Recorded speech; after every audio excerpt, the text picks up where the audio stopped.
I hadn't been doing anything special on that day. It all happened when I was, like always, sleeping in my ash gray shirt and sweatpants that were much more comfy than pajamas. Hey! Would you mind waking up? Mr. Kaima Masuda? Someone I didn't know was calling out my name, and before I knew it, everything except the clothes on my back was gone. My bed, my pillow, my apartment, heck, the apartment building, and even the ground were all gone, leaving me stranded in a star-dotted vacuum that looked a lot like space. After making sure that I could breathe properly, I opened my eyes. I felt a floaty sensation, as if I were still asleep. For a second I wondered if I had been kidnapped, but after seeing my surroundings, I assumed I was dreaming and tried to go back to sleep. This feels nice and floaty. I'm definitely getting a good night's sleep tonight. Would you please listen to me? I am a god, after all. Huh. Yeah, I'm listening. Is that true? You're not sleeping or anything, right? I don't have much time here. You're being summoned to another world right now. You'll regret it if you don't listen to me, okay? I'm listening. I don't know if I've ever met someone so lazy before. Well, it looks like we're out of time. I hate to let you go, but I guess I'll just have to ask the next person that comes by here. What? But I'll at least make sure you can understand the other world's language. And if you do help me out, I'll make sure you're repaid for your efforts. I wish not to work. The world you're being summoned to has magic, but civilization there hasn't developed very much. You'll have to work to survive. Plus, the fact you're being summoned means someone out there wants you to do some kind of job for them. I want to go home. Well, good luck. A bright light enveloped me, blinding my vision. Day 1A alright. The summoning was successful. Wait, what? A human? But why? I didn't know how it worked, but I appeared in a room with a faintly glowing floor and white walls. Is it still a room? If it's as big as a gymnasium? Either way, that's where I ended up. In front of me was a beautiful girl that looked a lot like the kind of princess knight you could find in all sorts of video games. She had golden hair that reached all the way down to her waist and a firm, though somewhat childish gaze. And lastly, long white boots that went all the way up to her thighs. Yep, those are some good legs. I've got a foot fetish though, so would you mind taking those boots off for a second? I really want to see what's under them. And after that, I'd appreciate it if you would put on some knee socks. Even some black ones would be fine. But I'm getting off track here. Apparently that hadn't been a dream, but the real issue was how extremely sleepy I was. I love sleeping more than I love eating 3 meals a day. Seriously. But why? I spent all of my DP, why'd I have to get a small fry like Laziest? Mind if I go back to sleep? Eh? You don't mind, right? Oh, by the way, do you have a bed or something? It teokt? What's with this girl? I just want to sleep, but she's screeching and ruining the mood. She's pretty attractive, mainly her feet, but I guess looks are only skin deep. What a shame. She'd be some really nice eye candy otherwise. Grr, what's going on? I've never heard of gacha monsters talking. Oh right, it's a human. Makes sense that it can talk then. I guess. Hey, what's with you? Keep it down, you're making my ears hurt. Okay. Wait, no, what's with you? I'm the one who summoned you, so you should just listen to everything I say. Is your mom or dad nearby? I kinda wanna go home, so. I'm not a child. Listen up. You're a monster that's been summoned by me, this dungeon's core. I'll work you to the bone until you die, got it? Dungeon core. Monster. Yeah, I have no idea what's going on. If that god was telling the truth, I've been summoned to another world, and this girl is the person who summoned me. But it doesn't look like I'm a hero or anything. Phew. That's a relief. I don't want to get wrapped up in anything annoying like protecting the world or whatever. That'd get in the way of my precious sleeping time. Come on, stand up and go outside already. Kill all those bandits. I spent 1000 DP on you, so you're actually really strong, right? Holy crap, girl. You sure started saying some pretty violent things all of a sudden. I'm a little less sleepy now, seriously. Alright, I'll listen to what you've got to say, but first you've got to help me out a little here. What's a dungeon core? What are monsters? What's DP? I can tell that, you summoned me here. Oh wow, I'm impressed. Makes sense that a talking creature like you is a little smart too. Maybe you're a wizard-type monster. Well, whatever. This is my dungeon. And obviously, this is the master room within me, the dungeon core. Alright. What about the dungeon master? Oh, you know about dungeon masters? That's interesting. But my dungeon doesn't have one. Oh, wait. I guess that would make me the dungeon master, kinda? Naturally, I knew nothing about the dungeon masters of this world, but I could guess that they existed thanks to how many fantasy games I've played. But she also mentioned a dungeon core. That must be the heart of this dungeon. And also, this girl? Hey, wait a second. You said I'm a small fry since I'm a human, but aren't you a human too? Nah. This is just my human form. Hey. Wait a second. You need to start calling me master. Ah, that's right, you haven't told me your name yet. What is it? Me? I'm dungeon core number 695. A number? Really? That's pretty lazy. But wait. If she's number 695, that must mean there's 694 other dungeons. Okay, I take it back. I would get pretty lazy naming them too. I don't even know if I could think up that many names. Alright, you're Rokuko now. I'm what? I mean, it'd be pretty hard to call you dungeon whatever number whatever, so I'll just name you Rokuko. Full name being Rokuko Dungeon Core. Oh, by the way, my name's Kaima Masuda. Go ahead and call me Kaima. Not Masuda, Kaima. Dungeon Core number 695, henceforth known as Rokuko, looked at me with complete bafflement in her eyes. What? Masuda. Master Kaima. Is that a fake name or something? Wait, what did you just make me say? Kaima Masuda has been recognized as Dungeon Master. Why? Rokuko and I both said the exact same thing at the same time. A transparent, green window popped up before my eyes. It looked like the kind of message window you see in video games all the time. Written on that window in white letters was a message describing that I had been recognized as this dungeon's master. I have no idea what's going on, but I guess I'm a dungeon master now. Menu. Hold on. I take it back. Cancel. Undo what just happened. The blonde girl. Rokuko summoned her own window and shouted at it, but nothing in particular happened. My ears are really starting to hurt, sheesh. Hey, you're being loud as hell right now. Tone it down a little. Actually, just shut up entirely. What's with you? Don't order. Me. Arrow. She shut up. Oh yeah? I'm the dungeon master now. And it looks like dungeons have to obey their master no matter what. Hey. A perfect life without work may have just fallen straight into my lap. That's right. I won't have to work anymore. I'll make this blonde girl do all my work for me while I sleep all day every day. It'll be perfect. Yeah, I'd have to be a completely trash person to do something like that. Wow. Not to mention, she's a girl. It just wouldn't work out. If she were my age or older, I could at least rest easy while making her do my chores or whatever, but she looks younger than me. She's like a middle schooler at best. Considering how well developed some elementary schoolers are nowadays, she could probably get discounts at theme parks without trying too hard. Menu? Whoa! It actually popped up. Let's see. What do we have here? A transparent window appeared before me after I called out for it. It was basically a video game menu. Everything I could do was listed out for me in a clear, easy-to-comprehend way. I had 3 main options available to me.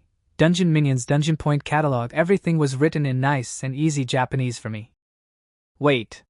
Or is this what that god meant when he said he'd help me understand the language? Yeah, that must be it.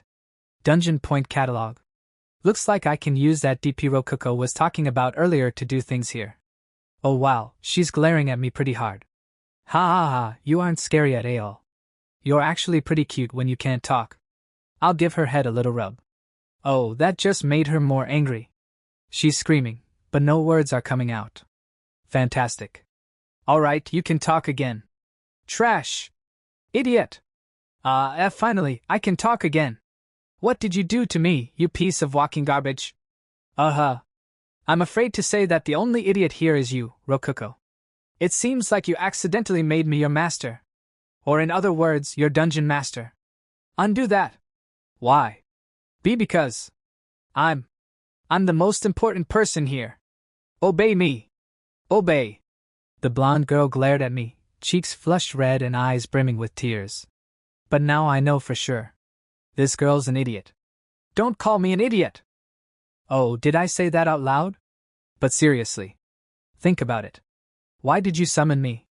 Well, to make you a monster in my dungeon. In other words, if I obey you, I'll be forced to fight as a dungeon monster under your command. I'd live or die by the orders you give me. Actually, I'm pretty confident that any order you give me would just lead to me dying. So, I'm not gonna give up my power over you. No way. I love sleeping, but I'm a bit young to start sleeping for eternity, if you catch my drift. Well, that's just how dungeon monsters work. And you look pretty weak, so. Looks like we're finally on the same page. Though she's not too happy about it. I said this earlier, but you can call me Kaima. Okay, Kaima. NGH. I can't resist you. Anyway, I'm gonna check out the dungeon real fast. I'd like my sleeping arrangements to be nice and safe, after all. I selected dungeon from the menu. Just touching it worked fine, but I imagine it would have responded to voice commands as well. Okay, let's check out this dungeon map. She was saying something about bandits, So it looks to me that the dungeon core is right in the middle of the room filled with invading bandits.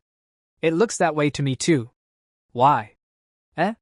Don't you know that the dungeon core won't work unless it's placed inside of the dungeon? That's just common sense. I was starting to get a headache. Dungeon cores don't work unless they're placed inside of a dungeon.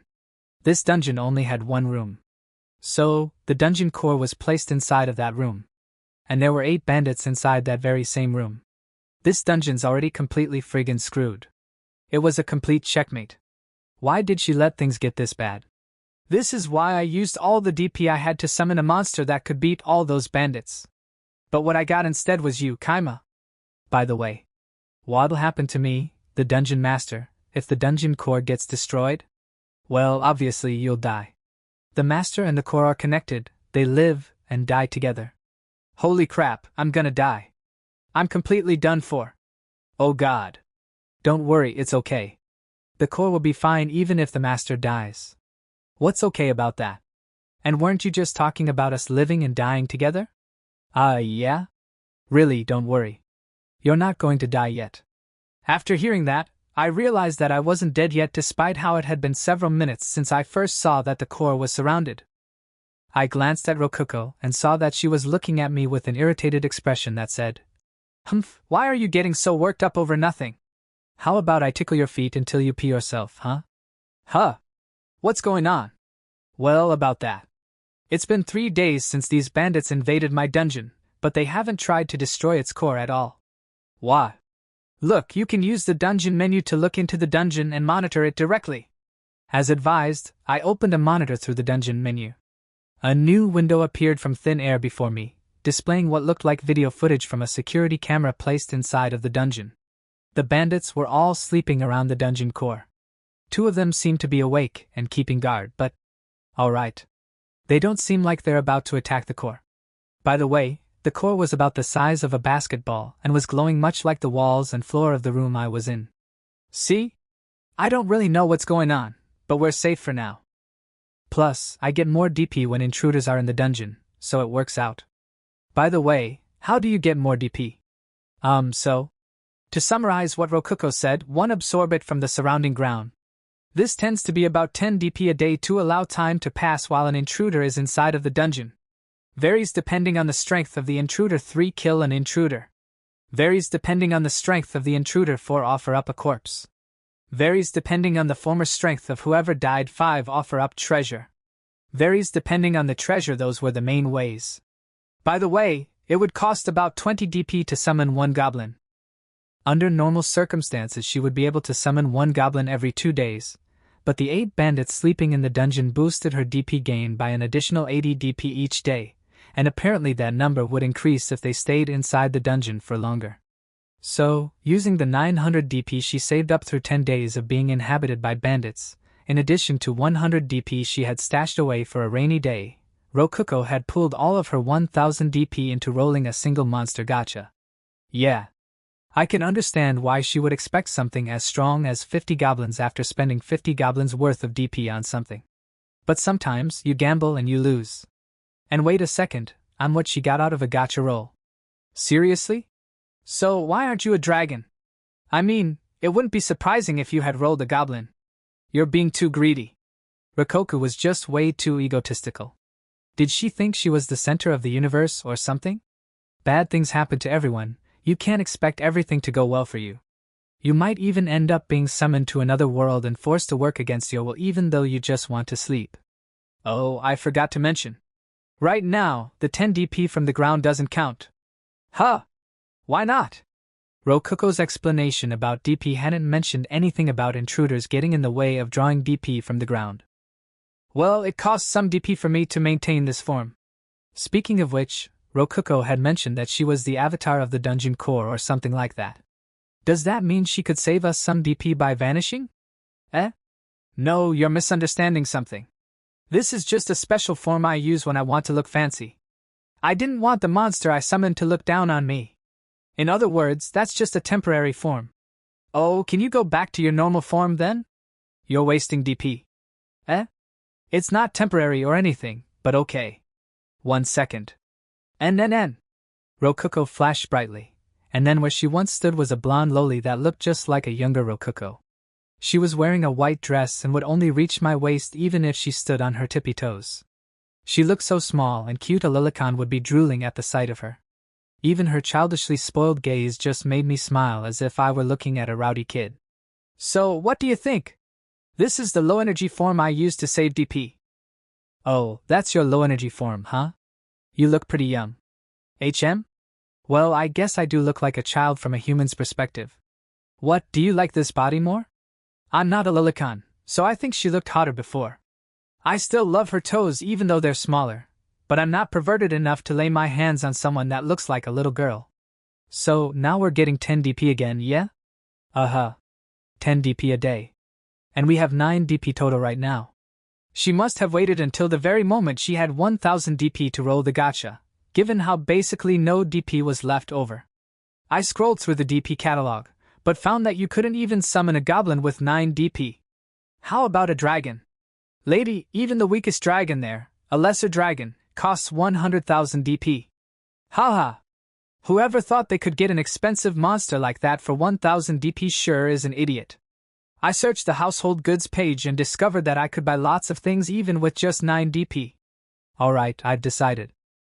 On what, Kaima? I exchanged 5 DP for a buckwheat pillow. I'm going to bed. Eh? Hold on. What about the bandits? Be quiet while I'm sleeping. Night. Yep.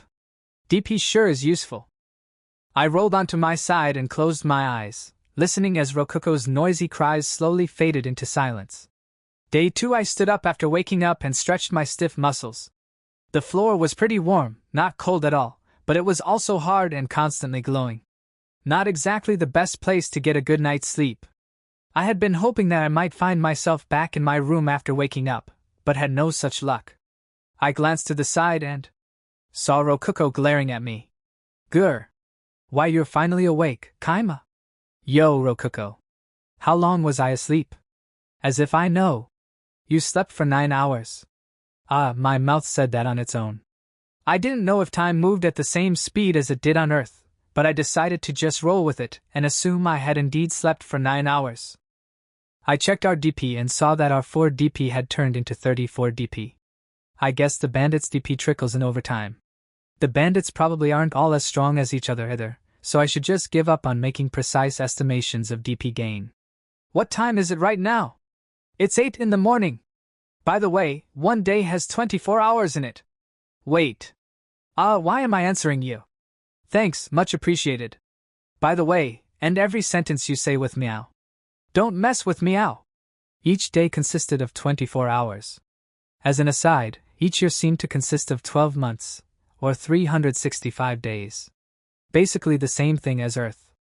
Perfect, I won't have any trouble remembering that. Just for peace of mind, I investigated how much weight my orders held and learned that Rokuko's body would execute them on its own. I'm in another world and there's a girl who has to listen to everything I say. If I weren't a gentleman dedicated to sleep, there would be some adult-only things happening right now.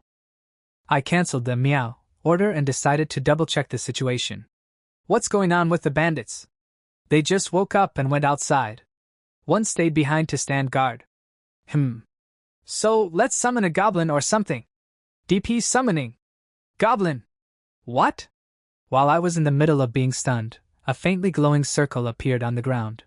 It then flashed brightly, and before I knew it, there was a small, ugly-looking person with green skin standing where the circle used to be. The same thing probably happened when I got summoned. Okay. Not okay. Owie? I thumped Rokuko on the head. I checked our DP and saw that we only had 14 DP left. 20 DP was gone, just like that. Why'd you do that? Getting hit like that hurts. What'll you do if you break me? Don't just up and use DP on your own like that, idiot. What? It's my DP, I can do whatever I want with it. Okay, yeah? She's an idiot. I grabbed onto Rokuko's head and forced her to look me in the eyes. It's not your DP anymore. It's my DP.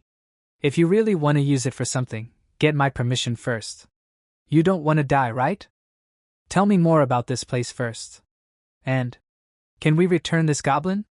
Nope. So, we're right by Tsaya Mountain. By the way, this dungeon's name is... I heard an adventurer say that. Seriously? They're not even thinking of this place as a dungeon. Come on.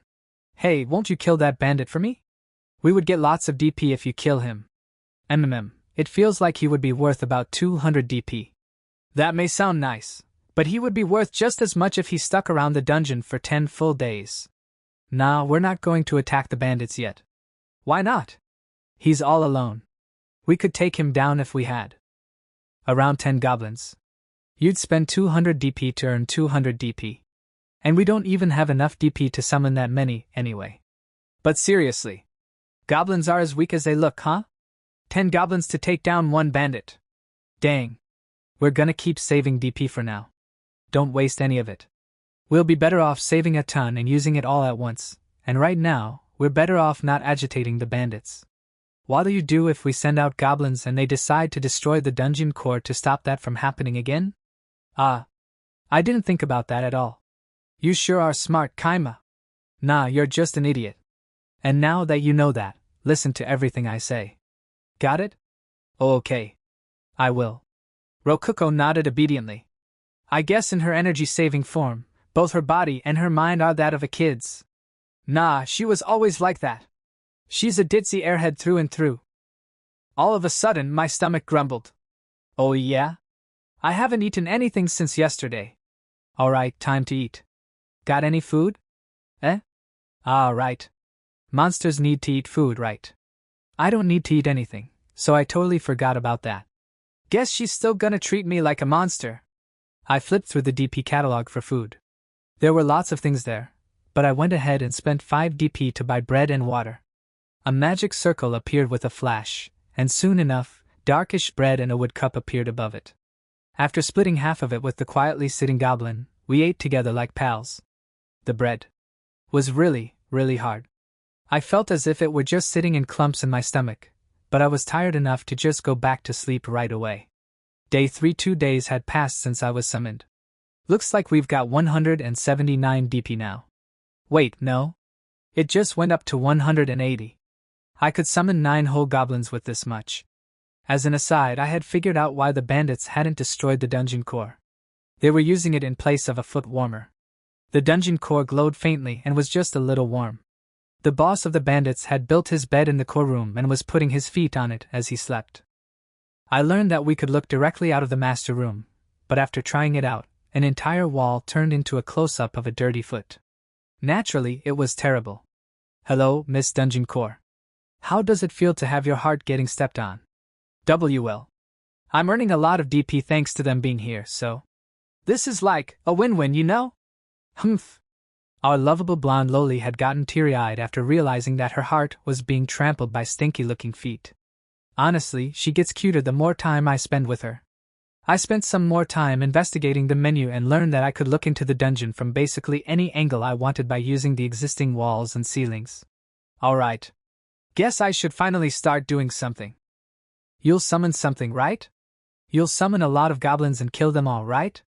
Buying a lizard man for 150 DP might be smart. I won't forgive that bandit boss, Let's stab him to death. Idiot. They'll just kill us in revenge if we try that. Look at how many of them there are. As expected, she felt humiliated over having her heart used as a simple foot warmer. She was practically barking like a dog and growling at the bandit's boss. Though given how cute her appearance was in energy-saving mode, she was more like a puppy than anything. There's 8 of them. We're way too weak to take them on. And if you hadn't summoned that first goblin, we wouldn't need to waste so much DP on food. The maintenance cost. I had never thought of that before. Wait. Didn't you waste a bunch of DP on that futon or whatever? Don't be ridiculous.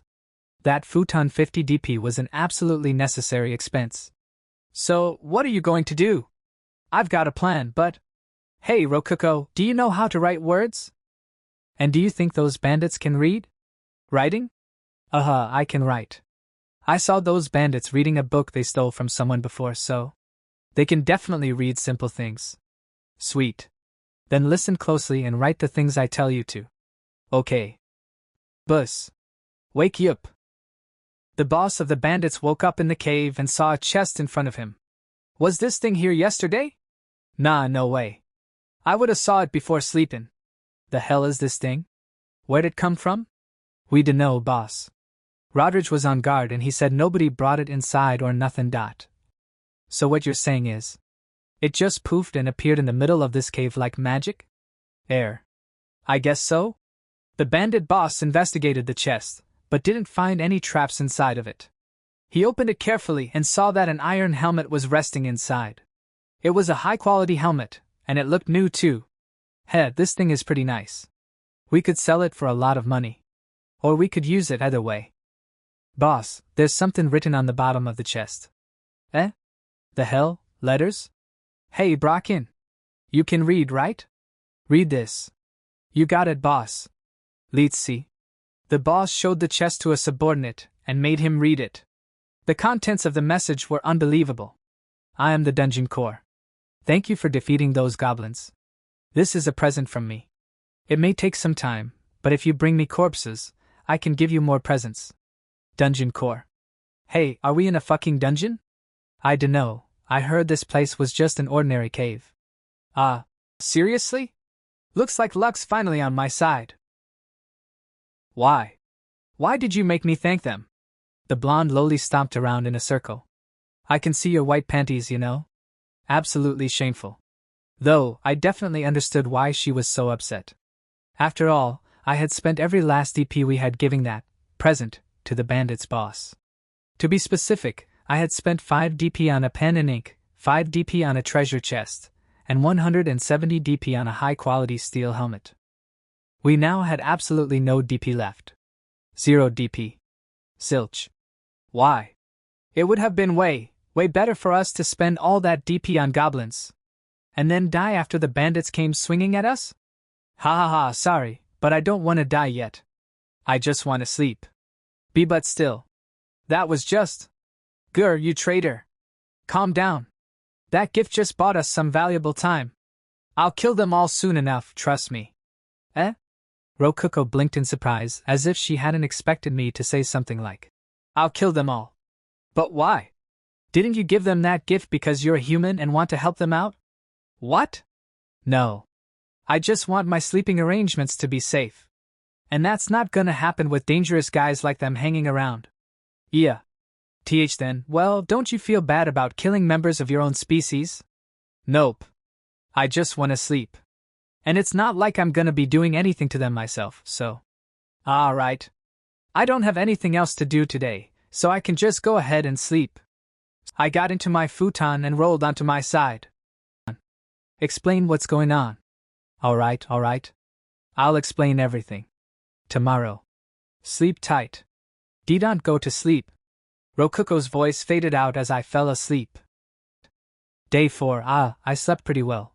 I really want a better futon. Good morning. You really slept for the whole day. Don't you get tired of doing that? Not at all. So, now that you're awake, explain what's going on. But first, look at the DP. What's going on? I opened the menu to check our DP and saw that we now had 867 DP. Oh wow, it shot way up. Not quite as much as I was hoping for, but this will do. Are you saying you knew this would happen? Huh. Basically, but let me ask you this first. Did something happen? Some adventurers attacked. According to Rokuko, a bandit standing guard noticed that adventurers were on their way to the cave, so all the bandits hid in the main room out of sight from the entrance corridor before launching a surprise attack. They then defeated the 4 adventurers without a single scratch on any of them. So, after that, the bandits looted the adventurers' corpses and offered up their corpses to me. They even went out of their way to push them against the dungeon core. I could do that on my own if they just left the corpses lying around in the dungeon, though. They figured that out after I went out of my way to absorb the corpses they weren't pushing against me, I think. They killed them inside of the dungeon, huh? I guess those bandits are smarter than you, Rokuko. What do you mean by that? I mean what I said. After hearing that, Rokuko's smile became a peeved frown, cheeks puffing out. It looked less like she was angry and more like she was pouting. But how did you know that the adventurers were coming? Seriously. Didn't you say yourself that adventurers come here once or twice a month? Now that you mention it, I did say that. But Kaima, wouldn't you prefer it if the bandits left? No, I wouldn't. I can't kill them all if they run away, right? There's a bunch of DP right there waiting for us. I don't want to waste it. I'm gonna squeeze every last bit of value from them that I can. Wow. You called them DP even though you're a human too. Kaima, I'm starting to respect you a little bit. You monster. Thanks.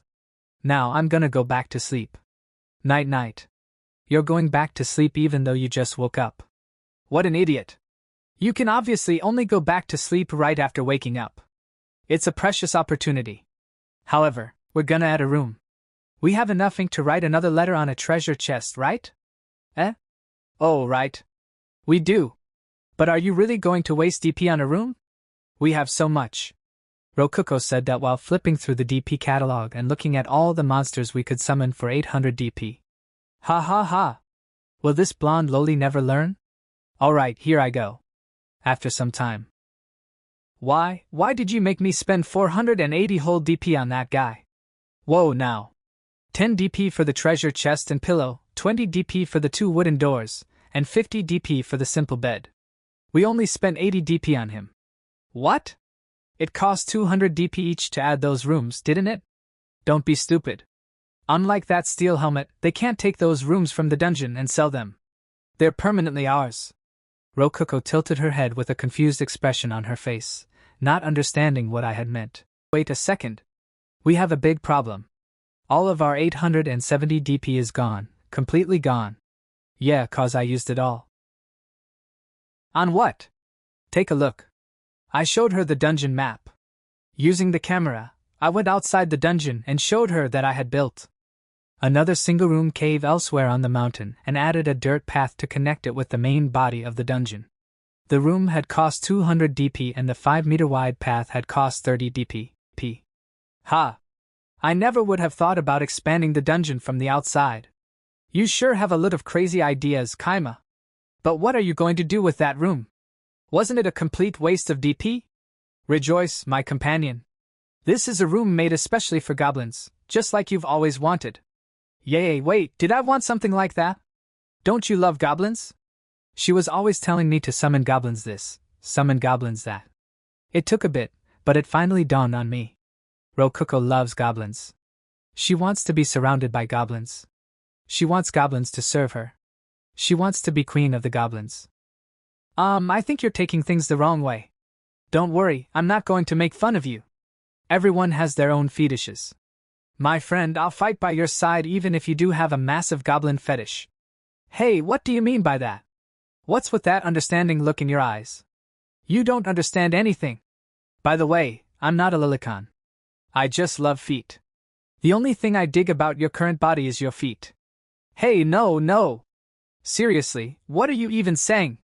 And why do you look so condescending? Anyway, there's nothing left for us to do now that we're out of DP. Time to go back to sleep for the 3rd time. I got back into my futon and listened to Rokuko's voice fade out. How long is that order gonna last? Day 5 I'm awake again, but we still don't have enough DP. Oh yeah? It might be a bit late for this, but I'll go ahead and explain how I'm surviving in here. What I'm eating, how I'm using the bathroom, all that good stuff. Food-wise, I was eating a set 3 times a day. By the way, the bread that came in that set wasn't just hard rye bread. The menu was nice enough to allow me to pick between pastries and even bread prepared with other food items such as meat or vegetables. I would pick the bread with as much food as possible and then split it with the goblin. As for the bathroom, well, I was taking care of business in the corner of the room. Don't worry, I had set up a screen partition and got some toilet paper first. There was nothing else I could do, since I was stuck in the master room. If I tried leaving it, I would end up face to face with the bandits. Thankfully, the dungeon core would suck up everything that came out of me, so we didn't have to worry about the smell or anything. Though Rokuko grimaced whenever she sucked up my poop. How would you feel if someone pooped inside of your heart? Huh? Not good, right? Ha ha ha, you're a girl, you shouldn't be saying poop. What's your problem anyway? The goblin is pooping inside of you too. Shouldn't a goblin fetishist like you be crying of happiness? Hey, seriously, is that really what you think of me? You know I'm an intelligent life form, right? Yeah. You're still kind of a mystery to me, honestly. Despite all that, I hadn't showered at all since being summoned. Just when I was thinking about how my hair would probably start to stink soon, I looked at the goblin next to me. His face was as gruesome as ever, and his massive tusk-like fangs looked like they would really hurt if he bit you with them. His clothes? Nothing but a ragged cloth wrapped around his waist. He's a pretty wild guy. I would have thought that a wild guy like this would start stinking like a dog after a few days of no washing, but he was still completely clean. Did he have some kind of secret I didn't know about? My questions were all answered by Rokuko. Oh, I've been using the survival magic purification on him. It was literally magic. Right. This is a fantasy world. Magic, huh? Well, that's that then. Would you mind casting it on me too? What? You need purification too? Oh, I see. You're playing favorites with the goblin because you have a goblin fetish. No. I just didn't know that dungeon masters needed purification. And anyway, do that yourself, sheesh. Hey, now why are you acting like I can use magic? Eh? You can't? Apparently, all humans were capable of using magic. Even the bandits had been using it when I wasn't looking. Wait, seriously? Do I just know nothing about nothing? Oh, wait. This is a fantasy world, obviously I don't know much of anything. I wonder if I can use purification too. I'll try asking her how to use it. You just, build up your mana and cast purification. That's all. That didn't help at all. What do you mean, build up my mana? What do you mean, just cast purification? Kaima. You can use the menu, can't you? It's basically the same thing as that. Seriously? Purification. Oh wow, that actually worked. A fluffy, lemony sensation washed over my body from head to toe and purified it. Now I can sleep as much as I want, completely clean. By the way, you can cast simple survival spells with just mana and some mental effort, but you'll have to learn stronger spells through scrolls before you can use them. Scrolls? Uh-huh. You could teach yourself the spells by figuring them out from the ground up with logic, but that's not reasonable for most people. Only researchers really do that. So, normally you'll have to use scrolls to learn magic. Well, I've never used a scroll myself, but... Oh, maybe there are some in the DP catalog? I checked the DP catalog and saw that in the treasure section there were plenty of scrolls, like the Fireball Scroll 500 DP or the Earth Barrier Scroll 700 DP. Each spell belonged to an element, and the 4 main elements were earth, water, wind, and fire. There were also special elements known as light, darkness, and space-time. Spells were then classified even further beyond that, with each one either being a bottom rank, low rank, mid rank, high rank, special rank, king rank, or god rank spell. For instance, was a low rank fire spell. And in the midst of all that, there was one mid rank earth spell that caught my eye. Create Golem Scroll 10,000 DP. Very interesting. I might be able to use this spell to summon a servant that will obey my every command. Well, technically Rokuko is kind of like a servant that will obey my every command, but she's a girl. And she looks super young in her energy-saving form. I want something more like a robot to order around. I definitely want to get this scroll soon, but I don't know if I should get it or the equally expensive Heavenly Pillow first. It feels like people are coming. I glanced at Rokuko after she murmured that to me. Bandits? I don't think so. They're probably adventurers. I think the bandits just noticed them too. I guess they're gonna do another surprise attack? Alright. They're almost definitely investigating this cave since those last adventurers never came back. I didn't expect them so soon, but they presented a good opportunity. I decided to tell Rokuko about the rest of my plan to eliminate the bandits. She won't try to do anything unnecessary if she knows what's really going on here. Since they came all the way to investigate us, they're stronger than the last adventurers that came here. After all, it'd just be a waste of time if they sent some weaker people that ended up not coming back either. From the bandits' perspective, they couldn't let anyone see this completely changed and survive to tell the tale. So, they'll have to kill all the adventurers. No survivors. And if those adventurers never return, another group will come to investigate. And of course, that group will be even stronger than the last one. I don't know how long it'll take, but at some point, the bandits will lose. And there you have it. That's the plan I have for slaughtering every single one of the bandits.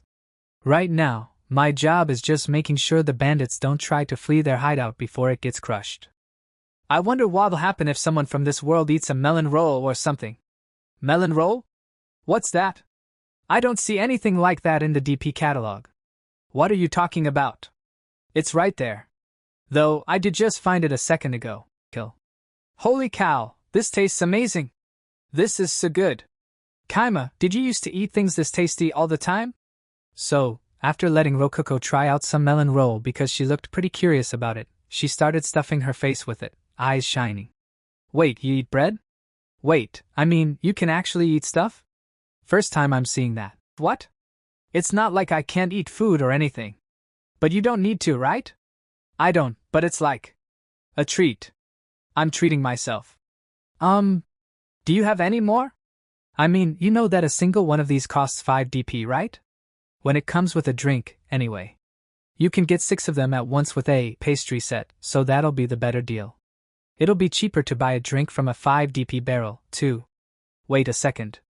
Buying in bulk is so cheap I feel like I was getting ripped off before. But I don't remember seeing this in the DP menu before. What's going on? Well, there's a whole world of bread out there, but we need to save DP right now. There's more kinds of bread like this. You don't have to be so stingy. We have like 2,000 DP right now, don't we? It'll be okay if we just spend a little. Just a little. Oh man, she looks dead serious about this. You bought a bunch of useless things like that pillow and futon, didn't you? Let me spend some on myself too. Hey, you got to buy a goblin, didn't you? What? Gobsuk has nothing to do with this. And he was just 20 DP. You're using almost that much every day just to eat, aren't you? Gobsuk? You named him? I never heard about that. Whoa now. Don't forget, I'm splitting half of my food with the goblin. If you include that, he's already cost us way more than just 20 DP. And he's not helping us out at all right now, so he's basically your pet. That's not true. Gobsuk has a lot of potential. He'll be a big help to us. Right, Gobsuk? Gobsuk tilted his head in surprise, as if wondering why we had suddenly brought him into this. For some reason, despite how hideous his goblin face was with its squashed nose and giant teeth, he looked a lot like a dog. I wonder if he'll eat dog food? Well, anyway. I actually don't mind if you spend a little on yourself, as long as you don't go too far. It won't cost us any extra DP if we buy our food and drink in bulk, so that's a bonus. We'll actually save a ton of DP buying in bulk, but I'll keep quiet about that. Yay! Then hurry up and buy me a pastry set. Why don't you do that yourself? You can use the DP catalog too, right? But I've never seen a pastry set or a melon rolls or anything like those in it. Oh wait, I have more options now. Wow, I didn't know I could buy stuff like this here.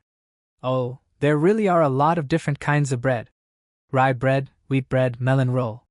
So many options. Huh! Wait a second. Hey, tell me what you're seeing in the catalog again. Like I said, rye bread, wheat bread, and melon roll. Just those 3? Just those 3. Why? I went ahead and bought a pastry set, with my individual choices being cream roll, jelly roll, steamed roll, red bean paste roll, apple pie, and a fried roll. Do you know what these are? Kinds of bread, right? Wow, I've never seen bread that looks like this before. And why does all the bread you summon always end up covered in this weird, transparent stuff? Can I eat that too? Nope, you can't. That's plastic. You rip it apart to get to the food inside. By the way, this is called a jelly roll. Try eating it. A jelly roll. Let's see. Nom, so tasty. Jelly rolls taste amazing too. Wow, there's some yellow stuff inside of it. Oh, so sweet. What is this stuff? It's delicious. I handed over the cream roll, having more or less figured out what's going on. Rokuko, check out the pastry set again and see if you have more options this time. Okay. I do have more options. I can pick a jelly roll now. Wow, this is all new to me. Alright. The next time you want a jelly roll, buy it yourself. Get it in a set with some melon rolls if you want. Really? Ahaha, okay, then I'll get 3 of each.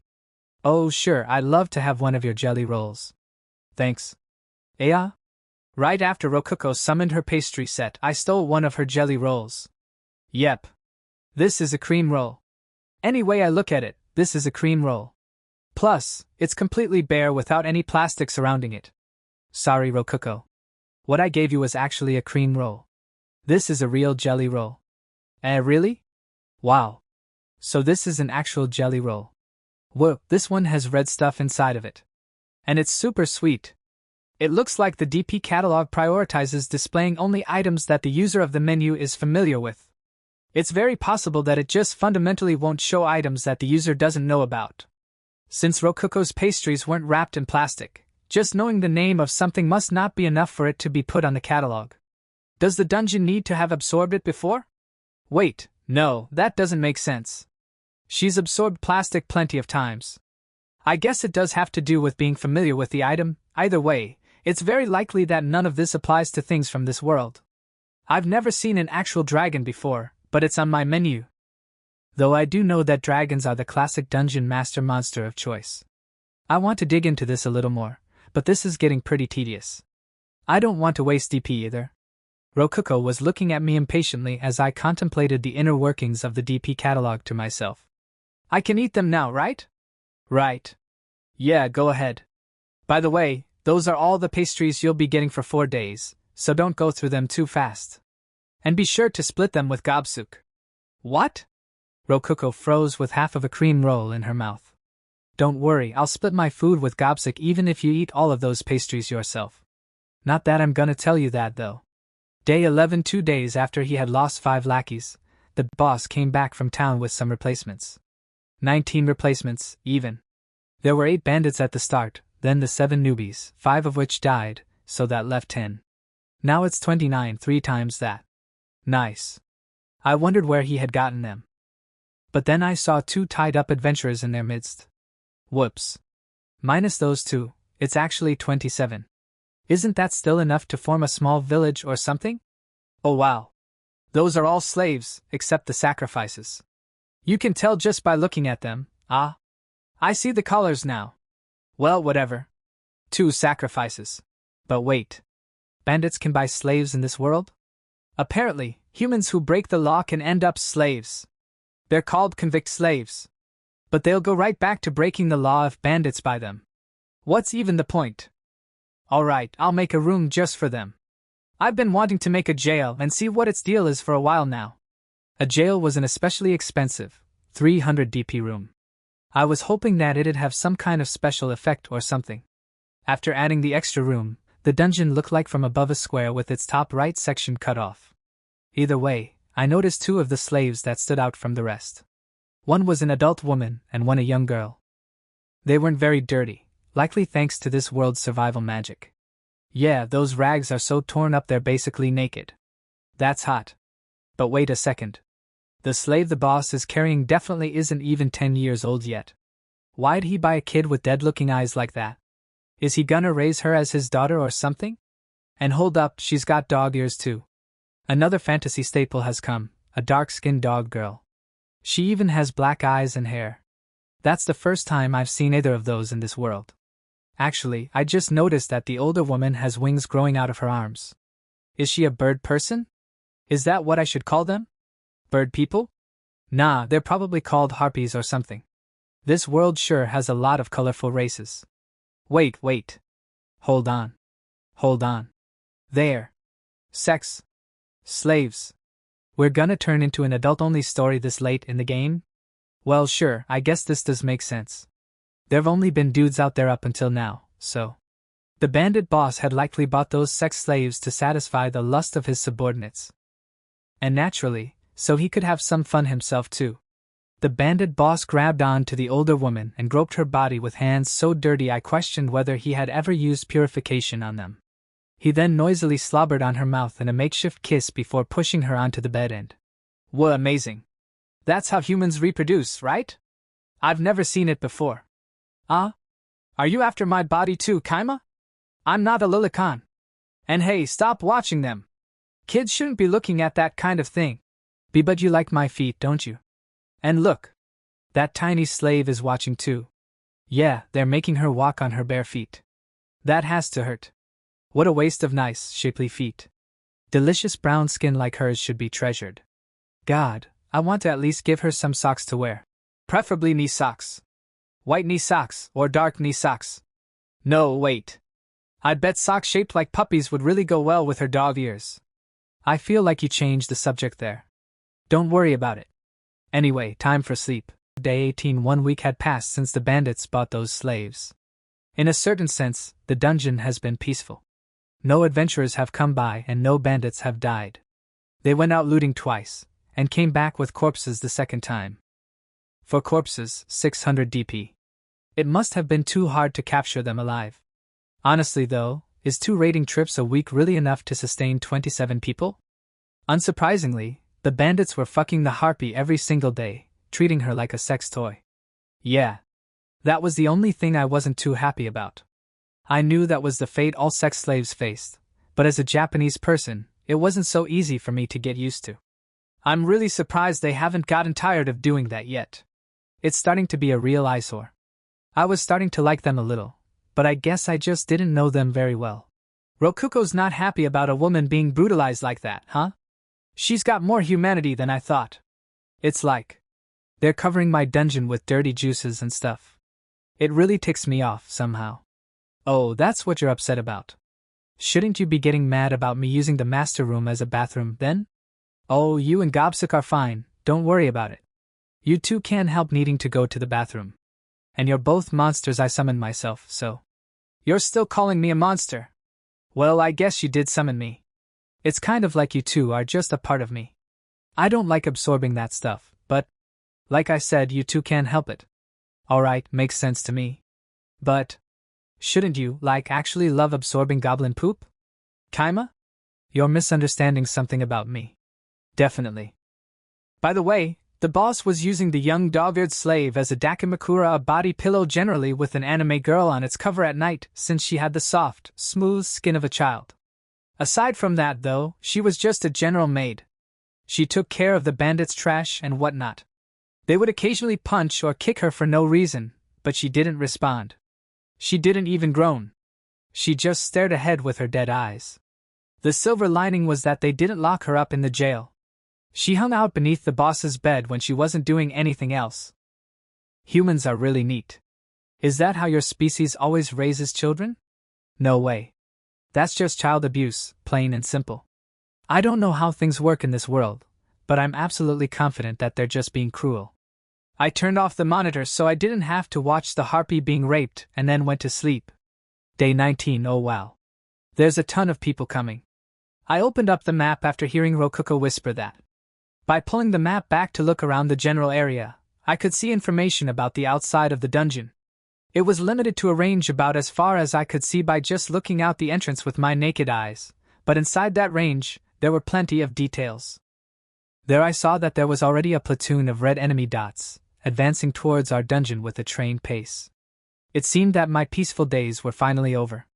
Or perhaps, peace was finally coming for the first time. 30 people, huh? I guess they're finally here.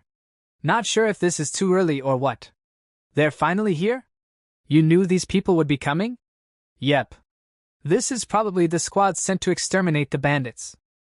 Yeah, the bandits are finished now. The bandits noticed the knights too right after I finished saying that. I opened up the monitor and started watching them. It really was convenient that I could look into the dungeon from any angle, as if every room had multiple security cameras placed within them. One of the boss's scouts had just gotten back to the dungeon. "Boss, we're in trouble! Knights are coming." "What the? How'd they find us?" "We killed everyone who saw us here." The boss of the bandits was panicking. He didn't seem to realize that it was precisely because they had killed everyone who found them that knights had eventually been dispatched to eliminate them. But hold on a second. Knights are humans. They ain't invincible, we can kill them too. How many of them are there? Sorry, I ran back here as soon as I saw their armor. There was at least 5 of them. Alright. Guess it doesn't matter how many of them there are. We're still gonna ambush them here in this dungeon. We are? Yeah. We can knock their numbers down with a surprise attack, and either way, we'd be dead if they surrounded us outside. Oh. Nice plan, boss. Alright. It looked like the bandits were ready to fight, and they were planning to do so in the dungeon. Very convenient. I'm so glad I've been teaching the boss how to use the hallways and doors to ambush people in the dungeon. I'm so glad he's not smart enough to realize running away is the best option here. So, do you think the bandits can win? Well, it'll depend on how strong those knights are. But if they're at least as strong as those 3 adventurers from before, the bandits are definitely screwed. They'll all die. It wouldn't be long before I could see the knights directly on the monitor. I decided to watch the bandits get eliminated from start to finish. All this was happening because of me, after all. The bandits spread out, with 8 of them staying in the entrance room, 8 hiding in the room halfway to the core room, and 9 including the boss camping out in the core room itself. Although there was strength in numbers, they wouldn't be able to ambush the knights if they all stayed in one room, though that would be physically impossible anyway. The knights reached the entrance to the cave right after the bandits finished hiding. Let's go get him. I felt my shirt being pulled and turned to see Rokuko looking at me with a puzzled expression. Are you sure I shouldn't be absorbing the corpses? We're kinda losing a lot of DP like this. Don't even think about doing that. We won't be able to trick them if you start absorbing those corpses. Trick them? If they learn that dungeons eat people, or at least, if they learn that a beginner dungeon like ours is powering up by eating corpses, they might view us as dangerous and try to destroy the core. I do have a backup plan, but we'll die if the core gets destroyed. Wait. A backup plan? You didn't mention that before. Remember that goblin room I made a while ago? Oh, right. The one that's kinda far away from us. You were calling it a dummy ordinary cave, right? Yeah. The maps here aren't so accurate, so there being another cave nearby shouldn't arouse any suspicion. Maybe. Hopefully, we'll be able to trick them into thinking that the other cave is the actual ordinary cave, and then they'll leave us alone. Oh, okay. I get it. Wait, what about the dungeon core? In truth, I wanted to place the dummy core in the other cave and use the castling function, but that wasn't gonna happen. Oh, by the way, the castling function allowed one to swap the real dungeon core with the dummy core. It was a great tool, but it took 5,000 DP to use. We didn't have enough saved up to use it. Not to mention, it was necessary to connect the dummy core with the real core with a path, which meant it couldn't even be set up if intruders were in the way. Well, we used hallways and doors to separate the rooms on this floor, so worst case scenario, we can turn the core room into an impregnable trap fortress. It was possible to set traps on a floor with intruders by separating rooms with doors and hallways. Though, of course, you couldn't set traps in rooms with invaders in them. But there's a bunch of bandits camping out in the core room. Of course, the bandits count as intruders. Yeah. In other words, all we can do right now is act like an innocent dungeon and hope they leave us alone. I get it. So that's why you don't want me to absorb the corpses. But how are you going to make sure they leave us alone? Let's just see what happens for now. I don't want to tell her that there's actually nothing we can do right now. I shifted my focus back to the knights. This must be their treasure room. The bed. I recognize the smell. They must have a woman with them. But this smell is so intense, I imagine they aren't using purification to clean up much. Or perhaps the smell is so intense it won't come out no matter how many times they cast it. The knights had started to investigate the boss's bedroom. By the way, the dog-eared girl was still underneath the bed. She stared ahead with her dead eyes, not moving an inch. Eventually, the knights advanced to the next room without finding her. That wouldn't have happened if they had used life search, but they didn't for some reason. Maybe it only had a limited number of uses. We had taken anything that looked even a little good into the master room before the knights got there. That said, it's not like there was anything good before we went through the stuff. Most of it was just moldy bread. The only really useful thing was, a light enchanted magic item? It worked kind of like a lantern. The only things left for the knights were food and the shoddiest of the bandits' treasure. One of them placed his hand on a door and made to open it, but at that moment, a sword had sprouted from the door. Gah! A bandit had stabbed at the knight through the door itself in a surprise attack. He then kicked down the door and started swinging. And before I knew it, the battle was over. But eventually they reached the core room. Though the knights themselves wouldn't realize it was the core room until they opened the door. I shifted my gaze to the bandits. One of them had been crouching by the door with his ear against it. I caught him right as he stood up to go report to the boss. Looks like they're here. All right. Archers, get ready. And be quiet. Shoot them down right after they open the door. Boss, are we gonna be alright? Humph. They should be pretty worn down by now. All we'll have to do is finish them off with a final push. I wondered how they would react if I told them that the knights had healed themselves and weren't worn down in the least. That'd have to remain a mystery, though. I didn't want them to try and destroy the core as a final act of revenge. The wooden door to the core room creaked open. The boss signaled for the archers to shoot the moment the door opened wide enough. Clang! Clang! The arrows noisily bounced off all the knights' armor. Except for one. By pure luck, good luck for the bandits, bad luck for the knights, one arrow slipped through the eye slit on one of the knights' helmets and pierced his brain. I saw our DP shoot up before my eyes. They had killed him in one shot. Louis! Bloody hell, he's dead! We only got one of them. Boss! Come on, boys! Aim for the joints! Our swords will just bounce off their armor. You'll pay for this, bastards! Humph, making a slave like that attack for you won't change a thing. The harpy slave tried to obey the boss's order, but her legs were too weak for her to move very well. She was cut down in seconds. Our DP went up. Wait a second! Aren't you Melon Puke Waver? Don't call me by that name! The boss of the bandits charged forward in a rage. The force of his first blow knocked the armored knight to his knees, and the boss wasted no time to drive his sword into a gap in the knight's armor. He then twisted his sword around as hard as he could inside of the knight's body. Our DP went up again. And what kind of nickname is Melon Puke anyway? What? This is the shameless fellow who puked up a melon while dining with the princess. You'll pay for killing Louis and Eugene, vomit face. I only threw up because the melon had gone bad. It wasn't my fault. Why'd she have to fucking put a bounty over my head?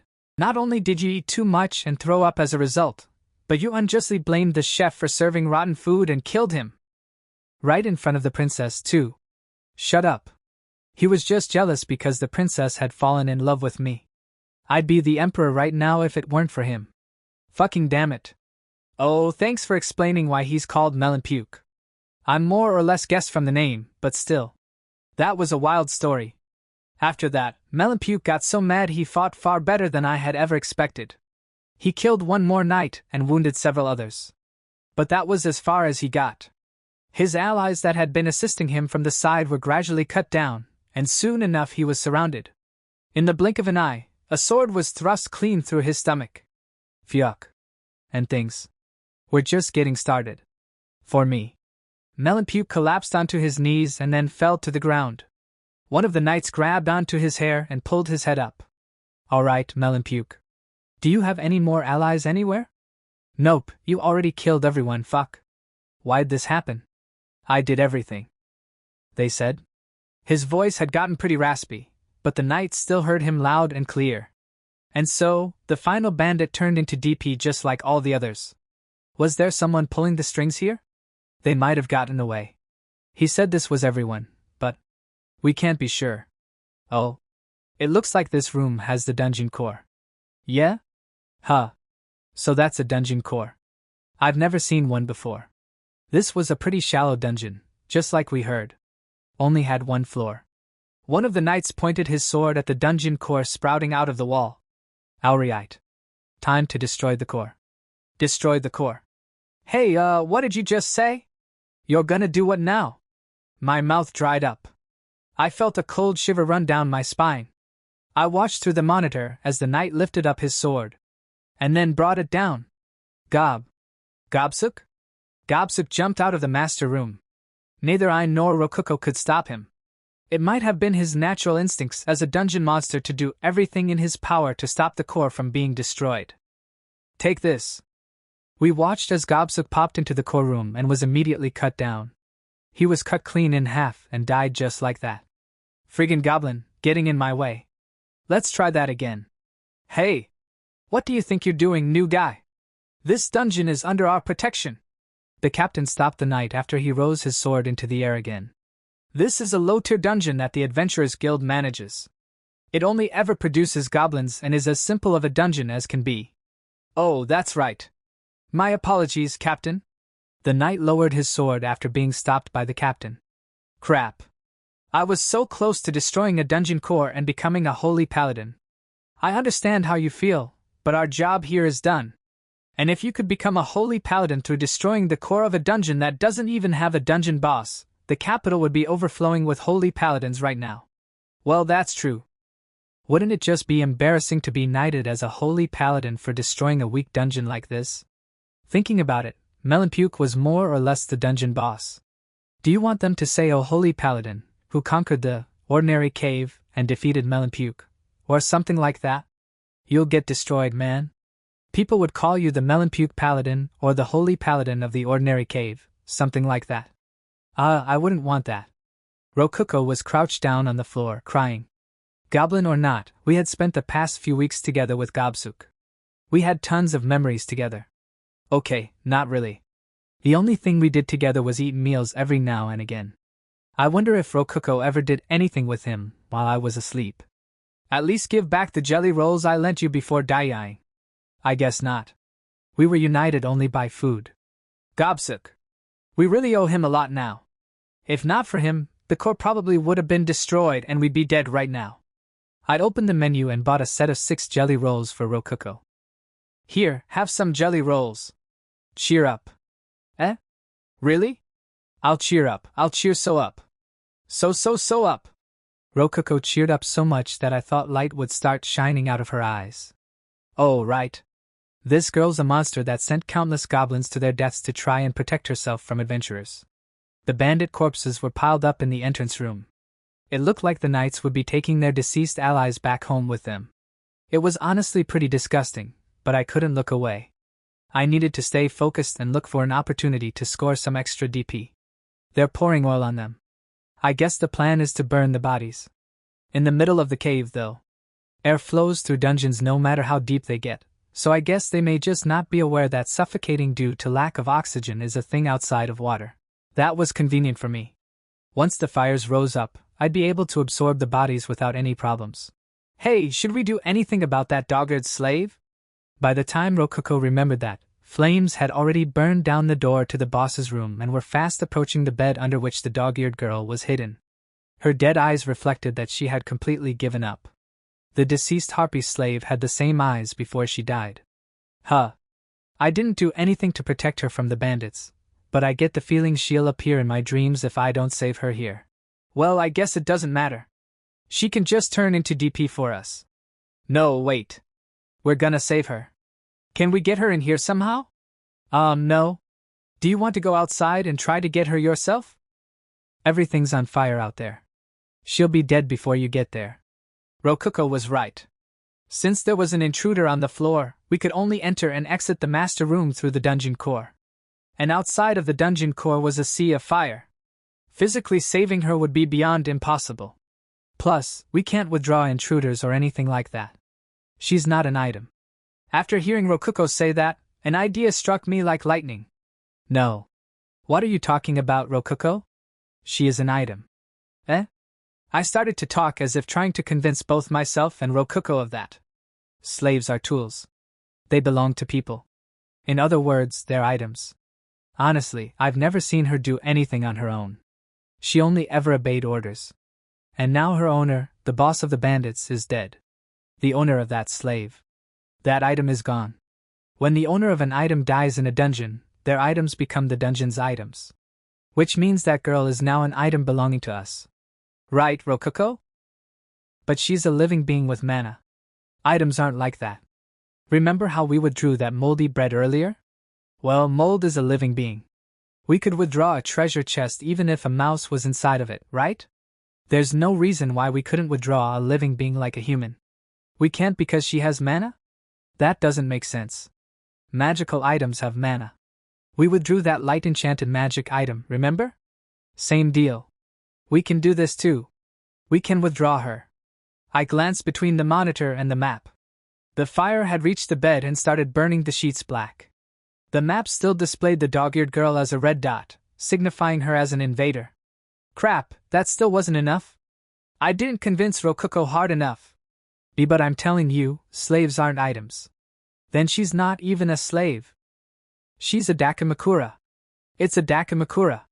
A pillow in the shape of a super young dog-eared girl. Just look, it can fit under the bed so we guys can hide it when the parents come home. The only option left for me was to use conditioning on myself. In other words, hypnosis. And hypnosis is basically the same thing as sleeping. This is my time to shine. That's a Dakimakura, that's a Dakimakura, that's a Dakimakura, that's a Dakimakura. I imagined it. That girl was a Dakimakura. A Dakimakura that'd feel amazing to squeeze in bed. It had ears to tease and play with. It was shaped like a human so one could dress it up with clothes and ease socks before playing with it. Wow. This is going pretty well. Yeah. I can't let a Dakimakura that amazing get burned up. It'd be a total waste. I want to sleep with that Dakimakura. I could spend hours putting different kinds of knee socks on it. It looks pretty nice and warm, too. I could use it as a makeshift heater when the weather gets colder. Speaking of heaters, the boss of the bandits used Rococo's core as a heater for his feet. Oh, I'm getting off subject a little. You know, I wonder if that Dakimakura is more expensive than a heavenly pillow. A dark-skinned, dog-eared, little girl pillow must be expensive. That's a high-grade item. To some people, that would be the most heavenly pillow in the world. A thorough cleaning will make it clean as new. Yep. Purification sure is useful. I wonder how well it'll clean a Dakimakura. Either way, at least I don't have to worry about taking the cover off and drying it outside where a neighbor might see it. By that point, the dog-eared girl had turned entirely into a Dakimakura in my mind. I glanced at the map and saw that instead of a red invader dot, there was a green dot indicating an item. Alright, it's a Dakimakura. Withdraw! To sum it up, I did it. Yeah. How did you withdraw her? Invaders can't come into the master room. Huh. All I did was withdraw a Dakimakura. Oh yeah, and be sure to absorb the bandit corpses before they all burn up. But leave half of them behind, just in case the knights come in to check up on them. Its hair is a little burnt. What a waste of pretty black hair. Well, hair can grow back, so no big deal. I'll just cut off the burnt parts. A short haircut would look good on it. I rubbed the soot off its squishy cheeks. Oh man, this thing feels really nice. I tried casting purification on the Dakimakura. The purification magic formed a bubble-like shape like always and lowered itself through the Dakimakura from head to toe, thoroughly cleaning off all the filth that The Dakimakura let out a cute squeal. It reminded me. This is actually the dog-eared slave girl. Not a pillow. Phew. A bit longer like that and I might never have snapped out of my own hypnosis. Alright, I'm back to my senses now. See? I told you we could withdraw her. Oh, you're back to normal? Then explain how you did that. Sure. It's pretty simple. I could do it because it was possible. You thinking you couldn't do it was just an assumption on your part. Magic is more free and less restrictive than you think. Though doing all that was pretty tiring. You saw it, right? I withdrew a slave. 'Cause they're items. Wow. I had no idea you could withdraw slaves, but I guess you can. Yeah, it should be smart to make Rococo think that. I don't want to have to hypnotize myself again the next time we need to withdraw a slave. But anyway, what should we do with this dog-eared girl? Should I actually start using her as a Dakimakura? By the way, what's this girl's name? It's kind of hard to talk about her without knowing her name. That's a good point. Do you have a name? Or at least something that people call you? People called me and the others Nika. Master. Alright. You're Nico then? Her response was pretty slow, but she did answer me.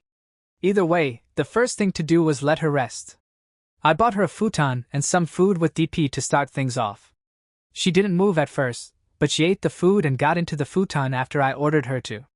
I decided to think more about what to do with Nika after the knights left. As long as they were still around, we weren't safe. Day 20, the knights didn't really do much after that. They quietly made camp, checked that the corpses had all burned by noon, and then left. Yeah, I think it's pretty impressive that they managed to cook meat and eat it while corpses were burning like 30 feet away from them. Like honestly. Wow.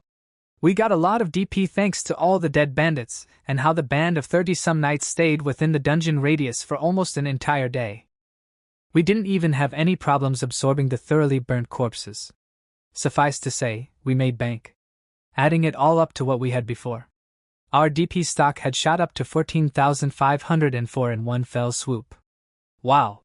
I've never seen this much DP before in my life. Compared to how little DP we were earning before, we had basically gotten rich overnight. But since the bandits were gone, our daily DP gain was less than before. We didn't have to worry about Gobsuk anymore. But in his place, we had the dog-eared slave. We had to feed her too. 3 meals a day with food and drink. We'll be losing about 10 DP every day. But our natural DP gain was only 10 a day. Maybe due to how we had withdrawn her as an item, the slave girl wasn't earning us any DP. Though it was also possible that she just wasn't strong enough to be worth any DP in the first place.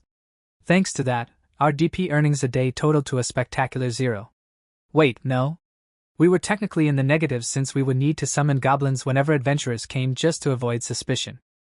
Could I sleep well in a situation like that? No, I couldn't. I was a cautious man. I couldn't bear to sit and watch as my savings slowly dwindled. So, unable to bear the weight of losing DP, I decided to fundamentally change this ordinary cave. I don't want to work. Day 21 alright. Now that things have settled down and there aren't any bandits, let's think about what to do next. The main thing on my mind is that create golem spell I saw earlier.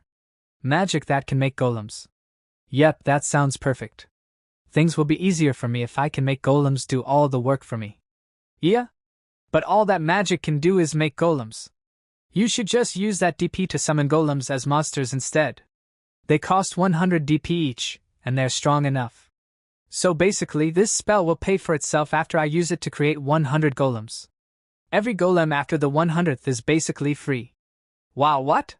That's amazing! But to be honest, there's way too many unknown factors to actually know that for sure. How strong will the golems I make be? Can I really summon them for free? Will I even be able to summon 100 of them? The spell may not end up paying for itself, it's impossible to tell right now. To tell the truth, I halfway want it just because I want to try making some golems. I mean, it sounds really fun, right? Let's not tell her about all this. Alrighty then. I'll have one create golem scroll, please. And... sweet, there it is. I used 10,000 DP to buy a create golem scroll and soon enough a string-tied scroll made of animal skin appeared. I tried not to think about how we had just lost 2/3 of our DP in a single purchase. Let's try to use this thing. I undid the string and unrolled the scroll. It had create golem written along the top of it with a magic circle in the middle. How do you use scrolls like this? Just pour your mana into the magic circle. I followed Rokuko's advice and tried pouring my mana into the magic circle. It felt a lot like using the survival magic spell purification, somehow. All I had to do was put my hand on the magic circle and clench it into a fist before I started feeling mana flowing out of my body. It was just a little tiring. My mana flowed into the magic circle and started running along its lines. So this is what it's like to let mana flow into something. How long should I do this anyway? I guess I should just keep pumping out mana until it works. My mana flowed progressively faster into the magic circle. Once it reached its limit or something, the magic circle suddenly stopped resisting the flow of my mana, causing it all to burst and rain back onto me. It felt as if the composition of the magic circle was being ingrained within me as my body was showered with mana. Actually, it probably was being ingrained within me. Once it finished, I bet I could use create golem. As for the scroll, the magic circle on it was scorched black, and after all my mana left it, the whole scroll caught fire and turned to ash. I decided to go ahead and try out Create Golem immediately. 2 things were necessary to use it: mana and material to make the golem's body with. Somehow, I just knew that. Knowing instinctively how to use a spell must be one side effect of using a scroll. It seemed that using the ground itself to make clay golems was the most simple thing to do. The golem could have its shape changed by mana. I stood up to leave the master room and go dig out some clay, but before I left, I noticed Meat sitting in the corner of the room with her arms around her legs. She had woken up at some point without me noticing. That was where Gobsuk always used to sit. Nostalgic. I don't have to go outside myself. If I have a tool available to me, I'd better use it. Hey, Meat, go outside and mine some clay for me. Not a lot, just about this much. Oh, okay. Understood, master. I ordered Meat to go outside and bring back about a soccer ball's worth of clay. Man, she really does look dead inside. I've never seen an expression that blank in my life. After a while, Meat came back with the shovel and clay. The way she was holding up the clump of clay with her tiny body made it look really heavy. Actually, I bet it actually was heavy for a child like her. It's kinda late to say this, but Meat can go in and out of the master room on her own without any issues. Maybe because Rokuko thinks it's normal for that to be possible, or something? Sweet, good job. You can rest now. I patted her head and praised her. While I was at it, I cast purification on her since her hands had gotten dirty with clay. She let out a cute "Hi-afyu" cry for some reason. Does it tickle when I cast purification or something? I should have Rokuko cast it on her later as an experiment. Depending on Nika's reaction, I might just learn something. Alright, no point waiting around. Create Golem! I sent my mana flowing into the clump of clay. The mana formed circuits within it, and morphed the clay into the shape of a person. Perhaps thanks to the scroll, the image of a perfect golem arose in my mind. Well, it's actually a lot smaller than I expected, but that's fine. Probably. Everything will be okay. Obeying the instructions that were filling my mind, I kneaded the clay with my hands while pouring more mana into it. It didn't take long until the clay turned into a somewhat small, human-shaped golem. I had based its design on the things I had played with at school before being summoned. In other words, it looked like a 30 centimeters tall robot. Instead of a servomotor moving its joints, though, there was magic. Its body was made of clay instead of plastic and aluminum. Its movements were controlled by an embedded magic circle instead of a CPU. It had a magic stone powering it instead of a battery. Wait, we didn't have any magic stones. Oh well. We can just power it externally. The magic power floating around inside the dungeon's air should be good enough. After spending about 10 more minutes sending mana into it, the 30 centimeters tall mini clay golem was complete. Wow! What's that? A golem. What's with all the question marks? Well, golems are usually way bigger than an adult human. I'm pretty sure we would need to make a lot more than 100 of these for the scroll to pay for itself. I mean, I don't know what's normal or not, so either way, we'll just have to make 10,000 of them then. I decided to just order the golem around and see what happened. First, I made it start working on expanding the cave. That would help us save more DP. After bringing up the map and ordering the golem to go to the goblin room and start mining inwards through the mountain, the freshly made mini clay golem left the master room without even grabbing the shovel. Golems sure are dumb, aren't they?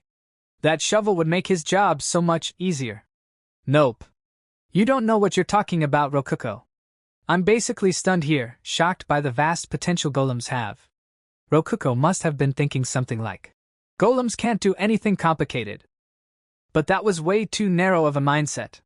If you think about it, dig into the mountain is a pretty complicated order on its own. To make a robot in modern Japan do something like that, you need to first teach it how to mine a wall in the first place from the ground up. Not only that, but telling them, go here, wouldn't work. You'd have to tell them exactly how many steps to take, and even how to move their legs. They wouldn't stand up on their own if they fell over, and if they hit a wall on the way there, they'd keep walking into the wall forever. But with magic, all I had to do was say, go here and mine into the wall. Golems were amazing. I'm seriously moved right now. But using magic was pretty tiring. I think I'll just go to sleep now. Oh, right. I'll try using meat as a Dakimakura. That's why I saved her anyway. Kind of. Come here, little girl. Don't worry, I won't do anything perverted to you. Yep. I won't make you wear any socks or anything yet. That can come after we know each other better. Day 21. Let's just make one thing clear. Humans are not good Dakimakuras. I tried using meat as one, but oh, don't worry. I didn't take her clothes off or anything. I seriously just used her as a Dakimakura. Anyway, it was nice at first. Her skin was nice and smooth, plus her hair smelled nice. But it didn't take long for a problem to arise. Her body heated up fast. She got so hot. Yeah, I'm not gonna be able to handle this outside of winter. I finally understand why people huddle together to stay warm in survival movies and stuff. Though I have heard that kids have especially high body temperatures. And I've also heard that dogs are hotter than humans. In which case, it makes complete sense that a dogged little girl would be extremely hot.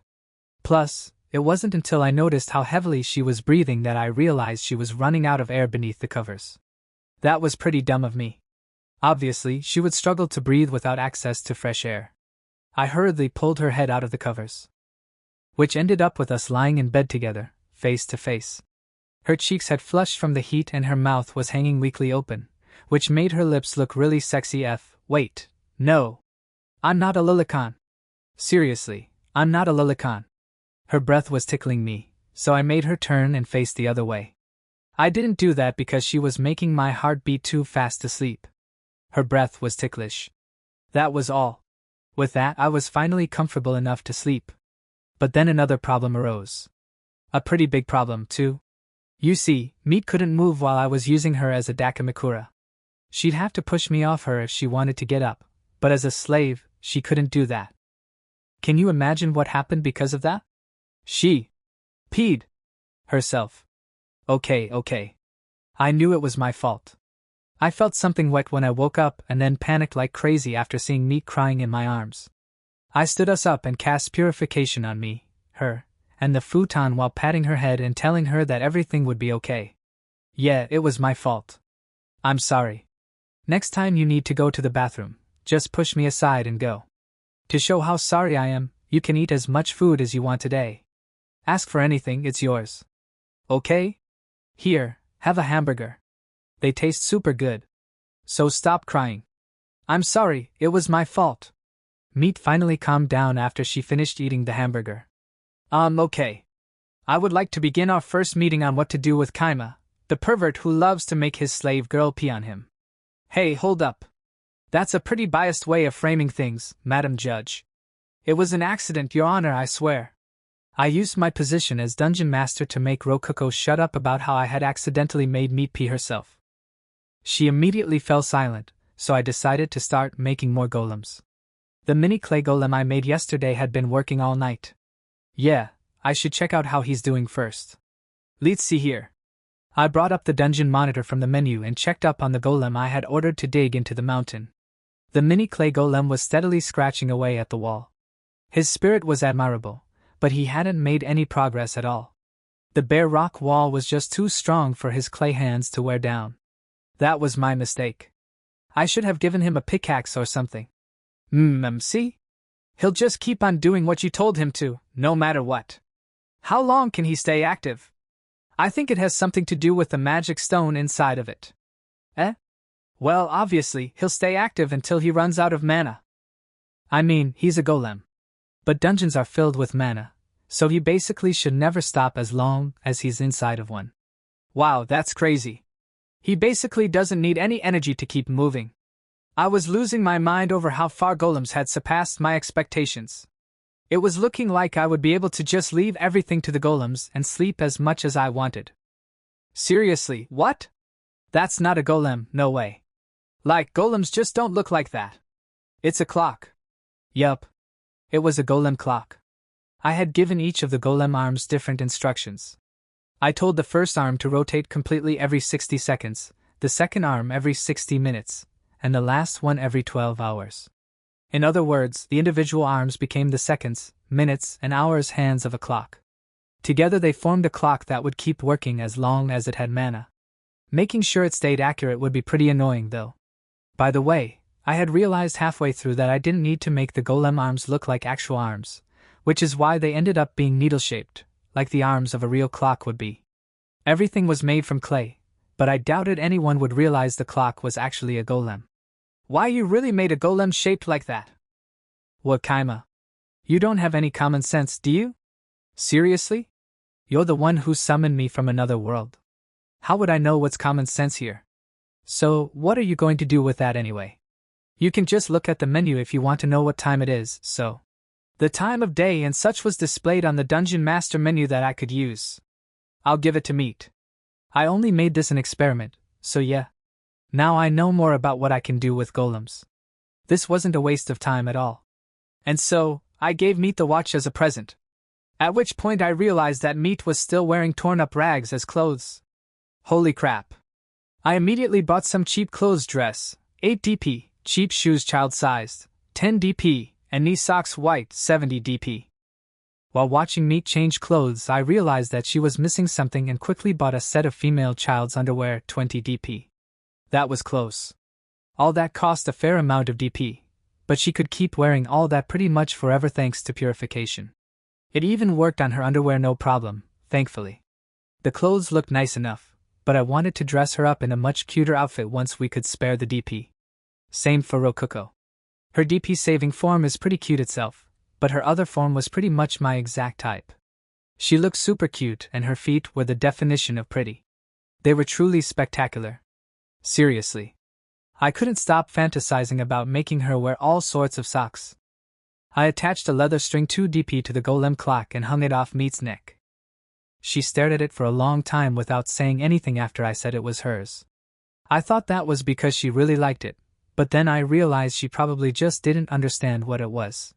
Right, she's a slave. There's probably a lot she doesn't know about the world. Starting tomorrow, I'll teach her everything she needs to know. By proxy, through Rokuko. Do your best, Rokuko. I mean, seriously. What's Rokuko been doing anyway? She's basically done nothing for the past month. She needs to work a little harder. I'll have her do my work for me. No, wait. No. The only future I see with Rokuko as leader is one where our dungeon turns into a goblin paradise, and then collapses immediately. I repaired the hands of the mini clay golem, taking the opportunity to turn them into stone shovels. It was actually pretty simple to do that. The stone became pliable like clay after I poured enough mana into it, making it very easy to morph into a shovel-esque shape. And here we have the new and improved mini clay golem, Shovel Edition. It felt like it took less mana to mold clay than it took to mold stone. In which case, it would probably be better if I made my first human-sized golem out of clay and just gave it a pickaxe. That could come after I spent some more time experimenting with this mini clay golem, though. I knew it wouldn't ever stop moving inside the dungeon. But how long would it last outside of the dungeon? I decided to test that and watched as Tessel moved around for about 1 solid hour before stopping. I needed to be careful about that. Stop golems would resume moving if you poured mana into them. It depended on the magic stone inside of them, but normally they could last 1 hour. I knew that thanks to knowledge from the Create Golem scroll. But wait, what the heck is a magic stone anyway? I know it functions like a battery, but that's all I know. Seriously? You'll give me knowledge that involves magic stones, but won't tell me what they are. Hey, Rokuko. What are magic stones? Magic stones are just, stones filled with mana. You can usually take them from monsters. Why don't you try buying some with DP? Rokuko casually said that to my offhand remark. It was like wool being pulled from my eyes. Holy crap. Is it just me or is DP way too useful? Dang, I didn't even think about doing that. I can't believe I needed you to remind me about the DP catalog. Am I just an idiot? I'm disappointed with myself. What's that supposed to mean? I took a look at the DP catalog. Magic stones were in the treasure section, in the same category as jewels. There were varying grades of magic stones, with the cheapest kind being 10 DP each and the most expensive being several tens of thousands of DP. But for now, I settled with buying just the cheapest ones to experiment with. But it was getting pretty tiring calling him Mini Clay Golem every time I talked about him, and so I decided to give him a name. You will now be known as Tessel. Your name is Tessel. Got it? The Mini Clay Golem, now known as Tessel, nodded as if saying, got it. I then changed his order, making him instead go outside of the cave and gather clay for me. Hey, Meat. Can you read and write? No, I can't. I'm sorry, Master. Meat lowered her head sadly. Hey, you know I'm not mad, right? You're making me feel bad, somehow. That's okay. Rokuko, teach Meat how to read. I'll let you eat a lot of melon rolls if she learns well. Same for you, Meat. You can eat as many hamburgers as you want if you do well. Study hard. Eh? I can eat as many melon rolls as I want. Okay. She can. Can I really? Hamburgers always made Meat's eyes light up. Thinking about it, Meat had gotten a lot more lively than she was in the past. The dead eyes she had when I saved her were completely gone. Perfect. No kid should ever have to look like that. But you know, dog girls really do love Meat, huh? I would need Meat to do work for me outside of the cave before long, so the sooner she learned to read and write, the better. I got back to work making golems while Rokuko taught Meat how to read and write. Normally it'd be about time for me to go to bed, but there was one thing I prioritized over sleep: preparations for sleeping really well. I was prepared to cut down on my sleeping time for the sake of sleeping better. Yeah, basically, sleep was still the most important thing to me. Day 25. After doing research on golems for some days, I had found out that you could do anything with Create Golem spell. Ladies and gentlemen, cores and slaves, I welcome you. This is the hope that illuminates this mysterious world. I present to you the culmination of my golem research, I said with a triumph look, but Rokuko was dumbfounded. Hey, I don't see a golem here. What did you want to? Before Rokuko can finish her sentence, I said, just you wait, my darling core. After saying that, I showed her some moves and kicks which only trained professionals can do after training for years. But knowing it was me who couldn't even fight, Rokuko was shocked. How was that? I asked her after losing my breath in some seconds. Being somewhat impressed, Rokuko said, it looked just like those knights from the other day. How did you do it? Simple, I turned my clothes into golems, and had them help my movements. Huh? Rokuko was shocked again. She was like, what the hell? At first I made a powered armor, but it was heavy, stood out, and was too clumsy. And then I realized I could make golems out of anything, even cloth. Meat saw how out of breath I was and brought me some water. While Rokuko, being Rokuko, was dumbfounded. This is a golem? These are just clothes, Kaima, you think weirdly. With a magic stone, the golems can work outside, so it should not be a problem going to the town. Kaima, you're going to a town? I won't be able to do much just staying inside here forever, and now that the knights have eliminated all the bandits for us, the road to town should be pretty safe. There's a lot of things I want to learn about, which means I need to do a lot of information gathering. I'll have to go to town eventually. Like how apparently you can become a holy paladin by destroying a dungeon core. If that's true, people might come by here looking to destroy our core. I needed to figure out what the people of this world thought about dungeons. Are dungeon masters stuck inside their dungeon or something? No, don't worry, there's no rules like that.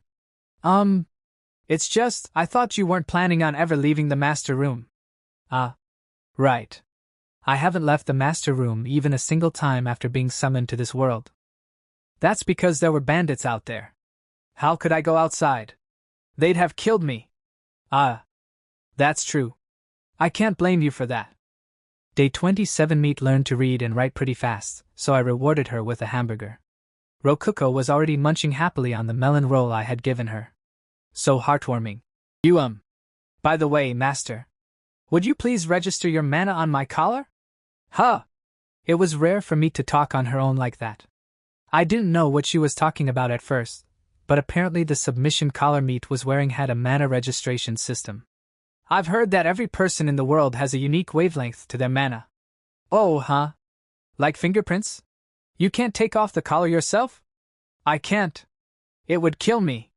A submission collar was a relatively cheap item used primarily to choke its wearer, but when someone became a slave, they would be forced to make a contract through magic where they would die if the submission collar was ever removed. Basically, contract magic would kill the slaves if they tried taking their collars off. Yep, this thing is a real pain. Alright, I'll definitely register my mana then. I want to avoid as many problems as possible here. Okay. Please pour your mana into the plate on my collar. After you do that, please check whether it worked by squeezing the collar. I placed my fingers on the plate and poured mana into it. Yeah. It definitely felt like my mana connected to some password channel system thing. Registration complete? I wasn't too happy about it, but I envisioned Meat's collar squeezing as a test to see if it worked. And then, whoa! See, cancel! Stop choking her! I saw the collar squeeze tightly. It was visibly digging into her neck. That's not light squeezing at all. Holy crap! Stop! What kind of monster would do this to someone just to call them over? Meat, teary-eyed from having her oxygen supply cut off, replied to me with flushed cheeks while coughing. I'm sorry. I'm so sorry. Hey. Now I'm your slave for real, master. Meat smiled brightly. What? This is the first time I've ever seen her smile. Why now? Day 28. Alright, Rococo. Only summon 5 goblins if any adventurers come. Only 5. No more than that. When you buy melon rolls, get them from the pastry set. You can have 2 a day. We'll see. You be careful too, Kaima. Okay? And so, I left the cave with Rococo staying behind to keep watch. It hit me that I was leaving the master room for the first time. I had been letting me take care of getting clay and recovering Tessel and all that good stuff. I could just use the monitor whenever I wanted to look outside. What if the outside air is poisonous to people from my world or something? Like, what if the planet's mana is actually super deadly to me? Aren't we going? Why yeah, we're going. Right now. Right now. Hurry up and go already. Don't push me, alright? No matter what. Don't push me. Push you? Okay. Hold on. What's going on here, automatic translator? Rococo pushed me on the back, forcing me out of the master room. I ended up in the dungeon's core room, completely fine. Alright, sweet. Nothing bad happened at all. Phew, I really worked myself up over nothing. I mean, how could mana be poisonous to me? I've been casting spells almost constantly. Yeah. Are you okay, master? I'm fine. Totally fine, feeling great. Let's go then. Why are we just standing at the cave's entrance? You know, come to think of it, I'm the dungeon master. Should I really be leaving the dungeon willy-nilly like this? I dunno. I think I should be more cautious about this and take things really slowly. Hiya. Why are you pushing me? Don't push me. Eh? You want me to push you? Okay, I will. Why? Why aren't you doing your job right, Mr. Automatic Translator? Why you've stolen my first time going outside? And my precious first time. Yeah, nothing bad is happening. Why would anything bad happen anyway? I'm being silly. I took another cautious step outside, but moved so slowly that meat started to pull on my clothes. Master? Right. Sorry. Let's get this show on the road. And so, I took my first step towards the forest. Should I push you? Yes, please. We hadn't encountered any major problems so far, but it still frustrated me that I had to leave safety to go outside where my very life was at risk. I grumbled about it to myself while running along the mountain road with meat. Why did I have to go outside? For safety, of course. It was impossible for me to tell whether I was safe or not without any information. I had so little information that my desire to do research outweighed the possibly temporary safety I had at the dungeon. Hence, I needed to go to a human settlement. I really don't want to work. Naturally, I was capable of running down the mountain road despite never exercising thanks to my wearable golem. I had ordered it to run all the way to Tsaya village. And so it was. But it was still really tiring somehow, so I needed to stop several times to take breaks. How is meat keeping up so easily? My muscles are gonna hurt like hell tomorrow, sheesh. It took us half a day to reach the city. And so, we were there. Tsaya City at last. Aside from the food and water, we had also brought a fair amount of cash from the dungeon. It was the money we had withdrawn into the master room after the knights came to eliminate the bandits. The city was surrounded by a brick wall about 5 meters tall, and the entrance gate was protected by a tough-looking guard. Wait a second, whoa. This is a pretty big city. How many people are living here? Halt! What business do you have in Tsaya City?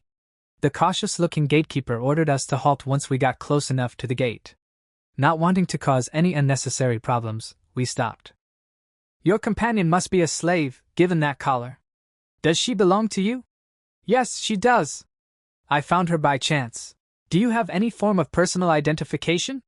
If not, you'll need to pay 5 silver coins and 1 copper coin. Your slave doesn't need to pay 5 silver coins because she's with you, her master, and slave collars are a form of personal identification.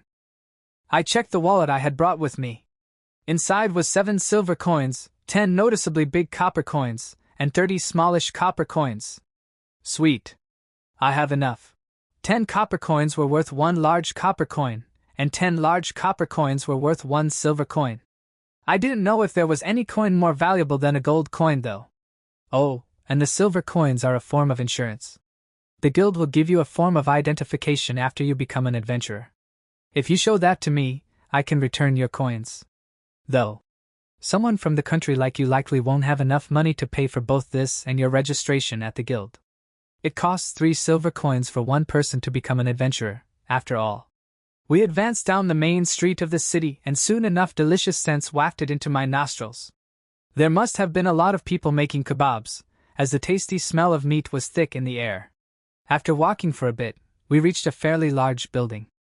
A sign with a drawing of swords, potions, and scrolls on it was hanging on the door. That must have been the signpost for the Adventurers Guild.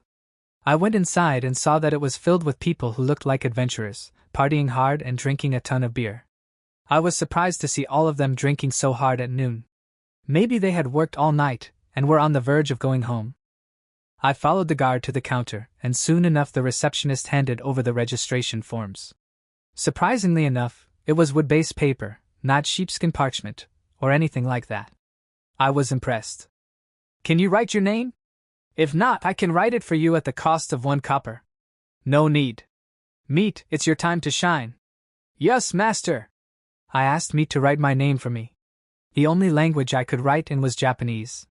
I couldn't comprehend this world's language whatsoever. Suddenly, I realized that the guard and the receptionist were looking Meat and me over with furrowed brows. Was it that rare for a child slave to be literate? I'm surprised. She's such a small child, and yet. Well, I needed her to be useful somehow. I see. For some reason, the receptionist was giving me a kind of disgusted look. Should I not have taught Meat to read or something? Are you really going to register that slave child as well? Is there a problem with that? Can slaves not be registered? Is there an age limit? Is she writing the wrong things? No, there isn't any problem with the paperwork or anything of that sort. Meat finished writing my name, and we quickly finished the rest of the registration. Guild's receptionist perspective. My name is Celia, a receptionist at the Adventurers Guild. I wonder, what relationship do these 2 new registrants have with each other? The girl has such an unpleasant name. Meat. Like she's just an object or something. But she's being registered as an adventurer despite her name. What a travesty. Kama the Brute, was it? Got it. Sigh, what an angel she is. She deserves to be protected from that scum. Day 29. After registering at the guild, I took a look at the request board. I came to town to learn more about the world. But there was something more important. I needed to find out what people of this world thought about dungeons. We'd never hold up if guys like that knight keep on coming for the core. What sorts of requests are linked to dungeons? Meat happily plunged into the throng of adventurers. Her small body was engulfed by the crowd and disappeared in seconds. After a small while, she came running back with 2 slips of paper wedged between her lips. I rubbed her head and scratched her chin to thank Meat, causing her to wiggle happily. Yep, she's basically a puppy. Thank you so much. I took a look at the quests she brought back. Master. How about these? As a new adventurer we can't take any requests above rank G. I had Meat find us some that even we could do. If we wanted to take harder requests, we had to raise our ranks first. Hunting meat for a restaurant. Adventurers in the guild are organized by ranks. As a newbie you start out at G rank, you will rank up based on your performance on the quests. Said the receptionist after I showed her AF rank quest which was about surveying our dungeon, the ordinary cave. That's why I gotta rank up if I wanna take that request. Damn, I'm so sleepy, I don't wanna grind. So I took a rabbit hunting quest. The quest had 2 requirements. Number 1, hunt at least 3 rabbits. Number 2, the rabbits must be fresh. And hunting rabbits shouldn't be an issue. These are perfect. We headed straight to forest. We found 1 rabbit on our way to the forest. It was bouncing around the grassy plains much like you would expect a rabbit to do. Honestly. It was super cute. White fur, red eyes, tiny. Yeah, it was cute. Cute and fluffy. a cute ball of fluff frolicking amidst the grass. But moments later, Meat had decapitated it with a single slice. Her golem blade knife easily sliced through its neck thanks to its vibration capabilities. It was pretty gruesome. Here's the meat. Thanks. Good job. I'm proud of you. This kid's got no mercy. I picked up the rabbit's corpse by the feet as blood pumped out of its neck and held it upside down for a bit. Once most of its blood had drained, I threw it into a leather bag we had brought. Meat's knife is a golem I made from an iron ingot. With magic power, the blade vibrates, and I can even cut cleanly through a log. With this knife and the golem clothes, anybody can hunt rabbits. At least, even I should be able to. I think I can. When I slashed at the rabbit, it jumped away and ran. So fast. Stay still so I can hit you. Ugh, a worthy opponent. After trying for some time, I asked Meat. Hey Meat, how is it going on your end? When I looked in her direction, she already had killed 3 rabbits. After killing the 10 rabbits, we headed to the Adventurers Guild and handed over the rabbit-filled bag. The client grinned after seeing what was inside. Well, looks can be deceiving, huh? Didn't expect you to be this skilled with a blade. Sorry, the girl did basically everything, not me. All I did was hold upside down the rabbits that the great Meat hunted and throw them in the bag after they ran out of blood. Meat was the only one who went into the forest. I just stood around waiting for her. But regardless of who caught them, the client was very impressed with the rabbits. It helped that their pelts were still usable thanks to how we drained their blood. All the rabbits, except one, earned the maximum payment of 10 coppers, resulting in a net gain of 97 coppers. Though as a bonus for how solid they were overall, he paid us a whole silver coin instead. Huh? Which was the one worth 7 coppers? Yeah? You know it was the one I caught on my own. My bad for slicing its torso in half. Congratulations. You can now rank up. Do you wish to rank up? Why? Rank up. In other words, we'd be leaving G rank and going up to F rank. Then please give me your guild card. Please sit down and wait for a moment. After we gave our cards to the guild's receptionist, I asked Meat to get the ordinary cave investigation quest. We had finally met our goal. Now we will do the survey ourselves and say everything is normal in the dungeon, and that should keep any new invaders from cawing for a while. While I was thinking that, the guild's receptionist came back with our cards. Thanks for waiting, here's your new F rank cards. I thanked the receptionist and took our cards. Meat was taking a lot of time, so I asked her, "What's wrong, Meat?" "It's not here." "Yep. Which means someone took it, I guess." "Oh crap, what do I do?" "When did it get taken?" "This morning? At noon? Maybe last night?" "If they just took it, we could catch up to them on the road there. We might end up fighting, though." Would we be able to win that fight, Master?" I glanced at Meat. Speaking of which, does Meat really understand that I'm a dungeon master? Like, does she get what that implies? I don't think I've ever talked to her about it. But, okay. I need to calm down. Rokuko can handle herself. She'll do what I told her to for sure. If what I know about this world is right, that'll be enough. The only problem is, what if what I know and what the guild knows is different? I need to find that out right away, which means now's not the time to be sleeping. I headed towards the counter. Behind it was Celia, the same receptionist as always. "Sorry for coming right back. I'd like to ask you some questions about dungeons, if that's okay. Many adventurers will soon be returning, but I can answer your questions until then." "But what do you want to know?" "The dungeons around here are all D rank or above, so they should have little to do with you. In other words, because the ordinary cave was the subject of an F rank quest, it wasn't a normal dungeon. I remember seeing a quest about exploring some dungeon named Ordinary Cave. I couldn't find it just now, but it was an F rank quest, which makes me curious about it." "Ah, yes. That quest is primarily for rookies.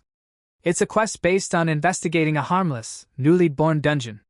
Those are quite rare. We post the quest about once every 2 weeks. Newly born?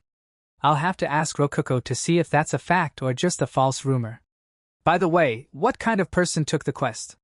That information is confidential." "Yeah, figures. I'd have appreciated it if she told me, but I'd basically lose all trust in her if she gave away information like that willy-nilly." "While I'm here, might I ask what kind of places dungeons are?" Dungeons are places where treasure, monsters, and traps appear. It's often said that if you wish to get rich quick, dungeons are your best bet. Though I presume you already knew that much. And naturally. Of course. How could I not? Yeah, I had no idea. Thank you for teaching me what's common sense in this world. Then, are you aware of what a dungeon boss or a dungeon core is? Dungeon boss? Not dungeon core? Now that she mentions it, I do remember one of the knights talking about a dungeon boss or something. Air cores are like the hearts of dungeons. Right? Yes, that's right. A dungeon will collapse as soon as its core is destroyed.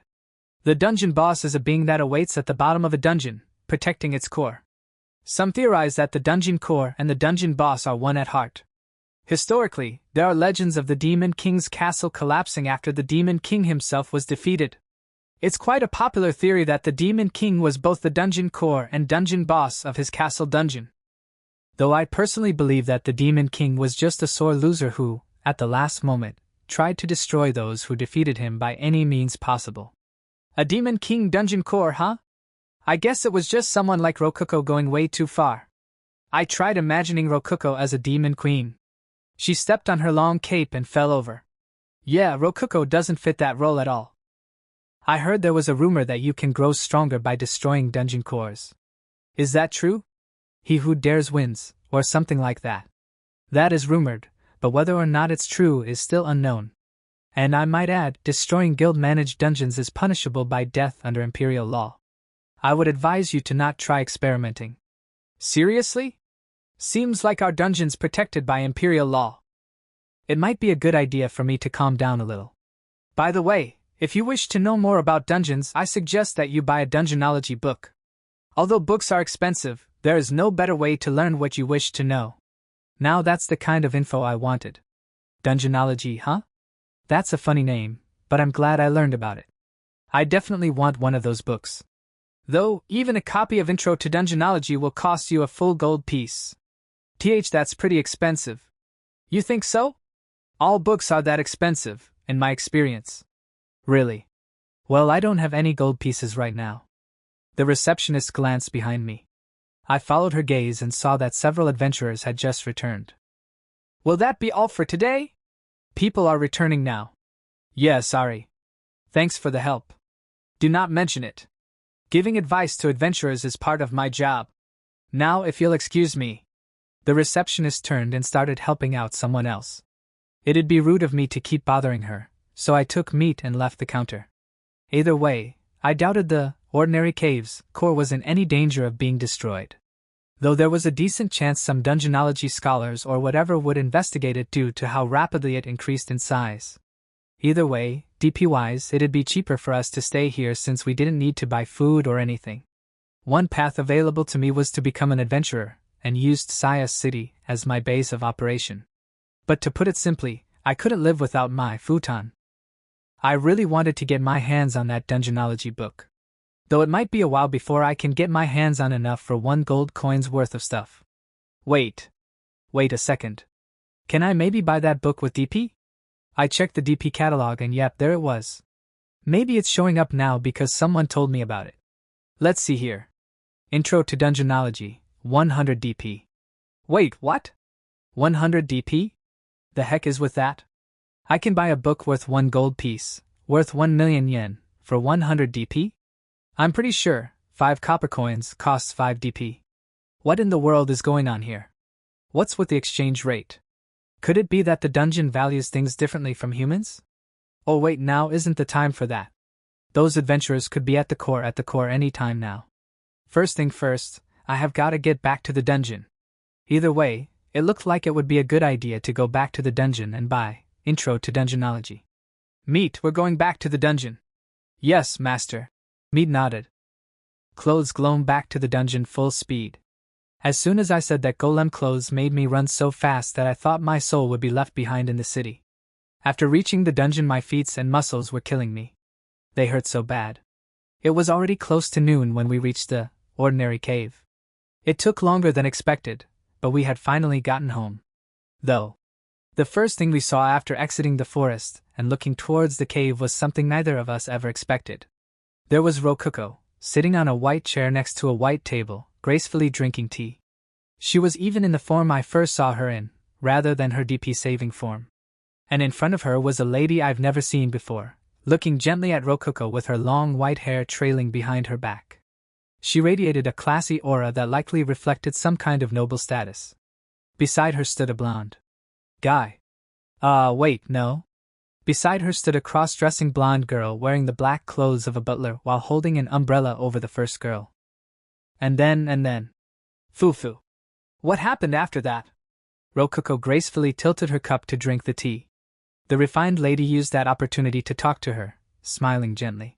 Basically, the entrance to our cave had turned into the royal garden of a palace. What the heck is Rokuko doing? Who is that girl? Why are they drinking tea like nothing's wrong at all? I froze in place, and soon enough made eye contact with the broadly smiling Rokuko. Oh, Kaima! Welcome back! That didn't take long at all. What are you doing? Can't you tell? I'm having a tea party like the refined lady I am. Rokuko, not in her lowly form, puffed out her sizable chest with pride. That's not what I meant. I want to know why you're doing that. Number 89 came over to spend time with me. Oh wow, number 89, huh? Wait. Number 89? She's a dungeon core? I looked more closely at the white-haired girl sitting next to her. She looked like much more of a refined lady than Rokuko. Well, hello there. May I call you Kaima? The lady elegantly waved her hand. To be honest, she was exactly my type. Like, exactly, holy shit. But for some reason, a chill ran down my spine. Let me introduce myself, said the white-haired lady. Oh my god, she is like an angel. I am Dungeon Core number 89, Haku of the White Labyrinth. I was just talking to number 89 about what happened recently. I told her about you too, Kaima. Alright, Rokuko. Come here for a second. Ma'am, please excuse us. I pulled Rokuko away and started whispering to her. How much have you told her? I just got to the part where the bandits were all about to die. Oh, and I gave her a melon roll, too. She really loved it. Rokuko let out a girlish squeal of happiness, clearly pleased that her older sister enjoyed her gift. So I thumped her on the side of the head. Ow. Why'd you do that? Rokuko barked at me like an angry dog. Has scratched that. Big tits or not, she's still more like an angry puppy. Listen up. Stop telling her things she doesn't need to know. She might be our enemy. And no matter what, don't tell her anything about my golems. But number 89 definitely isn't our enemy. Who taught you the absolutely incredible battle strategy of summoning nothing but goblins? Number 89. Who told you to use DP only to summon monsters without ever expanding your dungeon past one room? Number 89. So? Are you really sure she definitely isn't our enemy? But. Alright. So basically here's how it is. Dungeon Core number 89 wasn't letting Rokuko grow as a dungeon. While, simultaneously, her own dungeon was shooting up through the rankings. There was some connection there, and it was very possible that she'd be getting in our way from now on. Rather, she would probably eliminate us the second she could if we ever get in her way. Number 695. Will your secret discussion be over soon? I would like to join you too. Oh, okay. We're coming right over, number 89. And yet, Rokuko still looked happy after Dungeon Core number 89 called out to her. Yeah.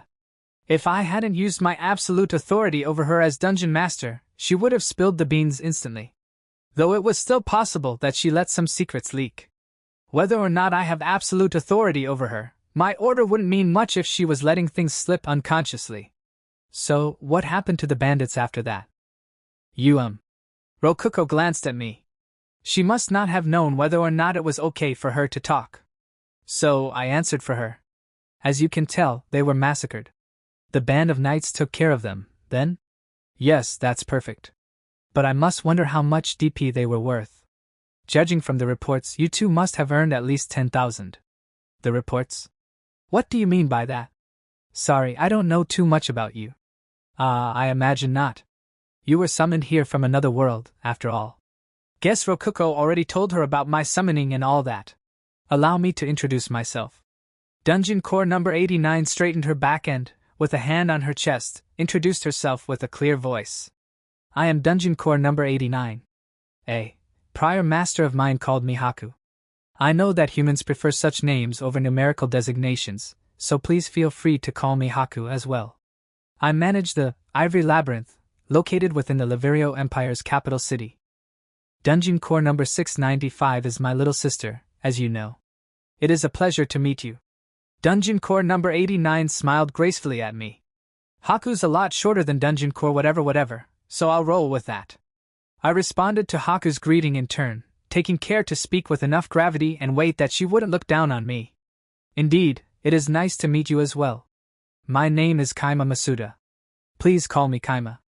I have been working as the dungeon master of your little sister's dungeon, the Ordinary Cave. I pray that we can work well together.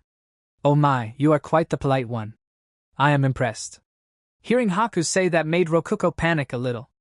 Should I introduce myself too? I am Dungeon Core number 695, and…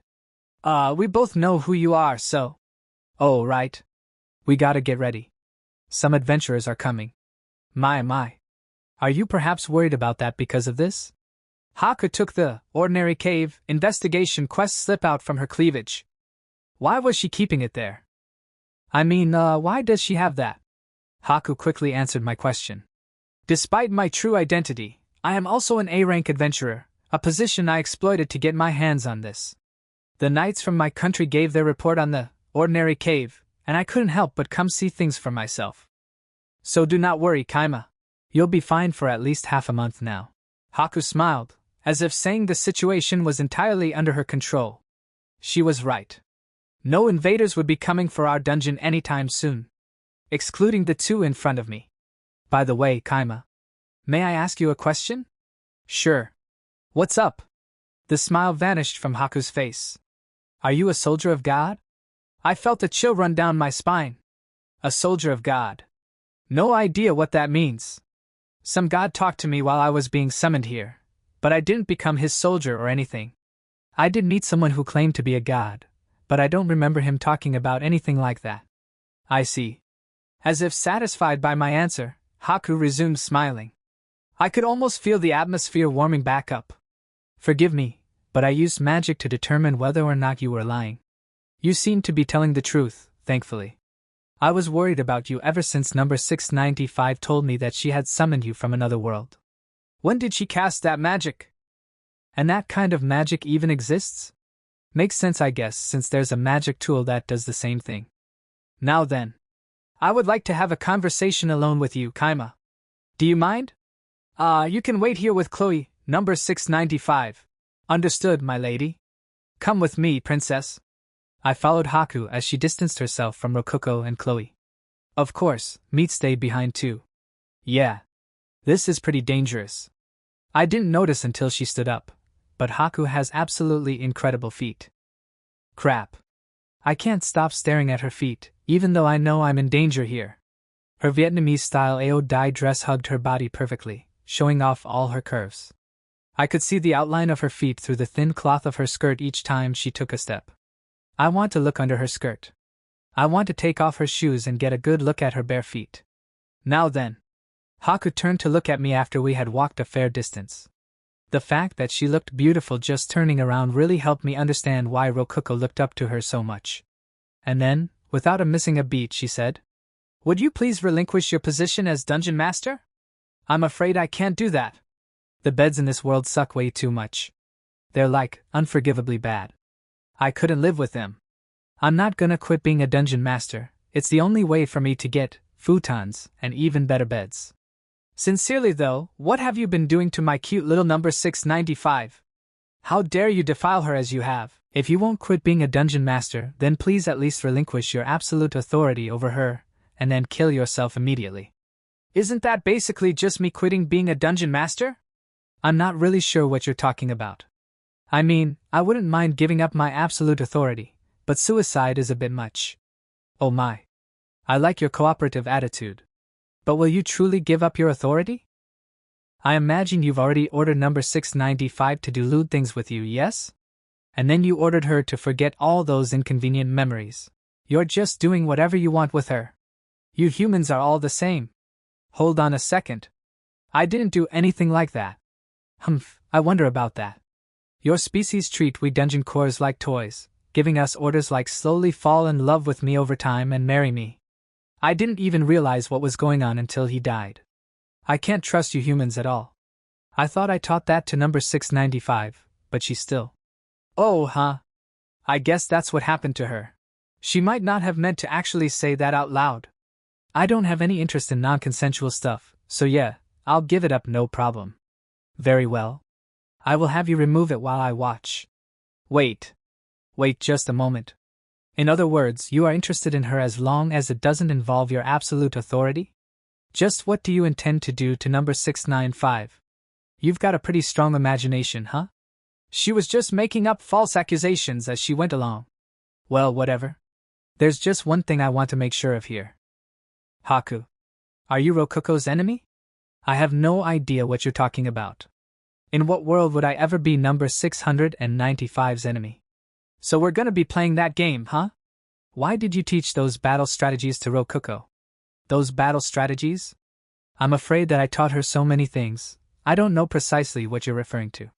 I decided to take things step by step and ask one specific question at a time to ensure I knew what was going on. Okay, first of all, why did you teach her to summon goblins specifically? Goblins are the most efficient monster for a dungeon as small as hers to summon.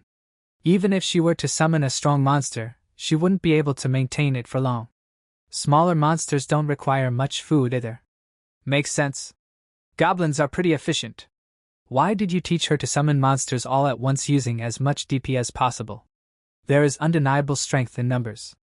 A strong foe can be beaten by many weak allies. Additionally, there is not a single dungeon core alive who would prioritize DP over survival in a dangerous situation. That's true. There's no point in saving your resources for later if there won't be a later. Why did you teach her that building rooms was a waste of DP and that monsters should be prioritized? Rooms can't defeat invaders, can they? Victory can only be obtained by summoning monsters to defeat invaders.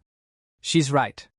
No matter how many rooms you have, you need some kind of offensive strategy to ultimately win. In that case, why didn't you teach her about using traps? Most of them can only be used a single time, which isn't very cost-effective. And to make matters worse, you can place very few traps in a small dungeon. Traps that can be used many times are quite expensive. Makes sense. Alright. I think that's enough questions. All her advice makes perfect sense from the perspective of this specific dungeon. But remove one condition and all the advice would be completely worthless. Okay. I understand where you're coming from. Now what I want to know is, how did you make people view her as a safe, harmless dungeon? Yep. The condition was that Rokuko had to be a dungeon managed by humans. In any other situation, invaders would destroy the dungeon core as soon as they defeated the goblins. After all, the ordinary cave had in fact been just an ordinary cave with a core lying defenseless in its only room. Oh my, you've figured it out, have you? Well, the answer is simple enough. I personally created both the Lavirio Empire and the Adventurers Guild. Rokuko was established as a safe dungeon because I willed it. I had more or less noticed that already. It didn't take me long to realize that she was a big fish in this sea. Ah, and by that I mean both among humans and among other dungeon cores. Oh my, you don't seem very surprised. I mean, you mentioned receiving a report from the knights earlier. You had no intention of hiding your true identity, did you? Well, no. I didn't. Haku smiled and laughed a little, visibly pleased. So, why did you try to ensure that the ordinary cave would stay weak and small forever? Because number 695 is cuter that way. And I want to protect her. That's why I panicked quite a bit when I heard that she had been occupied by bandits. You want to protect her? Why? Well, she is my cute little sister, you know. I yearned for her safety so much that at first I thought about placing a guard by her entrance to prevent anyone from invading her in the first place. But that would just attract unwanted attention from the soldiers of God, who would proceed to hunt her. That's why I instead focused on making her as invisible and forgettable as possible. So, is that satisfactory enough of an explanation for you? Am I satisfied, huh? Why are you hunting other dungeon cores? One of the knights had said that one needed to destroy a dungeon core to become a holy paladin. Which, of course, had to be a system that Haku set in place herself. She was protecting Rokuko while actively attacking other dungeon cores, and I wanted to know why. Wait. I wonder if she knows that her little system there nearly got Rococo killed when the knights were here. That has nothing to do with number 695. If I didn't hunt other cores, the soldiers of God would hunt me in turn. She was doing it for her own sake. That was very easy to understand. Makes sense to me. Very well. Is there anything else you want to know? I'll answer any questions you have, while we're here. That's pretty nice of you. Any particular reason behind this streak of kindness? Yes, well, consider it a reward from me. I heard from number 695 that you made certain every single one of the dirty bandits that stepped on her died. You made sure not a single one of them survived. This is my thanks for that. If even a single one had gotten away, I would have needed to waste my time hunting them down. Alright. May as well use this opportunity to ask about holy paladins. By the way, did you know that one of the knights that came here tried to destroy Rococo's core? I heard. I gave special treatment to the 17th Knight Platoon, and yet their report mentioned one of them trying to swing their sword at number 695. Can you believe it? My goodness, I will never understand how you humans can be so simple-minded as to not understand how lovely and cute and perfect number 695's core is. Naturally, I'm having them all executed. All of them. Of course, I can't mention number 695 in the official charges, so I'm planning to forge evidence indicting them all of treason against the state. The true treason would be punishing them with just a pay drop despite how grave the crime of attempting to destroy number 695 is. That makes their executions lawful and just. I suppose that they are currently returning to the capital with no idea of what awaits them. This woman's messed up in the head. And she's so stupidly powerful she can easily destroy people's lives if she wants to. What kind of politics involves executing an entire platoon of knights? That's just scary. Oh my, do you think I went too far? Not at all. Oh, by the way, the knights left early out of laziness. They said adventurers would take care of any stragglers for them. Was that in the report too? It seems I have another crime to charge them with. I kept my cool and played along with her. I'd be in danger myself if I disagreed with her too much. But either way, I felt like I knew her a little better after all that. I was pretty confident she wouldn't end up becoming Rococo's enemy. Everything she did was for Rococo's sake, after all. We should be safe as long as Rococo doesn't try to hurt Haku for whatever reason. You don't seem to be a useless man who just sleeps all day, so it might be wise for me to recognize you as number 695's dungeon master for now. I'll spare your life at the very least, as thanks for doing so well in saving her from the bandits. Sweet, I'm gonna survive this. I feel like she's looking down on me pretty hard, but whatever. As long as she's not my enemy. I mean, her feet are super pretty. There's not a single bad person in the world with pretty feet. Actually, sorry, that's not true at all. There's a lot of villains that like to step on people with their sexy feet. Right. Very well. Let us have a dungeon battle. I'll recognize you as her master if you can defeat me. Ha! There's another word I don't know. And my tedious radar is beeping like crazy. Please no. I took a deep breath. Calm down. Calm down. What is a dungeon battle? It's a competition. Yes, a competition where dungeons attempt to invade each other. There are many rules, but let's start with the basics.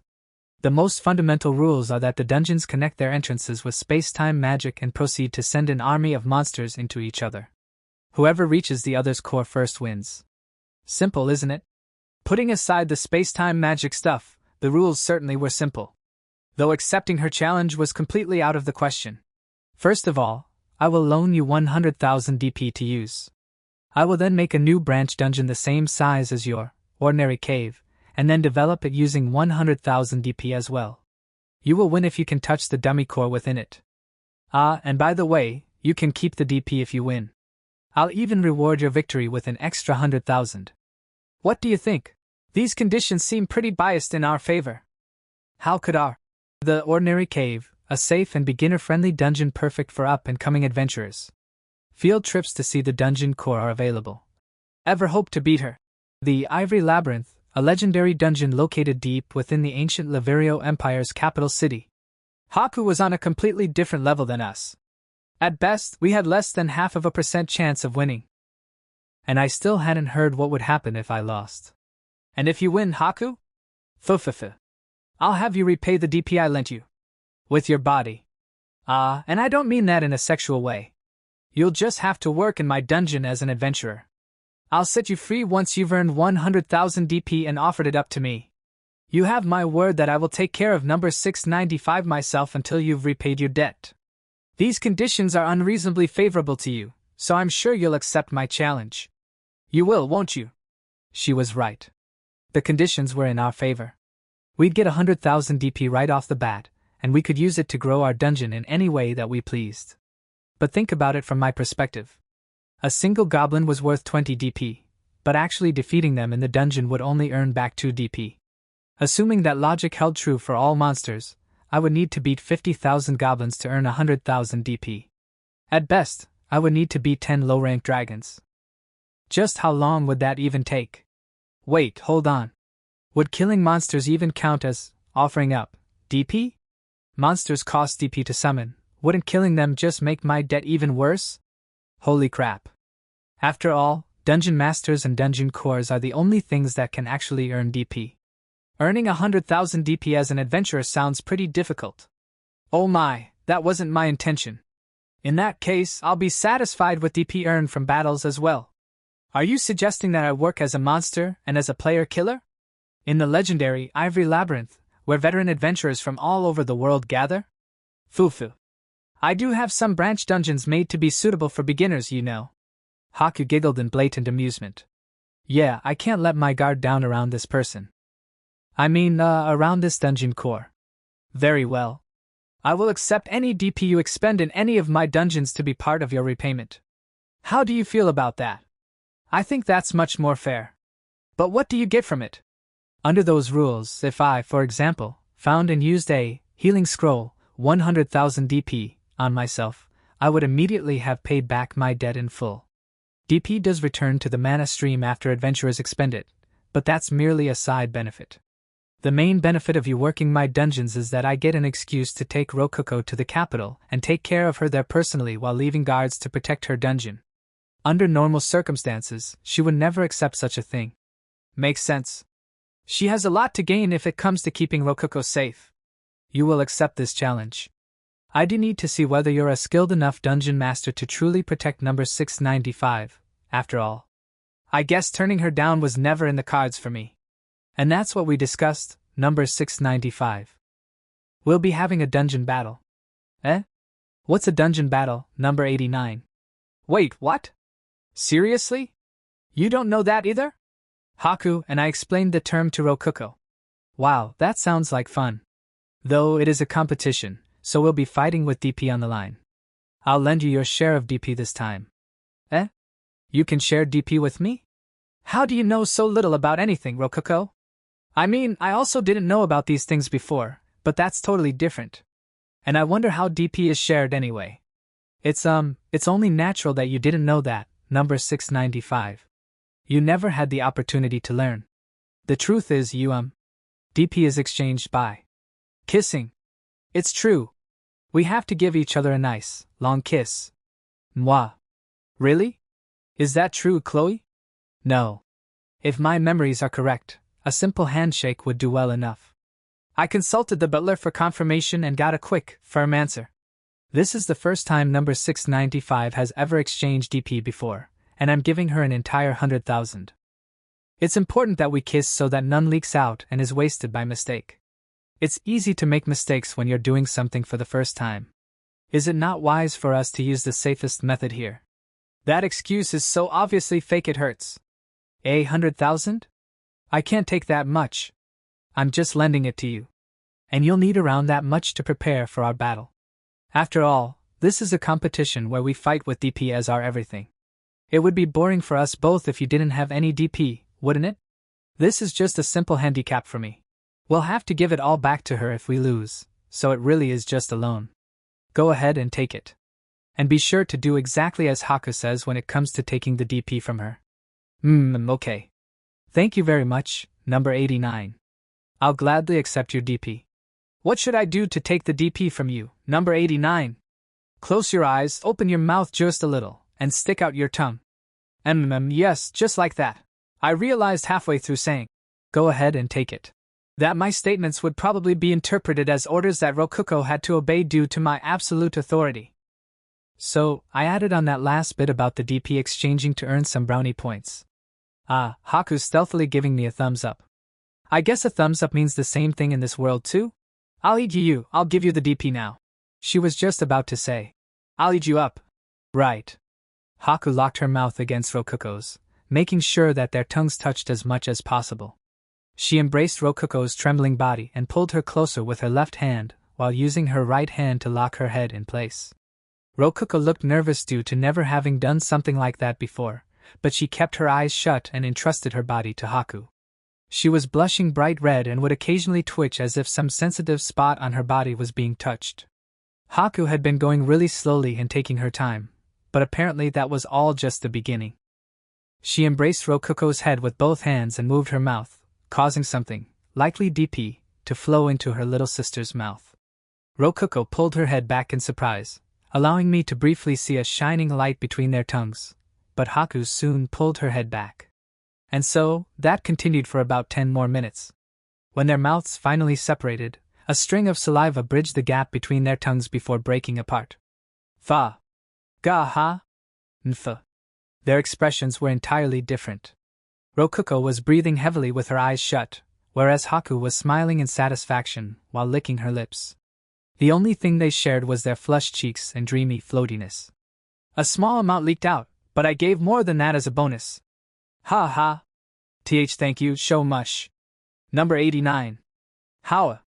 Ufufa. Was your first DP exchange too much for you? That's fine. I'll keep holding on to you for as long as necessary, so rest well. Haku once again stealthily gave me a thumbs up behind her back. Yeah. That definitely means, good job, in this world too. I checked our DP while Rokuko rested her body against Haku's. 114,032 DP. The exchange certainly seemed to have gone well. I think we had 3,500 DP before this, so. Dang. The DP I worked my ass off to get with blood, sweat, and tears is equivalent to just a minor bonus, in Haku's eyes. Just how much DP does she earn a day? Seriously. By the way, Kaima. Do not even think about losing intentionally by not preparing for the battle. I won't accept the DP I just loaned you as a way to repay your debt. It has to be new DP. Oh snap, there goes that plan. Darn. I could have earned 10,000 DP for nothing, too. By the way, this is a gift from me. Haku gave me a copy of Intro to Dungeonology. I took a look at the author and saw that it had been written by Haku Laverio. Makes sense that a dungeon core would write a book about dungeons. This is probably the best source of information I could ask for. Humans believe many things that aren't quite true, so you should read this and be careful. Most of these are things I've thought up myself. One thing that's particularly popular amongst we cores is this section. Haku pointed her pale, white finger to a section in the book named Safe Zones.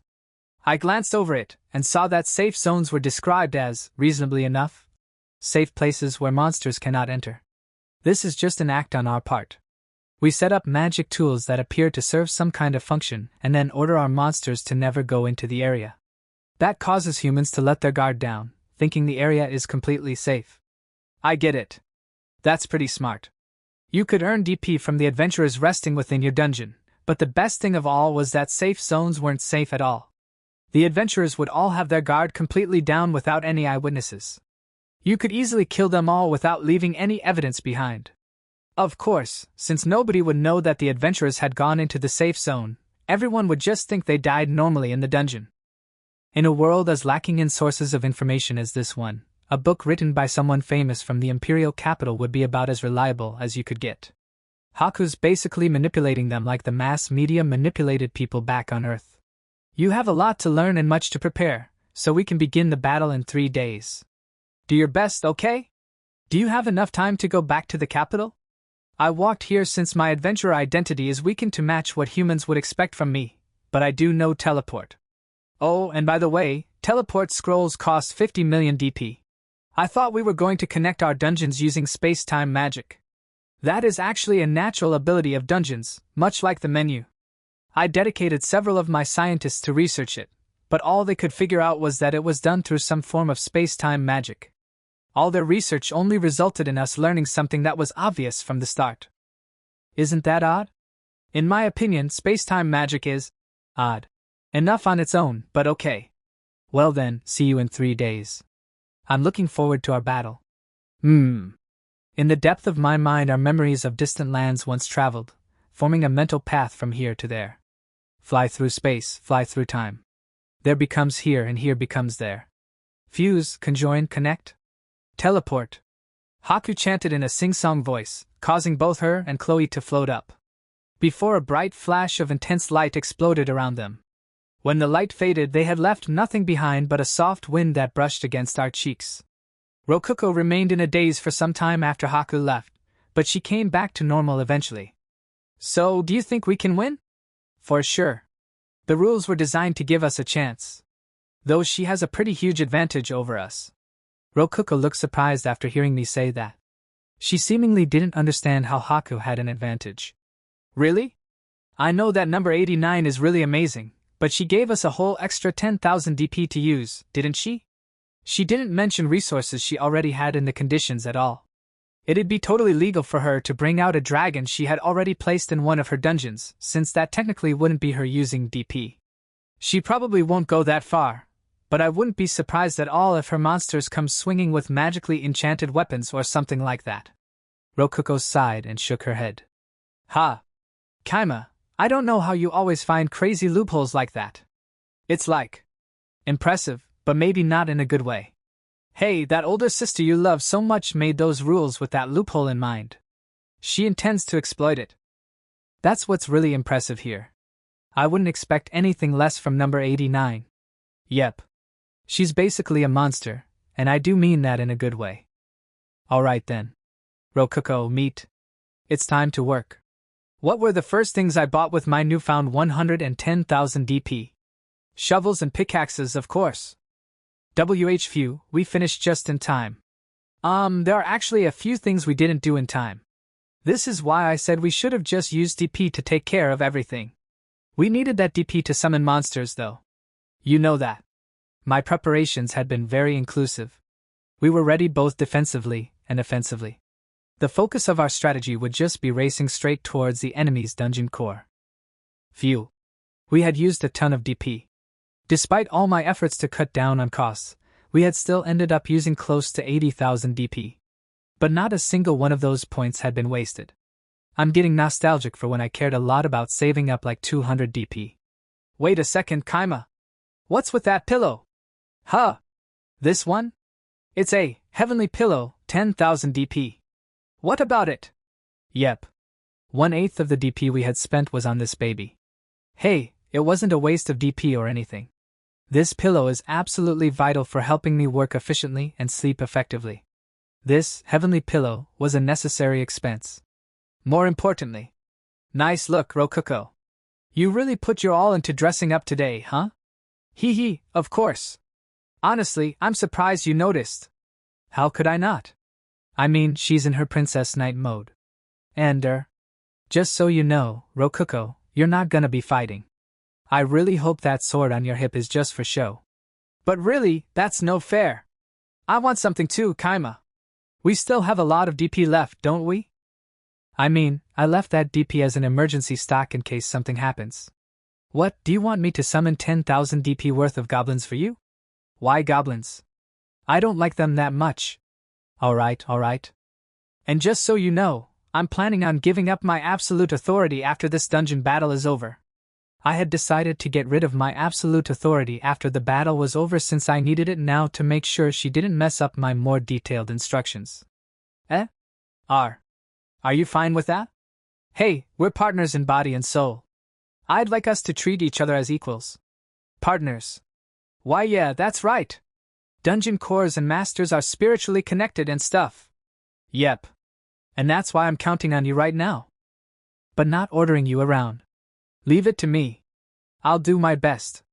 Rokuko smiled brightly and looked so happy. Just after a second we got a video transmission from Haku, aka core number 89. Can you hear me, number 695? Sister. Yes, I can hear you. I'm so happy I get to see you again. An adorable voice came out from the menu, causing Haku to smile. This time, Rokuko was wearing a cute set of dress armor. She looked so cute in it that Haku wanted to seek her out on the battlefield to capture her. Haku found herself lovingly absorbed in Rokuko's angelic, cute smile that was dripping with clear enthusiasm for her first dungeon battle. This little cutie would surely start to cry with tears and snot dirtying her beautiful face if Haku were to mercilessly attack her as planned. Hot. Very hot. But I must take care to not go too far and make her hate me, thought Haku. Fufu. I hope I'm not rushing you, but are you ready to begin? Aha! Very well. Dungeon battle, start. Haku's words marked the beginning of battle. The moment she finished speaking, a gate appeared near the entrance to her dungeon. It was large enough for a platoon of knights to pass through easily, and on the other side awaited the ordinary caves golems. I see. Golems certainly are a good choice for an army's vanguard. Clay golems in particular are cheap and therefore easy to gather in large groups. Not only that, but since golems could move for essentially no cost thanks to free mana from the dungeon, they had the least upkeep necessary out of any monster. However, despite being offensively and defensively powerful, they were slow. Please attack with the lizardmen. Lizardmen, attack! Both armies charged towards the gate. Haku, determining that the golems would simply crush her goblins, prioritized attacking them with her lizardmen. The goblins would mainly work as scouts to help with conquering the dungeon itself. Losing them early on the battlefield would be a tactical failure. The lizardmen leaped through the gate and swung their blades at the golems. Many of them were hit directly and collapsed onto the ground, bodies broken, but the majority of them won with speed and damaged the golems effectively. But nonetheless, many golems slipped past them and invaded the Ivory Proving Grounds. How are the preparations proceeding, Chloe? Without issue, my lady. The Ivory Proving Grounds was a branch dungeon of the capital's Ivory Labyrinth. It had suddenly appeared a short distance away from the capital itself. Of course, it was in truth a dungeon, that dungeon core number 89. That Haku had prepared for her dungeon battle with Rokuko. It had been named by Haku herself. She planned to register the dungeon under that name to the Adventurers Guild. It was a dungeon with 5 floors in total, dug out using 50,000 DP. Minotaurs wandered its halls and traps were placed everywhere, with loaded crossbows hidden and spears prepared to fly out of holes in the floors and walls. There were even lizardmen placed about. And among those monsters, many of them held enchanted weapons which would cost 10,000 DP each. That's right. Multiple monsters. By the way, Chloe, I feel as if many weapons are missing from my armory. Do you know anything about this? I would guess that the 17th Night Platoon stole from it before leaving. Yet another crime they have committed against us. I see. There's no helping that then. I feel as if I've seen the axe that Minotaur over there is holding before, but it must be something else entirely. Indeed, that axe is actually quite common. Oh my, it seems that lizard men have gotten into our dungeon. There was a lizard man nest around this area to begin with. But that has nothing to do with us, does it? Indeed it does not. We are not responsible for native creatures inhabiting our dungeon on their own. Their dungeon had been prepared using more than 100,000 DP, and their conversation revealed how that was done. Of course, they hadn't broken the rule about not using more than a set amount of DP. What they were doing was completely legal. As for the 7th Night Platoon, whose members now faced even more false charges, let us pray for them. The Ivory Proving Grounds, despite being a freshly made dungeon, was already difficult enough to pose immense danger for beginning adventurers. Even a party of C-rank adventurers would struggle to conquer it. If you included the army of monsters waiting by the entrance for war to begin, the dungeon's difficulty would increase even further, all the way to B rank. The attacking force alone was 15 Minotaurs, 3,000 DP, 50 Lizardmen, 150 DP, and 100 Goblins, 20 DP. All of those monsters were favored by Haku for how balanced their strength was with their DP cost. Perhaps out of the goodness of her heart, or perhaps to avoid suspicion, none of the monsters in the attacking force wielded enchanted weapons. Haku had brought her 5 retainers, including Chloe, into her master room to assist with the dungeon battle. It's a bit late to be doing this now, but the Ivory Proving Grounds military leadership was as follows: Amelia, a Lamia in charge of defense; Dolce, a Wraith in charge of managing intelligence such as troop casualty statistics; Sally, a living armor in charge of combat and battles; Misha, a Wercat in charge of offensive reconnaissance; and finally Chloe the Succubus, who supported Haku in any way necessary. Haku herself served as a unified leader that gave orders to each retainer, and took care of the general decision-making. The enemy has invaded our dungeon. Alamia was looking at the map and reporting the movements of the enemy army. She was one of Haku's most trusted retainers. There are around 200 invaders? The retainers all shook in fear after hearing Dolce's report. No way! I can't have let that many past. I didn't even see that many of Golem, but it definitely says 200 here. But still there weren't 200 golems. They aren't golems. They are gray rats. Gray rats? You mean they are not even monsters? Even Haku's voice rose in confusion and fear. It seemed that the golems had all been carrying large boxes on their backs filled to the brim with ordinary rats. Of course, since each rat was being displayed on the map as an enemy, they had all been summoned and placed under the dungeon core's control. Rats or not, they were the enemy, and if even a single one touched the Ivory Proving Grounds dummy core, Haku would lose. Even the golems who hadn't passed through the gate had boxes, and soon their tops burst open as a throng of rats raced out. They charged like a pulsating wave of gray water, weaving through the lizardmen's legs and into the Ivory Proving Grounds. Exterminate them at once! I can't! They're too small, the minotaurs can't handle them. Order half of the goblins to focus on exterminating the rats. We're in danger here. They've conquered the first floor. The enemy is now invading the second floor. I count around 500 invaders. It may only be a matter of time until our dungeon is completely conquered. He certainly has a good head on his shoulders, doesn't he? I had no idea gray rats were so suitable for an advance force. Indeed. Forgive me, the first floor of our dungeon was conquered in a matter of moments. I don't blame you, Chloe. None of us expected a strategy like this. Amelia placed several flamethrower traps along the hallways of the third floor. That should buy us some time. Thank you very much. Traps could still be placed on any floors without invaders on them. I might have to take some notes, and use rats in another battle myself. When caught off guard like this, they are exceptionally difficult to counter. Oh wow, look at them go. I murmured to myself in awe as I watched the map steadily getting filled out before my eyes. The map's filling out like super fast. That means our armies are conquering the dungeon like crazy, right? We're beating Haku? You bet. But just cause we're winning now doesn't mean the battle's over. Naturally, you don't just get a map of the enemy's dungeon at the start of a dungeon battle. That makes total sense. It's a little hard to get lost in a labyrinth you have a comprehensive map for. And the dungeon core would be on it, too. A finished map would make a dungeon battle ridiculously boring. That said, those being invaded can still look at their map and see where all the enemies are. Master, the golem vanguard has been completely destroyed. All 50 of them are gone. All right. Just as planned. By the way, that golem vanguard had been composed almost entirely of clay golems I made with Create Golem. Only a few of them at the front had actually been summoned, which saved us a lot of DP. I had made the others out of the clay we got from expanding the dungeon. Talk about recycling. Aren't I eco-friendly? But the most important thing was how much DP it saved, for sure. I'd put magic stones into them just in case Haku got suspicious. But even so, those only cost a tenth of what golems did. I could even reuse the destroyed golems' bodies by absorbing them back into the dungeon, assuming they died within it. Same went for the magic stones. The rat surprise attack, a ton of traps including the pitfalls meat dug out, and finally, the complex second and third floor labyrinths that Rococo built. I wonder how Haku's gonna hold up? I observed the battlefield while rubbing Meat's head.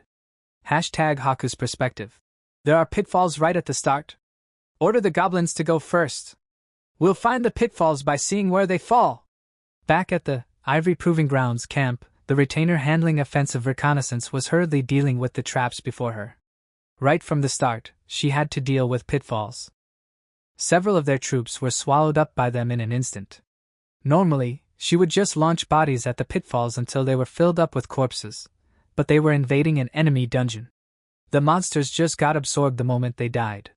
That wasn't a major problem, though. She could just avoid the pitfalls after determining where they were located. Okay, I've marked all the pitfalls down. Invasion start. Wait, a minotaur just fell. The spears at the bottom killed him instantly. But why? I just saw a goblin walk right there, and he was fine. I had meat working as well. She was digging a ton of pitfalls near the entrance to the dungeon. I'll put flooring on the bottom too. That's the spirit. I want you to put spikes on that flooring after you're done, so be careful not to fall in yourself. I'll be putting covers over the pitfalls once they're all dug out. Roger. By the way, the covers would be really thin and flat golems. Golems were great even outside of doing physical labor. Though I was probably the only one who's ever gone out of their way to make flat plate golems. You can even resize the golems after you make them, not something your average building material can do. With the floorboard golems, I can do anything. I wonder if Haku will realize it. I thought as I was petting Meat, but I don't know why she was moaning. I guess dogs do love petting, huh? Meanwhile on Haku's side. Have the monsters move in formation, said Chloe the butler and the strategist. Understood.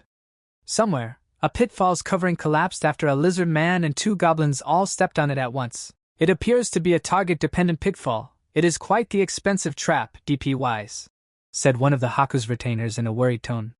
Does he want to end it early? Said the other. Haku didn't let that slip her by. Wait a second, play it again. Yes, my lady. I see now. I believe the pitfall covers are collapsing based on weight. That's why the goblins haven't been falling. Ah, yes. That explains what's happening, and such a covering could be mass-produced for little DP. That man certainly is clever. There should be empty air beneath the pitfall covers. It will take some time, but please advance slowly while hitting the floor and listening for any changes. Understood. Goblins, do it. My goodness. Clever indeed. I can't think of a better way to buy time than this. But now that we know how it works, we have nothing to fear. The goblins advance through the dungeon, hitting the floor and sometimes breaking the pitfall covers. We've conquered the enemy dungeon's first floor. Now, how are things on our dungeon side?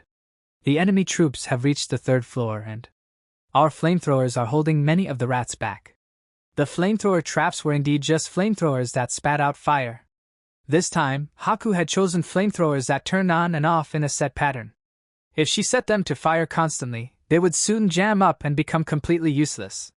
Having them pause temporarily on a regular basis was necessary. The lizard men we went out of our way to get aren't proving to be very helpful against rats. How are we doing offensively? The 2nd floor of the enemy dungeon is a labyrinth. Truly? He would use a labyrinth to challenge me, the ivory labyrinth? I am impressed, to say the least. Split our troops and begin exploring.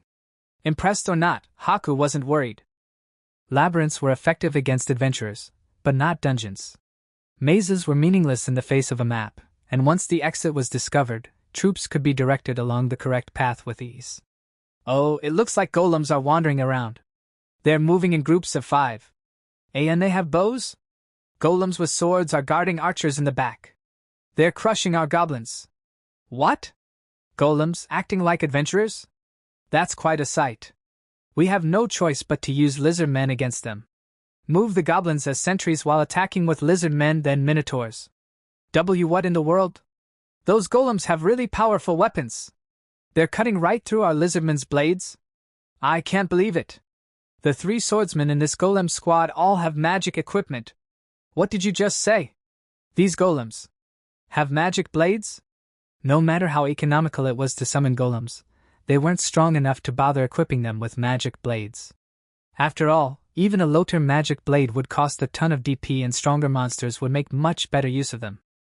And really now, we've been seeing nothing but golems for a while now. He must truly love golems. Is he using them out of favoritism or something of the sort? If so, that lack of seriousness will prove to be his undoing. Gather our troops and crush the golems between our minotaurs. Understood. W8. What? Hold on, the map is acting weird. Why is there a wall right there? What? The map showed a passageway, but looking through the monsters' perspectives, no such passageway could be found. And as they tried to figure out what was going on, their gathering troops were being steadily cut down. No way! Is this an illusory labyrinth? No way, one of this size would cost way more than 100,000 DP. Perhaps he isolated only a few crucial areas to be mobile. If so, he could buy one with only 50. No, 40,000 DP. Hopefully that is the case, and that would make this his last line of defense. Haku genuinely admired Kaima's strategical skill. He had used his small pool of DP quite efficiently. Contestant Haku of the White Labyrinth guesses that the trap cost is 50,000 DP. The guess will decide the outcome of the match. Kaima sighed 2 days ago. The building of the second floor. So, are we really going to dig out the basement floor? That seems like a lot of work. Why don't we just get rid of all the clay and stuff with DP? 'Cause that'd be a waste. I want that clay for golem making. I intended to make the basement floor and second floor, in other words, the second and third floors of our dungeon labyrinthine in nature. Which meant adding a bunch of complex, interweaving hallways. Rokuko, you're the only one other than me who can use the map to give detailed instructions to the golems. I'm counting on you. Okay, sure. So naturally, my main role in the operation was making more golems as the dungeon got mined out. I let Rokuko and Meat give the mining golems more detailed instructions while I focused entirely on making new golems. The only problem was that my natural mana regeneration couldn't keep up with how fast I was making golems, so I was drinking mana potions, 150 DP, pretty much constantly. NGH, so bitter. My body must have been absorbing the potions as soon as I drank them, as the liquid didn't build up in my stomach. I could drink as much of them as I wanted, no problem. I should just buy a barrel of this stuff. A barrel of mana potions. Oh, looks like mana potion was added as an option under the barrel of liquid item path. Seriously? It only costs 1000 DP too. That's an absolute steal. Maybe the glass on the normal mana potions is expensive? It does look like it's made of crystal glass. Soon, I selected the Add a Floor, 5000 DP, option from the menu. I added one basement floor and one upper floor. If I had equipped the sword-wielding golems with mass-produced golem blades. They were made of stone with only the blade being iron, which helped save a lot of DP since I could make several golem blades from a single iron ingot. The stone was free, as it could be mined from the dungeon walls. I had made the bows without putting much effort into them. The arrows, too, I had made from whatever stuff I found lying around. I would have been that lazy with the bows, too, but since the arrows flew better with wooden bows, I cut down some trees and made the bows out of them. And last but not least. Alright. Let's move you from here. The wall golems weren't found out. Hey Kaima, aren't those wall golems only as thick as the floor golems? Instead of feet I gave them wheels, and like this we can have them go in circles all we want. This self-propelled golem costs 0 DP. Combining manual labor and harvested materials, it needs no magic stones as long as it's used within the dungeon. Thinks these walls are largest obstacle she'll face. Will this mistake cost her? Haku's guess 50,000 DP. Actual price 0 DP. I see a door right away on the second above-ground floor. The staircase led them right to a room with a large door in it. By borrowing the vision of their monsters, they saw just how firm and durable the door looked. I can't believe that we have to climb back up a floor now. I thought perhaps the third floor would return to more standard practices, but instead, the labyrinth continues up to the second floor. It might be wise to employ this man not as an adventurer, but as a dungeon advisor. If by the time Haku conquered the labyrinth, invaders had already surpassed the third floor of her own, ivory proving grounds. There were still over 150 rats still alive. They were cleverly and effectively avoiding the flamethrowers, as if someone was giving them detailed instructions. But even so, thanks to all the lizard men she had gathered in the staircase room, many of the rats had perished. Well, mere rats won't be able to beat the boss of the dungeon, the Red Minotaur. We don't need to worry too much, let's focus on offense. At the very bottom of the white trial, you have to beat the boss to open the door. That, and a brightly colored sign right beside it. What is written on it? It appears to be a riddle. I'll read it out loud. The answer is simple. You mustn't think too hard about this. Please tell me how to split one silver coin between 3 people. And that's it. How to split one silver coin between 3 people. One silver coin is worth 100 copper coins, so. Haku smiled as she watched Dolce start to count on her fingers. I know the answer to this. First, you convert the silver coin into 100 copper coins. Then, you hand the copper coins one by one to each individual, and give the final copper coin to whoever handed out the coins as payment for their labor. In other words, 2 of them get 33 copper coins, and the third one gets 34. A question as simple as that was nothing to Haku, an experienced dungeon core with a long history of dealing with riddles and puzzles. Fantastic, my lady. That answer certainly satisfies the question. I could not imagine a more perfect answer. And there you have it. Open up door. A riddle of this level would never be able to stop Our Lady. Dungeon core number 8 and 9. The floor beneath their monsters collapsed. Eh? What? But how? An uncomfortable atmosphere filled the Ivory Proving Grounds core room. The entire floor of the puzzle room was a pitfall, and it led to the entrance floor. But why? My answer should have been perfect. Oh, let's just calm down.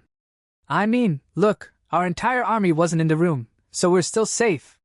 We can solve this really soon. How many were wounded in the fall? One of the minotaurs broke his ankle.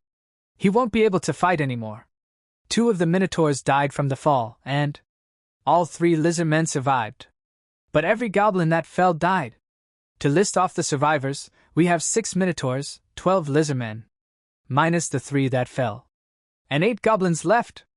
Haku squeezed her fists tightly and choked out her next order. Use the 3 surviving lizardmen to carry away the wounded minotaur. NGH. I cannot believe I failed after being so confident in my answer. This is humiliating. I'll rip apart the wounded minotaur and mount his corpse on my wall so I never forget this shame. And my lady, let's try answering the riddle again, using only a single goblin. We can move our entire army again if we answer it correctly. But that would be shameful in its cowardice. You do realize that number 695 is watching us, don't you? I think we should prioritize winning here. They've conquered the 4th floor. The rats are moving like trained soldiers. We can't stop them. My lady. Chloe was silently begging Haku to realize that there was simply no time. And Haku, experienced as she was, made her decision. Very well. We will boldly, use goblins here. Hashtag Kaima's perspective. Hey Kaima. Isn't this riddle the one that I... Yep. This is the one you solved in 3 seconds, Rokuko. You're incredible. I'm sincerely impressed. You didn't even read the entire riddle before answering. Well, that's because it told me the answer at the start. I can't believe number 89 is struggling so much with it. This kind of riddle is harder the smarter you are. Once you get stuck, it's really hard to realize what's going on. And I mean, wow, your older sister really is smart. I'm actually really impressed with all the wild answers she's thinking up on the spot. I watched Haku's troops out of the corner of my eye while guiding the rats through her dungeon. The extra copper coin becomes the party's shared property, while the other 99 coins are split equally. Poof, whoosh. Crash! 2 of the party members are slaves, and their owner gets to keep all the money to himself. Poof, whoosh. Crash! Due to a wrong answer, another goblin fell down the pitfall. Gah! My lady! Haku had completely fallen into the puzzle's trap. No matter how hard or long she thought, every answer was wrong. Wrong. NGH, how fearsome. I didn't expect such a psychological attack during a dungeon battle like this. My lady. Is this truly a Gate of Wisdom? A Gate of Wisdom is a special dungeon trap that tests the wisdom of invading adventurers. It was an incredibly sturdy door, but anyone could pass through it if they solved its riddle. Haku had challenged the riddle on the plaque, assuming that the door before her was in fact a Gate of Wisdom. What? Do you have any evidence that it is not, Chloe? Indeed. First of all, I question the veracity of any puzzle that one with a mind as strong as yours could not solve, my lady. And secondly, I must also question whether Kaima would have enough DP to purchase a Gate of Wisdom, considering how expensive the traps before this one have been. Indeed. Haku herself had said, I doubt there will be any significant traps beyond this point. After overcoming the labyrinth, a Gate of Wisdom would, at the very least, cost 30,000 DP. The simpler the riddle, the more sturdy it would be, and the harder the riddle, the more fragile it would be. It would cost large amounts of DP to keep the door sturdy with such a difficult riddle. This was quite an expensive trap for a battle of only 100,000 DP. Which means, it is quite possible that it is simply an ordinary door that he expected to be broken. Or perhaps it is a trap where attempting to answer the question in front of it will cause the floor to open. That would be an absolutely devilish trap. No matter how many times you attempted to answer the riddle, the door would never open, even if your answer was correct. The moment you stopped to think about the riddle, you had already lost. And my goodness, this is just frightening. What in the world is wrong with Kaima's head? I've never seen a trap as unfair as this one. It's just cowardly. But truly, I am impressed you saw through it, Chloe. You supported me when my vision grew too narrow, just as I'd expect from my right-hand woman. Your praise honors me beyond words. Misha, the pink-haired warcat, hesitantly raised her hand. Among all the 5 retainers in the master room, she was the least suited to solving riddles. To put it simply, she was an airhead. Haku directed a bright, visibly angry smile towards her. What is it, Misha? I've already decided to destroy this door through righteous violence. Are you trying to get in my way? I would never dream of that. It's just, I was thinking. Maybe the answer to the riddle is just, simple. Simple. What are you talking about, Misha? Oh, I see. It is true that this is quite a simple trap at heart. It merely presents a question without an answer. And no, that's not what I mean. It says right there at the start that the answer is simple, doesn't it? The air froze. And no way. Ha ha ha, that'd be ridiculous.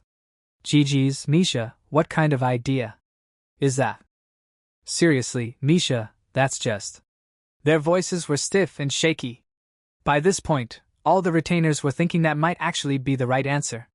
The retainers. And Haku herself, too. Even Chloe. Chloe.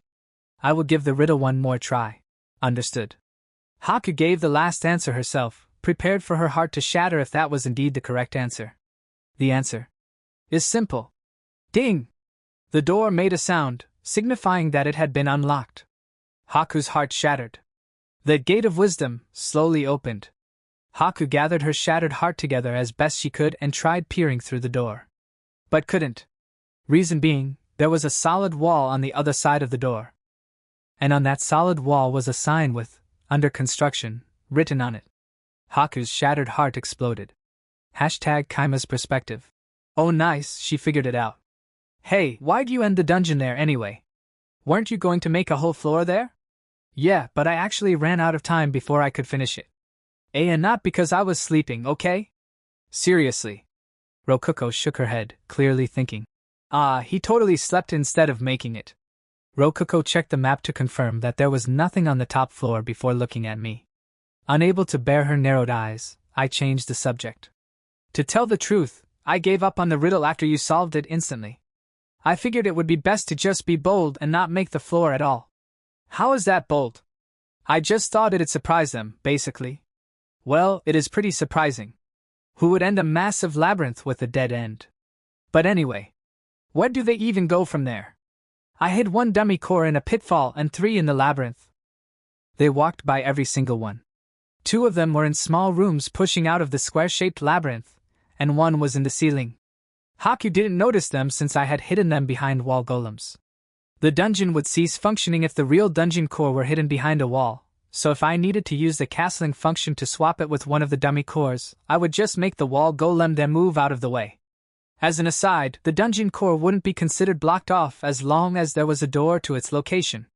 I didn't really know the exact logic behind it, but surrounding it with wall golems was a clear no-go. No idea why though. But my thoughts were interrupted by our units finding the boss room. I was genuinely stunned that our rats had made it that far into the dungeon. Grawa. Within the boss room was a minotaur. But not just any minotaur. The minotaurs that invaded our dungeon all had brown fur like you would expect, but this minotaur had red fur. Making it a red minotaur. This guy sure is red. But why red? Is he super shy or something? Yep, he's red.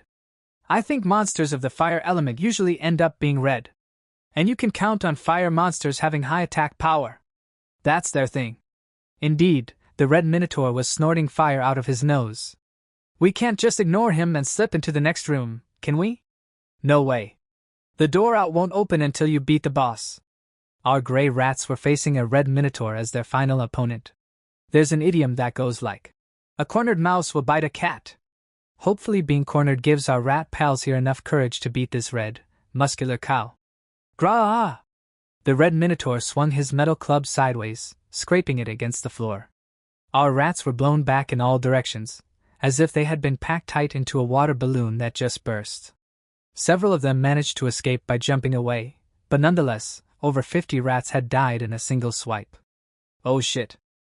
That was almost half of them. Kaima, are you going to use your secret weapon now? Nah, it's not an actual weapon or anything. It won't help us here. Meet. Prepare our second wave, the golem platoon. I hadn't expected the rats to reach the core alone, so I had prepared a platoon of golems equipped for dungeon invasion. But could they beat the red minotaur either? Golems weren't fast. They'd be crushed beneath his club just like the rats were. They were ultimately just dolls made of clay and stone, after all. I guess the story of Kaima the adventurer begins here. Wait, Kaima. I have an idea on how to win this. Can we try it out? Rokuko smirked confidently, her tone dripping with pride. Huh! Tell me what the idea is first. Okay.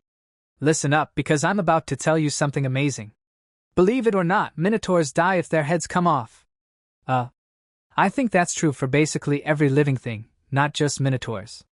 Guess I should use the last of our DP to buy some nice tools that'll be useful while I'm working in Haku's dungeon. So basically, we should just focus on attacking its head. Even gray rats should be able to do some damage then. I dunno about that. Won't the fire from his nose just burn them all to death? Not if they clog his nose and stop him from breathing. That's not what. Wait, hold on. Stop him from breathing, huh? Alright. Let's give it a shot. I watched the roaring minotaur closely while giving orders to the rats. All units, attack the specified point.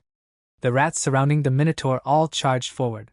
Experienced as gray rats were with climbing even steep cliff faces, the minotaur's legs proved to be no more than ladders assisting their ascent. The red minotaur swung his body around to try and knock them off, but he couldn't shake them all off. 5 rats managed to reach his head. The red minotaur tried to spit out fire. But him preparing to spit out fire was exactly the opening I was waiting for. I sent 2 rats towards his large nose, and soon both of his nostrils were clogged. The minotaur immediately opened his mouth to suck in air. And as he did so, I sent the other 3 rats straight into his mouth. Wait, what? Kaima, he ate them. Nope. This is what I was banking on, Rokuko. Now that they're in his throat, I'm gonna order them to keep still and block it up. The rats obeyed my orders and kept still, clogging the red minotaur's air duct. Unable to breathe, the red monster could do nothing but flail his body around in a rampage. He crushed the rats in his nose with his hands, but it was too late. He couldn't even roar with his throat blocked up. Helpless, he fell to his knees and gripped his throat. His club fell from his hand and noisily hit the floor. He then tried to pull the rats out of his throat. But his hands were too big and his fingers couldn't reach deep enough inside. He tried throwing up, but his air duct was so solidly blocked that he couldn't even manage that. Saliva flew out of his mouth as he writhed helplessly. And then, after a few minutes passed, his arms weakly fell to the floor and his body started to twitch. 1 more minute was all it took before the door to the next room opened up. The rats that had been in his throat climbed out of his mouth, covered in minotaur saliva but still alive. Well, we won. Yep. We won. Minotaurs die if you clog their throats, I guess? I think basically any living thing will die if you clog their throat. Really? That's good to know. Enemy or not, holy crap. I feel bad about suffocating that thing to death with rats. Geez. I ordered the rats to advance while praying for the red minotaur to have a peaceful afterlife. We still had 27 rats remaining. All we had to do was find the dungeon core, and it had to be in the room right after the boss room. As expected, the next room was the core room. In the middle of it rested a familiar-looking, basketball-sized orb. There was Haku's dummy core, with nothing standing between its pedestal and my rats. We can win this. I ordered the rats to jump at it, but someone appeared out of the dummy core at the last moment. It was Chloe, wielding a spear. You can teleport out of dummy cores too, huh? I didn't know that. I could have made a lot more golems if I had known. I can already see the endless flow of golems appearing from seemingly nowhere in the labyrinth. Wait, hold up. Are you telling me they have a second last line of defense? That's breaking some kind of rule, isn't it? Wait, it doesn't matter. She's full of openings, we can sneak a rat past her. Or so I thought, the exact moment before Chloe. Protect me, flame wall! Crackling fire roared up around the core in a circular fashion, turning the 5 rats I had sent charging to ash. Oh man. This is too much. I guess the red minotaur was just for show and this is the real last boss, huh? Come on. #Haku's perspective. Just in time, I see. Protect me, flame wall! That one short chant was all it took for a wall of fire to sprout out from the floor and surround the core. The rats all backed off after witnessing those at the front burn to death. Such was the power of Haku's magic spear, the flame wall spear. First of all, Haku. She was frozen with a smile on her face. I didn't think the boss monster would be beaten by the likes of rats. I know she has my spell lance, but we can't let our guard down. We have not lost yet. Have our attacking units continue their search. Understood. My lady. I should be able to save some time with this. How will they move now, I wonder?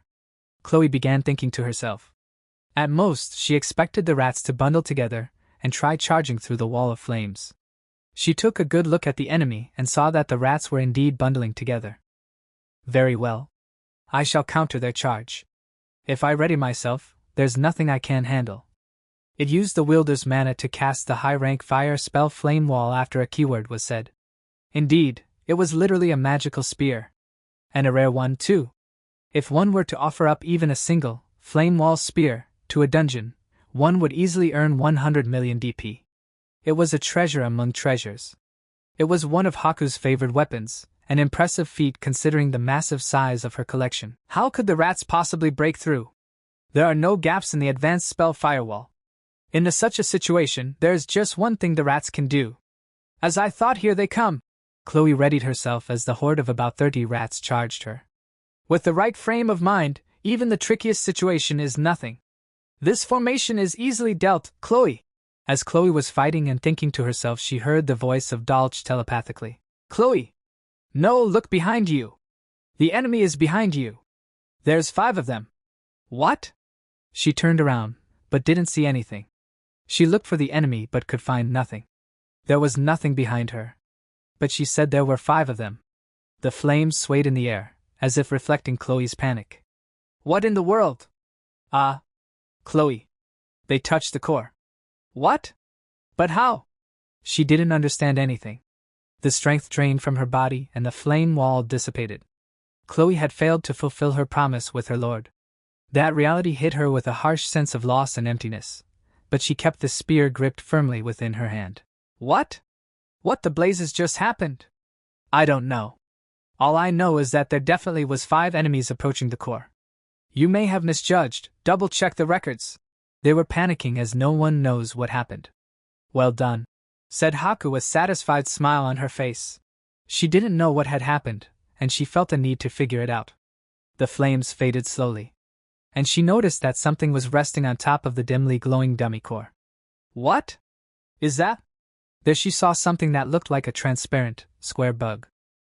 It was unlike anything she had seen before. We won, didn't we?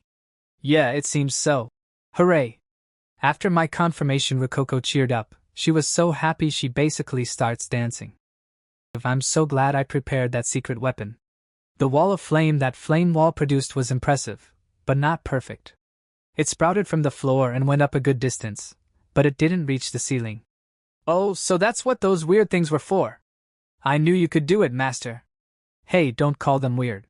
They're called drones, in my word, and they're like tiny helicopters. Okay, yeah?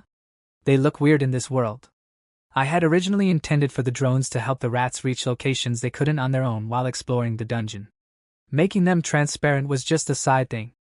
I just happened to have a bunch of empty mana potions lying around, so I tried making the drone out of the clear glass bottles and things went surprisingly well. The result? My ultimate secret weapon, the stealth drone capsule. I had made them with only a single material, and thanks to them being golems, they didn't even need a power source. And miraculously enough, I made them just large enough for rats to fit inside of them. Though, it was such a tight squeeze that I had to break the drones to get the rats out. I felt kind of bad about that, but we won thanks to it. Hopefully the rats forgave me. Long story short, we didn't have to actually beat Chloe like we did the Red Minotaur.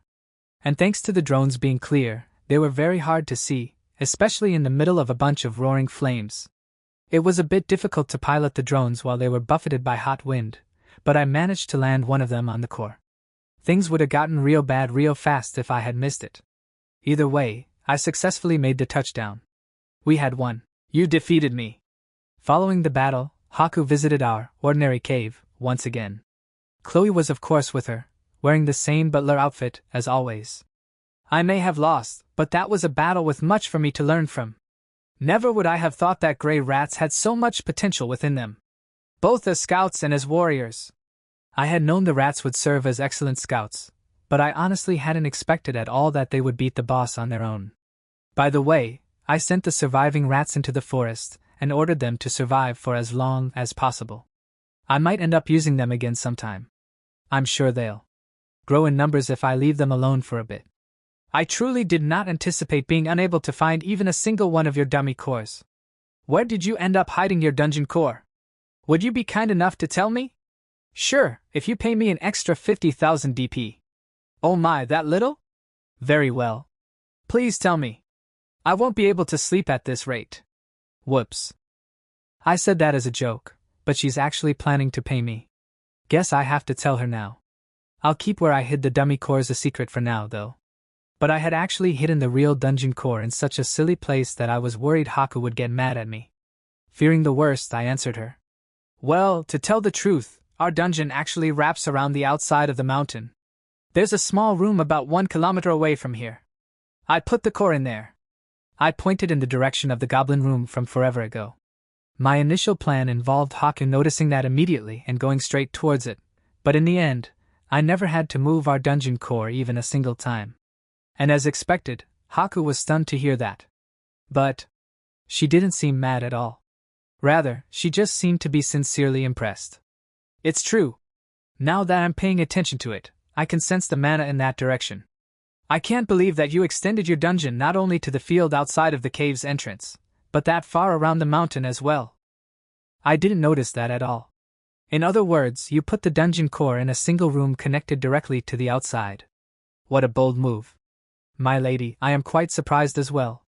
I knew number 89's strategies were right. I don't know how you came to that conclusion, Rokuko, but you're definitely wrong. There's a big difference between using a hidden room off to the side and having your whole dungeon just be a single room. Come on. Ha. Your labyrinth was impressive as well, filled with tricks even I've never seen before. Even your pitfalls were cleverly inventive. Though I do wish to note a flaw in placing weight-based pitfalls on your first floor.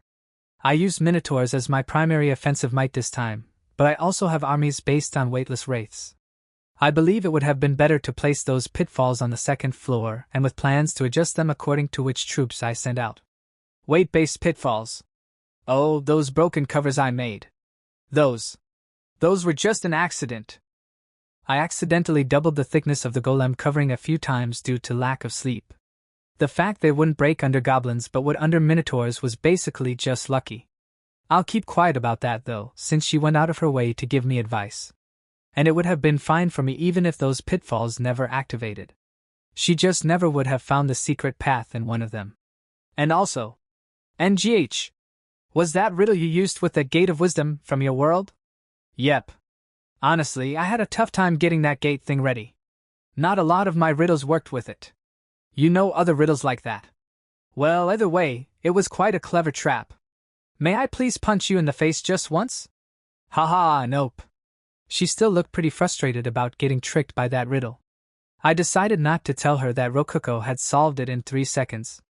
I'm interested in those riddles you didn't use. They're basically just little word games. Though it looks like they're being translated into your language without my input, so. For example, if I were to say, go break a leg. To Rokuko, she would hear that as me saying, go snap the bone in your leg. Without comprehending the good luck nuance of the phrase whatsoever. She often just wouldn't quite understand what I was saying. Unfortunately, that meant that even legendary puns were completely lost on her. Following that, a riddle like, what time do you have to go to the dentist? Answer being, 2:30. Wouldn't work with the Gate of Wisdom. It seems we've gone quite off subject. There is still much I'd like to discuss with you, but I am unfortunately a fairly busy individual. I built an entire dungeon for this, which I now need to take care of. And although I am concerned about that last trick you pulled, it would be exceptionally boorish of me to pry that far into another dungeon's secrets, wouldn't it? That last trick. She must be talking about my secret weapon. I wouldn't mind telling her at this point, but she may want to have some fun by trying to figure it out herself. Now then, Rokuko. It's about time for us to exchange DP, isn't it? Why yuppers? Haku took Rokuko's hand and gave her a gentle, pleased smile. She paid us 150,000 DP in total.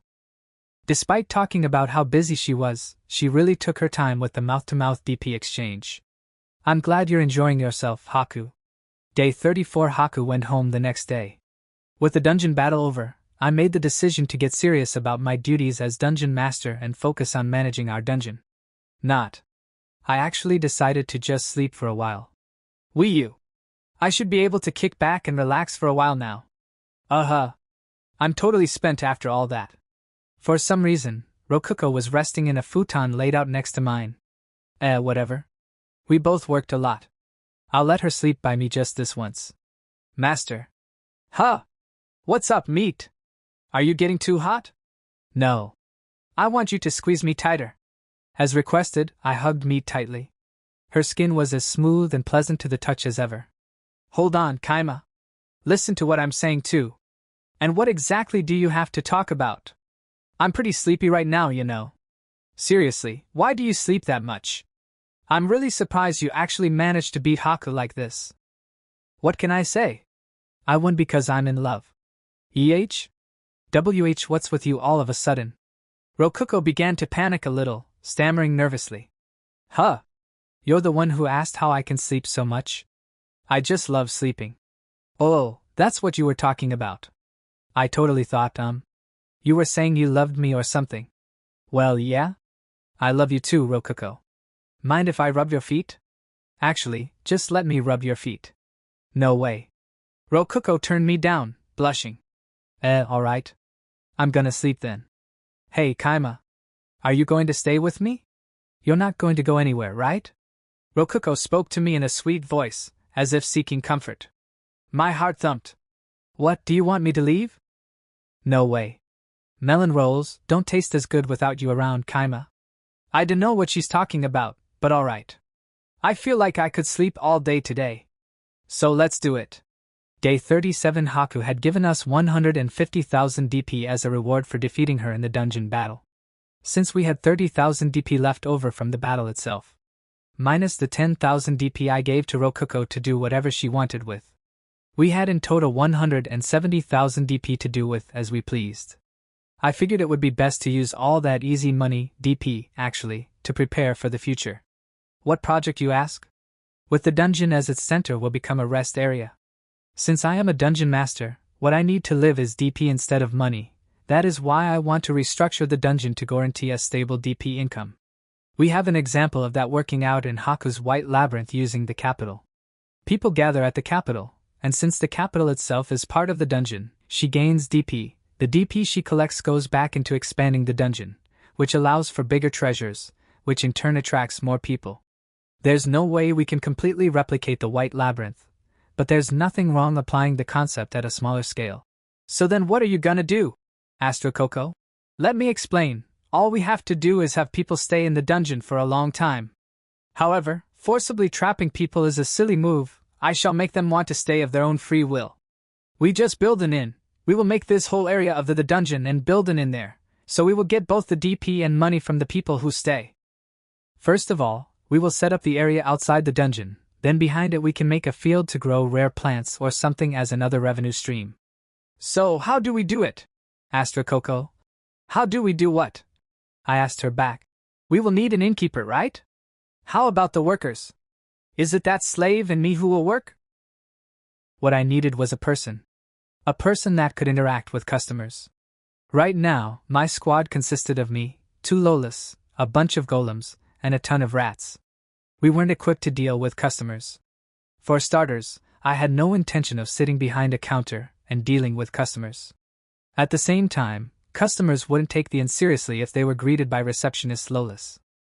Customer service was too complicated for golems, and rats were just out of the question. To make things worse, our inn was in truth part of a dungeon. There were countless secrets we needed to hide, and we couldn't just tell a normal person to keep those secrets. Then how was I going to find help? Yep, you guessed it. Slaves. I would buy a slave. I would need to feed and shelter the slave, but thanks to contract magic, I didn't need to worry about them spilling secrets or avoiding work. Meat was proof that a well-raised slave would become an excellent worker. So I'm going to town, and I'm planning on buying a new slave while I'm there. Am I not good enough? Meat raised her voice in panic. That may have been the first time I had seen Meat really assert herself. I learned how to read and even use magic. I'll be even more useful to you, master. Even at night I'll be an even better Dakamakura for you, so please. Thanks. I really appreciate that. Self-improvement is always a good thing. Good luck. And while you're at it, spend some time thinking about how you'll help your fellow slave get used to how things work here. What? Why you're not going to sell me? Of course not. I won't sell you. So calm down. Why are you stripping? Why? I calmed the panicky Meat down and stopped her from stripping. I wouldn't have taught you magic if I planned on selling you to begin with. Plus, you know way too much about our dungeon and what's going on behind it. At this point, I'm gonna have to keep you here forever. Then, I get to be your slave for the rest of my life, right? Meat spoke happily while wiping away her tears. Yeah, pretty much, but well, whatever. If she's happy about that, I'll just be happy for her. Hey, just so you know, there are ways to keep being his slave even after you die. The king rank darkness spell called necromancy can help with that. Yes, please use that on me. Rokuko, come on. Did you really have to say that? And, according to the catalog, a necromancy scroll costs about 800 million DP. We're not buying that anytime soon. Day 38. Since we are going into the town, we had to prepare. I decided to use extra DP we had on hand to learn a few spells. Rokuko came up to me pouting while I was in the middle of packing for the trip. Hey, Kaima. You're really going to that town again? Huh? Yeah. Sorry, but you're gonna have to hold down the fort while I'm gone. I don't want to leave our dungeon alone with just a bunch of golems and rats protecting it. Okay. Not. Did you really think I'd be okay with this? I'm going too. Do you really want to leave our dungeon alone with golems and rats? There are goblins too. Why do you always overrate goblins so much? What's so good about them? Would it really be so bad for me to go with you? Nobody's going to come by while we're gone. Well, she's got a point. And if someone does come, they'll probably just be a low-rank adventurer. No A-rank adventurer other than Haku is gonna be rushing down here to explore Ordinary Cave. Plus, the guild is still protecting our dungeon, so... Yeah. I'll put the dungeon core as deep into the dungeon as possible for safety and order the golems to protect it no matter what. We should be safe for a day or two that way. Alright. You can come with us. Yay! I've never been to a human city before. Rokuko instantly gave me a bright smile. Seeing her so happy and cute made me somewhat blush a little. Ahem, first off, you gotta prepare too. These are the scrolls for elementary magic, right? Yep, I will just learn all the elements for now. You never know when it will come in useful. I bought scrolls of all the elements there was: earth, water, wind, fire, light, dark, and minimal space-time element, and a spell called wallet, which let me store my money. Oh yeah, Haku also recommended this intermediate space-time spell, storage.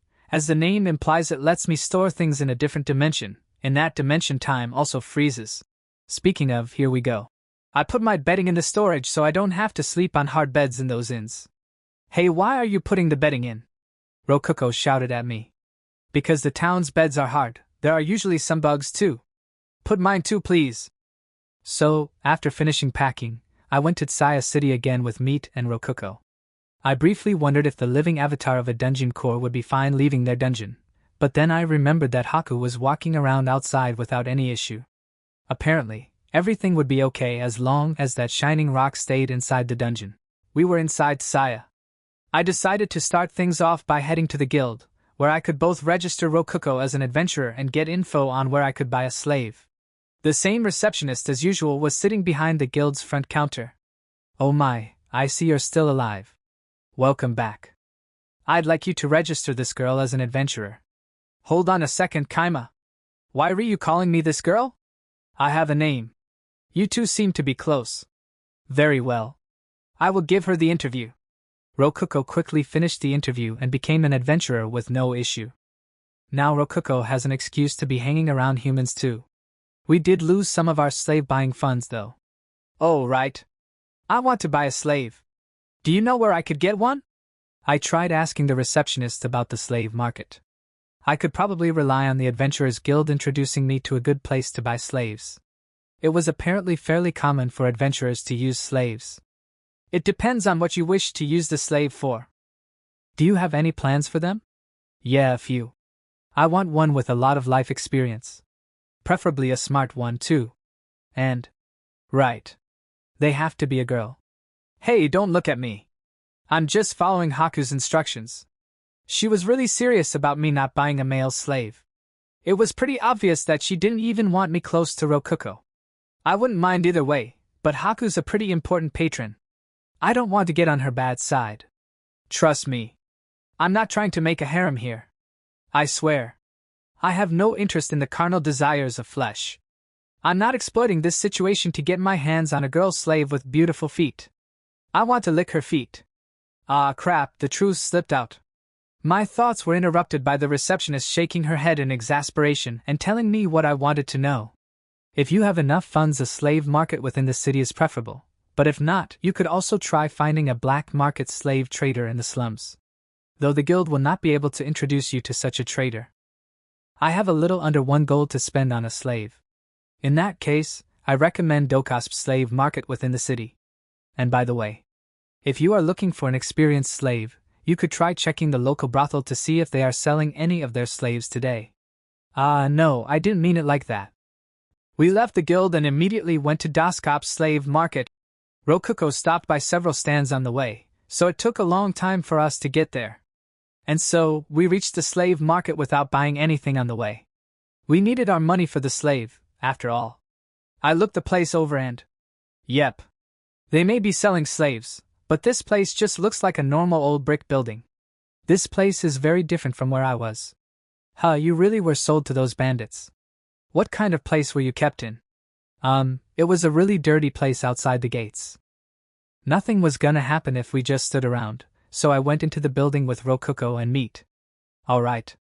It's shopping time. The moment we entered the building, we saw a counter with a slave standing behind it. Welcome to our establishment. I am the owner of this establishment, Dokasp. Valued customer, I heard that you would like to buy a slave on this fine day. The shop owner gave us a smooth business smile. So, what kind of slave are you looking for? First of all, I want a girl with really pretty feet. I have lots of things I want her to do, so her being smart would be a huge plus. Rokuko punched me in the side after she heard me casually include pretty feet as a criteria. Hold on, Kaima. Why did you mention pretty feet? And as the first thing, too. Sorry, my friend, but could you keep quiet while I'm negotiating? This is actually an extremely high-level bartering technique. It'll play a very important role in us finding the slave we need. Really? Yeah. I'm too busy to explain how right now. So please keep quiet for a bit. Rokuko nodded, though her expression was conflicted enough that I couldn't tell if my answer had satisfied her. But either way, it looked like she'd stay silent for me. Perfect. And came back after a brief while with 4 women in tow. Judging from their collars, they were all slaves. Yep. They all have fantastic legs and feet, every one of them. Spectacular. Starting from the left, the slaves were a bearer bee-skin, a fox-eared bee-skin with a fluffy tail, a vaguely unhappy elf, and a normal human. For whatever reason, they were all eyeing me over as if they were the ones buying me, instead of the other way around. Sup pal, you looking fair a slave? How about me? I'm a great deal. The human girl's slave talked to me, for which the slaver used the collar on her neck and tightened it. Hey, don't speak out of the turn, said the slaver, choking her a little. Sorry about this one, she is quite a handful, but at 60 silvers, she is the cheapest of the group. A handful? I asked. She had fallen into slavery after being unable to repay a loan she took out for gambling and extravagant foods. Her last owner returned her after she wounded him. The man who bought her said that he'd give her. What sort of the injury was it? Out of curiosity, I asked the slaver. The man who bought her said that he'd give her a real tasty meal. but then came back the next day saying that she had bit his, member. The slave herself, when questioned, would only say, "It tasted like Toto Garbo. Gimme my money back."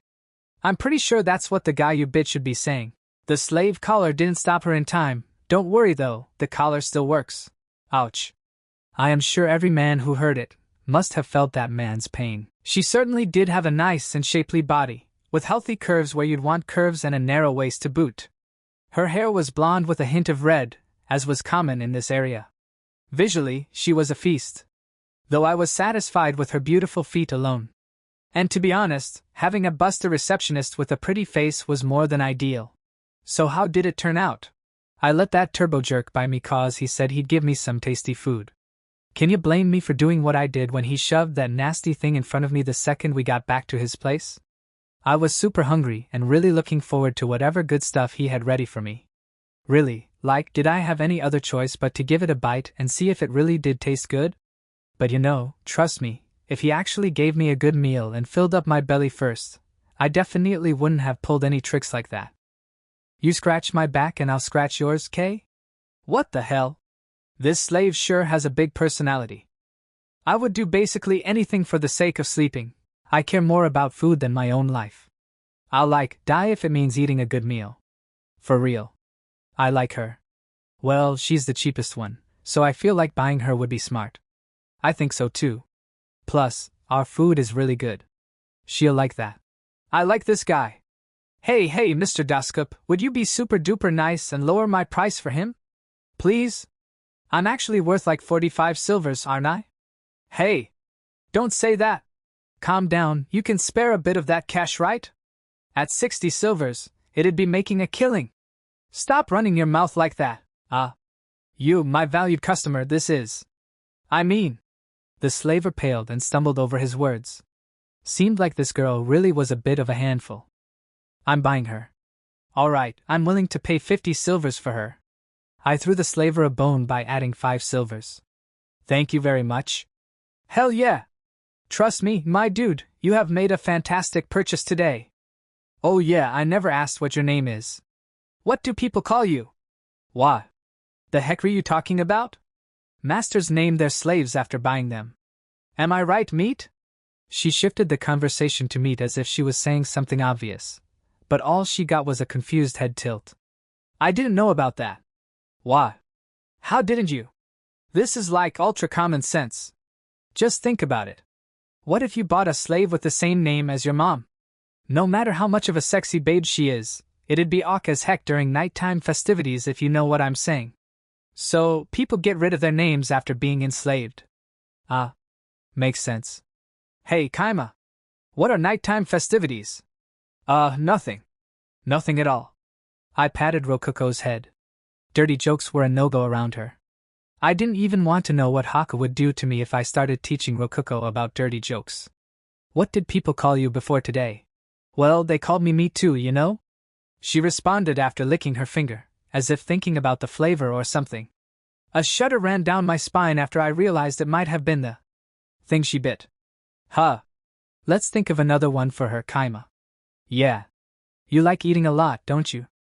I could name you after some food. How about apple? Or kebab? Apple isn't the worst name I've ever heard, but kebab? No thanks. She cackled happily with her own large melon swaying side to side. I wonder if Meat is just a common name for slaves. What do you think about Ichika, boss man? What's that mean? It's a name I ripped off from the god of food. They're named Ishidaka, and they're also the god of oceans. So, mixing their name with salt, since salt comes from the ocean, we get Ichika. Super cool, huh? Oh wow.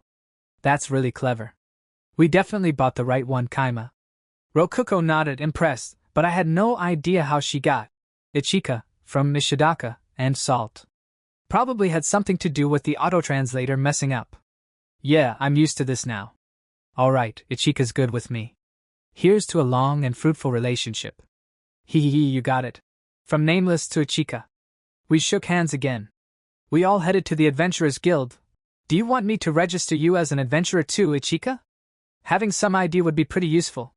I used to be a C-rank adventurer before falling into slavery, so I really don't want to start over from G-rank. Plus, this collar works as ID just fine. Ichika pointed to the slave collar around her neck. Oh yeah? Slaves can use their collars as ID, right? Meat and Rokuko are both adventurers. I guess that's good enough for now. By the way, slaves were treated as items and could go with their masters on any quest regardless of their own rank. I thought about just going straight back to the dungeon, but it was late enough that night would fall on the way back. Worst case scenario, we'd end up camping outside for the night before getting home. In which case, it would probably be better to just do some simple quests and relax at an inn for the night. Looks like we're definitely gonna be taking this rabbit hunting quest. We left through the east gate to go rabbit hunting. The gatekeeper didn't charge us anything since we were on a quest. I knew I could expect great results from the master of hunting, Meat, but I was mainly interested in seeing how Ichika did. She was a former C-rank adventurer, after all. Surely I could count on her kicking butt and taking names, especially when delicious food was on the line. Though leaving her barehanded would probably get in the way of that, so I lent her my sword. Oh, thanksies. Well, I'm gonna be real for a second, I can just use my bare hands for this. Rabbits' pelts are worth way less when they're covered in blood. It's just like common sense to kill them without cutting them up too bad. Huh. But you can't bleed them without cutting them. Bleed them? What are you even talking about, dude? Huh. She doesn't know about bleeding animals after hunting them? If you drain the blood from an animal corpse, the meat won't smell so bad later. It'll taste better too. Raw meat smells so weird because of the blood. Wow. I totally didn't know that. You sure know a lot for someone with no common sense. Huh, meat tastes better if you drain their blood. Yeah. I feel like that's gonna make a lot of meat more tasty for me, Geihei. Ichika immediately started drooling while imagining the taste of delicious, blood-free meat. This girl really is a food monster. What do you do to drain the blood anyway? A little demonstration should show you all you need to know. Meat, go hunt a rabbit for me. Understood. Meat dashed into the forest. And 30 seconds later, she came back with a rabbit. She had sliced its head clean off. I grabbed it by the feet and held it upside down, causing blood to gush out onto the ground. Ew, there's blood everywhere. It stinks, Kaima. Hey, the blood's gotta get out somehow. It'd make the meat stink if we didn't do this. So? What do you think, Ichika? Blood starts gushing out after you cut off its head and hang it upside down. You keep hanging it upside down until no more blood comes out. That's it. Simple, right? Totally. Looks super simple. But I'm kinda distracted by how a tiny bean sprout like Meat managed to hunt that rabbit. Girl, bagging a rabbit in only 30 seconds is crazy fast. Were you a hunter before becoming a slave? Finding rabbits inside a forest is no joke. It's really simple. I can smell them. Right, you're a beast in.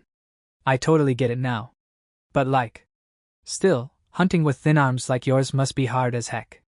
Ichika was getting caught up in admiring Meat's skill, but it was her turn to hunt. I wanted to see just how skilled she was, so I left the bleeding rabbit to Meat and followed after Ichika. Rokuko waved goodbye as I left. Ichika advanced through the forest, brushing aside branches and occasionally pausing to listen. After about 5 minutes, she suddenly flipped her blade around in her hand and slid the blade across the ground in a fast backhanded swipe. Yo, how's this?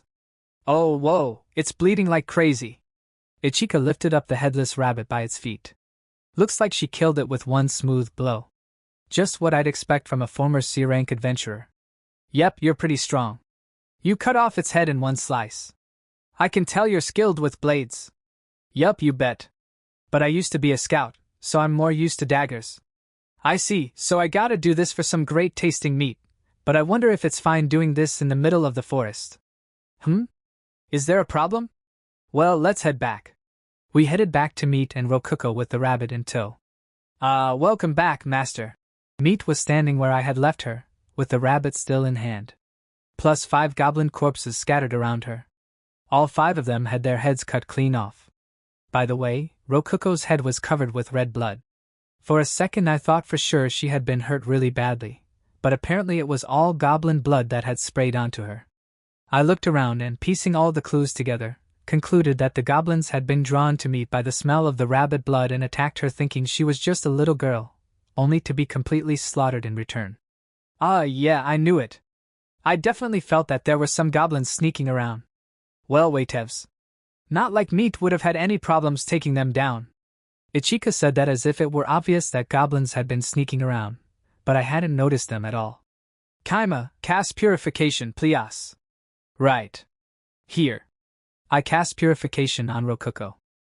A big bubble engulfed her and cleaned off all the blood. But why was Rokuko covered in blood and not meat? She's completely clean. Oh, looks like you killed them all at once, huh? How'd you do that, meat? They were surrounding me, so I held the rabbit in one hand and used my other hand to spin around. Meat reenacted what she did by holding the rabbit in one hand and spinning around on her tippy toes like a ballerina while holding her golem blade out. The blade was about on the same level as a goblin neck. She was wearing her wearable golem, but I never taught it any moves like that. Huh. I guess she's using her golem to strengthen her movements, instead of just making it do them for her. By the way, I did this to defend myself. Rokuko crouched into a small ball by Nika's feet to get out of her way and covered her head with her hands so poorly it was a little sad.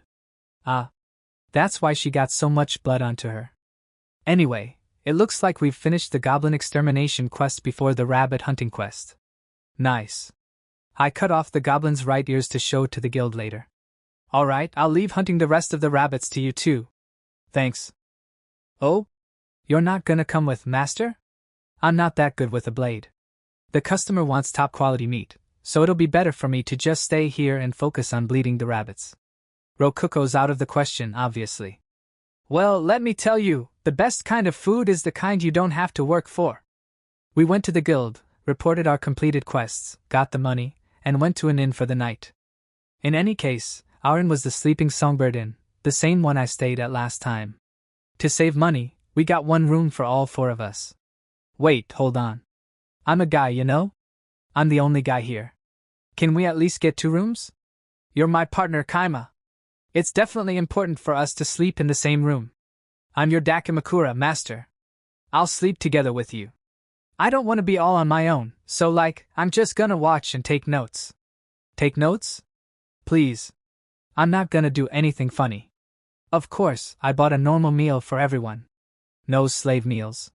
The one I bought last time was the only one I ever planned on buying. Ichika grinned as she looked at the food in front of her. Yup, looks like you really are gonna feed me well. I'm super duper happy. Food's really important to you, isn't it? I know how you feel. I want all the people who work for me to feel good about their jobs. Oh, you want us to feel good, huh?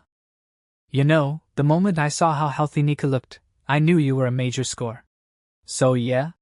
I'm not gonna complain about anything as long as you keep feeding me this well, okay? Seemed like she was thinking of me as a score as well. She gulped down the vegetable soup and wiped up the remaining drops with her bread, leaving nothing behind. She's not wasting anything. She didn't even waste time, saying, "Hold up, let me test this for poison." And starting to eat before me. I don't think this tastes very good. Ichika, you can have my share. Oh? For real? I knew I could count on you, my queen Rokuko. I'll follow you for the rest of my life. Rokuko, however, didn't eat her vegetable soup. She must have gotten picky thanks to how good melon rolls taste. In my opinion, the vegetable flavoring in the soup tasted pretty nice. Thank you. So, what are we gonna do now? Just sleep? Yeah, that sounds good to me. You can use the bed if you want, Ichika. Ichika had asked that after getting onto all fours while looking up at me sensually and emphasizing her sizable cleavage, but I ignored her. Why? Ichika tilted her head, as if not understanding what I meant. Ah, right. There's only one bed, so she doesn't know where Rokuko and I will sleep if she gets to bed. I took my futon out of storage and spread it out onto the floor. I'm gonna be sleeping on this. Rokuko, spread out yours too. Okay.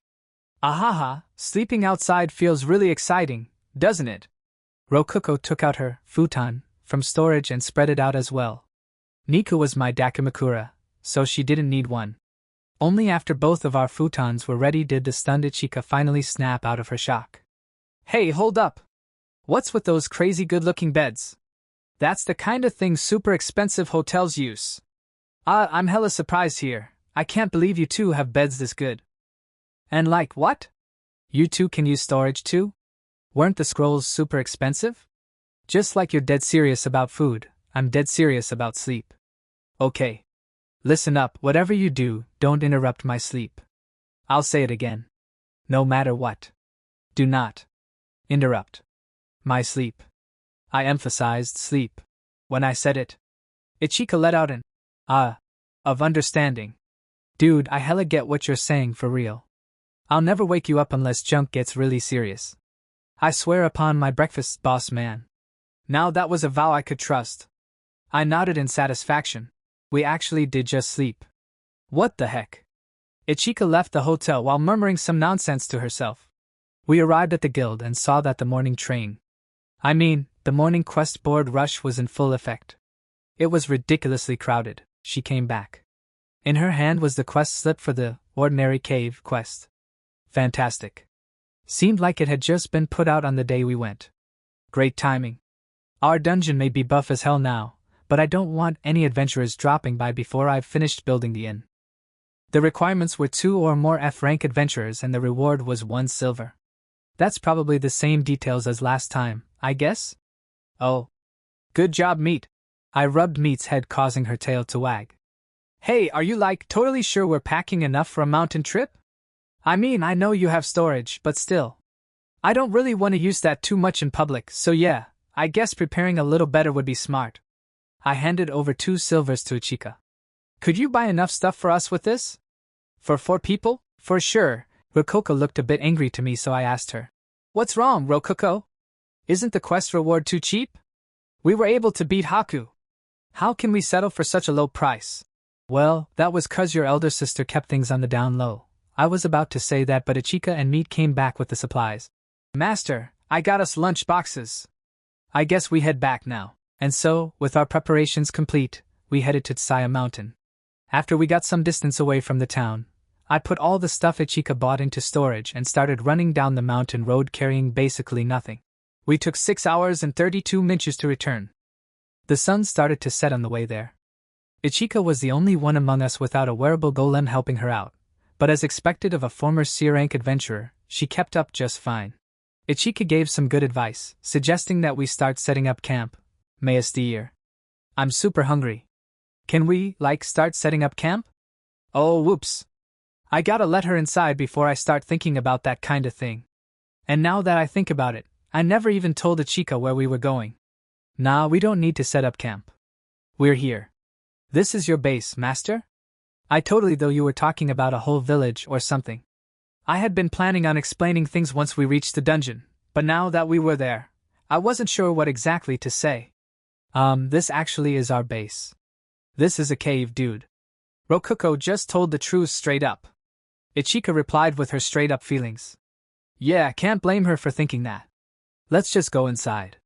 Tired as I was from running for so long, I wanted to sleep as soon as possible. We entered the cave and soon the rocky floors turned into paved stone passageways with dungeon lighting torches, 50 DP, casting bright, flickering lights along the path. As an aside, these dungeon lighting torches would never ever go out as long as you didn't move them from their initial position. They were probably using mana as fuel or something. Whoa, whoa, whoa! Hold up! This is totally a dungeon, isn't it? This is a dungeon. What happened to this being your base? It's also our base? This is a freaking dungeon. Yeah, it is a dungeon. Oh, look out. There's a pitfall right over there. Holy crap, there is. What the heck, dude? This is freaking dangerous. Ichika dodged the pitfall with an exaggerated leap. Ha, holy cow. I used to be a scout and I still didn't notice that pitfall. Wow, Rococo. You sure aren't fazed by these pitfalls. Aren't you G-rank? Well, it's me we're talking about. That's some hella confidence. Rococo gave a smug smirk. Yep. It's you. The dungeon itself. Oh, wait a sec, this is the Ordinary Cave, isn't it? I asked the guild about it. But this is totally not like what they told me. It should be super small with nothing in it. That's because the guild has outdated info. They were talking about the Ordinary Cave from a month ago. Oh, which means things changed since then. This dungeon probably had a paradigm shift. We gotta tell the guild about this. A paradigm shift was a dungeon rapidly growing or shrinking in size, as discussed in Intro to Dungeonology. Though that's just fake information meant to disguise the effects of dungeon battles. Master? Didn't you buy me for like chores and stuff? Is one of those chores gonna be asking me to be a meat shield while exploring this dungeon? Ichika, watching Rokuko and Niku advance ahead of her, wasn't sure what she should be doing. Nope. I'm gonna have you work in the inn, not help out the adventurers. Oh, don't touch that. Spears shoot out of it. Gah! Holy freaking cow! Wait up, master! I guess this dungeon really is your base. No way would you be moving this fast if you weren't used to the place. Master doesn't lie. Niku was speedily advancing through the dungeon right in front of Ichika. She too had perfectly memorized the location of each trap.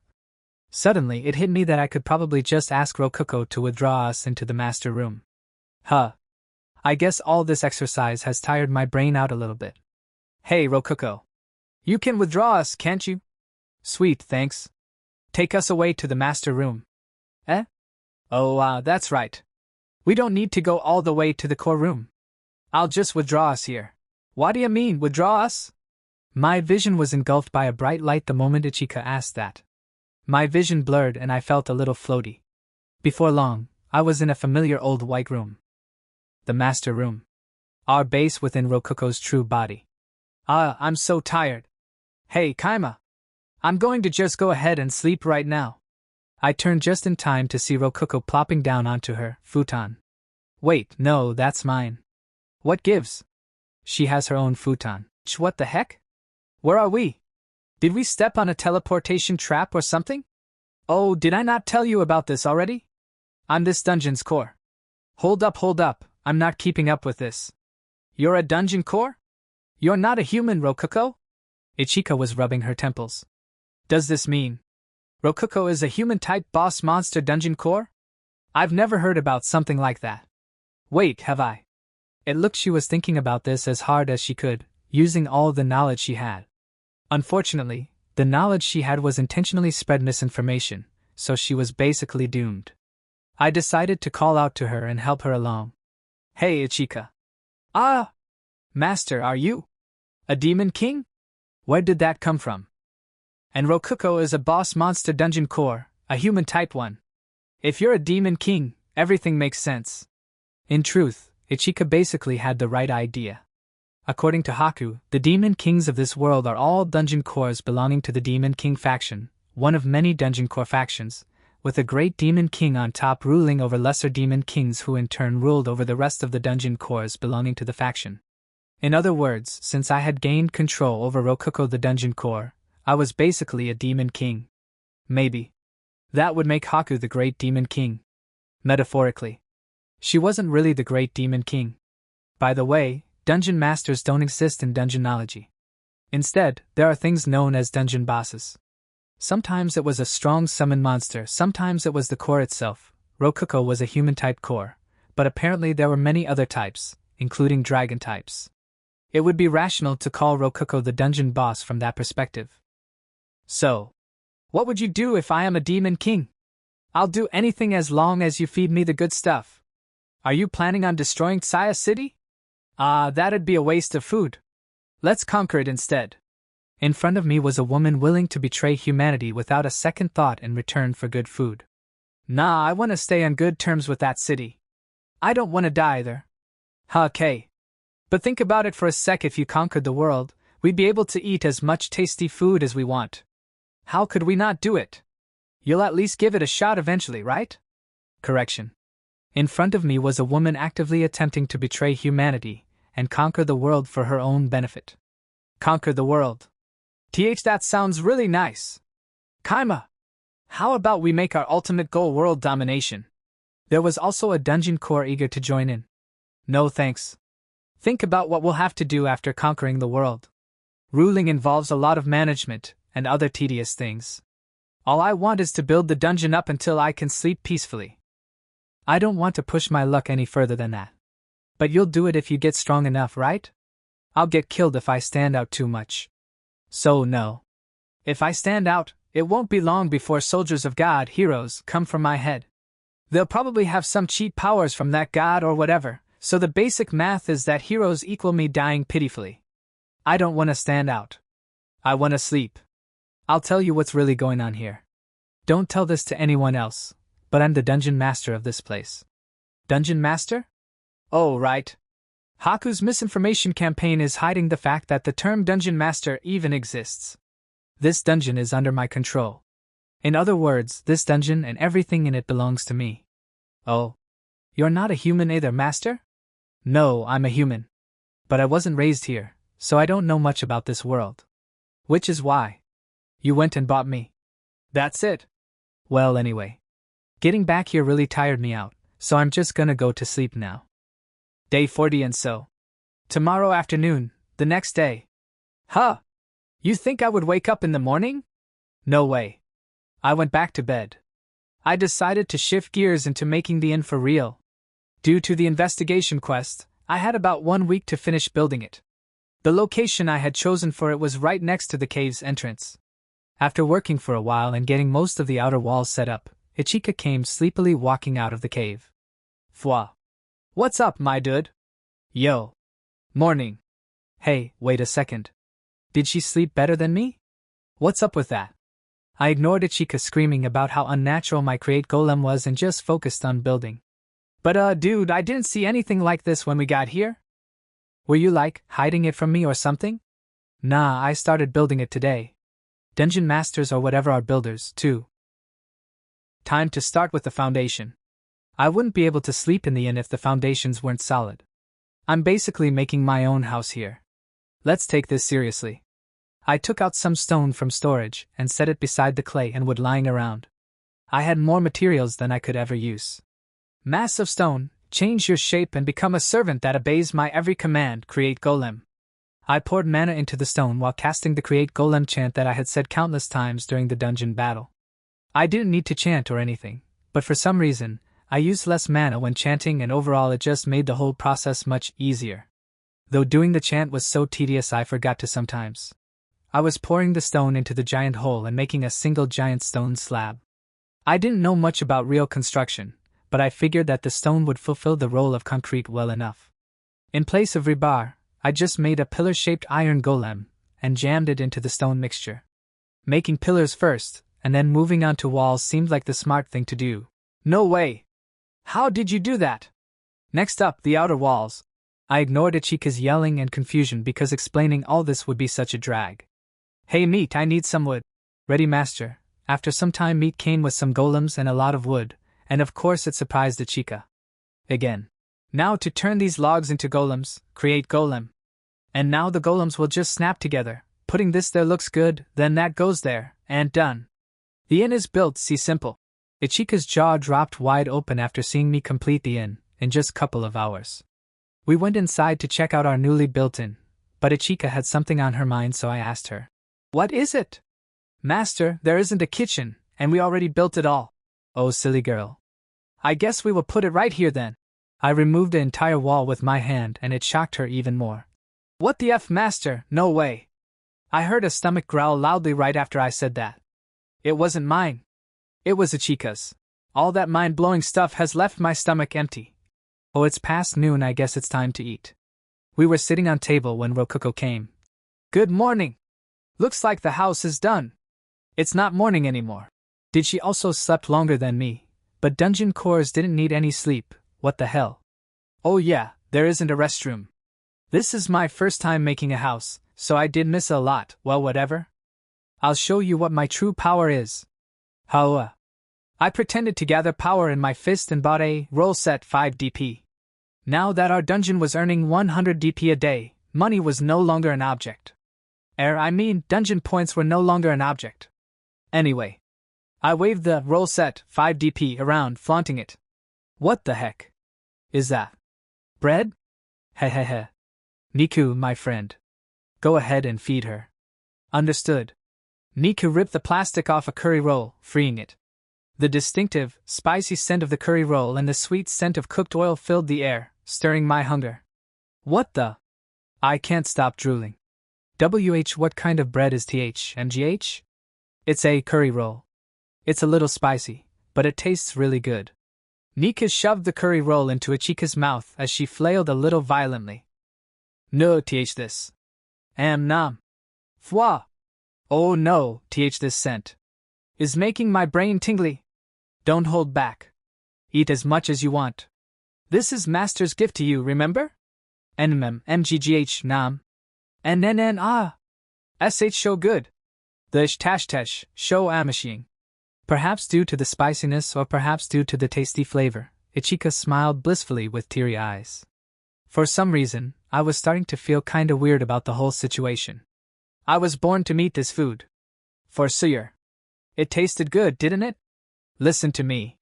If you serve Master well, he'll let you eat a lot of food just as good as this. I will. I'll do anything Master says, anything.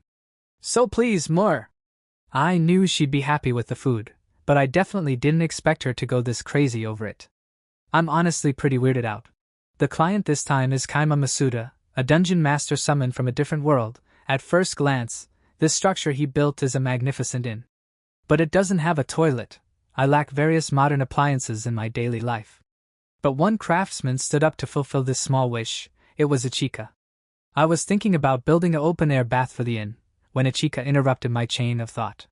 Master, I will draw up a revised plan for the house, but what are you doing? I have decided on an inn concept. It didn't have a bathing area. A mountain inn needed an onsen, plain and simple. No ifs, ands, or buts about it. And so, I entered the second day of construction. I had my golem start digging holes, looking for a real source of hot water instead. Siam Mountain seemed to be a volcano, so it would definitely have some heat sources inside of it. If there was an underground stream of flowing water nearby, digging into it would get us hot water then and there. That would definitely be more efficient than just digging around randomly looking for heat sources. Though, finding the water stream was up to luck too. I developed drill golems in order to dig all those holes. I made a wearable golem for Ichika. This time, I based the design around a navy blue maid outfit set, 500 DP. That was what came up when I looked through the catalog for some clothes fitting for an inn receptionist.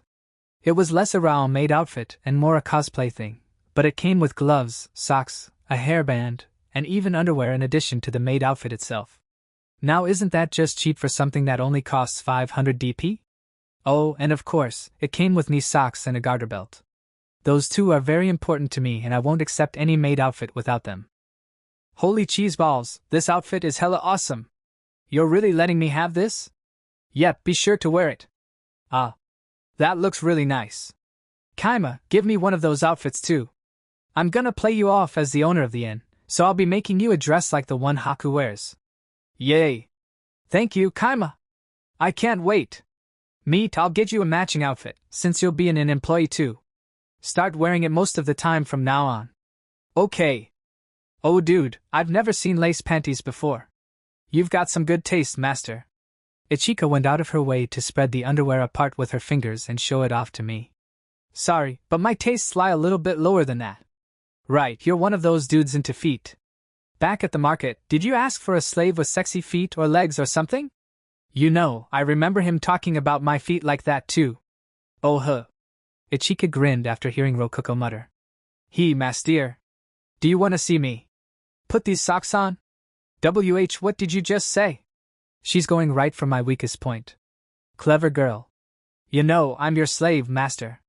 You don't need to hold back at all. Holy crap. I want to see it. I want to see it right now. So much. I reflexively ended up staring at Ichika's feet, but she noticed something while rubbing the socks and stopped her teasing. Hold up. Why are there magic stones in these clothes? Huh. Well, so that they can help out even when you're not in the dungeon. Sorry, I should have asked this first. Is this a set of magic equipment? Magic equipment? I had never heard that word before, but apparently it referred to equipment that had special properties activated by pouring mana into it, just like magic blades. This is a rare item. I have never heard of magic stones in the clothing. If it doesn't exist, is it okay to use it so casually? I wondered just then Ichika yelled it actually exists. So after giving her golem clothes I thought of making her a weapon. She told me that she uses kitchen knives as her weapon, so I decided to make her one. I took out a tree branch and an iron ingot bar from my storage, and poured some mana in both, chanting my create golem spell. Ichika watching from the sidelines was dumbfounded as the iron ingot and the tree branch shone brightly fusing together. And done. Well, at least it doesn't require magic to make golems. It's a golem. That's out of the ordinary, 2. Moreover, it's a magic blade. Originally, create golem makes a humanoid golem. You can't make weapons with it, master. The same goes for your magic. Master's magic is already in the realm of the gods. No, you are a god, master. After Ichika say that, I asked the two ladies standing beside me, is that so? What do you two think? But before they could say anything, Ichika gave me a suggestion. As expected, create golem isn't a good name for it. What if you give it another name, master? Should I not use this maker magic then? Well, it's better not to use it in public. Do you want to cheat? Seems good. It's great. The inn looks like it's becoming an ideal place to stay. Master. You are being strange. A question for you all. Tell me, where is Kaima's other hand? And also, can you all hit that red subscribe button? Only 3.3% of my viewers are subscribed. Like, seriously guys, please hit subscribe. Pretty please. Alright then. I started telling them about Operation Inn. I first decided to build an inn to secure safe sleeping arrangements for myself, but consider this. The safe little, ordinary cave suddenly exploded into a decently sized dungeon, and it even got an inn built in front of it out of nowhere at the same time. What would people think about that? Answer: they would be suspicious as hell. So, I decided to try and make everything fit together logically so I could somehow explain things to the guild. Not to mention, Haku was actually helping me out with this.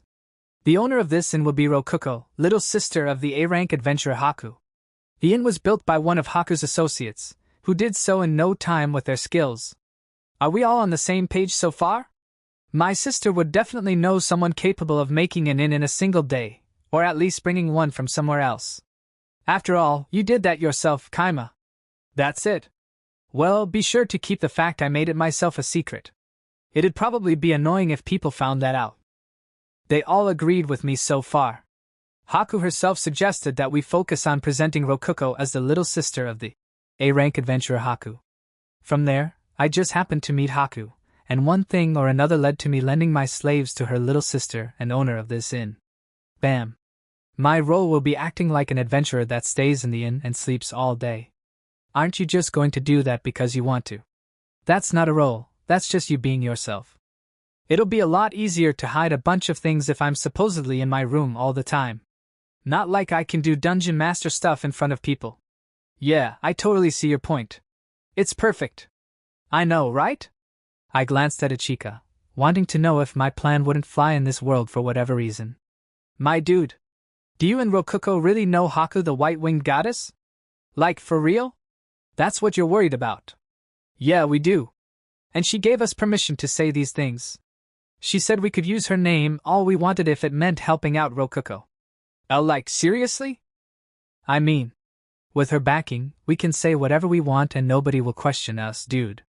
The white-winged goddess is an A-rank adventurer and a major higher up in the imperial capital. Plus, she's partners with Chloe the black-winged demon and 4 other hella strong adventurers known as the 4 Braves, forming the S-rank party, the Dungeon Busters. She's got so much authority and power nobody's gonna question her. Nobody.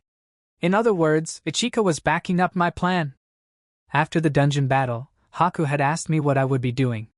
I told her I might set up an inn, to which she said, "Oh, and I presume Rokuko will be presented as the owner? In which case, you will certainly need my help." Very well. I will permit you to use my adventurer identity as you wish. But in return, do a good job, understand? Yeah, I hadn't thought that far ahead at all. I knew I wanted to make an onsen inn, but I hadn't thought up any ideas for how to make people not suspicious of an inn popping up out of nowhere next to a massively expanded dungeon. And yet, the approval of an A-rank adventurer fell straight into my lap. And you know, thinking about it, Haku's really doing whatever she wants as an adventurer, huh? She's got 2 names and a strong party called the Dungeon Busters. Does she destroy dungeons in her spare time? But you know, it's super funny that we're gonna be claiming that the leader of the Dungeon Busters is the older sister of an actual dungeon core. Like, talk about irony, am I right? Ha ha ha, yeah. The real irony is that she's also a dungeon core herself. Yeah, I'm still hiding Haku's true identity from Ichika. Slave or not, that information isn't something I should be spreading around lightly. Wait. Is this really okay? Is this actually gonna work? What's with you, Kaima? It'll definitely work. We have my sister on our side. Yeah, my dude. We'll be totally fine. You know, I was hoping that since you're the only one here familiar with how this world works, you'd kind of help me work out the finer details and stuff. I mean, I'm one to talk, but this plan is just ridiculous. It's filled with holes. Could you throw me a bone here? Day 42. It was day 3 of me building the inn. I just wanted a day to rest since I had been working really hard lately. Feelings are important. Also, golems were digging out the onsen while I was resting, so yeah. There were still a lot of things I needed to build, though. Although I could buy food with dungeon points, people would get suspicious if I didn't have fields and crops. So I would need to make some. While I was lazing around on my futon in the master room, Ichika suddenly said something. Wait a sec, aren't you an F-rank master? This dungeon's definitely gonna be an E-rank dungeon, for sure. If you're not careful with those magic blades, it might even end up as a D-rank dungeon. I hadn't expected that at all. Naturally, it'd suck if I couldn't go into my own dungeon. The inn was located with the dungeon regions, so I wouldn't be stuck outside of it or anything, but it'd still be a definite problem. The simplest solution would just be to raise my rank. Going up to E rank from F rank just took completing 10 F rank quests and a combat test administered by the guild. The combat test is something simple like killing goblins, right? If so, the main problem here is the 10 quests. The only F rank quest I know of is that goblin extermination one. I mean, what's wrong with hunting goblins, my dude? I ranked up just from hunting boars. And so, I got to work summoning goblins and collecting enough right ears to fulfill the quests. Naturally, I'm not enough of a monster to summon a bunch of goblins and then cut off their ears. Feral goblins in the wild are one thing, but I owe a lot to summoned goblins. Heck, Gobsuk sacrificed himself to protect the dungeon core. Even I'd feel like garbage summoning them en masse and mutilating them. Guess I'll go hunt some wild goblins. Rokuko tilted her head in confusion. If you want goblin ears, why don't you just buy them with DP? Huh? What are you on about, Rokuko? We can't do that. Can we? There are dragon claws and stuff in the treasure section of the catalog, so I don't see why not. Why not indeed? I checked the treasure section of the catalog, but there were no goblin ears. Makes sense. It's kinda hard to call goblin ears treasure. But I didn't give up there. I checked the other sections and found right goblin ears under the materials section. Right goblin ears. 1 for 6 DP. 5 for 30 DP, which would earn us 30 coppers. They cost just as much as the quest's reward. The whole point is to encourage adventurers to take care of goblins herding crops, after all. But whatever. This is fine. I care more about my time than that. The quest says to bring ears, and that's it. I'm not breaking any rules here. Anyway, we have the stuff to get up to E rank now. I'll ask about what we need to do to rank up again just in case our dungeon ends up being restricted to D ranks and above. Ichika, do you remember what we need to do to go from E rank to D rank? I think it was 100 total quests done and a combat test at the guild. They'll want to see how good you are at fighting other humans. No need to sweat that though. You and Meat would crush that junk, trust me. Dunno about Rokuko, though. Fighting other humans, huh? I might need a backup plan for that. If I can teach our wearable golems the combat techniques Ichika's built up over the years, we should be able to power up fast and hard. Even Rokuko would be able to take care of herself in a fight. Ichika, would you mind helping me train? And by that I mean, help train Meat. What about you, Master? I'll be watching. That's a very important job, you know. It really was important for me to watch their movements through the dungeon monitor to record them, and then teach the golems the same moves through repetition. I wanted to make more human-like golems in the shape of mannequins that would be useful sparring partners. There would be no downsides to doing so. Day 43, day 4 of constructing the inn. It was already mostly complete, and I had already made one of the rooms mine. The onsen was the only thing left, more or less. I had enough wood to finish that on my own, so I had Ichika and Meat spar in the meantime. Meat was in her wearable golem Mark II, whereas Ichika was in her maid outfit golem. For weapons, I had prepared them wooden versions of their normal weapons. The wooden weapons were blades in shape only. Whoa, holy cow! What's with these clothes? I'm not using my muscles at all, but I feel hella strong. Wow, I guess this is Meat's secret. I'll definitely be able to pull off some crazy tricks with these babies. I want to try out a lot of moves today for Master's sake. My job was to watch them spar. Or more accurately, to open up the dungeon monitor and film them. I had put my wearable golem on a much more human-shaped mannequin golem. By having it repeat what was happening on screen, it would master the perfect moves for assisting me and thereby become the first truly complete wearable golem. This was a lot easier than what I did before, since I didn't have to teach it the motions myself. If it were a robot, I would have to program in detail the exact angle to move my legs, arms, and so on. No thanks. In any case, it was very convenient that my party rank would go up without doing anything if my party members were strong enough. Very convenient, very nice. I didn't even want to be an adventurer in the first place. I just wanted to have a nice time and sleep all day. And yet I get the feeling I've been working all the time lately. What's up with that? Well, no more. It's time for me to buckle down and get to snoozing. I dove into the futon, spread out on the floor of my inn room while still recording Meat and Ichika sparring. This is my room on the 3rd floor of the inn. The wall is 3 times thicker than normal, so it's perfectly soundproof. The bed is also the best kind that can be obtained with DP. This is the best sleeping environment I can make right now. My bed, it must be like this. Now finally I can sleep in peace. Kaima, or not. Just as I was about to jump in my bed, Rokoko came running, yelling my name. Kaima! We finally hit an underground water source. And it's warm. I try to sleep. And this is what I get? I mean, I'm not gonna complain about finding water for the onsen, but come on. Alright. I'll start connecting it to the bath and all that, I guess. It's clear. It doesn't smell, and it's pretty dang warm too. Ichika picked up the bucket, and without a moment of hesitation, started gulping down the water. The hell? What are you doing, Ichika? Fwa. Okay, if I'm not dead in 2 hours, it's definitely not poisoned. And if it is poisoned? I was just kidding about being dead. At worst I'll get a stomachache or something like that. And 2 hours later she was still totally fine. The water wasn't poisoned or anything. Phew. I really hadn't expected her to just drink it out of nowhere like that. Seriously. And so, with the onsen complete, so too was the inn. A stepping massage. Obviously enough, that was a massage performed with feet. Normally it would be done by kids who needed to use their full body weight to put a satisfying amount of pressure on someone else's body. Parents often requested that their children give them such a massage.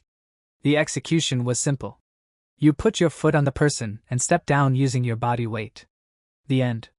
That's right. You step on someone. With your feet. I mean, obviously, stepping on someone means using your feet. That's just how language works. And to someone with a foot fetish like me, that's the best massage I could ask for.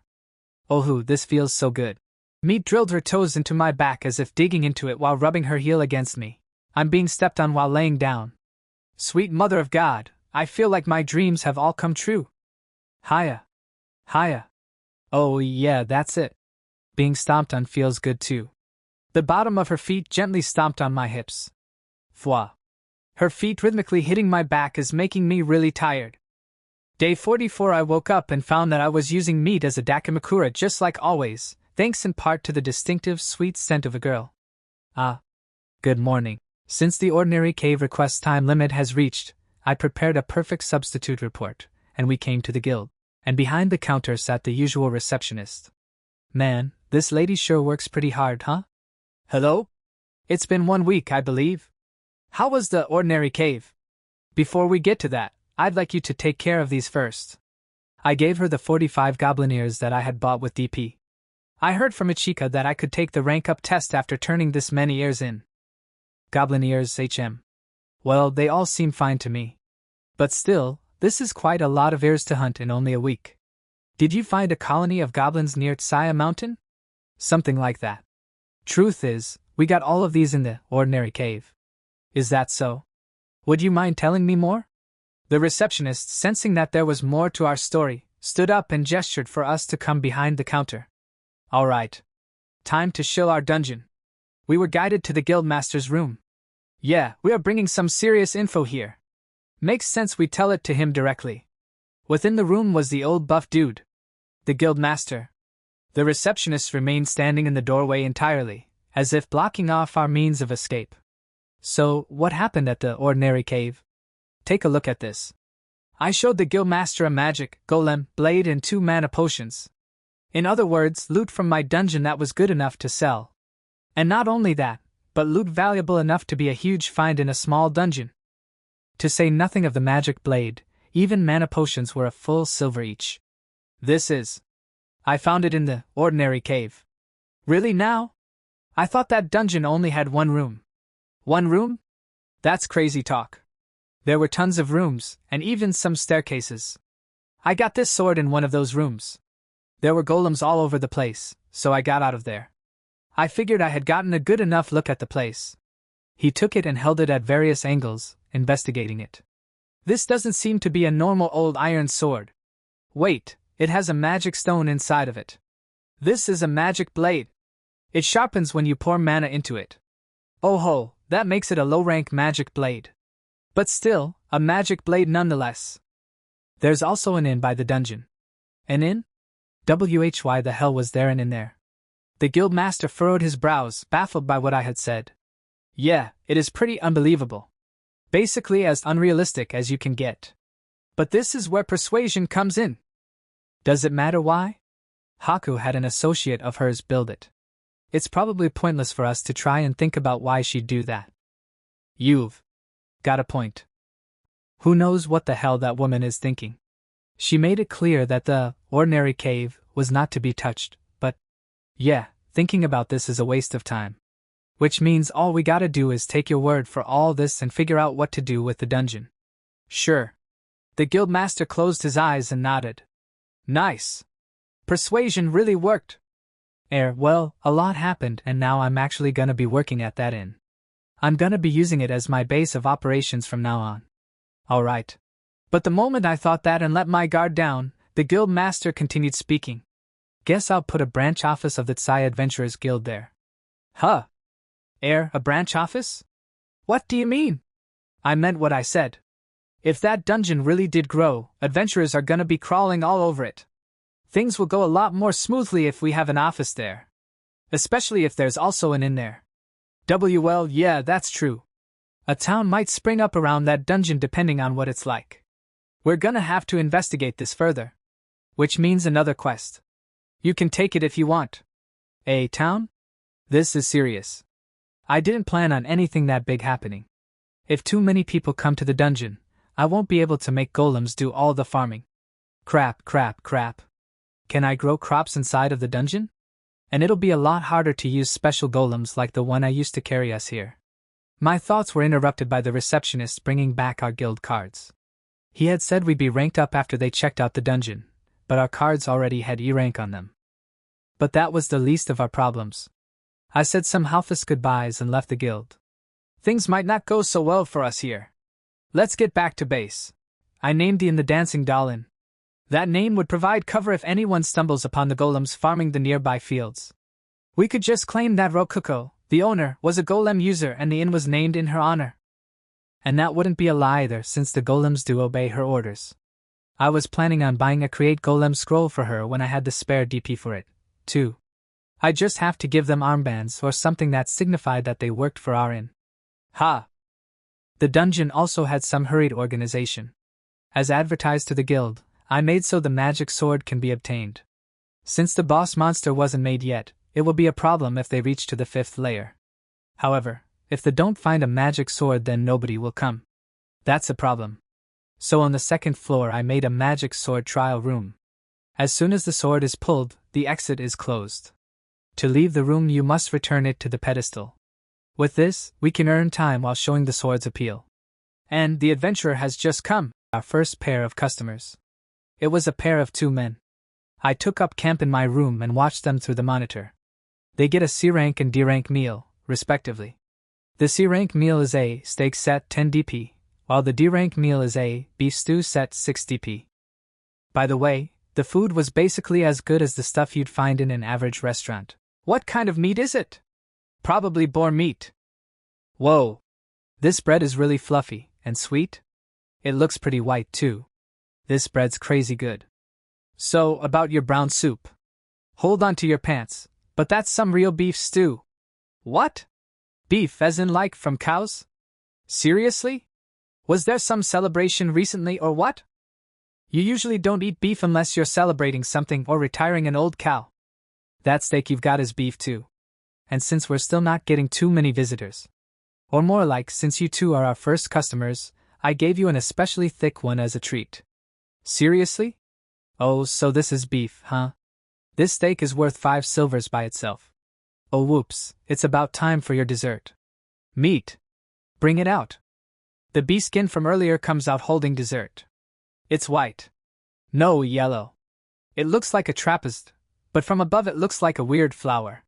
Also, there's some brown sauce covering it. What is this? It's called a purin, and it's your dessert. I push my spoon forward and dig into the purin, causing it to jiggle. And so, that day, I saw a glimpse of heaven. They took a bath and headed to the dungeon immediately after waking up. In any case, thanks to them, we had earned 7 silvers, 1 copper coin, and 125 DP. Each silver was worth 10 DP, so subtracting the points I had used on their food, we had earned 178 DP in total. Oh, and about DP. At some point we unlocked another function, one that allowed me to see how much DP was coming from each individual room in the dungeon. Very useful. Maybe it unlocked because I had built an inn. Either way, I was surprised to see that they were earning us 120 DP per night. I checked the map to see what the invaders were doing, and realized that I could now see how much DP they were individually earning us. It was displayed as DP. That definitely referred to how much DP they earned us in a day. Man, we sure are unlocking a lot of functions here. So, I checked them out and saw Yuzu was getting us 61 DP, while Muzu was getting us 59 DP. One of the rooms in our dungeon had a jail cell in it, a remnant of the prison room I had built for the bandits all that time ago. The moment Yuzu stepped into that cell, his DP count shot up to 183 DP. Basically, the amount of DP earned from an individual changed from where they were in the dungeon.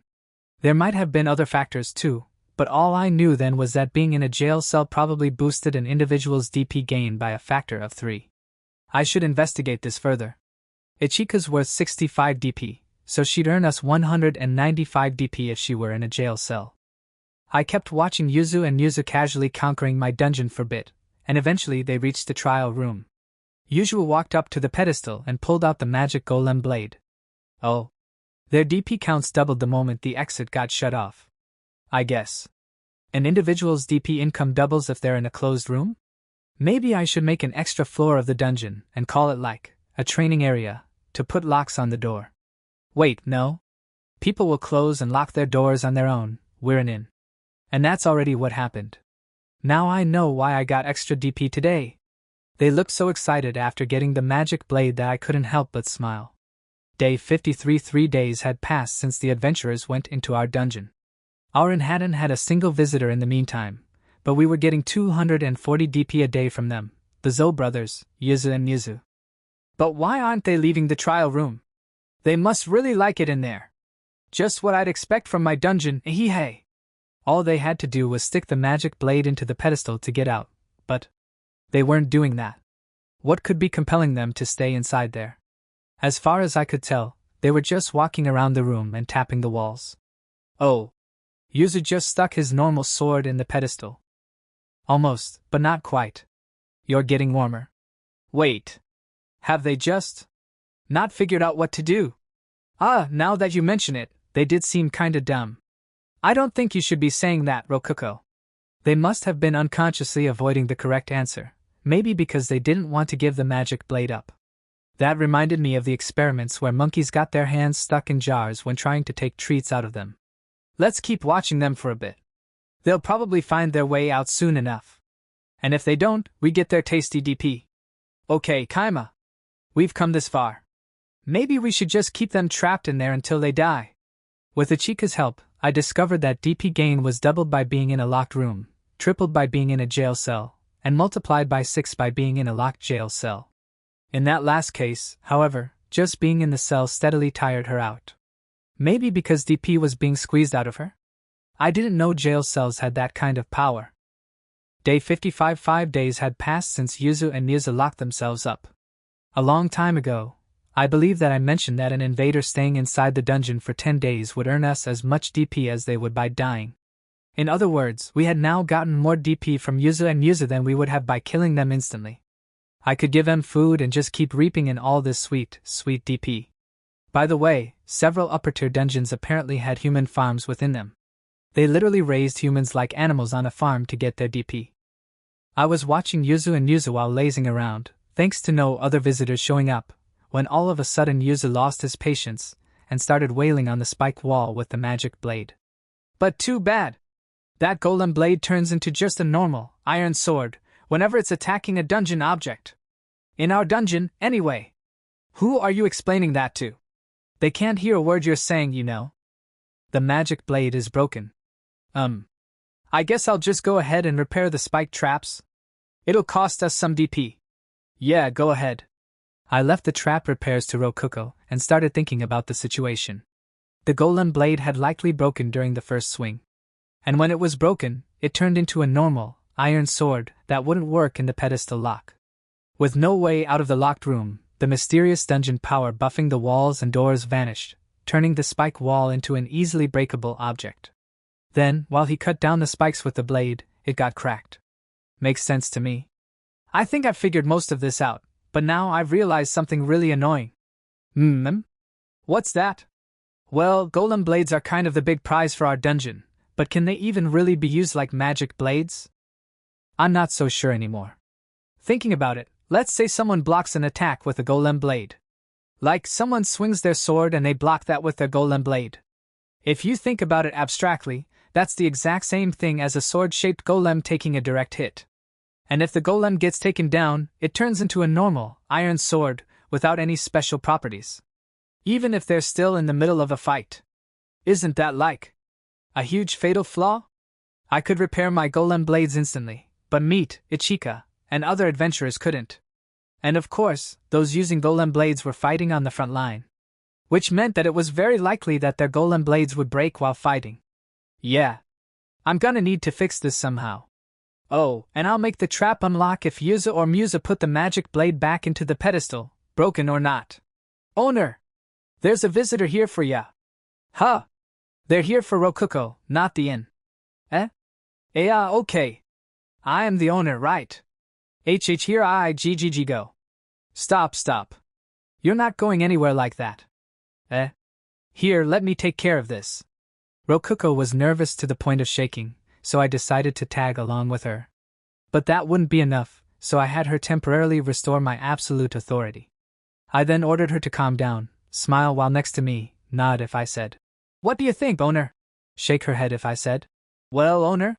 And to say, "Indeed," if I shifted the conversation to her any other way. Hey, don't get mad at me. I need her to calm down, and this is the only way I know how. We went to the front after Ichika called us again, and there we saw the receptionist who was always behind the guild's counter. She had a huge backpack on her back. Judging by how easily she was carrying it, there was either something special about that backpack, or she was just really strong. "You are the owner? It's very nice to meet." The receptionist was clearly treating us differently than she did at the guild, a sign that she understood we were in different positions now. Anyway, to summarize what the receptionist said, I came to build the guild branch office. There's space in front of your inn, so I'll build it there. But it'll be under construction for a while, so lend me your bathroom. And your food too. Oh, and the guild will pay you for all this. You can just charge me what you would any other visitor. That was it, more or less. She must have been talking about the branch office the guild master brought up. Her staying in our inn wouldn't be a problem at all. Oh, and there is a personal quest that the guild would like to offer to your party, Kaima. Several days ago, the guild put up a quest to investigate this dungeon. We're in the process of determining a new name for it, but in any case, 2 adventurers accepted it and left for this ordinary cave. They never returned. Ah, that must be Yuzu and Muzu. They're sleeping in the trial room right now.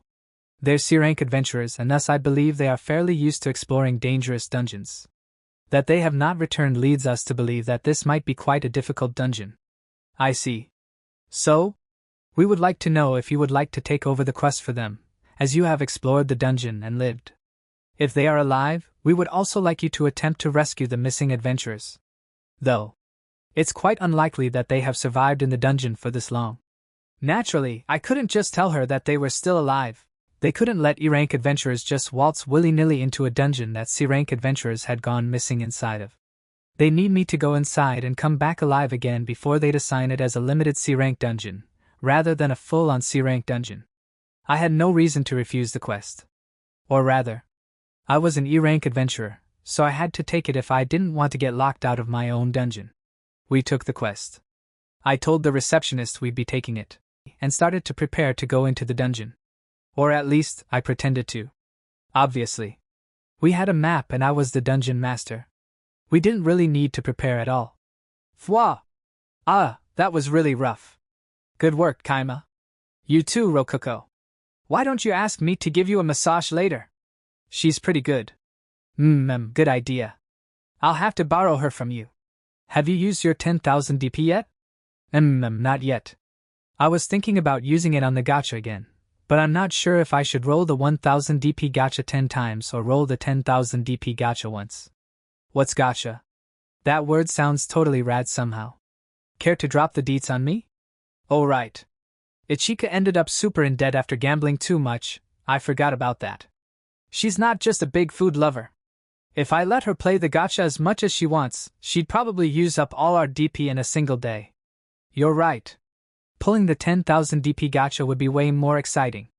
Right. If you're gonna do it, you've gotta do it all at once. It took exactly one 30-second conversation for Rokuko to decide on how she should use her DP. Seriously? Like that's good enough for you. I mean, I said you could do what you want with it, but come on. Oh well. Okay, let's do it. 10,000 DP gacha, guh. Hey, hold up. Don't do that in my room. Do it in the master room. What if something huge like a dragon comes out and destroys the inn? I yelled, but it was too late. Rokuko had already used up all her DP. A magic circle glowed into existence with a hum along the floor. Hey? Hello? That magic circle's as big as the whole room. Isn't that a problem? Oh, I knew the 10,000 DP gacha would be fancy. Please don't be big, please don't be big. I prayed that the inn I had spent so much effort on wouldn't be destroyed. Meanwhile, Ichika and Rokuko were squealing in excitement. Me, bless her heart, was standing protectively in front of me. Dragoon. Dragoon. You can roll dragons too? We're eating steak tonight, my dudes. I won't let you eat him. I mean, his tail will grow back even if we cut it off, so. What? No. The magic circle began to shrink while spinning rapidly. Eventually, it was small enough to fit within the room. Whoa, it's getting small. What's up with that? The circle was getting even smaller. I patted my chest in relief. Nothing that size would destroy the inn. But then, it got even smaller. Yeah. It's pretty small now. Yeah. I'll be able to hold whatever gets summoned in my own arms. Oh. Is this a miss? Is this what you call the bad roll? Rokuko and Ichika were steadily losing their enthusiasm. Meat still stood in front of me without letting her guard down at all.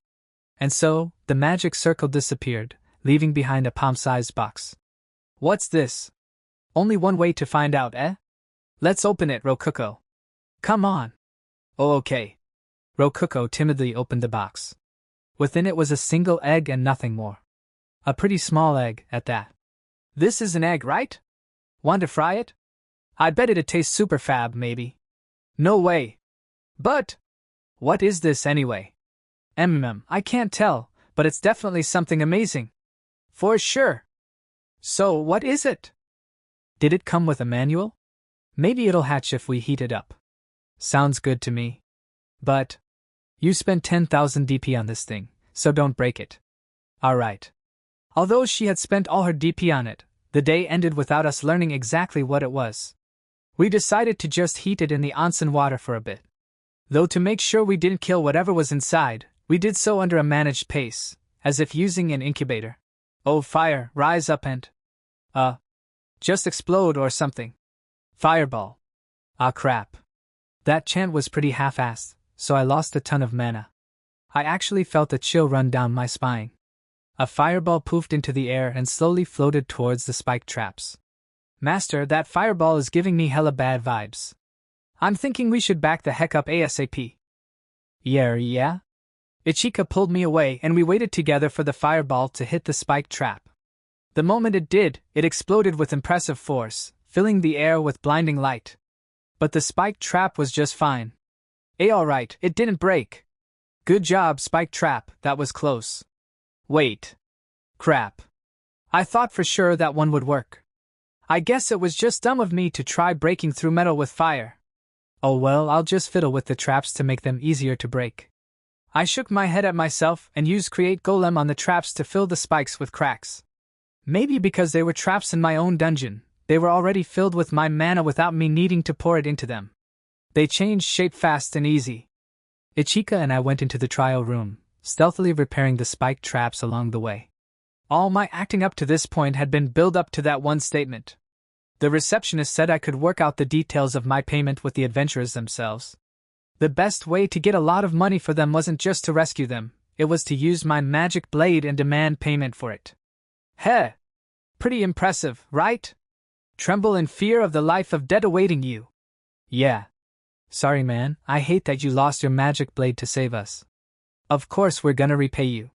We owe you our lives for using your magic blade to save us. Thank you. Sincerely. Lower it based on their reaction. How about like T2 gold coins? No way. Sorry. W was 1 gold per person too much? Alright, I know how to barter. Come at me. I'll bargain you into as high of a price as I can. You mean 2 from each of us, right? We can do that. We'll pay the 4 gold coins as soon as we get back to Tsaya. You're fine with us paying you that little? You're a lifesaver, man. Seriously. I definitely looked like a stunned idiot as Yuzu and Muzu grinned at me. What? I had totally forgotten to ask Ichika about what they'd be willing to pay for me saving them. As an aside, they didn't even have to go back to Tsaya to get the cash. They just withdrew it from the guild branch office and handed it to me then and there. 4 gold coins. This is pretty sweet. They said an A-rank meal would cost all their savings, but look at this. They had plenty. Though apparently 3 of these coins are Yuzu's. 4 gold coins turned into dungeon points would be worth 4,000 DP, but I wanted to keep them as coins. I could use them to buy more slaves to work at our inn. To summarize what I had gained from Yuzu and Yuzu's visit, 2,650 DP, 4 gold coins, 29 silver coins, and 5 copper coins. I calculated the DP with some rough mental math, not accounting for all the minute alterations to DP gain the dungeon does on its own, but it was close enough. If you put that all into Earth money, I had earned 4,290,500 yen in 10 days. Oh man, I'm so glad I didn't kill them. I wouldn't have gotten their savings if I killed them in the dungeon. Not to mention the new magic blade they're getting from me. Or the guild's reward for investigating the dungeon and saving them. Well, I sure investigated the dungeon, but I didn't feel the need to tell them anything more than I had to. Also, the receptionist had stayed in the inn for 5 days now, giving us 5 silvers and about 600 DP. We should have a lot more leeway with our DP now. We have 49,532 DP left right now. We earned 162 goblins worth of DP in just 11 days. Wow, that's amazing. But why did you express that through goblins? Kaima? Well, it's easier for you to understand that way, isn't it? I gave Rokuko a bright grin. Well, it was easy to understand, but I don't like it. I patted Rokuko's head. Day 67. Several days after Yuzu and Yuzu left, the guild finally decided on a new name for our dungeon. That name being Cave of Greed. Apparently it came from the fact that you would be putting yourself at risk if you weren't careful about being greedy. Come on, you don't need to warn people like that. It'll be a lot easier for me if they let their guard down. It was classified as an E-rank dungeon. That put it in the lower tiers of difficulty. Well, I can't get mad about that. Yuzu and Yuzu nearly dying despite being C-rank adventurers was basically an accident, and the method for escaping that trap is now public. Congratulations, my sweet little Rokuko. That's a beautiful name fitting for a girl as sweet as you. Thank you very much, Haku. Haku, who came to inform us of the guild's decision as soon as possible, gently rubbed Rokuko's head. Behind her was Chloe, standing around in her butler outfit as always. So, why'd you come deliver that news yourself? Well, of course, I rushed over immediately to be the first visitor of Rokuko's and as soon as I heard it was going public. Sorry, you're going to be the 4th visitor. What in the world? Could you please tell me the names of the 3 prior visitors? Everything will be fine if I can just eliminate them. Please don't. You can be the first visitor to sleep in the grand suite, so please, settle for that. And don't kill anyone. Thank you? The grand suite. In other words, the room for A-rank adventurers that I had built just for fun. At the moment, I had no plans for anyone but Haku to stay in it. I had put a lot of effort into making the sleeping arrangements in the grand suite top tier. It had a memory foam mattress, 200 DP, that was much better than a plain futon, 50 DP, placed within a high-quality wooden frame I had made and decorated myself. To top things off, it even had a feather comforter, 100 DP. I couldn't help but congratulate myself on making such a high-quality bed. There were a ton of other minor improvements over normal rooms, like carved reliefs in the furniture, a candle-shaped light magic tool on the table, a glass window with curtains, and so on. It even had its own bathroom and bathing room. Yeah, bathroom and bathing room. Plus, I threw in a massage chair as well. That way, guests could get out of the bath wrapped in a towel and go to sleep while getting a massage. So, how much does it cost? I'll pay the money as I should. Don't think I'll let you get away with claiming I'm not the first visitor because I didn't pay. Why would I do that? I actually haven't decided on how much the grand suite should cost yet. I helped him decorate the inside of the room. Haku, how much do you think we should charge? Oh my, you did? Oh, and you'll have our A-rank meals for food. We're passing things off as if you're giving Rokuko the ingredients through storage, so keep that in mind. Very well. And I imagine the food comes from your world as well? Here, have 2 gold ones, for both Chloe and I. I'm looking forward to the meal. I would have been fine giving her the food for free, but sure. I'll take what I can get. I'm quite looking forward to that. And I suppose I'll think up a price and pay after I've stayed the night. That would be pretty helpful. I asked Ichika what she thought it should cost, but she had never stayed at a high-class inn and thus had no idea how much a room like the suite would go for. She was more interested in paying tons of money for food, not sleeping arrangements. If you turn that around, I totally understood how she felt. Anyway, it's kind of late to say this, but I really don't think our current A-rank meal is worth 1,000,000 yen. I should probably turn it into a full-course French meal fit to serve an entire table of people. Probably. #Haku's perspective. I see that the door's not just made of wood. It has metal plates enforcing it, and it even has a lock. I open the door and see that the room is bright inside, thanks to sunlight streaming through the windows. The furniture is all made of beautiful, engraved wood. The bed looks comfortable, and there's a large chair that looks perfect for a cozy afternoon nap. But what country are these engravings from? Did they perhaps originate from an artisan from Kaima's original world? Or perhaps he did the engravings himself. He has quite the talent if so. There's a clock resting on the wall. Clocks, I believe, are a magic tool far more expensive than they're worth considering how little utility they offer. Though, they're more valuable out here, where unlike towns there are no bells to ring out the time. As for the window with light pouring through it, I imagine this is a plate of crystal in the windowsill. It's very clear. It seems that I can use the cloth on the sides to block the light if I so wish. This, and much of the room in general, must have cost quite a lot of DP in total. All in all, I'd say it's more than fine enough to be considered a grand suite. Oh, I forgot for a moment that it has a bathing room and a toilet as well. I shall investigate them immediately.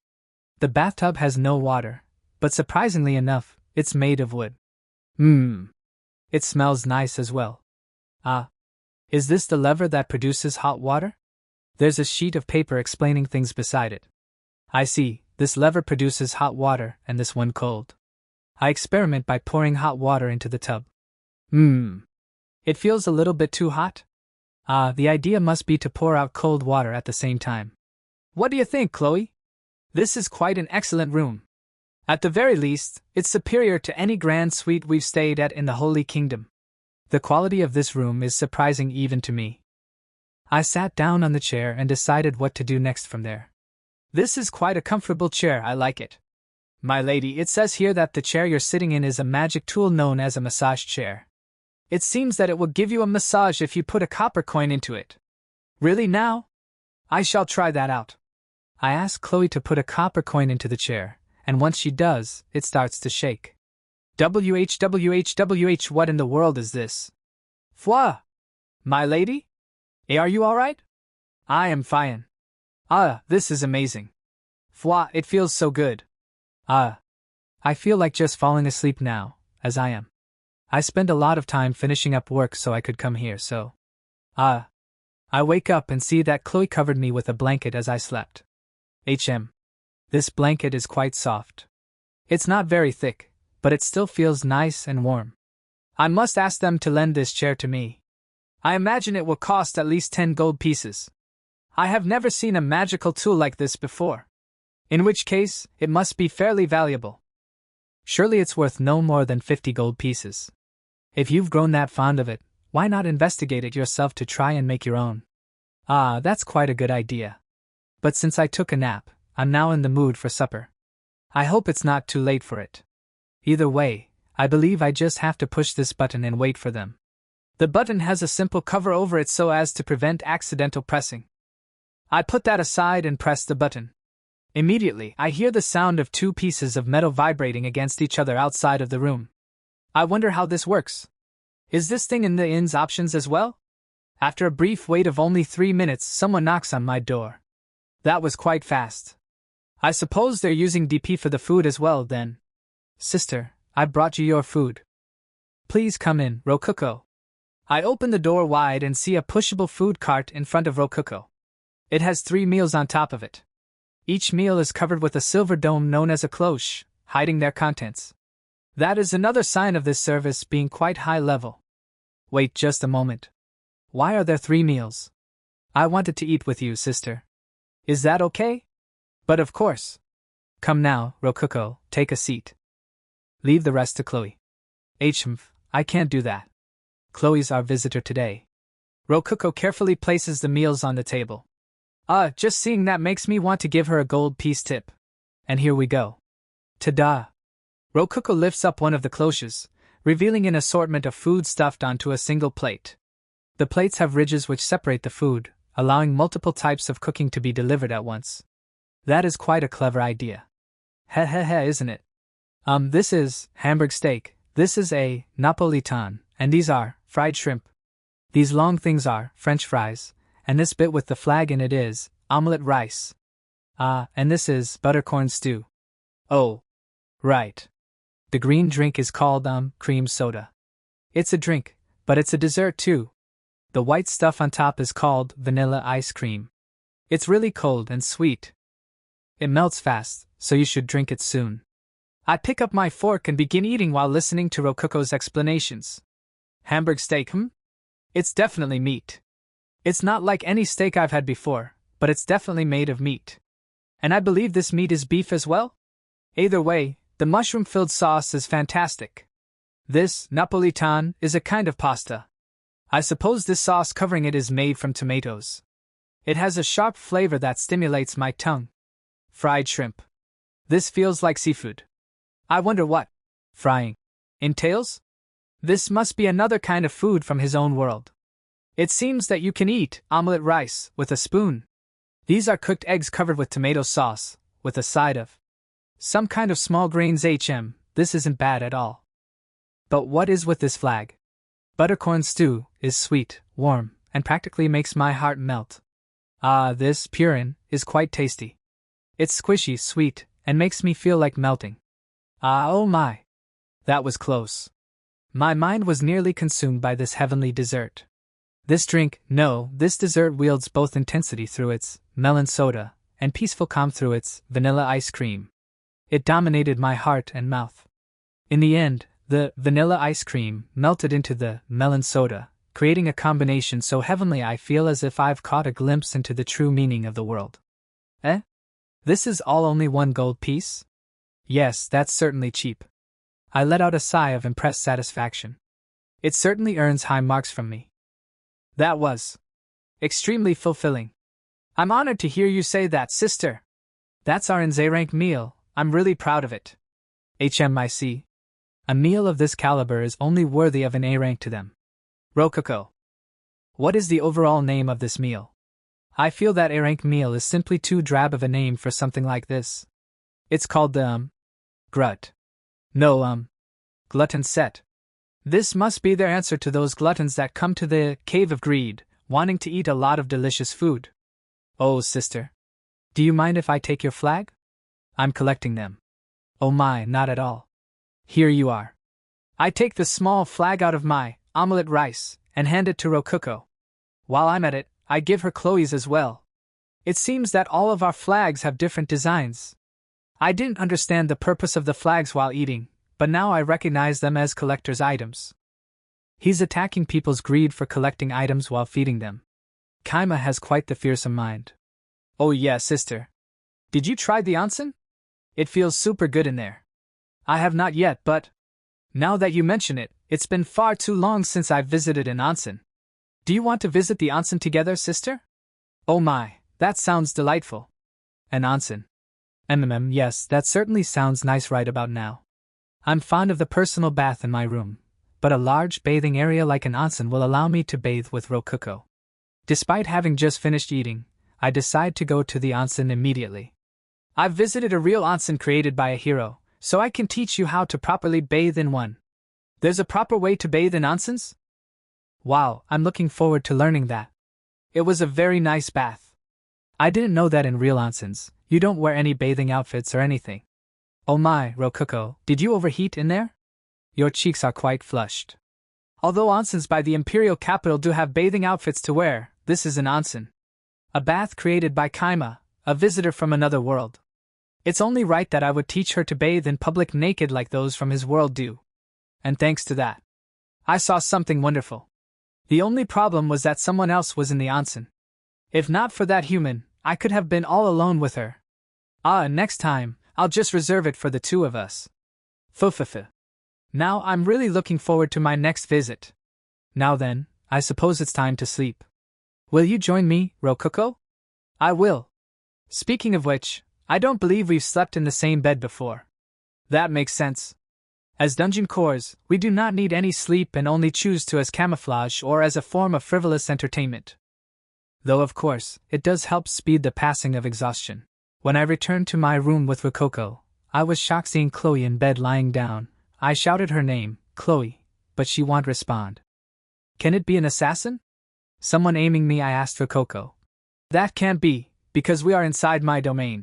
Right, if someone had invaded there's no way you won't notice. If Rokuko-chan didn't notice, maybe Kaima did? Or what if it was long-range magic and they did it from outside Rokuko's domain? While I was thinking that, Chloe got up. I call out to her, causing her to immediately jump out of the bed and bow before my feet. Bowing like that is a classic form of apology derived from alternate worlds. It is also known as genuflection. However, it's rare for Chloe to make such a blunder. I wonder what in the world happened. The truth is, I wanted to check the bed to make sure it was up to standards before you slept on it. However, it felt so oddly comforting that before I knew it, I was. It's entirely as if you've been charmed by a spell. Although this could be the work of a magic tool. I find it hard to believe that a succubus like Chloe would fall under the effects of a charm spell. After all, since succubi specialize in charms, it would have to be an extremely powerful one to catch Chloe unnoticed. I've never seen Chloe do something like that before. I can't blame her though, these beds are really comfy. I gently touch the bed as well. And my fingers sink into it. What in the world? This isn't cotton, is it? I reflexively push my palm against it. The bed is soft, yet still firm enough to resist my hand. Oh my. I nearly became charmed by the bed myself. I pull a tactical retreat and observe the bed from afar. The frame is made of tastefully decorated wood, which would no doubt make it a valuable luxury item. I'll have to try making one of these blankets myself after returning home. I can certainly understand how Chloe was taken off guard by this bed. Succubi, given their nature, can get quite invested in beds and such.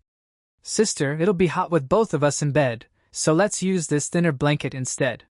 Rokuko picks up the thin blanket on the massage chair and brings it over. She seems quite used to doing that. Kaima hasn't laid his hands on her, has he? He better not have. Over here, sister. Rokuko gets on one side of the bed and, leaving plenty of empty space for me, pats the other side. I feel a happiness that's difficult to describe right now. A trembling happiness that feels as if it's filling my entire body. I get into the bed as invited and, like a pair of happy sisters, I do think we truly are a pair of happy sisters, but in any case, like a pair of happy sisters, we nestle together and fall into a blissful sleep. The comfortable bed is nice, but that's not important to me. What I truly care about is the fact I'm sleeping together with Rokuko. Dungeon cores don't need actual sleep. But even with that aside, up until now, Rokuko hasn't had the leeway necessary to do things such as sleep. I myself had forced her to live in dangerous, rough conditions in order to hide from the soldiers of God. Just cause or not, I cannot help but feel guilt and regret over what I've put her through. With that in mind, perhaps I should feel grateful for Kaima. Or at least right now. If he makes Rokuko unhappy for any reason, I will never forgive him. But in any case, this experience is certainly worth 100 gold coins. Day 68 #Kaima's perspective. 25 gold pieces. No question. Haku gave me a small bag packed with gold pieces first thing in the morning. What? That is how much a night's stay in your suite is worth. 25 gold pieces per person, and thus 50 gold pieces for 2 people. A copper piece was equivalent to about 100 yen. So 100 of those would be worth 10,000 yen, or 1 silver piece.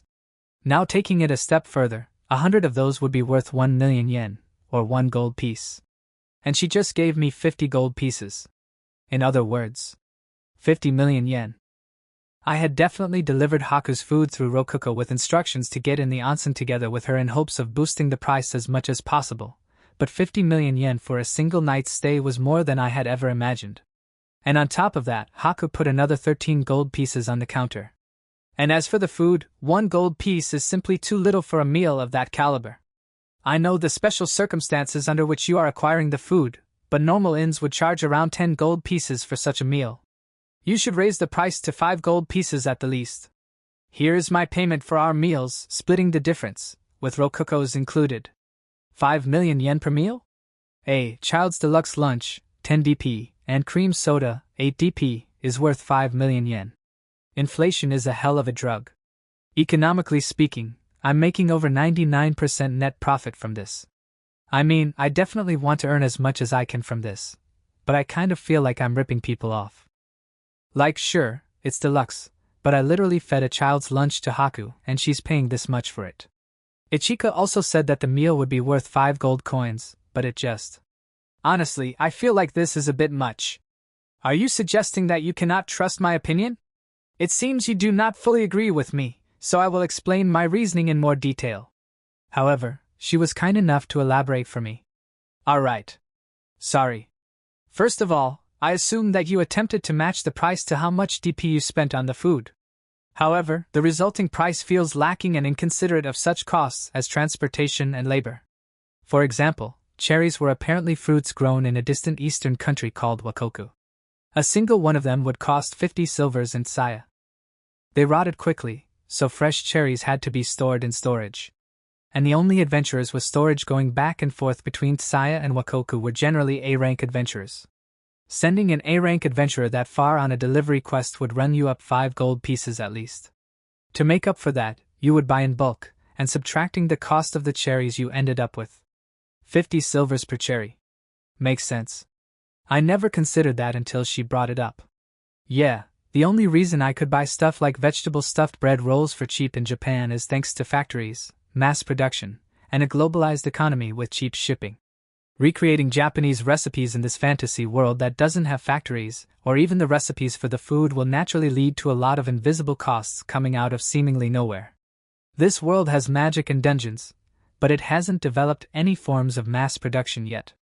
Crap. I made a big mistake trying to equate 1 copper to 100 yen.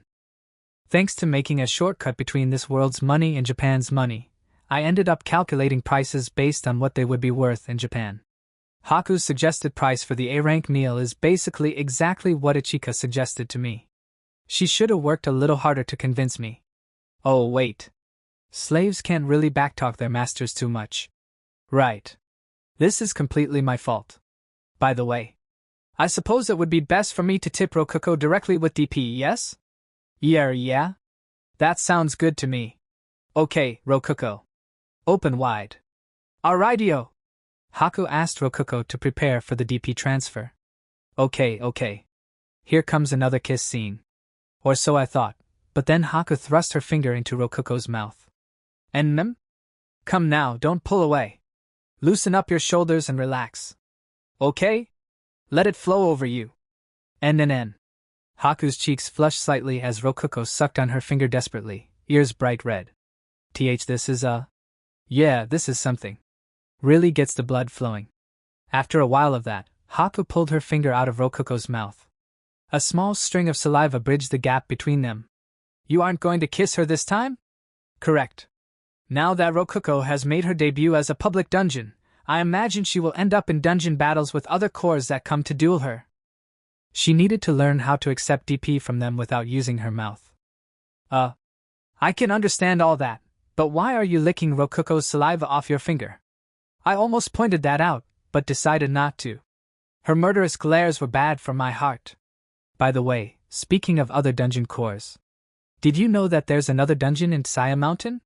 It's on the other side of the mountain, more or less, so I imagine you won't be seeing them anytime soon. Haku said that without a care in the world. Haku, do you know what the word flag means? Flag? Like those tiny ones you put into the glutton sets, omelette rice? Never mind. I'm not sure why, but I've got a really bad feeling about this. Suddenly, I remembered the egg that Rokuko had got with her 10,000 DP.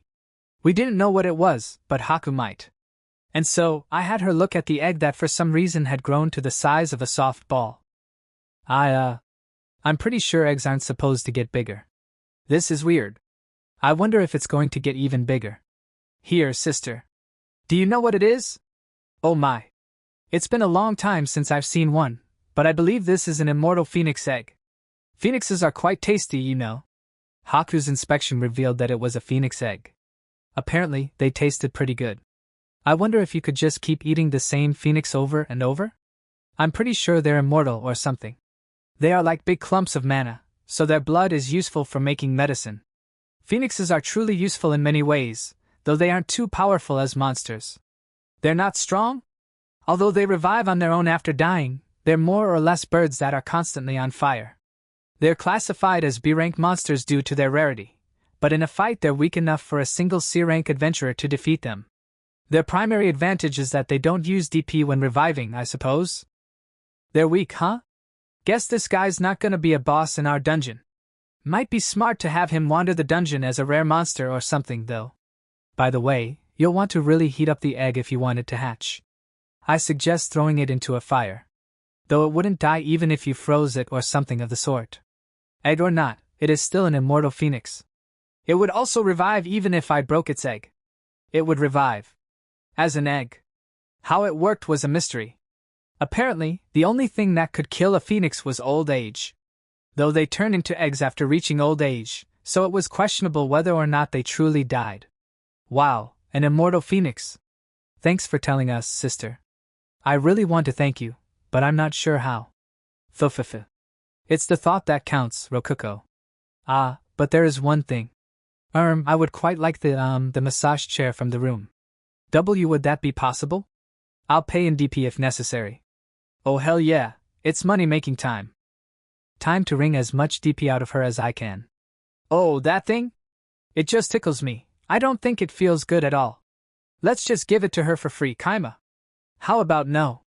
Is what I'd like to say, but Haku, you've been a good friend to us. I don't mind giving it to you for free. Oh my, really? I'm quite happy to hear that. Haku's smile was filled with suspicion and her eyes practically pierced my soul, trying to figure out what I was planning. I smiled back at her as brightly as I could. My face muscles hurt. Seriously, I'm just being nice here. Well, I'd be pretty grateful if you tell me about that dungeon on the other side of the mountain. I get the feeling that they might end up posing some problems for us later. Oh my, that's no problem at all. Haku gave a slight smile and began telling me information I wanted to know. The dungeon was known as the Flame Caverns. They were indeed on the opposite side of the mountain from us. Adventurers needed to be crank or above to enter it. Same for even getting information about it. The monsters within it were almost always fire-based, though there were some earth monsters as well. Now, that was all information that any adventurer, C rank or above, could get at the guild. Everything after that was information I could only get from Haku herself. The dungeon core is a salamander type. Its number is 112. Salamander type, huh? Furthermore, the Flame Caverns had a dungeon master as well. And that master was a dragon, even. Apparently it was a red dragon that had originally been living in Saya Mountain long ago. Dragons have a tendency to be attracted to shiny objects. I imagine their dungeon is absolutely filled with treasure. I'm more worried about the fact that dragons can become dungeon masters. Anyone with intelligence can become the master of a core they match wavelengths with. Though I believe there are some other requirements involved, with names and such.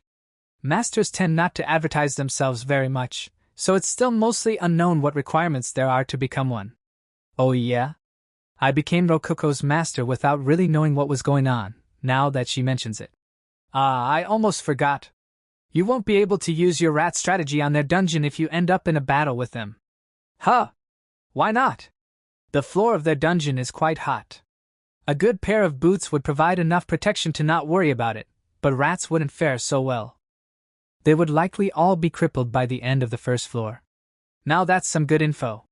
If she hadn't told me that, I'd probably have summoned a lot of doomed rats. And I guess I really should start preparing for a dungeon battle with those guys. Shouldn't be anything wrong with me thinking up a battle plan right now. Wait. I might lose some sleep getting plans ready. And I was just reaching 13 hours of sleep a day, too. Anyway, that was basically all the information Haku gave me. Though as I mentioned, you likely won't be seeing them for quite some time. They are on the other side of the mountain, after all. Haku, come on! You're tripping a lot of bad flags here. And so, Haku left with clear reluctance after giving Rokuko one final hug. Her visit had proved very beneficial to us, both financially and intelligence-wise. Thinking about it, Haku is kind of like a bonus character to our dungeon. I'm starting to see her as a goddess of good fortune or something. Guess I should start praying to her. Oh, and by the way, I decided to let Rokuko do whatever she wanted to with the DP tip. I didn't want to even think about what Haku would do to me if she found out I took it from her. How much did she give you anyway? About 100,000 DP. Yeah, I'm sure she'll be fine if I take just a little of that. It's tempting. Anyway, about the phoenix. So, do you want to break the egg and see if it really revives? I went along with Rokuko's invitation and broke the egg with a lit torch. Have you ever heard of the Vietnamese dish known as hot vịt lon? It's a type of boiled duck egg. Except that the egg has a live bird inside of it, just days away from hatching. It's a dish famous worldwide for how gross it is. Pretty weird, isn't it? Boiled eggs aren't gross and bird meat isn't gross, but mix them together, and you've got something extremely gross to most people. The mind can play some funny tricks, huh? Okay, enough trying to escape reality. The broken phoenix egg looks exactly like hot vịt lon. I feel like I'm gonna have nightmares about this. So, that's what Haku said would taste delicious if we ate it? You've got a pretty strong stomach, huh? I'm impressed. Sincerely. Soon enough, however, the gory mess was consumed by flames and, with light particles gathering around it, regenerated as an egg right on the spot. The broken shell remained on the ground. I figured that the phoenix eggshells would be valuable for something. Anyway, the hot vịt lon.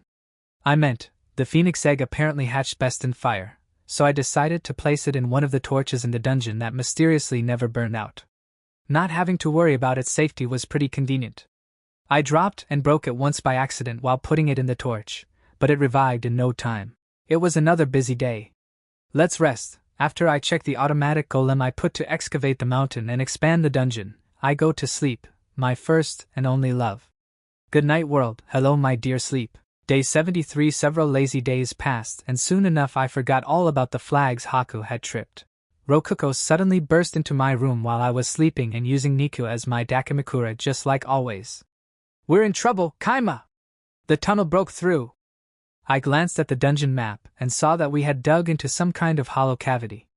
Looking at it directly through the menu, I saw a red cave sprawling out in all directions. Though I had to look through a golem since it was outside of our dungeon. Hey, Rokuko. Is this? It's definitely not our dungeon. What are we gonna do? This is probably the Flame Caverns. I see an adult dog-sized red lizard over there licking his lips with his red tongue, so yeah, this has gotta be the place. Crap. He just made eye contact with our golem. Retreat! Block the hole. I'll use DP to build a wall.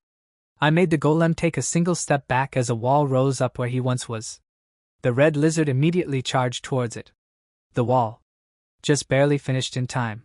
We could hear the lizard slamming against it repeatedly from the other side. Phew, that was close. 1 second slower, and we would have started a war. Kaima. I'm pretty sure that the war has already started. Yeah. The war started and we just avoided it. Wouldn't be weird if that wall broke down in no time. We'll plan a counterattack while buying time. Just gotta put some traps in the hallway. Bottomless swamp and spear ceiling, right? The wall broke down and the red lizard charged through right after we finished setting the traps and preparing the golem for battle. But the lizard just charged into the bottomless swamp and got stuck. Undeterred, it pushed forward, trying to use all its strength to break free. We held it down with the golem and dropped the spear ceiling, skewering it and sinking its corpse into the swamp. No coming back from that. Alright. Let's rebuild the wall and pretend this never happened. Alright. We rebuilt the wall, removed the final 5 meters of the tunnel from our dungeon, and collapsed the ceiling. That should be enough. Of course it wasn't. A flame-covered lizard burst through the rubble while furiously spitting fire, taking up about half of the tunnel that we had designed to be wide enough for carriages to pass each other. In other words, he was the size of a horse-drawn carriage. He dried up the bottomless swamp, burned down the spear ceiling, and slammed into the golem, crushing it. Who the fuck are you? A salamander. A huge lizard, flames shooting out of his body from head to toe like a lion's mane. And on top of all that, fire poured of his mouth each time he yelled. Either way, I decided to greet him. Stop! Dungeon core number 112! And I had basically confirmed that he was indeed the dungeon core. It was an accident. I'm sorry. You have my sincerest apologies. Oh? You're a pretty fucking honest guy, huh? Huh? Wait, this is a fucking dungeon, ain't it? Who the fuck are you? You're what? This dungeon's master? Show yourself. Since he knew that we were a dungeon core and master, he probably wouldn't attack us out of the blue. But just to be safe, I sent out a golem instead. Huh? You're the dungeon master, huh? Wait, this is a fucking golem. Yeah, this is me. And sorry, I didn't intend to invade your dungeon or anything. I won't kill you, so show your real self already. He did seem like someone I could talk to, and the fact he didn't charge the golem down immediately was a solid sign that he wouldn't kill me before I could say my piece. Worst come to worst, Rokuko could withdraw me the moment I was in any danger. And so, I steeled my resolve and showed myself. After walking there, I couldn't use the teleport function since an invader was in our dungeon. It was a long and empty hallway, but he had charged pretty far into it, so I got there pretty fast.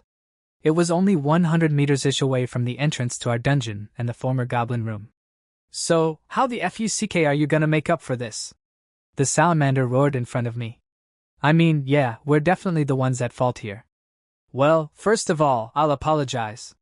More concretely, we'll fix the hole ourselves. And? Alright. Do you know what genuflecting is? Oh? Genuflecting? Yeah, I know what the fuck that is. You get on your knees and kind of lower your head. Yeah? That's right. But do you know about the form of apology even greater than that, known as the genusness? Nope, never heard of that in my fucking life. What is it? Oh man, he fell for it with a name like that. This might actually work. I'd normally just bow my head and leave it at that, but I didn't want this guy looking down on us and causing problems later. Tricking him like this was basically asking for a fight, but I've been preparing for a battle with the Flame Caverns ever since Haku told me about them. Right now, I just needed to buy some time. When you genuflect, you show your remorse by lowering your head, but when you genusness, you lower your entire body to apologize. I gave a made-up explanation while spreading my futon on the tunnel floor. Hey, what the fuck do you think you're doing? Huh? Preparing to genusness, of course. It's such a sincere apology that it takes time to prepare for. Alright. I got it. I'm glad you get it. I got into the futon. And then I made my declaration. For the next 7 days, I'm going to genusness for 5. No, 8 hours straight every day. What? 8 hours? That's not enough for you? Then 12 hours. I'll spend 12 hours, an entire half of each day like this. Please, let that be enough for you to forgive me. Alright already. If you're gonna go that far, I ain't got no choice but to forgive you. Heh. I was wondering what kind of master that number 695 would have. Looks like you're a guy who really knows what's up. But remember, men gotta follow their word. 7 days, 12 hours a day. You better not fucking back out of that. Alright? Yeah. I know that. And so, the lizard left in satisfaction. I didn't know when he'd be coming back, but I figured I'd just keep on janusnizing. In my room. Day 7-8. You're just fucking sleeping. The salamander returned, blowing away all the sand I had used to fill up the end of the tunnel. It had taken him 5 days to realize what was going on, longer than I had expected. But to be honest, at that point I just wished he would have stayed tricked for the whole time. I didn't want to lose my excuse for sleeping 12 hours a day. So, punk. You fucking with me or what? Honestly, I'm hurt. Do you really think janusnizing is as simple as sleeping? Trust me, it's not. Why yeah? Oh man, is that hesitation? I might be able to trick him again at this rate. Yep. Think about it like this, if janusnizing is just sleeping, then genuflecting is just sitting, right? NGH. That's a good fucking point. I'm putting myself through so much to apologize, and you thank me by destroying the clay wall I built.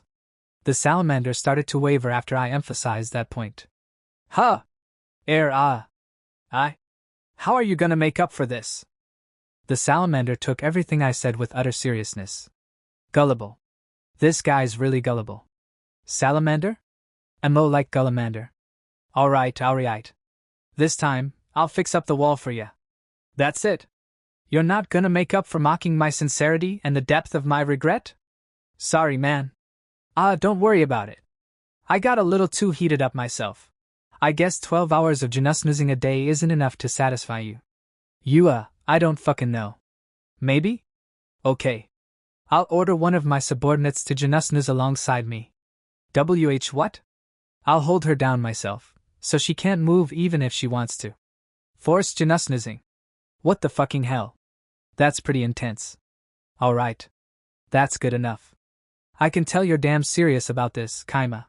You are a good guy. I am number 112 Dungeon Core. I am Kaima, number 665 Core's Master. Can I call you Itetsu?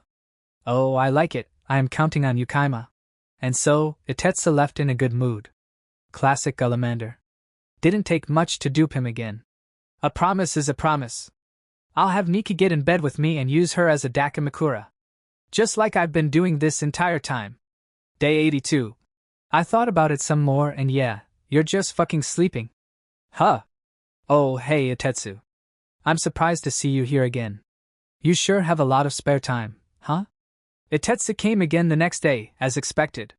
But this time, there was a girl riding his head with a red lizard tee, well, a rough bumpy tail that looked kind of like a crab's shell. Isn't his head on fire? Is she gonna be okay? Who's that with you? My fucking master. That's right. And I know you're fucking messing with my husband, 112. Master? I guess that makes her a red dragon. Which makes that a dragon tail. Also, she's Itetsu's wife? Wow. By the way, my normal body is way too big to fit into this tunnel, so I went out of my way to come in my human form. Be grateful. Oh wow. Thank you very much. Yeah. That's the kind of gratitude I like to see. You're welcome. The young-looking red dragon puffed out her chest in satisfaction. She's pretty cute. Too bad she's married. So, Mrs. 112, what exactly are you unhappy about?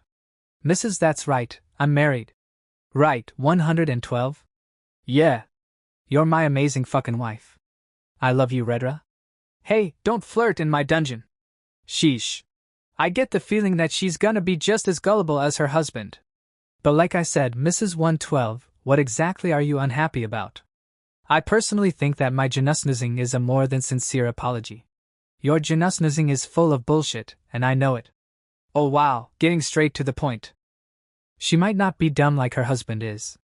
I'm lowering not just my head, but my entire body as well. Is there anything more apologetic than that?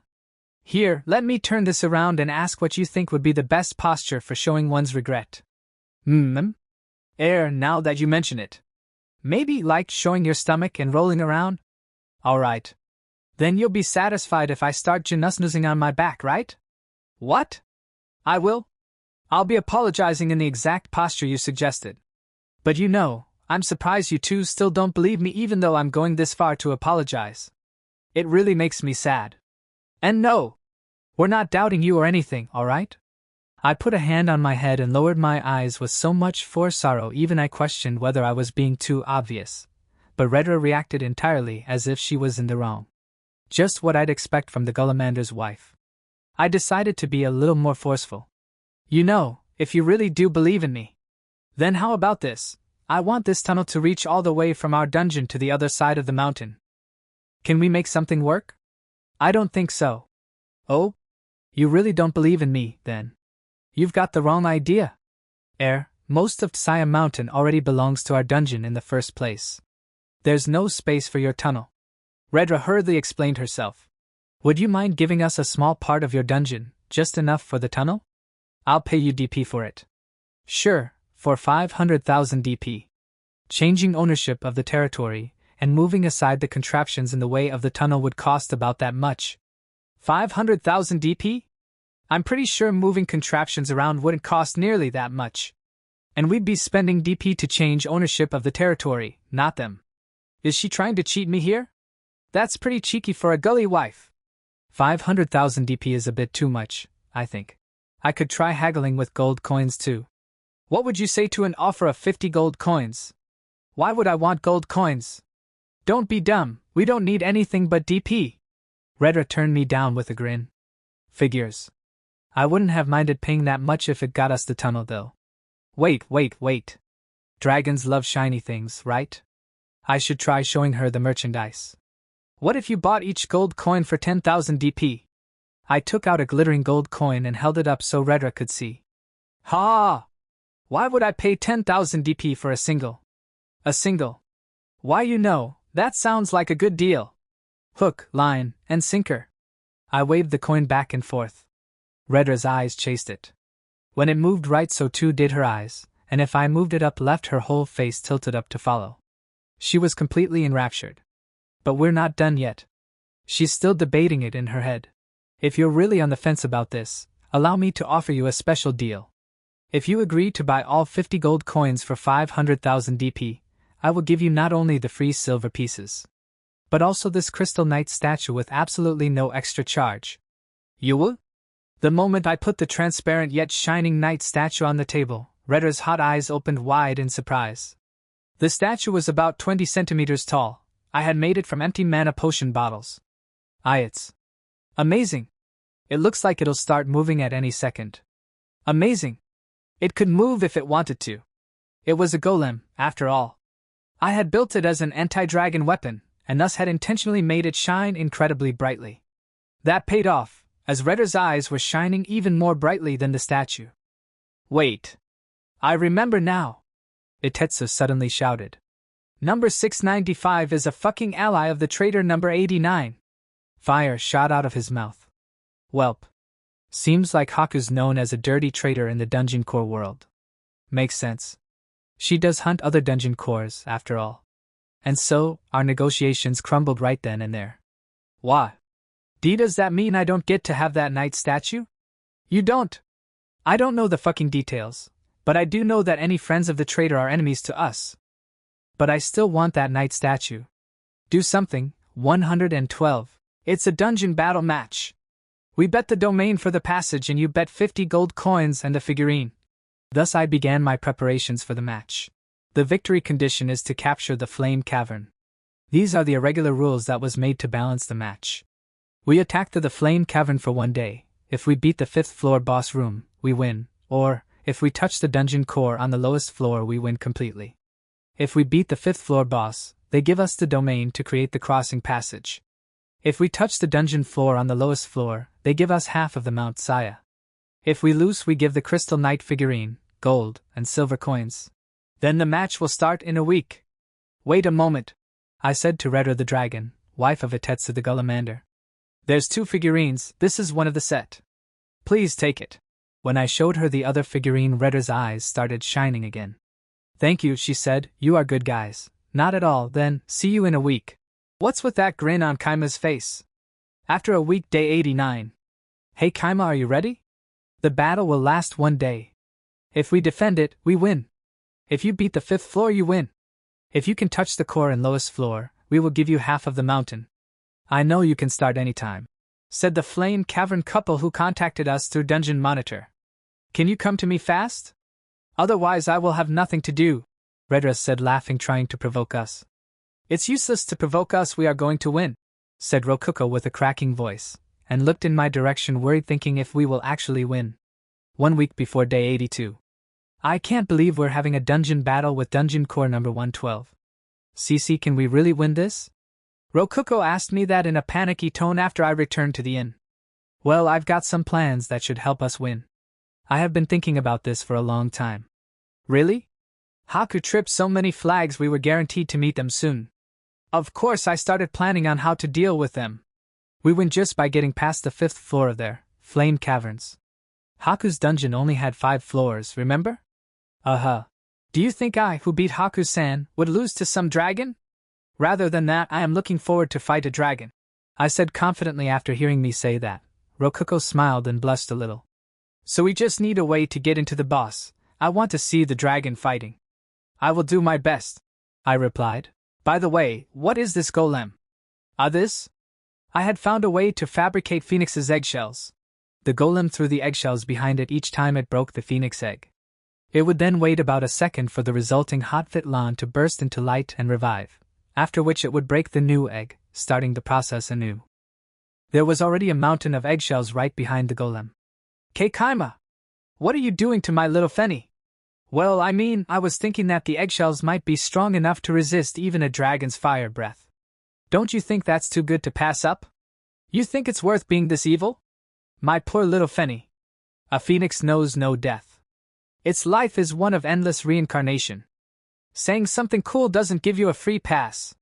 I will never forgive you if you lose, Rokuko said to me angrily while pouting her cheeks. Rokuko and I were stationed in the master room, along with Niku and Ichika. All right, Ichika. Open the door. You got it, boss. I ordered her to open the door of the room that I had thoroughly prepared for just this occasion. #Atetsu's perspective. But even after the gates open, no monster army comes marching through. He's taking his sweet time. Bold move for someone with a 1-day time limit. Is he just not tack? I immediately fall silent. A huge flood of water has started racing through the portal. What? The water races down our tunnels like an unstoppable tsunami. It hisses as it covers our hot floors and walls, washing away our red lizard armies without slowing down for a second. What? I can't believe it. This is a volcano. The only entrance to our dungeon is at the mountain peak. At worst, a little rainwater gets in sometimes. And yet here is a flood of water, dominating our halls. It's flowing with so much force that our red lizards are getting stuck at the end of the flood, crumbling into a meaty ball of useless underlings. The water races through our dungeon and reaches the 2nd floor in no time at all. The green dots signifying allies on the map slowly drop in number as red lizards die from drowning, being slammed into walls, or just being crushed by their fellow lizards. What's going on? What the hell is this? Ha. What the fuck? On top of everything, the tsunami is somehow filled with enemies. I check the map and see it filled with so many red dots it's like the screen is getting painted over in red. That meant that letting the water keep flowing was a bad idea. It's already smashed through the 2nd floor and reached the 3rd floor, only 30 minutes after this dungeon battle started. He's conquered 2 floors already. At this rate, he might actually be able to reach the 50th floor in a day. Ha, he was actually fucking serious. 30 minutes per 2 floors would be 96 floors in a day. Twice as fast as necessary. But I can't let that happen. Here's what I gotta do. Moving fast, I dig a hole in the still dry 4th floor leading to the outside of the dungeon. Naturally, I can't change stuff on a floor that's being invaded by enemies. I'll have to give up on the 3rd floor and above. The water quickly reaches the 4th floor, but now it's flowing outside of the mountain, along with a bunch of red lizards. Heh. You're pretty good, Kaima. #Kaima's perspective. Wow, what is this? It's pretty brutal. What do you mean, what is this? It's a water attack. Pretty basic stuff. How is it basic? Well, it's a volcano with just one entrance at the top. What else would you do? And it's a fire dungeon. It'd just be rude to fight a fire dungeon and not flood it with water. I basically settled on this the second Haku told me what kind of dungeon it was. All I did was pack a bunch of water sources close together onto the ceiling of a room in our dungeon. A very, very big room. Once the battle started, I opened the door and unleashed the flood. Of course, it wasn't just simple water. I had mixed in a bunch of plankton with it, and plankton only costs 1 DP per 1,000 critters, so it was cheap. Since this world lacked microscopes, they had no way of telling that there was plankton in the water. Their small size meant they were hard for us to use, in that they couldn't really move much and I couldn't use their eyes to see, but given that they were treated as ally monsters, I could use them to map out the enemy dungeon. I had mixed in a few ball-shaped water golems just to be safe, but they all died after slamming into the walls of T-intersections and other places. Yeah. Water golems are pretty weak if you don't surround them in something. Itetsu reacted quickly. He opened a hole in the side of his dungeon and redirected the water through it. Just as I had expected him to. Okay. I didn't get to use them last time, but now we're gonna start invading the dungeon with the second golem platoon. Rokuko, me to Chika. Initiate Plan B. Is everybody ready? Uh-huh. Alright. Golem platoons charge! Hashtag Itetsu's perspective. Another large wave of enemy dots appear on the monitor. This time, it's a platoon of golems. But they aren't any golems I know about. NGH. Hey, those golems are fucking armed. WH what? They're golems with weapons and stuff? The golems are wearing rock armor and helmets while wielding shields, swords, and even short spears. But most surprising of all is how they're marching in a rigorous military formation, as if they were a human army. They're also carrying boxes, though I can't tell what's inside of them. Did he really need to use golems for something like this? Golems are weak on their own, but they're way stronger than your average human when they team up like this. The red lizards have their blows blocked by the front row shields, then get skewered by the back row's spears. Even their fire breath gets blocked by the shields, leaving them open to the spears. The golems kill with brutal efficiency, working together so well they're like an elite military squad. Our main attack force, red lizards, have been completely defeated. And before long, they reach the staircase to the next floor, taking the shortest route possible. They're slower than the water, but they're making good progress. And the moment they reach the staircase, another platoon of golems appears. They're also wearing stone equipment and move in unison. They advance through the halls protected by their fellow golems and begin conquering the second floor just as they did the first. And another platoon of golems is heading its way too. They don't seem to be as heavily armored as the first platoon, but they're pulling something behind them. It looks like a long snake, curving back to their dungeon where it seems to be connected to something. What's it for? How long is it? The golems just keep advancing, stretching it behind them. Eventually, as expected, the platoon of golems with the snake thing meet up with the other platoon. What the fuck? Another massive horde of enemies appears on the map. But they're not golems. I can't see them at all. But I can see that the snake thing the golems have been carrying is swelling like hell. It used to be flat, but now it's packed full of something. Packed full of invaders. It's probably carrying the same water that first flooded into our dungeon. Ha ha ha ha ha! This is pretty fucking serious now. Water filled with invaders is flooding into my dungeon from the tip of the snake thing. The fourth floor is being steadily covered in red enemy dots. I can only laugh loudly and buckle down to try and recover from this. Redra, I am counting on you. It's my turn. My hands are itching for battle, said Redra the Red Dragon. You know that. Take care and don't get killed, said Itetsu. Yes, I love you. 112, replied Redra. After saying their goodbyes, Redra reached boss room on the 5th floor and transformed into the real dragon, and screamed in a heavy voice, I will destroy them all. We gotta beat the final boss on the 5th floor of a 50-floor dungeon? What kinda crappy game is this? Totally unbalanced. Just awful. Looks like the flood plan failed. I never figured out a way to beat the dragon. Did you, Kaima? Guess I'll just show you my answer. Let's enjoy our front row seats to a dragon getting exterminated. An armored golem peeked into the hole to the boss room. Gawa! The monitor was immediately overwhelmed by bright white light, then went dark. The other golems saw what had happened. Dragon fire. The armored golem was enveloped with fire so hot it melted his equipment, burning him to ashes in an instant. How freaking hot does fire have to be to melt stone equipment? Holy crap. Jai-ah-ioa. The ground shook each time Redra roared. I was only watching her through the monitor, but I still felt immense pressure. So this is a dragon, huh? I'm sorry, master, but I just peed myself. Ha ha ha, don't sweat it. I came close to doing that myself. Purification. Hyafu. Thank you very much. I cast purification on meat, cleaning her up in a bubbly flash. I wonder if Rokuko and Ichika are holding up okay. Yeah girl, don't feel bad. Red dragons are strong enough that a party of A ranks should feel lucky to scrape by with only a few dead allies. If I were looking at that dragon up close, I definitely would have peed myself too. That's just how it is. Are you okay, Rokuko? I'm fine, I can cast purification myself. Rokuko, voice shaking, had fallen to the same fate as meat. But anyway, putting all that aside, I've got to do something about this red dragon. I said all that about watching a dragon get exterminated or whatever, so yeah. Hey, Mr. Golem. Do the thing I told you about. Hashtag Atetsu's perspective. Gahaha. I knew these small fries would be nothing to me. Redra laughed loudly while melting golem after golem with her fire. That's my Redra. But be careful, ya hear? You worry too much. 112. Just look, they haven't even hit me. The flood of water had definitely surprised them, but thanks to how quickly Atetsu had opened a hole to divert the water flow, the only real lasting effect were the puddles of water covering the floor. The only thing that held Redra up was the fact that all the water was marked as an enemy on the map.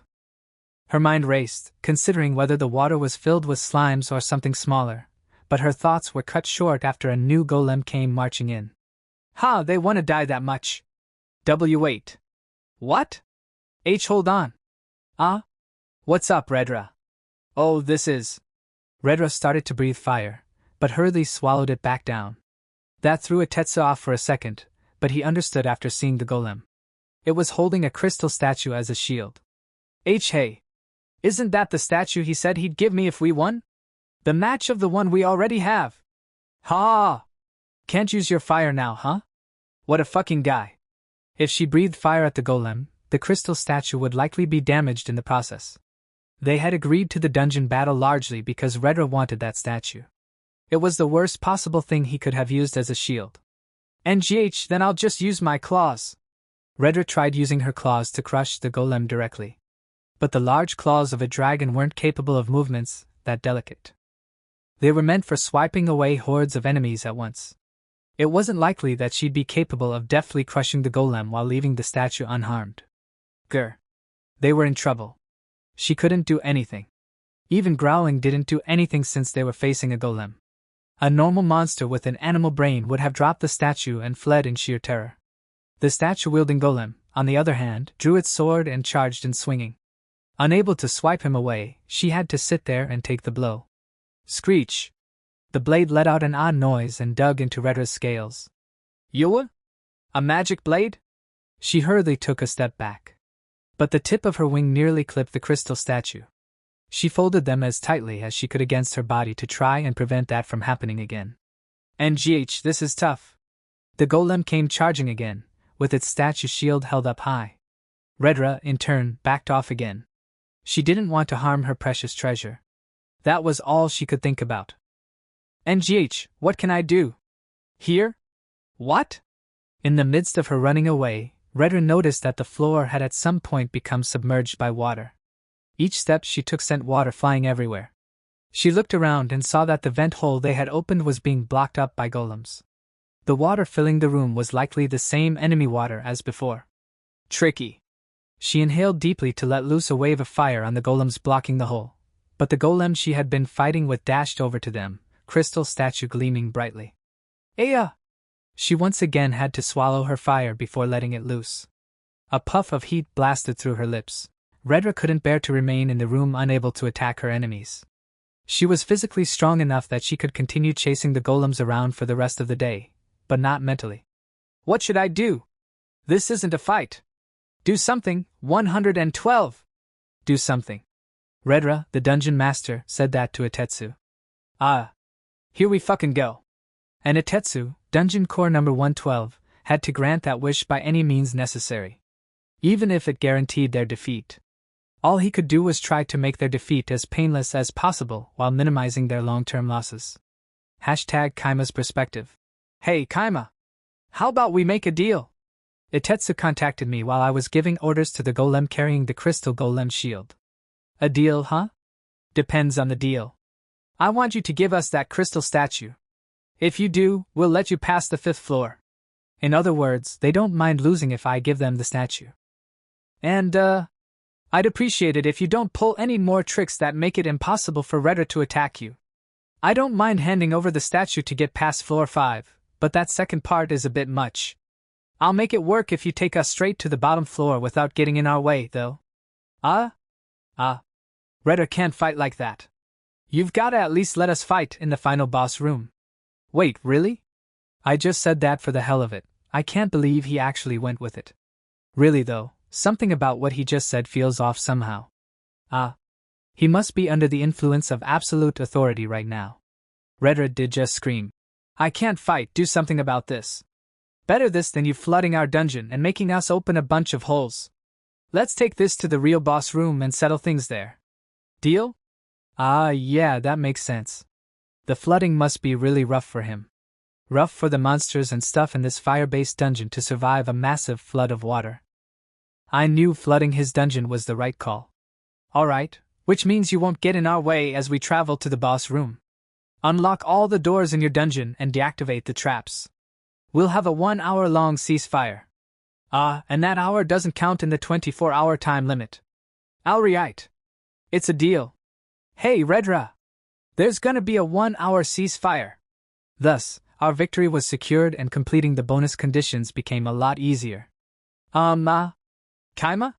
I'm not really sure what just happened. But did we win? Did we beat core number 112? And the dragon? Rokuko looked at me with a stunned expression on her face. Yeah, I guess we did. We took the dragon down. Now we just gotta touch the dungeon core on floor 50 for the complete victory. And of course, that's what we're gonna do. Rokuko's eyes widened. Are you serious? Wait, what am I talking about? Of course you're serious. You bet I am. The whole reason I negotiated with Itetsu at all was to set this up, you know? But we can't use the statue as a shield anymore, and we can't use any strategies that make her unable to fight. How are we gonna beat her? Well, naturally, I've got a plan. The one you gave me. The plan I gave you? Rokuko tilted her head in confusion. #Itetsu's perspective. GRRRR. Why the long face? I did something about it, Redra. But now we lost the dungeon battle. I'm sorry, 112. If only I hadn't been so selfish. Redra was acting timid in a way very unlike herself, but Itetsu just laughed it off.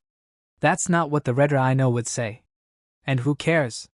We got the second crystal statue, that might as well be our win. Won't be getting the gold coins though. But now we gotta let them down all the way to floor 50. So what? You're not gonna lose, Redra. Kaima would've reached floor 50 no matter what if he got past the 5th floor, it's all the same. Not only that, but had the flooding attacks continued, the entire dungeon would have ended up underwater with severe damage to all its monsters and traps. Itetsu figured that out and knew that the resulting repair costs would be far greater than 500,000 DP. And now we got a promise that you get to have a nice, fun fight. Pretty sure we're the ones who came out on top here. You've got my trust, Redra. Yeah. I'll give them hell. I'm counting on it. You can fight all day without needing to rest, yeah? Go as wild as you want. Yeah. Redra cheered up immediately as Itetsu rubbed her head in satisfaction. #Kaima's perspective. A platoon of golems marched down the staircases, guided by a red minotaur as red lizards and flame hounds watched from afar. It was a truly surreal sight. Redra's ready to fucking fight. I'll guide you to the bottom, so hurry it up, alright? I could hardly believe my ears after Itetsu told me that. Absolute authority must have been messing with his head, or something. I followed the minotaur he sent over and it really did guide me to the downward staircase. He had even built a bunch of new staircases to take us directly to the bottom. It felt more like an apartment building staircase than a dungeon staircase. We got past the first 49 floors after only about an hour of walking. Self-confidence is fine and all, but isn't this a little much? Though I'm guessing this is probably just better for him than me flooding his whole dungeon. We still had over 12 hours left. Redra likely intended to fight for that entire time. Red dragons were dragons specialized for battle, and one could easily fight for over a day at full potential. They were basically cheaters in that although they had to inhale first, they could breathe as much fire as they wanted. Also, all my dragon knowledge came from Rokuko. According to her, all dragons are really strong, but red dragons are built for combat. Their fire breath and claws are top class. Haku's white dragons are more like jacks of all trades, so they might lose in a head-to-head fight. But listen! White dragons are. And so, even though I asked her about red dragons, Rokuko wasted my time for a solid hour talking about white dragons. Thanks to her, I knew more about dragons than I ever wanted to. Apparently, she had dreams of following in Haku's footsteps and summoning a lot of dragons. Since she couldn't afford any right now, she spent her time learning more about them. If you love dragons that much, why didn't you spend your 100,000 DP tip on one? Huh! If you're gonna buy a dragon, you don't want a subspecies, you want one of the strongest ones? Haha, how cute. How much DP do you think real dragons cost? Even a baby costs millions of DP. So, what's their weak point? Apparently the best thing to do is get on your knees and beg for mercy. Or run away! Rokuko beamed a confident smile. That's not really fighting them. Or winning. I ultimately didn't learn anything about a weak point or something similar. The tip that dragons loved shiny things was proving more useful than anything Rokuko knew. That's Haku for you, our dungeon's goddess of good fortune. The golem platoon reached the boss room. Break time was almost over. Okay, Kaima! It's time for a full-on battle with a dragon. Don't worry, I just used the bathroom. Meat and Ichika used the bathroom while they could, and of course, I did as well. Now I don't have to worry about pissing myself when Redra starts spitting fire everywhere. #Atetsu's perspective. They were in a boss room more than wide and strong enough for a red dragon to wield their strength to its fullest potential. In the middle of said room was Redra, spinning her head around while breathing fire. That alone was enough to destroy nearly 100 of the armored golems surrounding her. Though each broken golem was quickly replaced with a new one. Gahahaha! This is it, this is what I've been waiting for. Redra laughed, extremely pleased. Nobody wanted to fight a dragon, especially a red dragon. As a result, few adventurers ever challenged the Flame Caverns, and this was the first time in years of boredom that Redra could really stretch her wings in battle. She was strong enough that she could invade a nearby kingdom and do serious damage, but Redra wasn't one to enjoy bullying the weak. She also had her duties as dungeon master to take care of, and Atetsu was her husband. She didn't want to leave Saya Mountain if she could help it. With all that in mind, it should be clear why she was having so much fun mowing down golems boldly challenging her. She was having so much fun. The golems even wielded magic blades somehow, which could harm her scales. There were hordes of them, and they all worked together to inflict damage on her. They were basically flies tickling her if she paid attention, but if she let her guard down, they would really hurt her. And that's exactly what she wanted. A battle with proper enemies to fight. I'm loving this. How many of you are left? How much longer is this fun gonna last? It must have cost a fairly sizable amount of DP to buy full sets of equipment for all the golems. That worried Redra, as it meant there might not be many for her to fight. But her fears were relieved by the sight of a new golem. It was carrying an egg about the size of a small watermelon. Redra didn't understand why. Is that an offering or something? Guess I'll make some fried eggs. She breathed out fire all over the golem holding the egg. But the golem didn't melt. Or to be more precise, the golem's stone armor and helmet melted, but both it and the egg were fine. What? I've never seen a golem like this before. It was kind of white and kind of yellow. The same color as an egg. That made the actual egg harder to see, as if it were being camouflaged. Well, not like that matters. This time, she launched her claws at it. That naturally broke the golem apart. But it threw the egg away moments before impact, straight towards Redra's mouth. She had been in the middle of sucking up air to breathe fire again, so the egg flew perfectly right between her wide-open rows of teeth. NGGGH? She reflexively swallowed the egg. But it got stuck midway down her throat. The egg had stopped itself in her throat as if it had suddenly grown arms and legs. What's going on? Her airflow wasn't completely blocked. It may have been a large egg, But a red dragon's throat was by no means small. But it was still hard to breathe. And before she could fully process what was going on, the egg crawled down her windpipe, avoiding the way down to her stomach. Soon it reached something else entirely. Her lungs, from which she breathed fire. NNNGGH. This feels so gross. What the heck is? Slice. A sword sprung out of the egg and stabbed her lungs. Gah! Ah, gah! Redra stumbled, feeling pain and suffering unlike anything she had ever felt in her centuries of life.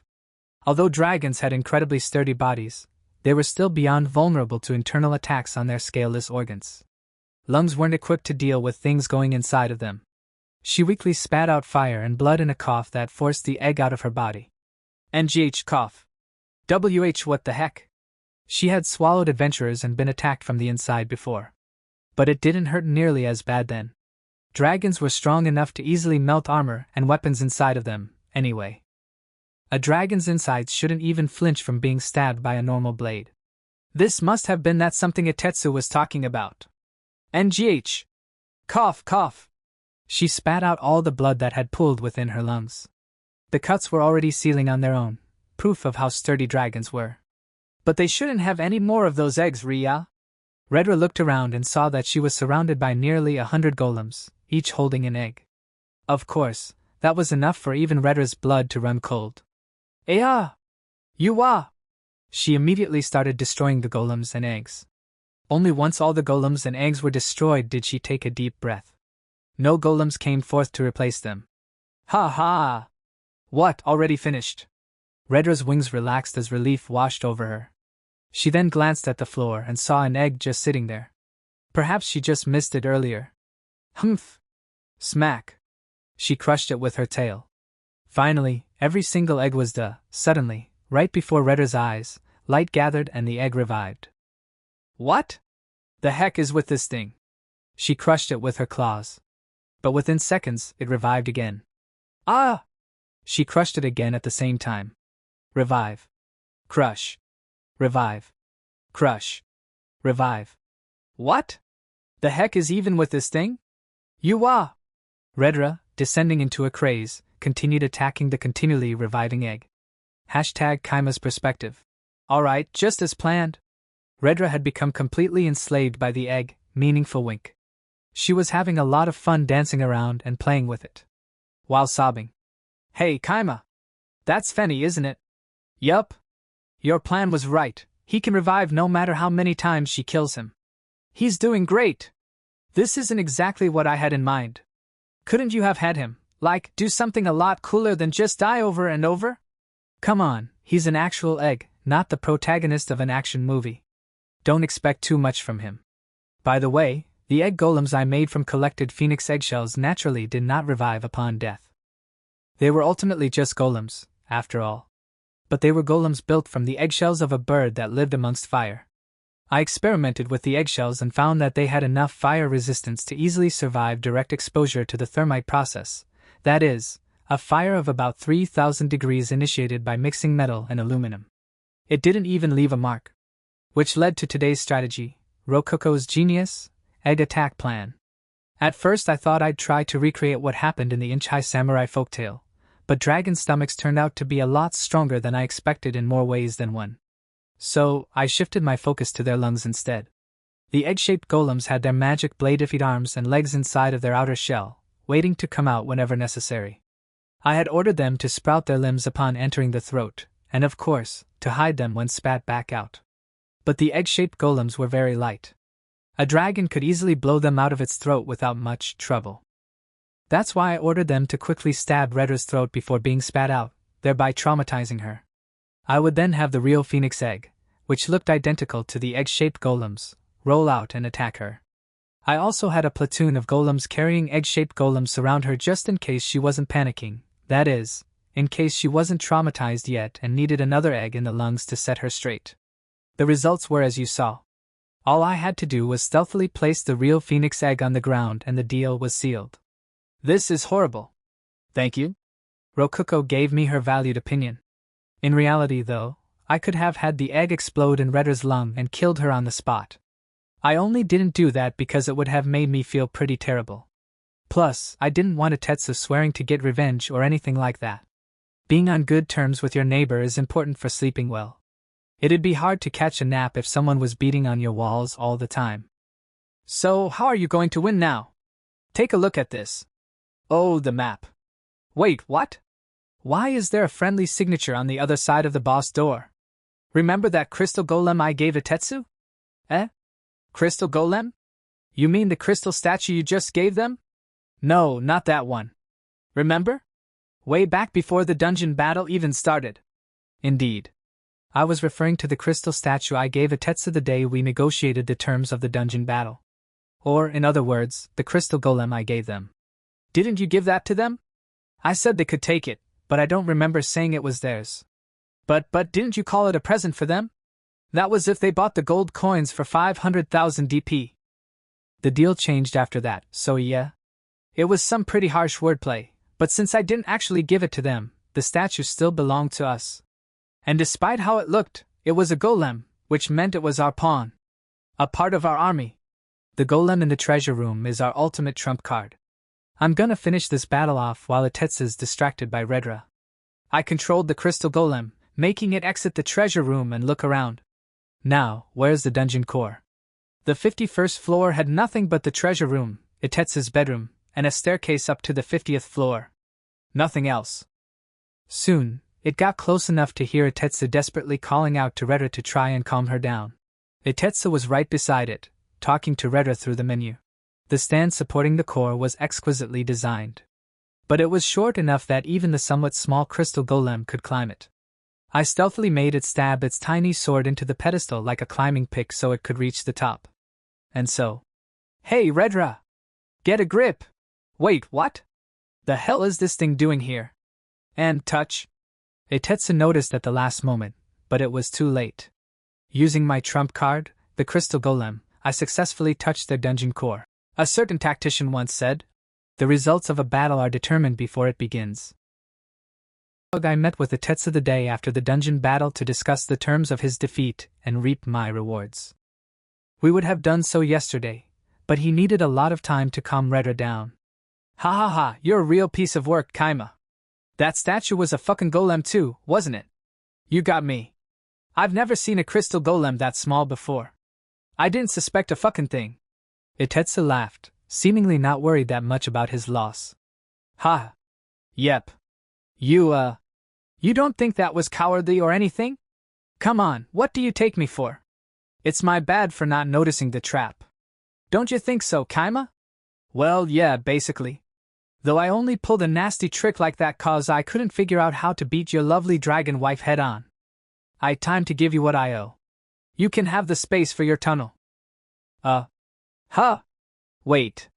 Wasn't our deal that I got half of Saya Mountain? Huh. That was only if you touched the dungeon core on the bottom floor of my dungeon. Yeah, and I did, with the crystal golem. The hell are you talking about? The bottom floor of my dungeon is the 51st floor. Holy crap.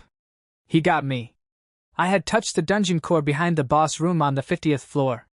The actual bottom floor, the 51st floor, only had a treasure room and a bedroom. No dungeon core. In other words, I never even had the chance to beat him completely. I was doomed to a minor victory from the start. You've got to be kidding me. Ha!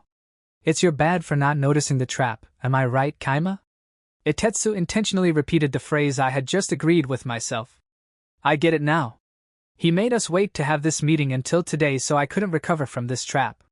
Even if I could think of some way to get the dungeon core to the bottommost floor and touch it again, it's too late. The dungeon battle is already over. It ended while I was sleeping, relieved that we had won so quickly. You trick me and I trick you, yeah? Hee hee. Now we're equal. I thought this guy was just a gullible salamander, but I guess not. He's good. I'll accept a tie this time. And, yeah, we're definitely gonna have a long and fruitful friendship. Day 90 and so, we completed our tunnel through Saya Mountain. We named it Saya Tunnel. Just that. Saya Tunnel. It was straight from start to finish, but it was long enough to take a few hours of walking to get through. Though it would take several days to loop around the mountain, so a few hours was a pretty big time saver nonetheless. Plus, it would encourage people to stay in our inn before making the trek through the tunnel or after getting through it. The tunnel was already built. All we had to do was charge people for using it. Our dungeon had finally gotten a way to earn free money. Free money. Ah, that sounds so nice. I've been really busy managing the dungeon, building an inn, working in that inn, and buying a bunch of monsters and items while adventurers invade. On the other hand, I can just sleep while people pass through our tunnel. At worst, I'll have to count their entrance fee. I don't really know what you mean by free money, but it sounds amazing. Oh, it is. It sure is. Long live free money. Goodbye work, hello passive income. From this day forth, I will spend all day every day sleeping. I love it. Ah. Right. I need to ask Ichika how much to charge for the entrance fee. Teach me, oh wise and mighty Ichika. I'm gonna say that, like 50 coppers is the absolute max. People are gonna have to walk here since there aren't any good roads in the mountain, so yeah. And that means they're only gonna have as much stuff as they can carry. Can't really charge them much for that. We're totes gonna earn way more from the inn. Especially cause of all the people who'll come for our dungeon. What? You're gonna sleep through it? Haha, what are you talking about, master? This is a new dungeon, for beginners, with an inn right beside here. Things are gonna get busier from now on, for sure. You're gonna have a lot to do, master. There's just so much only you can do, you know? What? The boss room was exceptionally crowded. That said, aside from the armored golems forming pristine rows on either side of a stone pathway, the only people in the room were me, the dungeon master, Rokuko, the dungeon core, and my slaves, Meat and Ichika. Rokuko was wearing a white dress that showed off her slender body perfectly. It was modeled after Haku's dress, so Rokuko liked it quite a lot. Meat and Ichika were both wearing maid uniforms, but not their normal ones. I had given them new ones for this occasion. In other words, we were all in full dress. Of course, I was no exception. I had on a glittering set of full, silver plate armor with a red cape. The golden designs made from a crushed gold coin were a key feature. Though, truthfully, it was steel armor with a surface covering of silver. And just to be fully honest here, it was so heavy I couldn't move in it on my own. The whole set was actually one big golem, so I could technically move, but a single slip-up would lead to me getting hurt pretty bad. I was going for the image of a king giving his people an audience. Me being the king, of course. And I mean, I was the dungeon master of this dungeon, which basically made me a king of sorts. I placed the 3 newcomers right outside of the door. With that, the preparations were complete. I had told them beforehand that I'd be holding a naming ceremony for them, but I hadn't said a word about it being this extravagant. Hee hee. I can't wait to see the look on their faces. Enter! I called out, and a golem opened the boss door. That is, the 2 large steel double doors with eagle decorations carved into them. The 3 girls who had been waiting behind the door looked towards me. A look of shock washed over them for a brief moment, but it quickly faded and they entered the room with serious expressions. Oh? I'm impressed. They know how to carry themselves. Stop there and kneel before me. The vampire in the center kneeled as ordered. In turn, the Silky on her left and the apprentice which on her right kneeled as well. The vampire had silver hair and crimson eyes like glittering rubies. The freckled apprentice which wore a robe and wizard hat, with a simple staff. The Silky was basically just a light green maid. Those 3 individuals were my dungeon's new recruits. The naming ceremony shall thus begin. I tensed my stomach to speak as powerfully and regally as possible. This is getting pretty fun. By the way, naming ceremonies weren't actually a thing, so I had no template to follow. I was just winging it. Listen well, for I will now impart thy names upon thee. I stood up slowly, using the golem's assistance, and drew the sword on my hip. Vampire. Raise thine head. As you wish. The vampire raised her head as ordered. Alright, let's see here. Her new name should be. To thee I grace the name of Ray. Understood. My gratitude is boundless. Man, I sound like a medieval asshole. Ha. Well, whatever. Too late to back out of this act now. I based her name on the fact that, due to customizing her spawn a little, she had an attack power of 0. Since Ray means 0, in Japanese, it's really easy to remember. She looks really happy about that name. Now I feel kinda bad for just lazily thinking it up on the spot. Sorry. Anyway, Next up. Silky. Raise thine head. Understood. This girl looked a lot more calm and gentle than the vampire. Rather than Ray. I guess the word graceful would fit her better than anything else. She kinda gave off some older sister vibes. Maybe some married woman vibes. Basically, she felt a little mature.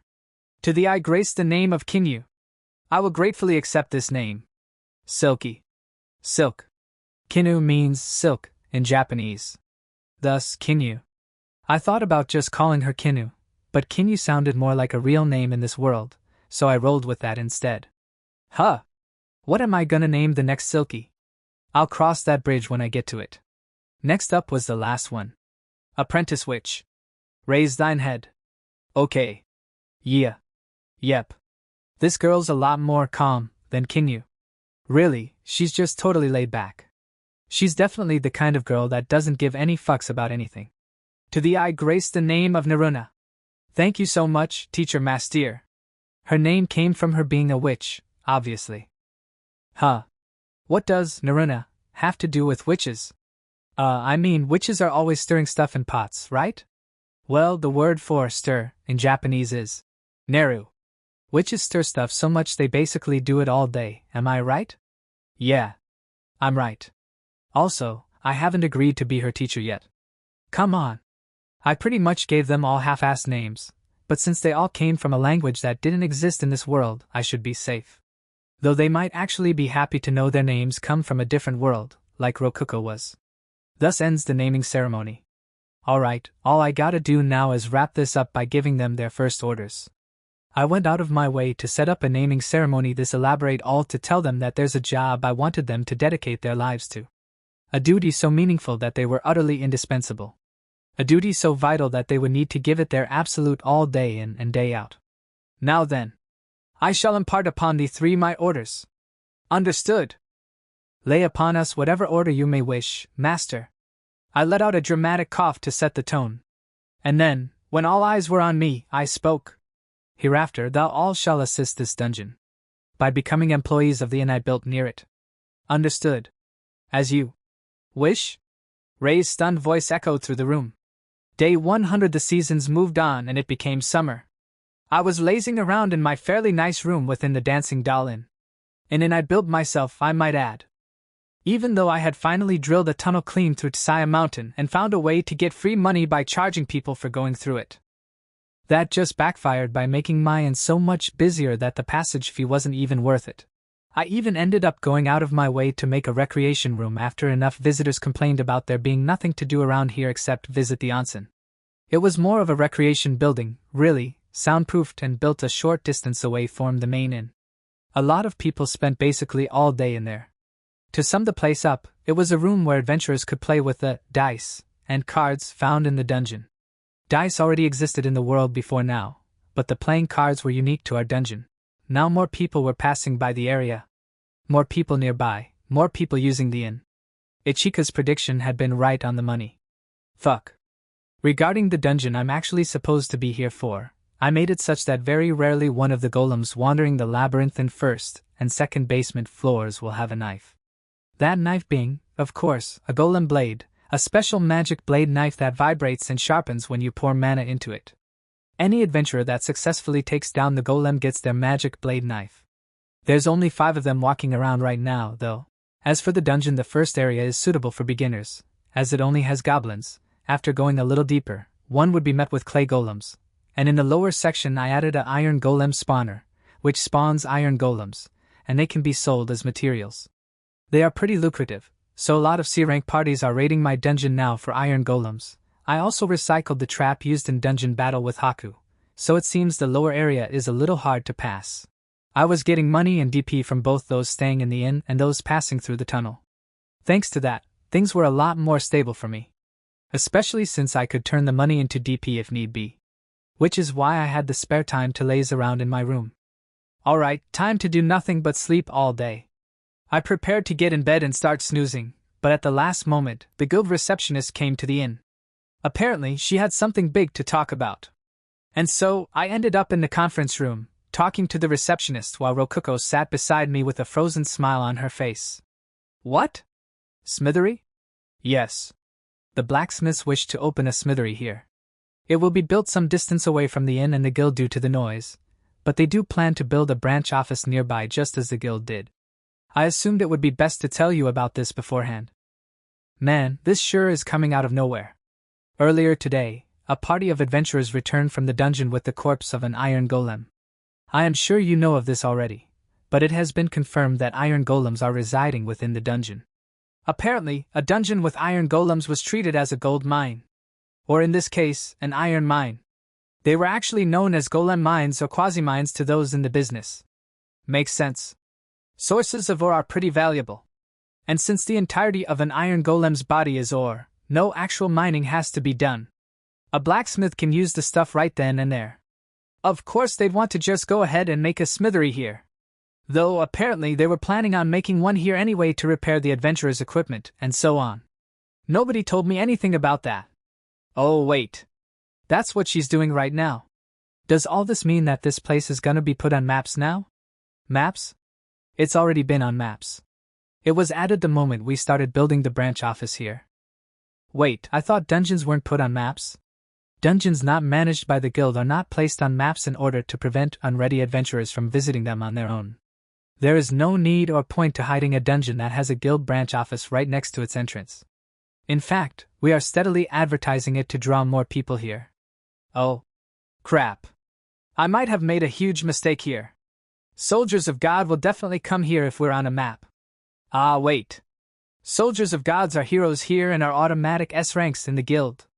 They can see information on whatever dungeon they want, whether it's on the maps or not. Though this is still definitely gonna bring us more attention. There is one thing I would like to ask you about. Huh? What's that? When did you construct that recreation room? One day it wasn't there and the next it was, out of nowhere. A magician friend of Haku's popped it into existence for me. Ah, a friend of an A-rank adventurer. I see, that makes perfect sense.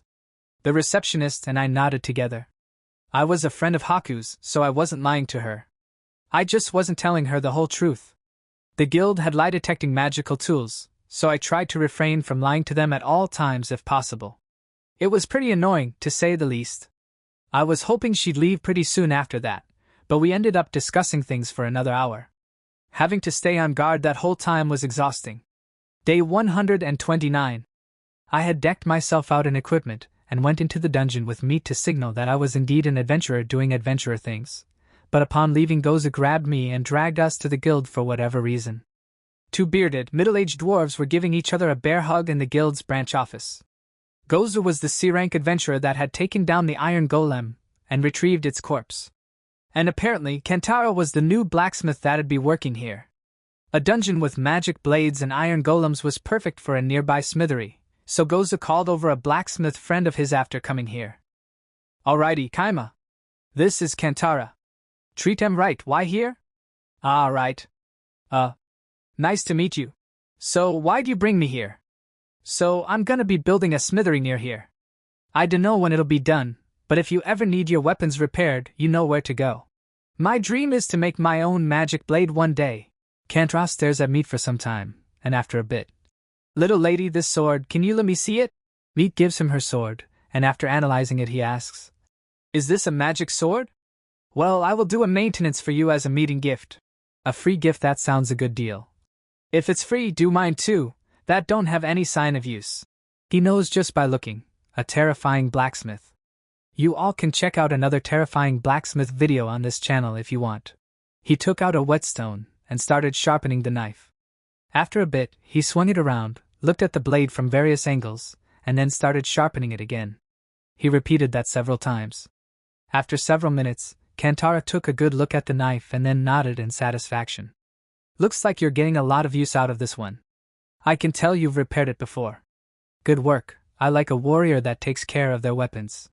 Kantara gave Meat a toothy smile. Right, it should be plenty sharp now. Just gotta top it off with a good ol' revitalize and there. All done. Huh. Did you just use the survival magic spell Revitalize? Not the earth magic spell Sharpen? According to Ichika, Revitalize was a spell that energized the ground's natural state and somewhat helped improve crop growth. Sharpen, on the other hand, was a low-to-earth magic spell that increased a blade's sharpness. As far as I could tell, finishing a blade off would best be done with sharpen, not revitalize. You bet. Revitalize energizes the ground. So why wouldn't it energize swords too? They're all made of stuff from the ground, you know. I hadn't even thought of that. Ores were indeed located within the ground, which made it part of the earth. I didn't expect this guy to beat me when it comes to magic. He's good. Your revitalize is basically just a good luck charm, though. I ain't ever seen another blacksmith use it before. Hey, fuck you too, Goza. My family's been using the spell for generations. And you know from experience my swords are sharper and last longer than any other blacksmiths, don't ya? Ha! That's 'cause you're a great blacksmith. The spell's barely changing anything. Really though, what would energizing a sword even do? Not like it's gonna grow legs and run to the enemies or nothing. Good grief. Swords are alive, you know? You're a dwarf too, Goza. You gotta learn to show us more respect for weapons. Speaking of which, the effects of spells could be changed by how you visualize them. Which meant that if you visualized revitalize as actually energizing a sword, that might end up happening in an abstract sort of way. It might even work like restoration magic for golems. I'll have to experiment some more with this later. Oof, we really got off subject there, eh? My bad. Point being, come to my place if you ever need a blacksmith. I'll mainly be dealing with weapons adventurers bring me, but I can make all sorts of practical things like nails and cutlery, too. Oh, right. Video games give most people the impression that blacksmiths did nothing but work with weapons and armor, but they actually spent a lot of time making common everyday things as well. Alright. I'll ring you up if I ever need something important. Leave it all to me. Though I'm gonna need a forge and whatnot before I can do anything. I'm gonna be making a simple one for myself, but it's still gonna take like a week or two. Come back then. Huh. That's a long time. What do you make forges out of? Bricks infused with some kinda material resistant to fire. I got a lot of red lizard scales for cheap a while back. I was thinking of using them. Oh, that's very fantasy. But yeah, makes sense that you'd make a forge out of fire-resistant bricks. And, speaking of which, I have a lot of phoenix eggshells left over. I bet those would be good for his forge. They resist a dragon's fire, after all. I stealthily withdrew a single egg's worth of shells and handed them over to Kantara. Here, consider this an upfront payment. If you want some fire-resistant stuff, these should be perfect for you. Eggshells? Let's see here. Yep, they're fire-resistant. Shells from fire-resistant monsters are pretty good materials. These'll be great for my forge. I'll gladly take 'em. Sure. Just do a good job when the time comes. And if you ever figure out how to make magic blades, give me one. Hey now, Kaima, you really think some broken eggshells are worth a magic blade? Day 132. For some reason, after the blacksmith arrived, everyone around me was suddenly all about expansion. The guild was even talking about building a tavern beside their branch office. Why? Why is this happening? But there was no use crying over spilled milk. And people gathering around the dungeon wasn't all bad. We got more DP from them, after all. But I think we're getting a little too big. Nowadays, there's always at least one adventurer rooming in our inn. Master, we need you to replenish our food stores. Meat, who managed distribution of food in the kitchen, came walking into my room. Summoning a bunch of food was a real pain, but we had to provide meals for our visitors. I bought the meals, fruits, and vegetables we were lacking and handed them over to Meat, who then stashed it all away into her storage, an alternate dimension where time didn't pass. Rokuko could summon the same food I could, but for some reason, the food I summoned tasted better. It probably had to do with how much we knew about the food itself. Suddenly, Meat dropped some of the food I handed over to her. Luckily it was just a bread roll wrapped in plastic, so it touching the ground wasn't really a problem. You're not looking so good. Are you alright? I put my hand on her forehead. It was so sweaty my hand stuck to it, and hot enough that she obviously had a fever. That made me finally notice that Meat looked a little pale and sick. It was hard to notice since her dark skin was akin to a deep tan. I'd have noticed sooner if she had much whiter skin like Rokuko. I'm fine, I think. Meat, as a dog bee-skin, had a significantly sturdier body than your average human. But she was still a kid who probably wasn't even 10 years old yet. Get in bed and rest. That's an order. Kaya! You understood. I laid the sick meat into my futon and left my room to take her place in the kitchen. Crap, I ended up working. I groaned to myself in sorrow as I wiped Nika's forehead with a wet towel. She had fallen asleep in my futon. Nika's fever probably arose from exhaustion made worse by the heat. Basically, overworking in the summer. She needed some good rest. Rokuko came in my room with some water for meat, while I was sitting all tired out because of all the work I had to do in the inn. Are you okay? Did you two take a rest? I saw that the water she is carrying is lukewarm. Wait a minute, it's lukewarm water. But daily magic can't make cold water, right? She was right. With daily magic you can make water, but you can't change temperature of that water. Just use ice magic maybe? So I used my cheat skill, auto-translator, change the chant of water spell from water become a ball to cold water become a small ball. Water. Seeing the cold water, Rokuko was really shocked. Translation cheat is useful for these things. Perhaps meat is weak due to fatigue, she must rest for now, and then I thought. We have insufficient manpower. So that's how I started to increase the number of my employees. Crap, I ended up working. I groaned to myself in sorrow as I wiped Meat's forehead with a wet towel. She had fallen asleep in my futon. Meat's fever probably arose from exhaustion made worse by the heat. Basically, overworking in the summer.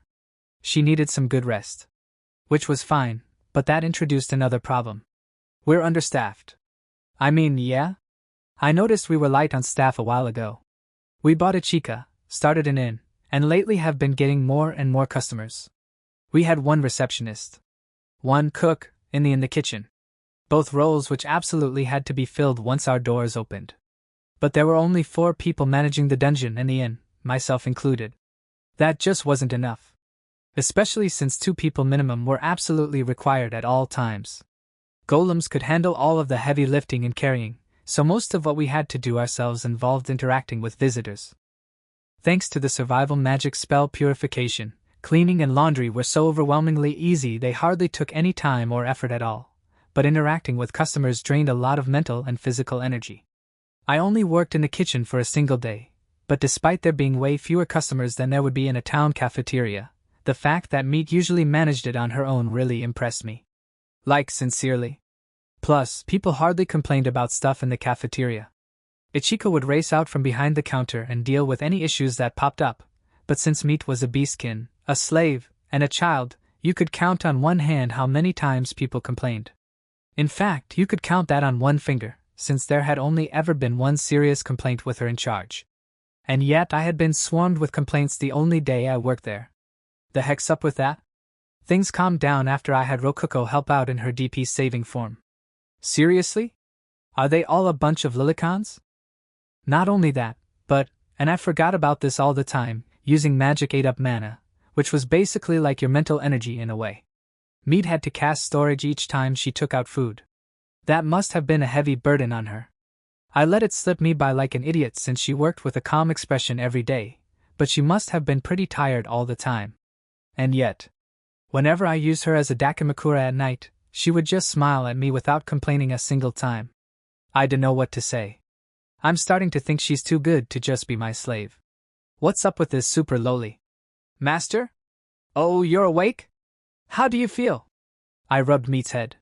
Her dog tail wagged beneath the blanket I had covered her with, signaling her happiness. I'm okay now. Here, drink this mana potion. And stay in bed. You don't have to be my dakimakura tonight. NGH. But where will you sleep? I can just sleep in a random room, I'll be fine. Good thing we live in an inn. Meat sunk visibly after hearing that. She was sad about not getting to work. What a nice, loyal dog, girl. But really, thinking about it, I hadn't really been thinking about giving anyone days off.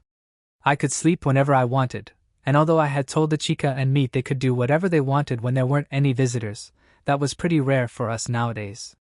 Rather, we were in the middle of a long chain of consecutive workdays.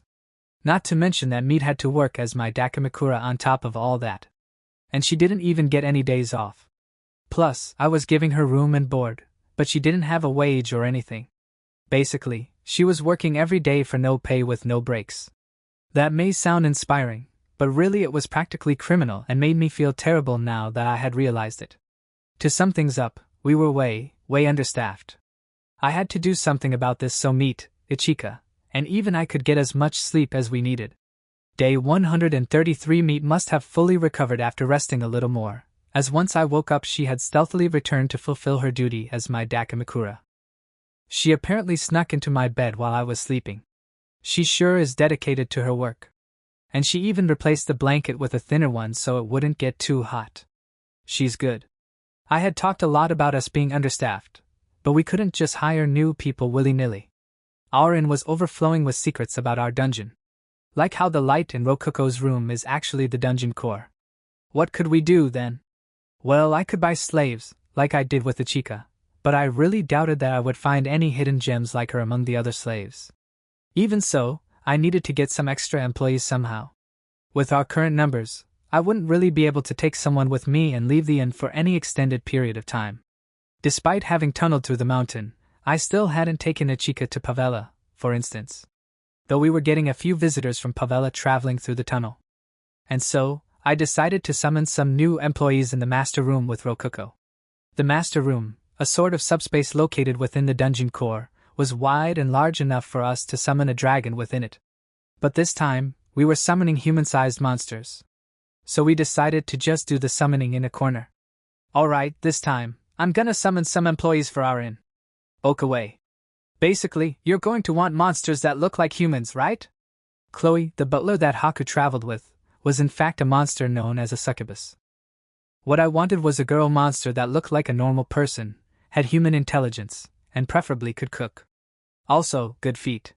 And just putting it out there, I'm not summoning any male monsters exclusively out of deference to the sponsor of our dungeon, Haku. I'm not trying to make a harem here. I swear. But human-type monsters are really expensive. Do we have enough DP? They are? Dang. If I wanted to do this cheaply, slaves would probably be the way to go. So why was I intentionally buying expensive human-type monsters?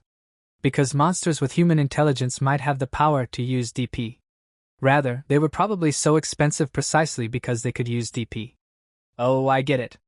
Monsters that can use DP would be able to take care of the entire inn for us, even if we aren't here. Yep, that's the idea. Anyway, I looked at the catalog, and yeah, I'm thinking we should go with some succubi. They're good fighters, which is nice, and they're just generally competent around the board. Not to mention that Chloe proves succubi can be good helpers. That's really comforting to know. But what about, Redra, was it? The red dragon. I think we could get a dragon too, since they can turn into humans like that. That'd be ideal in a lot of ways, but we don't have enough DP to buy a dragon that can turn into a human. Really, we couldn't afford any worthwhile dragon right now. And Redra still had a big tail after transforming. I'd like 2 or 3 helpers here, so. Then succubi won't be an option either. They're super expensive. By the way, they were expensive enough that we'd use up basically all our DP buying them. Though that wouldn't be a huge problem since we now had a stable DP income. Oh, I have an idea. Why don't we make Fenny learn how to turn into a human? He's still an egg, but Atetsa promised to hatch him with Redra's fire breath, right? Oh crap, I totally forgot about that. About the egg, Redra went into a rampage just from seeing it, so I was keeping the egg with us until her trauma faded. Well, even if phoenixes can turn into humans, he'll be a baby. That won't be very useful. That's true. I wouldn't know how to teach him that kind of thing anyway. These monster helpers won't need to be good fighters, right? Right. Managing the inn will be their main job, not fighting. What about this, then? Rokuko pointed at a vampire. Wait, these things are crazy strong. They cost tons of DP. I noticed this while skimming the catalog a while ago, but for some reason vampires have a lot of variants. They've got like pages of variants all on their own. And lower-ranked vampires are super cheap. A lesser vampire would probably be feral or something, so. Oh wow, even a normal vampire is pretty cheap. Only 30,000 DP. I could make that work. It'd hurt my metaphorical wallet, but thinking about it in terms of how much we earn on a consistent basis, it wouldn't be too bad. We'd recently stabilized to earning about 500 DP a day, so even if we used all our saved-up DP at once, we would still be totally fine. By the way, higher-level vampires cost a little over 10 million DP. They were called true ancestors. But don't vampires turn to ash when they get hit by sunlight? There's a lot variants, but there's even more customization options.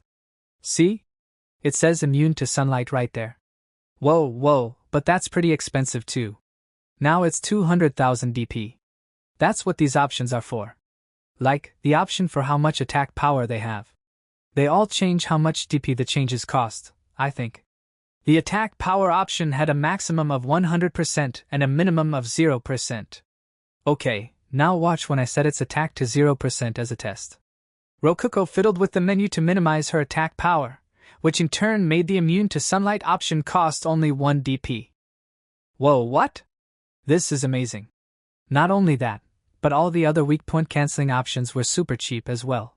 Though classic, awesome vampire powers like turning into bats and the ability to use their blood as a weapon remained expensive. This is pretty interesting. Let's test out some more options. Right? And so, the result of us customizing the vampire like crazy. She doesn't have any special powers, and she can't fly or grow wings. She does have fangs and spirit, and no weak points, but thanks to that she has 0 attack power. Is this even a vampire anymore? She didn't even need to drink blood anymore. Really, she stopped being a vampire the second we made it such that she only needed to eat meat every once in a while to be fine. This vampire was basically just a normal human. Wait, actually, even normal humans can do some decent damage. This girl isn't even a human. But thanks to all that, her cost had gone down from 30,000 DP to 15,000 DP. She cost about as much as a lesser vampire. Only weaker.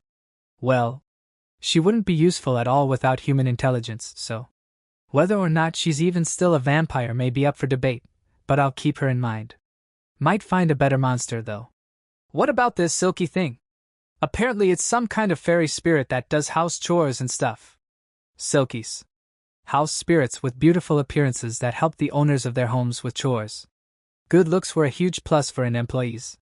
They had a reasonable price of 10,000 DP, too, since they weren't very strong. This is a definite contender.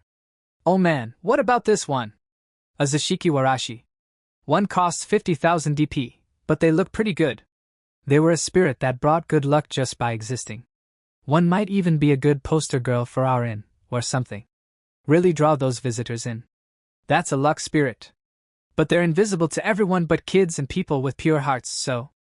Oh man, that's a problem. Our customers have got to be able to see our employees. Rejected.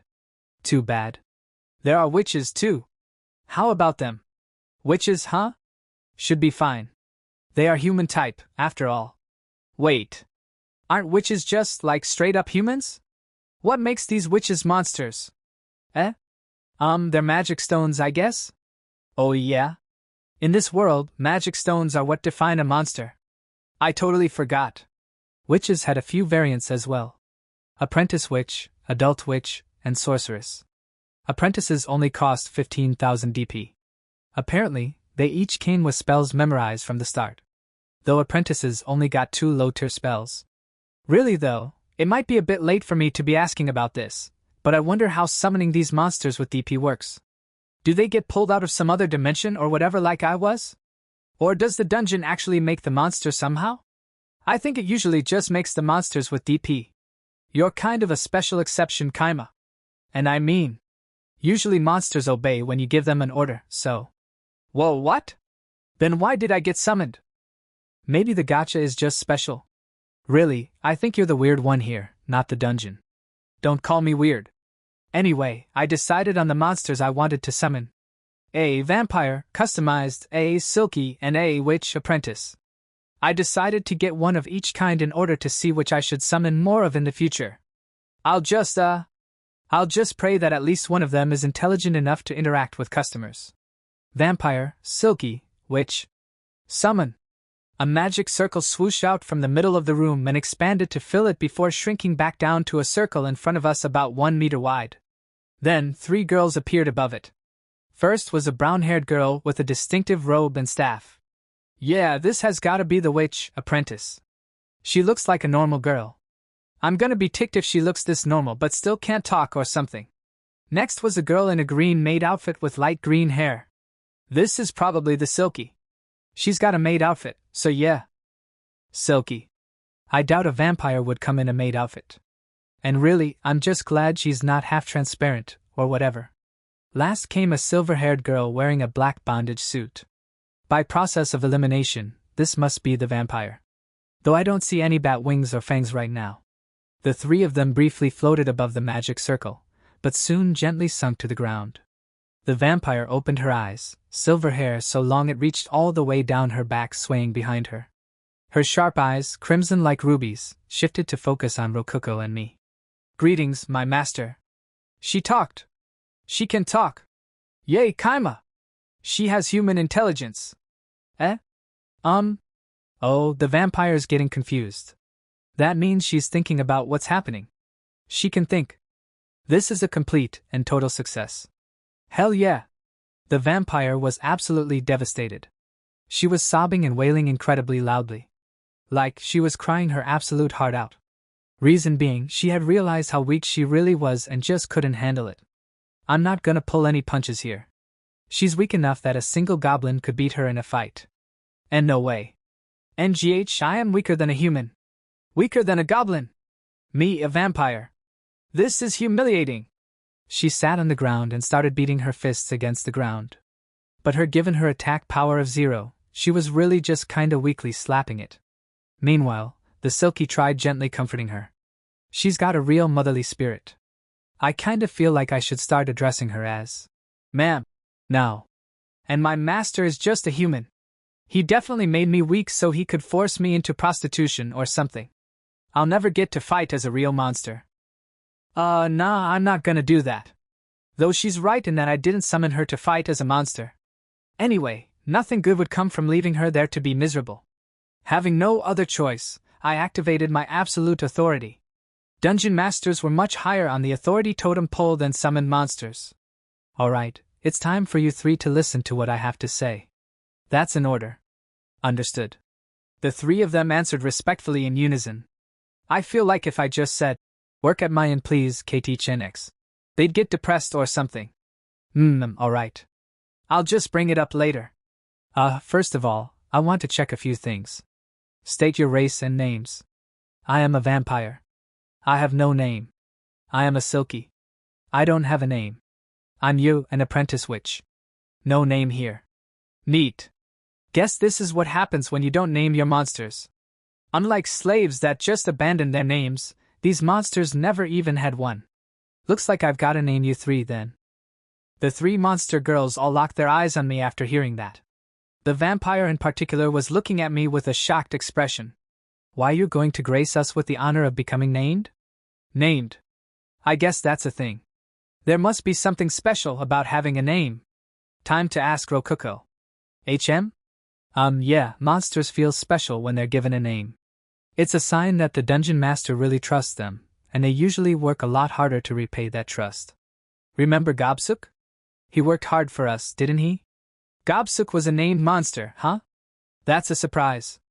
But, well, he sure did save our butts. Alright.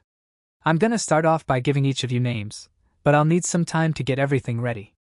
Wait here until I'm done. Rokuko, take care of M for me. Eh? So, what do you want me to do? It'll take me about half a day to get things ready. Keep them fed until then. I left taking care of the monsters to Rokuko and shifted my focus to setting up an extravagant naming ceremony. Hee. I'll give them names in a moment so moving they'll remember it for the rest of their lives, and while they're all emotional, I'll tell them what their real job is. They'll be so happy about getting names that they'll jump at the chance to work in our inn. Anyway, first things first. I really need to spice up the boss room a bit. It's just a blank stone cube right now, pretty much. I decided to start with the throne. I wouldn't be sitting on it very much, so looking imposing came before comfort. Thus, I built a heavy and imposing throne made of stone. I put it on top of a two-step staircase such that one could look down upon invaders while sitting. That was a major point. A demon king could sit in a throne like this and nobody would blink an eye. And so, after lining the golems up, I started the naming ceremony for the newcomers. I told them their duty at the naming ceremony. Ray, the vampire, let out a stunned cry. I ignored it. Master. What do you mean, employees of your inn? Ray asked for clarification with a shaky voice. Well, I mean, anyone with a little brain power could figure out a monster with 0 attack power wouldn't be summoned to do any fighting. But maybe she's misunderstanding something.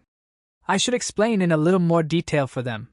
My dungeon runs an inn for humans, and I needed employees to deal with customers. Basically, you three are all possible candidates for some newly opened positions of power in my dungeon.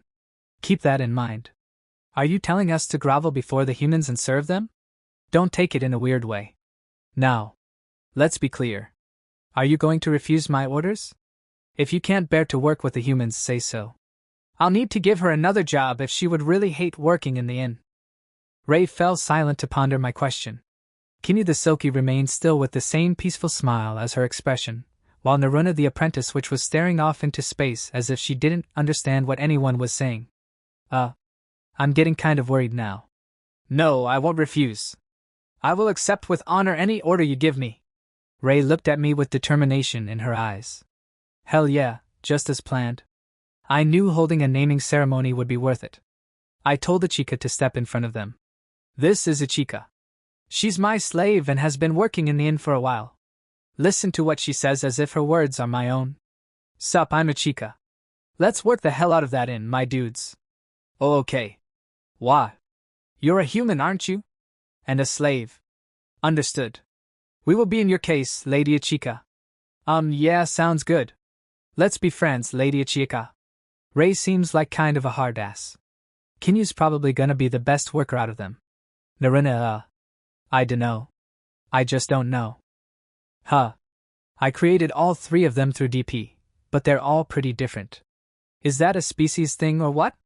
And thus ends the naming ceremony. Day 134 I took Rokuko and the three new hires outside of the inn. This is where you three are gonna be rooming. The spot was only about a minute's walk away from the front entrance, in the direction of the dungeon. By the way, I had them sleep in the inn last night as a means of getting accustomed to where they would be working. You're going to make them sleep outside? They're monsters, so that won't kill them or anything, but… Nah, I definitely wouldn't make my employees sleep outside. I'm gonna be building a little dorm here. So, what's up with the mask? I had put on my Nerican mask to hide my true identity while building the dorm. There was the guild branch office right across from the inn, and I wanted to be safe even if someone in there saw what I was doing. Okay? I have a good reason for using this mask. Don't look at me with those sad eyes, Rokuko. You're using your precious DP on us? Thank you very much. No way, that'd be a waste. I'm definitely in major saving mode right now since I spent a ton of DP on you three. Rokuko and I started building in front of the monster girls. First up was making a hallway to the inn. I manipulated wood with Create Golem to open a hole in the inn's wall and set it up for the hallway. Fast and easy. Next was the building itself. I had thought about preparing the walls and ceiling beforehand so I only had to connect them, but then I realized if I just built the entire building and hallway within the dungeon in the first place, all I had to do after that was connect it to the inn. In other words, I was using a modular building system. Just like space stations did. With Rokuko's power, we could take the fully constructed building and hallway out of the master room and place them wherever we wanted. That's our dungeon core for you. All we had to do after that was put the pieces together. What's the inside of the building look like? A bunch of 2 tatami mat-sized rooms with a bed and dresser in each. Of course, everything inside was made with Create Golem. So convenient. I had Rokuko take out the modules before connecting them with Create Golem and some nearby wood.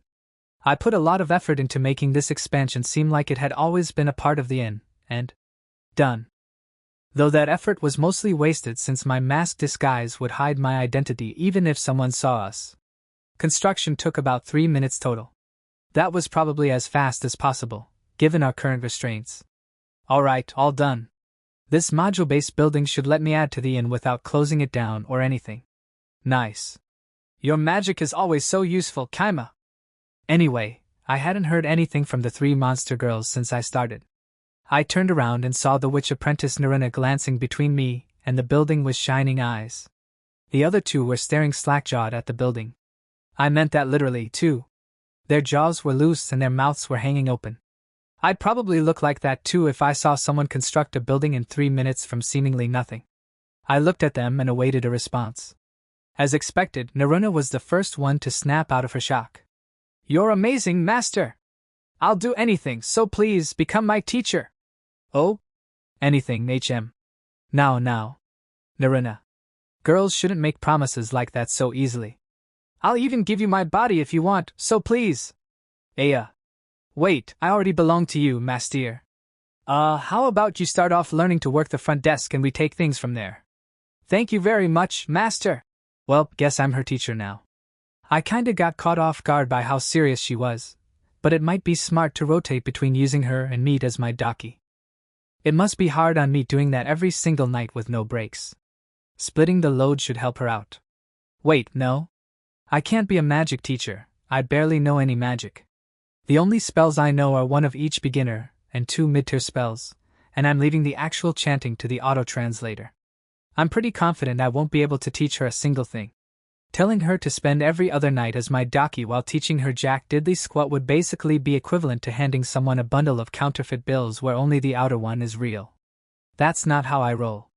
I'm not disappointed to lose her as a docky. I'm not feeling like total garbage right now. I didn't summon her to do that kind of thing. I'm fine like this. I'm fine. My thoughts were interrupted by the other 2 monster girls snapping out of their shock. I see that you are no mere human, master. I suppose that you are a monster summoned by an extremely powerful wizard? This certainly seems like a building worth cleaning. More rooms. More. Hey, watch it, Ray. I'm just a normal human. Well, I'm a dungeon master, but yeah. Just like you'd expect from a Silky, Kinney basically lived for doing chores. She said the building was worth cleaning.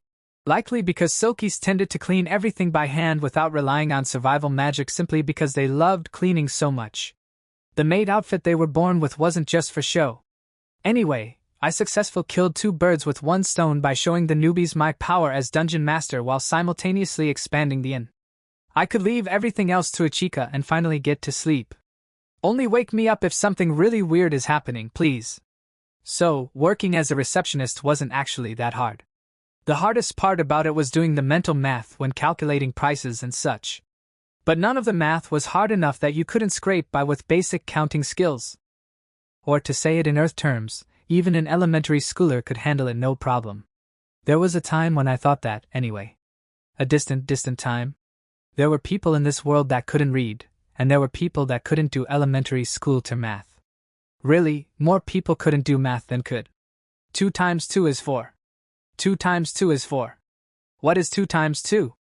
0.8? That's probably it. Now Master will start teaching me magic, yay! I'm afraid the answer is 6, you too. All 3 of the monster girls were idiots. You were just saying it equals 4. This vampire's just treating multiplication tables like a spell incantation. She's not understanding them at all. Well, that's that, Master. What do you think we should do? Ichika had turned to me for help after witnessing their complete failure. I guess multiplication tables might be too much for them. Makes sense, the numbers they're saying are technically in Japanese. Must be harder to learn that way. Really, it's impressive that Meat and Ichika memorized them. They must have really pushed themselves. Oh yeah, dude, I already knew a little multiplication, but what really helped is how my collar squeezed harder the longer I took to memorize them. That was hella motivating. Whoa, what? Dang, my bad. You can have as many curry rolls as you want today. Seconds, thirds, fourths, whatever. Oh. You sure know how to treat a girl right. I've got to remember to let Meat eat as many hamburgers as she wants. Anyway, now my job is to make being a receptionist so easy even these 3 could handle it. Luckily, they can read, so using the menu to check prices and so on is fully within their abilities. The math is the real problem here. Right. I'll make a calculator.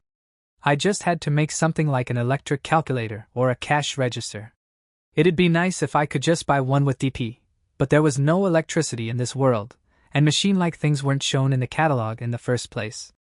Guess I have to make one on my own. And so I made one. It took 5 hours and 10 minutes to build. Just gotta have the 3 monster girls try it out. This is an abacus. How does one use it? Rather than making it look like the abacuses used in modern Japan, I designed it such that it would be easy for denizens of another world to understand how it works, which meant putting 9 balls each on a total of 8 rows. It would let them calculate any transaction, as long as it didn't surpass 10,000 gold coins. Plus, I exploited its nature as a golem to its maximum extent, basically making it a magic tool. What's the price of 5 people staying the night and ordering 4 drank lunches and 1 C-rank lunch? The balls are moving on their own. 650.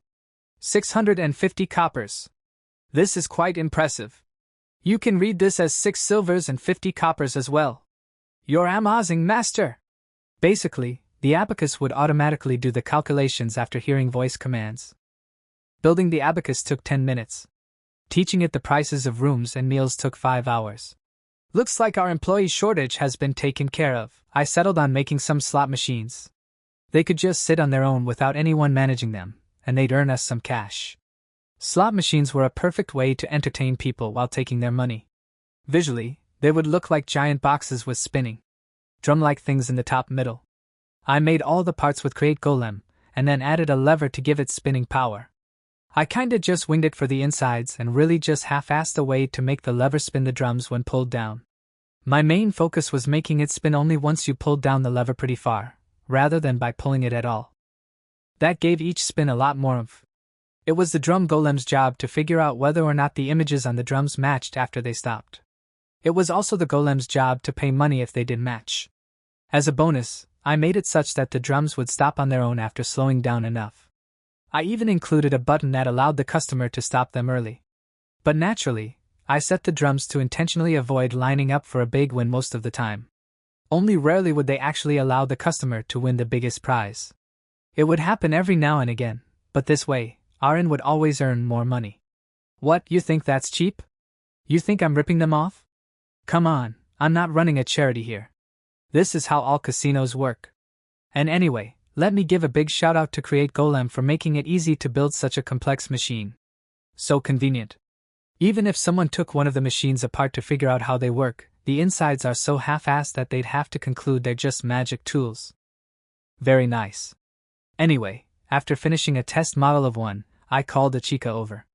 This would be a good opportunity for the newbies to get used to manning the front desk, especially since not many visitors usually came around this hour. So, this is a slot machine. Give it a test play for me. Here's 500 coppers to start with. Oh. So this is a slot machine, huh? Leave everything to me, I'm gonna double your money.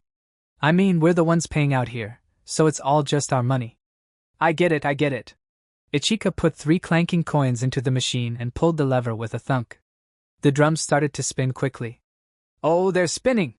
Whoa, and if I press this button, they stop. The drum stopped after she pressed the button. Oh. So. Did I win? Nah, the images don't match up.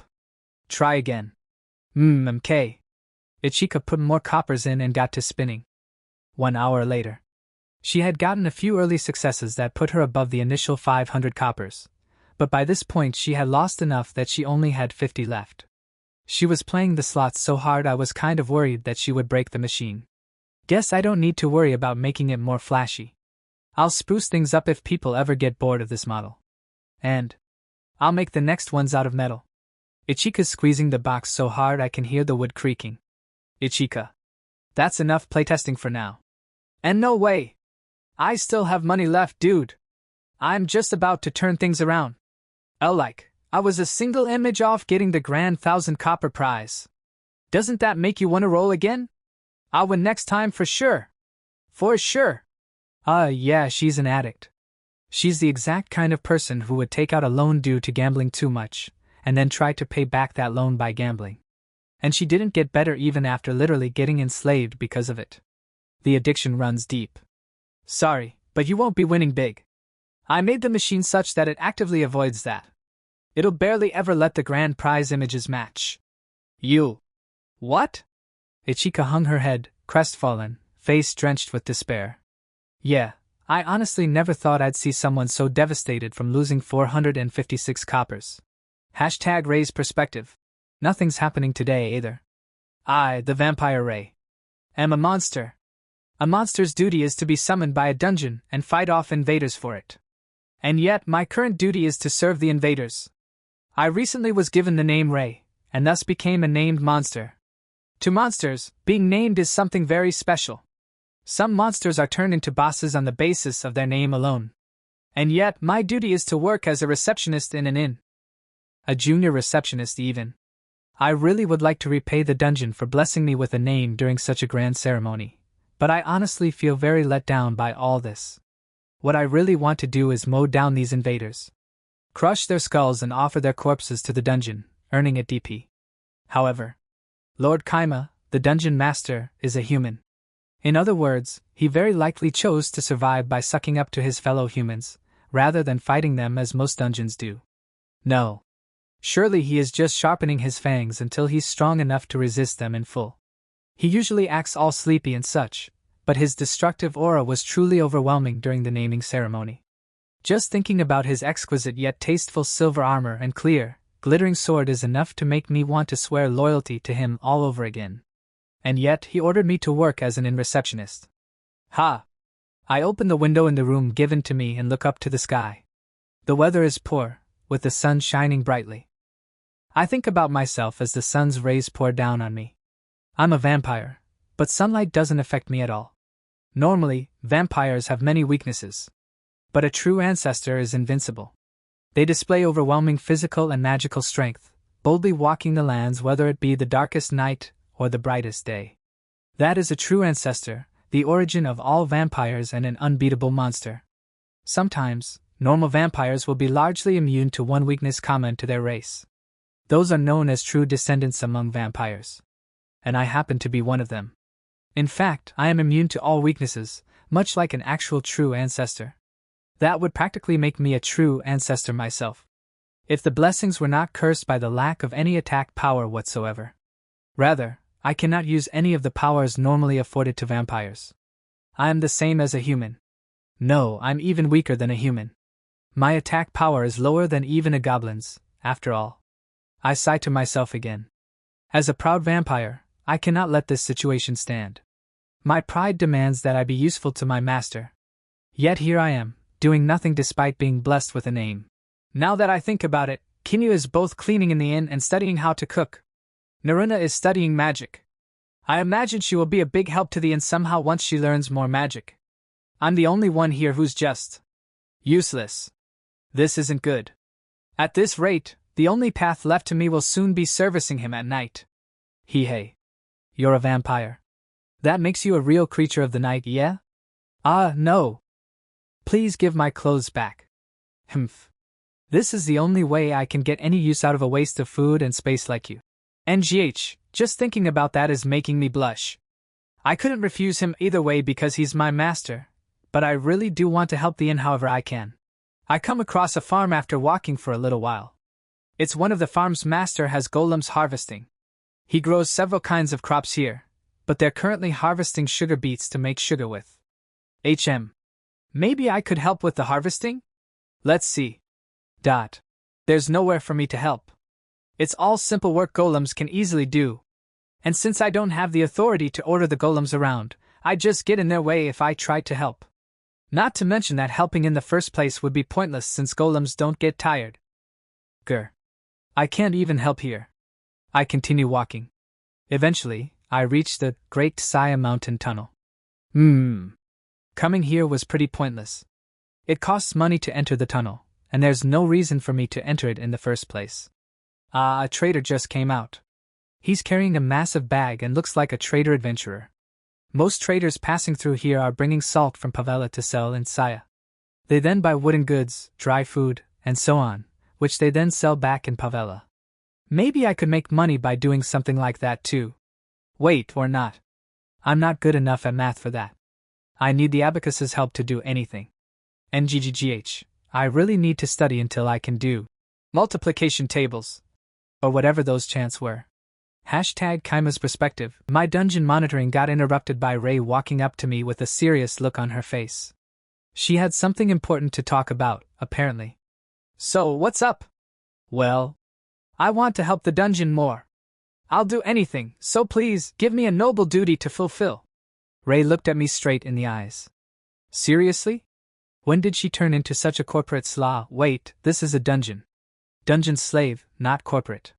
When did she turn into such a dungeon slave? This must be thanks to the naming ceremony.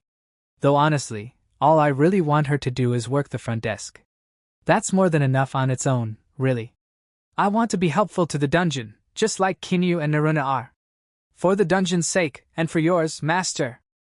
I mean, you manning the front desk is already a big help, you know? You do not need to lie for my sake, master. I am undoubtedly a failure of a vampire. So much of a failure that I cannot even count a few copper coins properly. Hey, don't worry about that. I'm just glad I found a way to automate the pricing stuff. It's like a register. Wait. I made the slot machine deposit coins on its own. Maybe I could make an actual, completely automated register. But anyway.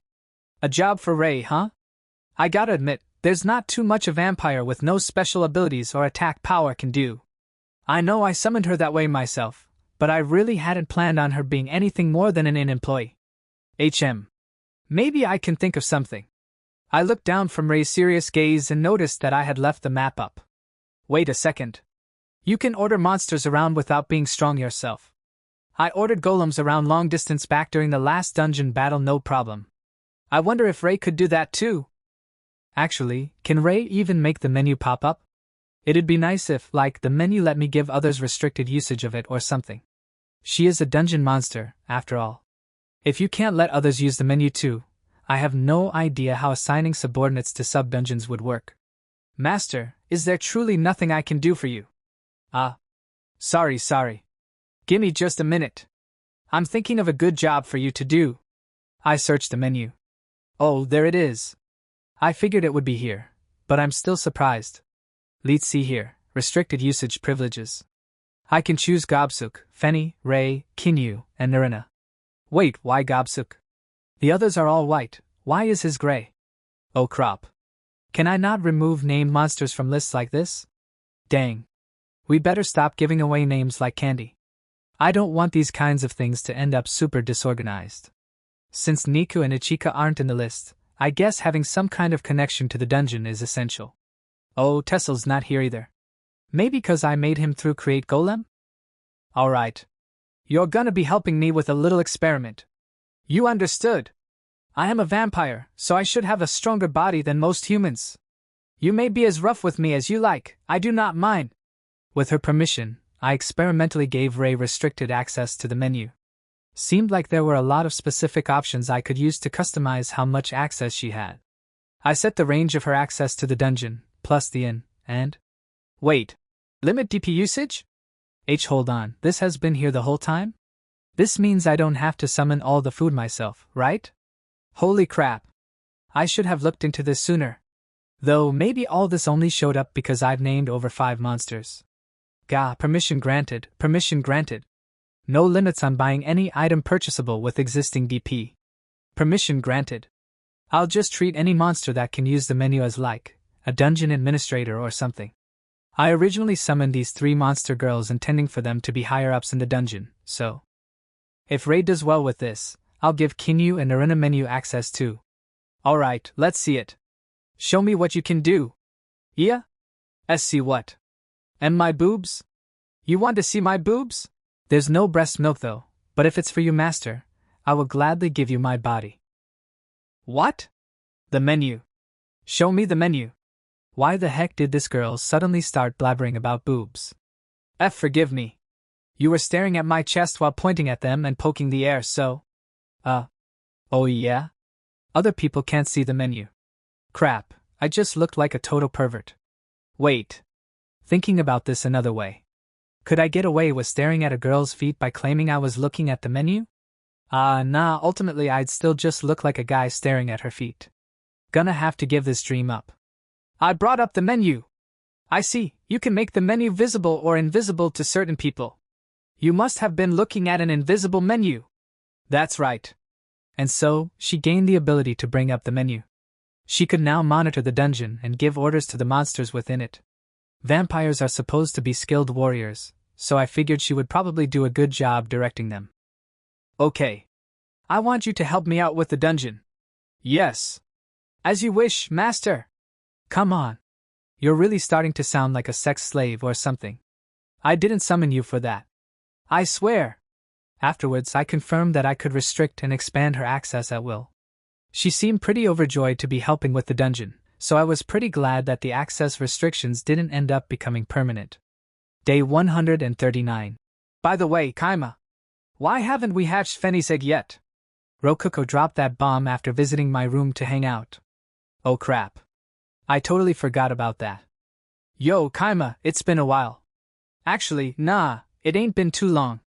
Last time we met was when we built this room, which was about 1 month ago. That's so? Guess that might be kinda long for one of you humans? Itetsu the salamander grinned his lizard grin as if happy about something. He was the Flame Caverns dungeon core. Despite appearances, he was a nice and friendly guy. He wasn't the sharpest tool in the shed, but he could be surprisingly competent at times. But he wasn't the sharpest tool in the shed. He wasn't the sharpest tool in the shed. Apparently she was still a little afraid of eggs. She was pretty pathetic for a dragon, to be honest. But I could only imagine what a phoenix born from the fire breath of a red dragon would look like. Is this really gonna be okay? It's not gonna start running around or anything, right? With everything ready, Rokuko and I took cover in the dungeon core room past the boss room. Redra's breath was powerful enough to knock back nearby stone golems even if they were just in the vicinity. No way would either of us survive in there with her. But we'd want to imprint the phoenix on us and all that, so I wanted to stay close. Itetsu, nice guy that he was, let us use the core room. And so, we were watching the boss room through Itetsu's dungeon monitor. Seriously, what a good guy Itetsu is. Total bro. Okay, here I go. Ha! Fuh! Redra unleashed her flame breath upon the egg, heating it up. And I mean she really unleashed it. Blinding light was shooting out of her mouth like a star. The ground directly beneath the egg was fine thanks to tile infused with its eggshells, but the surrounding ground was melting a little. Also, Rokuko looked at the monitor directly and screamed, "My eyes!" or something. Fuh. Ha ha. Why yeah, I'm feeling kinda tired. After about 30 minutes of breathing fire as hard as she could, Redra finally took a breather. Sheesh. That's some crazy stamina. Hey, the egg moved. It's cracking. Oh wow, it is. It's about time for us to go in there. Hold up. The room's real fucking hot right now. The egg's about to hatch. We went to where Redra was pointing and saw that the crack had just about finished circling the egg. And so, the phoenix hatched. It was like a small duckling, but it had radiant white feathers. It just hatched and it already has feathers? I guess that's just how birds work. Or maybe it's just how phoenixes work. Oh. This is a phoenix, huh? Feathers don't look red to me. I've fucking heard of some soldier of God adventuring with a blue phoenix, but I ain't never heard of a white phoenix. Blue, huh? That's the color of fire when it gets as hot as it can get. Guess blue phoenixes are a thing. Which means their color probably changes depending on the kind of fire that hatches their eggs. Can I touch him? He's not burning hot or anything, right? Should be alright. Phoenix fire isn't real, hot fire. It's like fucking illusions or something. Same as mine. Pretty sure that Phoenix has some fire shooting skills, but you'll be fine if he doesn't use them on you. Give him some orders now to stop him from doing anything dangerous. Huh. I guess that's how normal dungeons do it. I followed Itetsu's advice and ordered the Phoenix to not attack its allies. No friendly fire here. That should do it. Alright, let me touch it too. What? Are you going to try ripping his feathers off this time? Whoa, hold up. What kind of guy do you think I am? Rip off his feathers. The feathers of a phoenix. That might not be a bad idea. Wait, no? Yeah, no. I'll just stick to touching him this time. I reached my hand out to Fenny. Scree! Gah! Hey, stop that, it hurts. Ouch. He sure does hate you, Kaima. He had jabbed me with his beak. Huh. But I ordered him not to attack allies. Does he maybe remember how I broke his shell over and over when he was an egg? Man, I didn't know phoenixes hold grudges. He needs to get over himself. TCH, alright. Best thing to do here is win his heart through food. Itetsu, what do phoenixes eat? Fire and shit. Hey Redra, feed them a little of your fire breath. You got it. Step back a little. Rokuko and I got a good distance away from Fenny and watched as Redra breathed fire on him as hard as she could. Oh crap. I can feel the heat over here. Hello? I think I'm gonna catch fire. Scree. Fenny looked pretty happy getting bathed in fire like that. Hey. That's right, eat up. Eat up and let your hate for me fade away. Wait. What? Isn't this Redra feeding him, not me? Crap. I've gotta learn some fire magic. And so, we brought Fenny back to the inn. Oh? What kind of bird is that?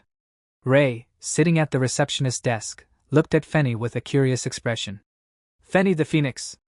Yeah, Rokuko named him. And also named him, before we even summoned you. Play nice. I opened the menu and showed her that Fenny's name was above hers in the named monsters column. I see. Forgive my rudeness, Sir Fenny. Let us serve our master together with honor. Day 143. Haku came to visit the day after I was hit with the brutal reality of my poor farming skills. Does this woman just have nothing to do all day? Or so I thought, but she called both Rokuko and me to her room to talk about some serious business. We went with a complimentary cream soda, and once we got there, she dropped an absolute bomb on us. A hero is coming. A hero. In this world, heroes were soldiers of God summoned from other worlds. They had cheat skills and the Adventurers Guild gave them an automatic S rank. Their main job was conquering dungeons, as destroying dungeon cores brought them great rewards. Some guy claiming to be a god basically wanted me to do the same thing, but I don't count because I became a dungeon master. Whoa, a hero. Seriously? I wouldn't lie about this. Though I do understand how you feel. Wait. Sister, a hero is coming? Not one of the soldiers of God you always talk about. My. Aren't you clever, Rokuko? Indeed, a hero. I've already brainwashed him into a loyal servant, so you have nothing to fear. Phew, that's a relief. I'm not sure what she means by him being a loyal servant, but at least he's not out for her blood. I'm pretty sure she mentioned brainwashing him. I'm not going to think about that. By the way, Haku's hero training manual was a very convenient for Haku book that taught heroes which dungeons were okay to destroy, and which dungeons were not okay to destroy. Dungeons managed by the guild like our old, ordinary cave, and our current Cave of Greed were, of course, dungeons that were not okay to destroy. Needless to say, Haku's Ivory Labyrinth was included, given that it was the literal foundation of the empire. So, that hero heard about the playing cards and such produced by your dungeon. He immediately started wondering if it had something to do with the world he came from. In other words, he fell for your plot to lure heroes out hook, line, and sinker. Alright. I get it now. Yeah, makes sense. A hero summoned to this world would definitely find a dungeon filled with earth loot pretty suspicious. Haku seems to think that was some genius plan I hatched to lure in heroes, but really, I didn't intend for this at all. It was just a mistake. I'm sorry. Hiding my inner panic, I grinned and passed it all off as something I had indeed planned for. In any case, I don't know for what purpose you would attempt to draw a hero out, but do remember that this Wataru Nishimi is my servant. Hide the truth in accordance to what's written in Intro to Dungeonology, and do return him alive, if you would. Intro to Dungeonology was a book for humans Haku had written to teach them about dungeons. Naturally, it was filled with lies and half-truths that benefited dungeons. The best example of that was the safe zone. The book claimed that no monsters could enter certain special light-filled rooms, but in truth, that was all an act on the dungeon's part to make adventurers let their guards down. I understand completely. Don't worry, I won't kill him. Fufu, I appreciate men who know how to strike a deal. Here, state anything you want. I'll see what I can do. Okay, here's a nice garter belt and some socks. Please wear them, thank you. Yeah, I really want to say that, but I probably shouldn't. Hey, Rokuko, why are you glaring at me? I'm not gonna say it. I'm not. I would like some DP then. I'll need to modify the dungeon a little to capture the hero alive. Then as thanks for accepting my request, I will preemptively reward you with 200,000 DP. Haku was a terrifying person that would casually hand out more DP than we currently made in a year. She wasn't actually a person, but you get the point. Not to mention, she also gave Rokuko a tip and paid for her in-room. Haku's generosity had no bottom, much like her dungeon. Because her dungeon was so massive. Day 144 Haku returned to the capital after enjoying a full night's stay at our dancing doll inn. So, this is so much DP, we really don't want any to leak out and be wasted. I'm glad you're enjoying yourself, Haku. It was nice that she gave us 200,000 DP, but I had no idea what to do with it. I thought it might be fun to summon a slime and raise it or something, so I checked the DP catalog. Which thereby forces me to address a topic which has heretofore been the massive elephant in the room. There were two different kinds of slime monsters in this world. First, jellies. They were weak in every way imaginable. They were squishy, jiggled when they walked, were mostly transparent, and died nigh instantly. Of course, they had next to no attack power either. The only positive thing about them was their abnormally low cost of 1 jelly per 1 DP. That, and the fact they could be eaten. I wonder if I could turn these jellies into actual gelatin or something. They were the lowest of the low. Even goblins got extermination quests, but pretty much everyone ignored jellies. The other kind were slimes. They had squishy and sticky bodies that could deform so easily that physical blows barely hurt them. They cost 10,000 DP each. Each was especially weak to a certain element, but they were omnivores that could eat basically anything. Including humans, of course. These were the monsters people would think of if you brought up slimes. There were magma slimes in the flame caverns beside us, for example. Those were definitely weak to water. Oh yeah, and speaking of which, I had already set up jelly spawners to serve as food for goblins. For no reason in particular, I called a jelly over. I then squeezed it. Oh. Yep, it's just as squishy as I expected. Squish squish. Suddenly, a flash of inspiration struck me from nowhere. I got onto the ground and rested my head on the jelly like a pillow. Oh, this is perfect. Nice and squishy. It's not as good as my heavenly pillow, but it's not half bad. And it only costs 1 DP. Fwa. My man used Rimuru as a pillow. Anyway, back to the story. I woke up from my afternoon nap to find that I had fatally crushed the jelly, with its death juices covering my face. Keep it in your pants, comment section. The weight of my head must have been squeezing its inner body juices out. Now that's a problem I'm gonna have to fix. Maybe I could cover it with a layer of plastic or something. Though, the jelly would still end up getting crushed that way. Oh well. The road to a good night's sleep is paved with the corpses of 1,000 jellies. Oh man. Now I'm really like one of those dungeon masters that use their monsters like disposable tools. Rokuko walked in right as I was finishing up. Hey Kaima! Shouldn't we be planning for the hero? Me, honestly, we don't really need to. Really? Haku gave you 200,000 DP and you aren't even going to use any of it? Yeah, I mean, I already have a plan to deal with the hero and I honestly don't think we'll really need to do much. Even if he got all the way through our dungeon, all we'd lose is some of our homemade golem blades after he beat the iron Manhwa golem. Thanks to Haku's teachings, brainwashing, we didn't need to worry about him destroying the core. Not to mention that the core inside the dungeon was just a dummy core, with the real one being inside Rokuko's room. Though I was starting to think that leaving it in her room was actually not exactly the safest thing in the world. No invader could sneak up on us, but still. Since we can use the castling function at any time, I think I'll put the core back inside the dungeon and only swap it out once the hero gets close or something. Anyway, it was important that we didn't take things too far and end up drawing too much attention to ourselves. Now would be a good opportunity to lean back and see just how strong heroes really were. The only preparations we really needed to make were building a backup iron Manhwa golem and some magic blades. Basically, I was pretty relaxed. But yeah, it'd be a waste to just sit on this 200,000 DP. I'll strengthen the dungeon a little. Specifically, now seems like a good time to build a new area. Okay. What kind of area? I've got 2 ideas. A Colosseum area and a grasslands area. I would put the Colosseum area right before the boss room, and I would make it so you could reach the grasslands area through the storeroom area. If you went through the Colosseum, you'd reach the boss fight. If you went through the grasslands, you'd hit a dead end. Also, the grasslands area would have the terrain modifiers Sky, 50,000 DP, and Grasslands, 500 DP. Haku told me about them when we were discussing human farms. I was pretty sure that terrain modifiers weren't in the catalog until Haku brought them up, so I imagine they had some requirement for showing up that we skipped. Terrain modifiers worked on the entire floor they were placed on.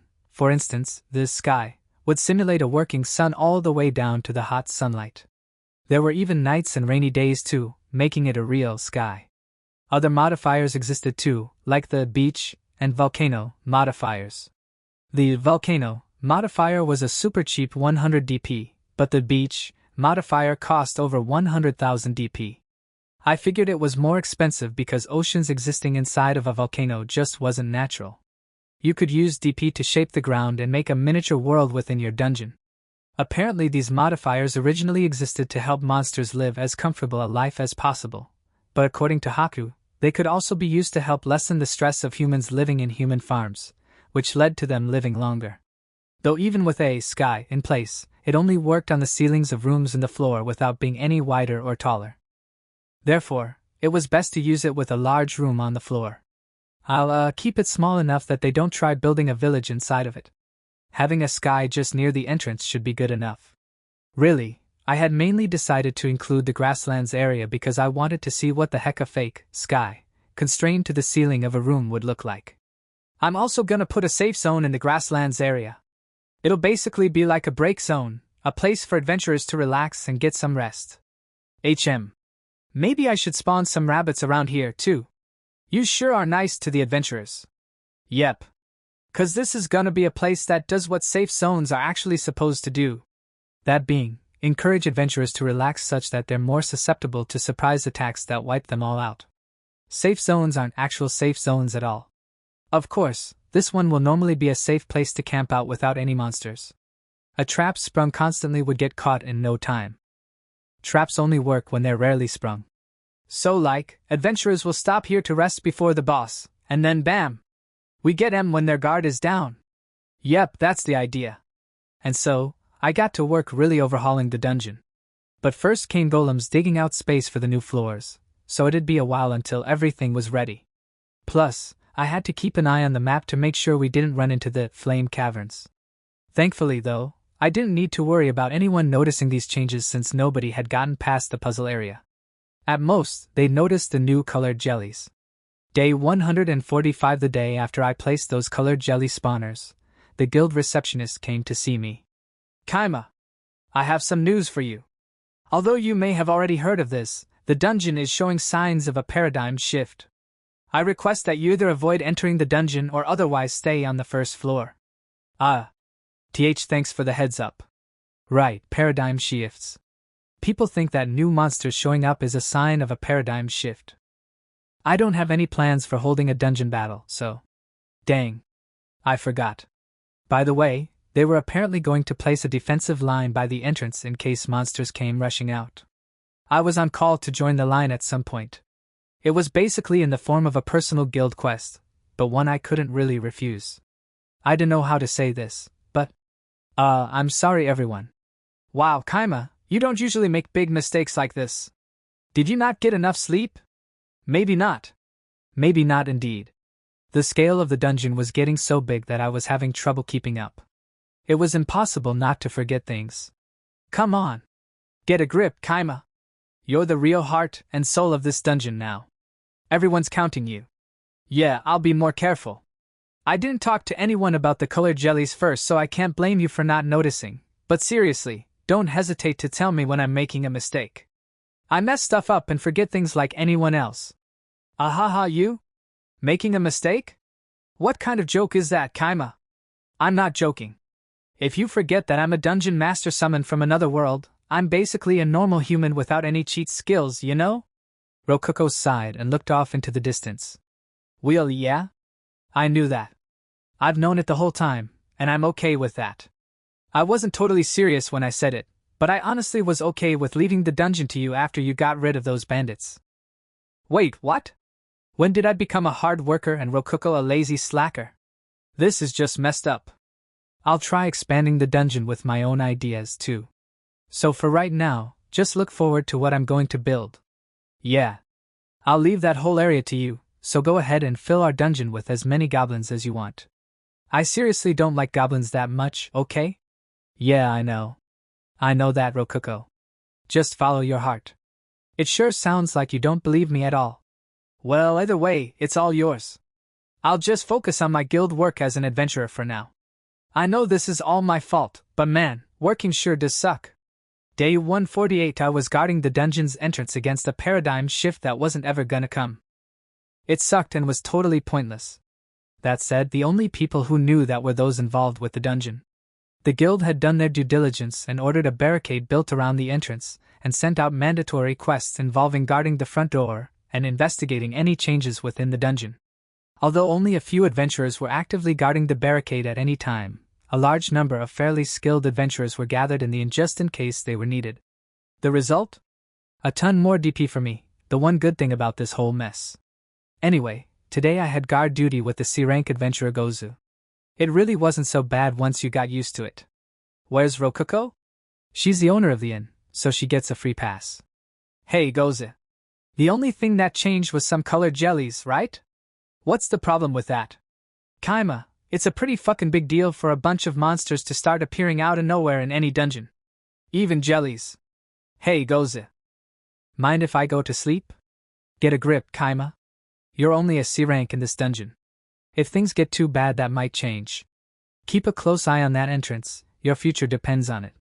Yeah. But I already know what's up, so it's hard to care at all. 'Cause I know there's nothing to worry about. I kept up the conversation with Gozu. So, how's that blacksmith friend of yours doing? Kantara? Pretty good, seems like he's making a good living here. Those eggshells were pretty rare, he said. Oh, really? I did get them from Haku, so yeah. Phoenix eggshells really did have a huge resistance to fire. It'd be a pain if people started asking where I got them, so I decided to just pass it off as if Haku gave them to me. And yep, Gozen nodded to himself after hearing it. You can never know what to expect from A ranks. Oh, and by the way, we made an oven out of phoenix eggshells just for the fun of it. It ended up being pretty much the best oven I had ever seen in my life. Kinyu, being a chore-loving Silky, was super pumped about it. A small ember was all it needed to cook juicy meat, apparently. It'd burn if you let your guard down for a second, but to her that just meant it was the perfect place to show her skills. Alright, I think I'll have him make some kitchen knives in that forge. Just for Kinyu. Oh? Given a present to that cute green lady, eh? I thought for sure you had a thing for little girls, but looks like you have a thing for nice and curvy women too. Gahaha. Hey, don't get the wrong idea. I'm a foot fetishist, not a lilicon. And despite my love of feet, I haven't used my absolute authority to order any of my underlings to give me their socks and shoes. I'm an absolute gentleman. Each of those 3 monster girls have delicious feet, and I ahem. They have shapely feet, so if I weren't such a gentleman, there'd be some seriously R-rated stuff going on right now. That girl's cooking Yurin's food, right? I bet Kantara would be stoked to be making knives for a cook that good. I'd hope so. Oh, how much do knives cost? Dunno if I could buy them if they're too expensive. You could buy plenty no problem if you bag an iron golem in the dungeon. If you're really pressed for cash, you could just ask for a favor. Just pay 'em back by letting us buy beer in the inn. You guys want to drink that much? Inn workers don't want to deal with drunkards causing a lot of problems. Get the guild to build you a tavern or something. Who knows when we get to drink beer though? How many days does it even take to build a tavern? Ah, alright. Maybe I'll ask the wizard who built the employee dorm next to the inn to make a tavern next. He'd finish it in no time, but his work is expensive. Oh yeah, that dorm did pop out of nowhere. Yorin growing all the time is one of the 7 big mysteries of the Cave of Desire, you know. Wait, what? 7 big mysteries? Since when did that become a thing? When did people start talking about those? Huh? You haven't heard of them before? Hey, you're one of them. People are always talking about an adventurer who barely works staying at the inn night after night somehow. Oof. What about the other 5? Other than the dorm built in a night and the lazy adventurer, there's the spots beloved by A-rank adventurers, the mysterious blonde loli, the impossibly cozy onsen, the legendary S-rank meal, and the ever-working golems. Every single mystery of this dungeon just has to do with our inn. And hey, the onsen being cozy isn't a mystery, that's just a fact. And apparently the owner of the inn slips into your room at night, all the time. Some people are saying you get to stay at the inn for free cause you're leeching off her. Whoa, whoa, whoa.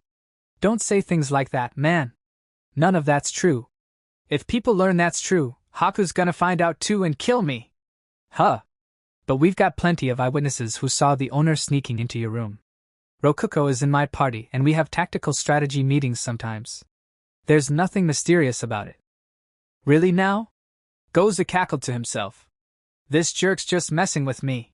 But you know, Kaima, you're a dude too. Doncha ever wanna just let loose or something, know what I mean? Sorry, but the only thing I lust for is sleep. Oddly enough, maybe due to being a dungeon master, I didn't really get as horny as I used to. Maybe it was when Ichika first joined the crew. Before that, I could barely stop myself from jumping at Rokuko and Meat's feet. Nowadays? It's not so bad. Though I still check out their feet when I get the chance. At this rate, if I can just conquer my sense of hunger, I'll be free to do nothing but sleep constantly. Oh, what about that little dog girl then? Guess I don't have to worry about her, huh? That's right. You don't need to worry about Meat at all. I'm not the kind of guy who'd go into full horn dog mode in front of a little kid. As long as Meat's around keeping watch, I'll never become a pervert. So yeah? No worries, my man. But you know, I can't shake th feeling that you might be working her too hard. Heh. She actually starts pouting if I don't let her sleep in the same bed as me, man. If she's working too hard, it's because she wants to. Yeah? She must really care about you. You treat her right, ya hear? Of course. We kept on chatting and continued guarding the dungeon entrance against monsters that would never be coming. Day 152. You might not think so, but sitting down all day during guard duty was surprisingly tiring. I went back to my room and fell asleep the moment my shift was over. And thus was my life for an uncomfortably long time. But now that's finally over. Nothing had happened after a solid week, so the guild concluded everything was safe and took down the barricade. Finally, I can take it easy again. Rokuko swung my door open and rushed in again the next morning. Did I never teach her how to knock? Meh. Whatever. I closed my eyes and let myself drift along the pleasant sleepy waves. Morning, huh? Mornings are for sleeping through. ZZZ. I know that you humans are actually supposed to wake up in the morning. Wait, now's not the time for joking around. The hero is here, the hero. The hero? Alright, got it. I'll get up. In like 5 minutes. Wake up now. The hero's already here. He's busy in the guild's branch office right now, but he'll be coming our way any second. Rokuko beat her fists against me through my blanket. That didn't really hurt, but it was pretty annoying. Guess I should get up already. And I mean, the hero is here, so... Fwaya. Alright. The hero's here, huh? Let's check him out. I opened the map and zoomed to the guild branch office. I checked his DP, how much DP he earned us over a day, and saw. Holy cow, 1000 DP. That's how strong heroes are? Dang, they're in a league of their own. I could roll the 1000 DP gacha every day with this kind of income. Or in goblin terms, I could summon 50 a day. I want him to get out of here ASAP, but I also want him to stay for a while. What a tricky guy. Rokuko, get the grand suite ready. But that room is reserved for Hakune-sama. We've been treating the grand suite like it belongs to Haku, but it's just a normal room like any other. We're an inn, we gotta let the visitors sleep in the room they pay for. I don't give a damn. Prepare the A-rank meal too, while you are at it. It shouldn't matter if it's a kid's meal. And get him to stay for as long as possible. As for the children's deluxe lunch, well, whatever. Just give him the same thing we gave Haku. Now I'm gonna go back to sleep so the hero doesn't see me. I laid back down after watching Rokuko leave my room. Okay. Finally time to sleep. Oh no, Kaima. But the moment I started falling asleep, Rokuko yet again kicked my door open, this time so hard it broke off its hinges and flew inside my room. So she finally broke it, huh? Now I definitely have to teach Rokuko about knocking.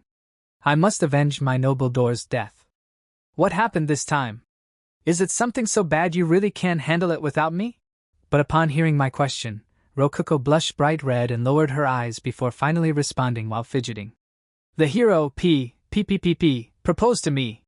What should I do, Kaima? He what? Hashtag Wataru's perspective. So this is the Cave of Desire. Wataru Nishimi. That was the name of the hero who had been summoned from Japan to the String province of the Liverio Empire. Despite being summoned when he was still in his 3rd year of high school, he had been thoroughly trained by the String province's chivalric knight order from the moment of his summoning until only recently. When he asked why he had been summoned, they told him that they needed his power to defeat a demon king. But apparently, the Duke of String had performed the hero's summoning ceremony without permission from the Empire. He thought that it wouldn't be a problem if Wataru could defeat a demon king and bring honor to his house. Unfortunately, the Empire learned about his existence before he finished his training. Before he brought them any honor. As a result, The Duke was executed for hiding a hero from the state and trying to monopolize his power. Heroes were geopolitically equivalent to a weapon of mass destruction, as they were by default strong enough to earn an S rank in the Adventurers Guild. Summoning a hero without permission was basically the same thing as stealing government secrets and building a long-range nuclear warhead. Yeah, you would need more than a firearm license to do something like that. And although the Lavirio Empire was by no means on good terms with the Demon Realm, invading another country without authorization from the standing emperor would be an act of clear treason. Wataru could hardly blame the Empire for the execution. The Duke was clearly at fault. Not to mention that his exclusive goal had been to gain more power, since he considered himself more suitable to the throne than anyone else. In fact, his introduction to Wataru had been, "Greetings, hero. I am String, future emperor of these lands. Though as of yet I am still a mere duke." There were a lot of problems with that introduction. Wataru didn't even understand how he planned to become the emperor in the first place, given his status as a duke. He didn't have imperial blood, so his only option would be a bloody coup d'état. Not much chance of that succeeding. In the end, the real emperor executed the duke and entrusted Wataru to Haku Lavirio, his ancestor. Despite looking by all accounts like a human, her massive lifespan and immense beauty had led many to believe that she was actually a high elf. She had acquiesced the throne to her children long ago and was in the middle of retirement, with an imperial villa as her home. Though she remained just as powerful and influential as she was when she founded the Lavirio Empire. Both her influence and beauty hadn't changed over the years. And on top of that, she was also an A-rank adventurer known as the White-Winged Goddess. She involved herself in both the politics of the empire and everyday affairs across the lands. Some said she was the most important person in the entire empire, even more so than the emperor himself. Wait, isn't she supposed to be in retirement? The definition for retirement must be different in this world, thought Wataru. Under Haku's protection, Wataru became a hero known throughout the Lavirio Empire. He formally left the String Knight Order that had been training him and became a direct subject of the empire itself. A noble title was still being prepared for him, but in the meantime he was being considered one of Haku's personal bodyguards. And why did a hero such as he go to the Cave of Desire? Simple. He had seen one of the decks of cards brought to the imperial capital by a trader. The cards were made of a much higher quality paper than almost any he had seen in this world, and they had pretty pictures imprinted on them. The moment Wataru saw the cards, he couldn't help but remember the world he had almost forgotten. Earth and his home, Japan. On top of all that, the container for the box of cards had a barcode on it. It was a clear, nostalgic sign that the cards were from his original world. Although residents of this fantasy world would only see it as a meaningless pattern, to him the barcode was an undeniable link to Japan. Wataru immediately considered finding out where the cards came from, or rather, where he could get them himself, to be his most important goal. He was Haku's bodyguard in name only, after all. Completing that goal was surprisingly simple, as if his path had been prepared for him. After requesting leave from Haku and explaining why, she informed him that he was looking for the very place that she often snuck off to on private business. As she had no reason to stop him from going there, she granted his request and even prepared a carriage for him. After about half a month of riding within the bumpy carriage, Wataru finally reached the Cave of Desire. This is the place, right? Before him was a shabby guild branch office and an inn. Nothing else. He later heard about a nearby smithery, but he couldn't see it from where he was. Wataru immediately headed for the inn. But right before going inside, remembered that he should probably visit the guild first to announce his arrival. Unfortunately, they offered him a cup of tea that he couldn't refuse, which took more time than he would have liked. Being an S-rank's not as easy as it sounds. This kind of thing never happened to me back when I was a C-rank. But he couldn't go back to being a C-rank even if he wanted to. Heroes are an automatic S-rank within the guild. Automatic. He headed back to the inn. Welcome to my inn. A girl in a dress greeted him immediately upon entry. Her long blonde hair fell to the ground as she bowed in greeting to him. She then glanced around the room before finally stammering out the rest of her greeting. Thank you very much for visiting our dancing doll inn. I'm Rokuko, its owner. The owner herself was greeting him. They must have been contacted about his arrival beforehand. But seriously, she was stammering so much. And she bit her tongue midway through her sentence. Somehow. That felt very calming. Wataru subconsciously smiled. For some reason, he couldn't take his eyes off Rokuko. He felt something very familiar, very nostalgic about her. Sir? What is it? Rokuko, confused by Wataru's staring, peered at him. You're nothing. I'm Wataru Nishimi. I heard from Lady Haku that you have a sweet room she recommends. She also said the food is really good. What? Oh, okay. Give me just a second. There's a chair right over there. Go ahead and sit. She left it at that and dashed into a hallway. Wataru noticed that she stopped being very polite by the end of her greeting, probably due to not being very used to interacting with visitors, but he didn't mind. He sat in the recommended seat and took a deep breath. The air smelled slightly like Japan, he thought. Yeah. There's definitely something special about this place. He thought back to the past 3 years. A lot had happened. He started to wonder how his old buddies from the String Knights Order were doing, but stopped before he remembered the traumas he had associated with that time in his life. It wasn't long before Rokuko came back. Something about her definitely drew him in. The grand suite is this way. Please follow me. He followed after Rokuko. Before him were her swaying blonde hair and cute butt. He knew she wasn't trying to seduce him or anything of the sort, but for some reason, he couldn't look away from her butt. Its swaying form captivated him. I don't get it. This has never happened to me before.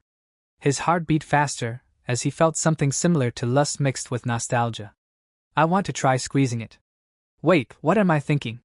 Wataru shook his head to get rid of his lustful thoughts. Sir? I didn't mean it. Rather, this is the grand suite. And here is your key. Thank you. Before he knew it, they had reached the grand suite. He took the key from the owner and looked around the room. The glass window, wallpaper, and furniture were all reasonable.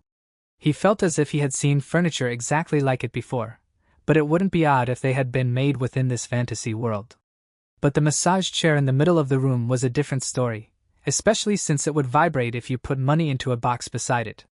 I don't see any power outlets or anything. Sir, when will you be eating? We're serving breakfast right now and… but you have to buy a food ticket first. But I think visitors staying in the suite can order from their room? It was very clear from her constant confusion that she wasn't used to dealing with customers. Thankfully, Wataru found that more amusing than anything.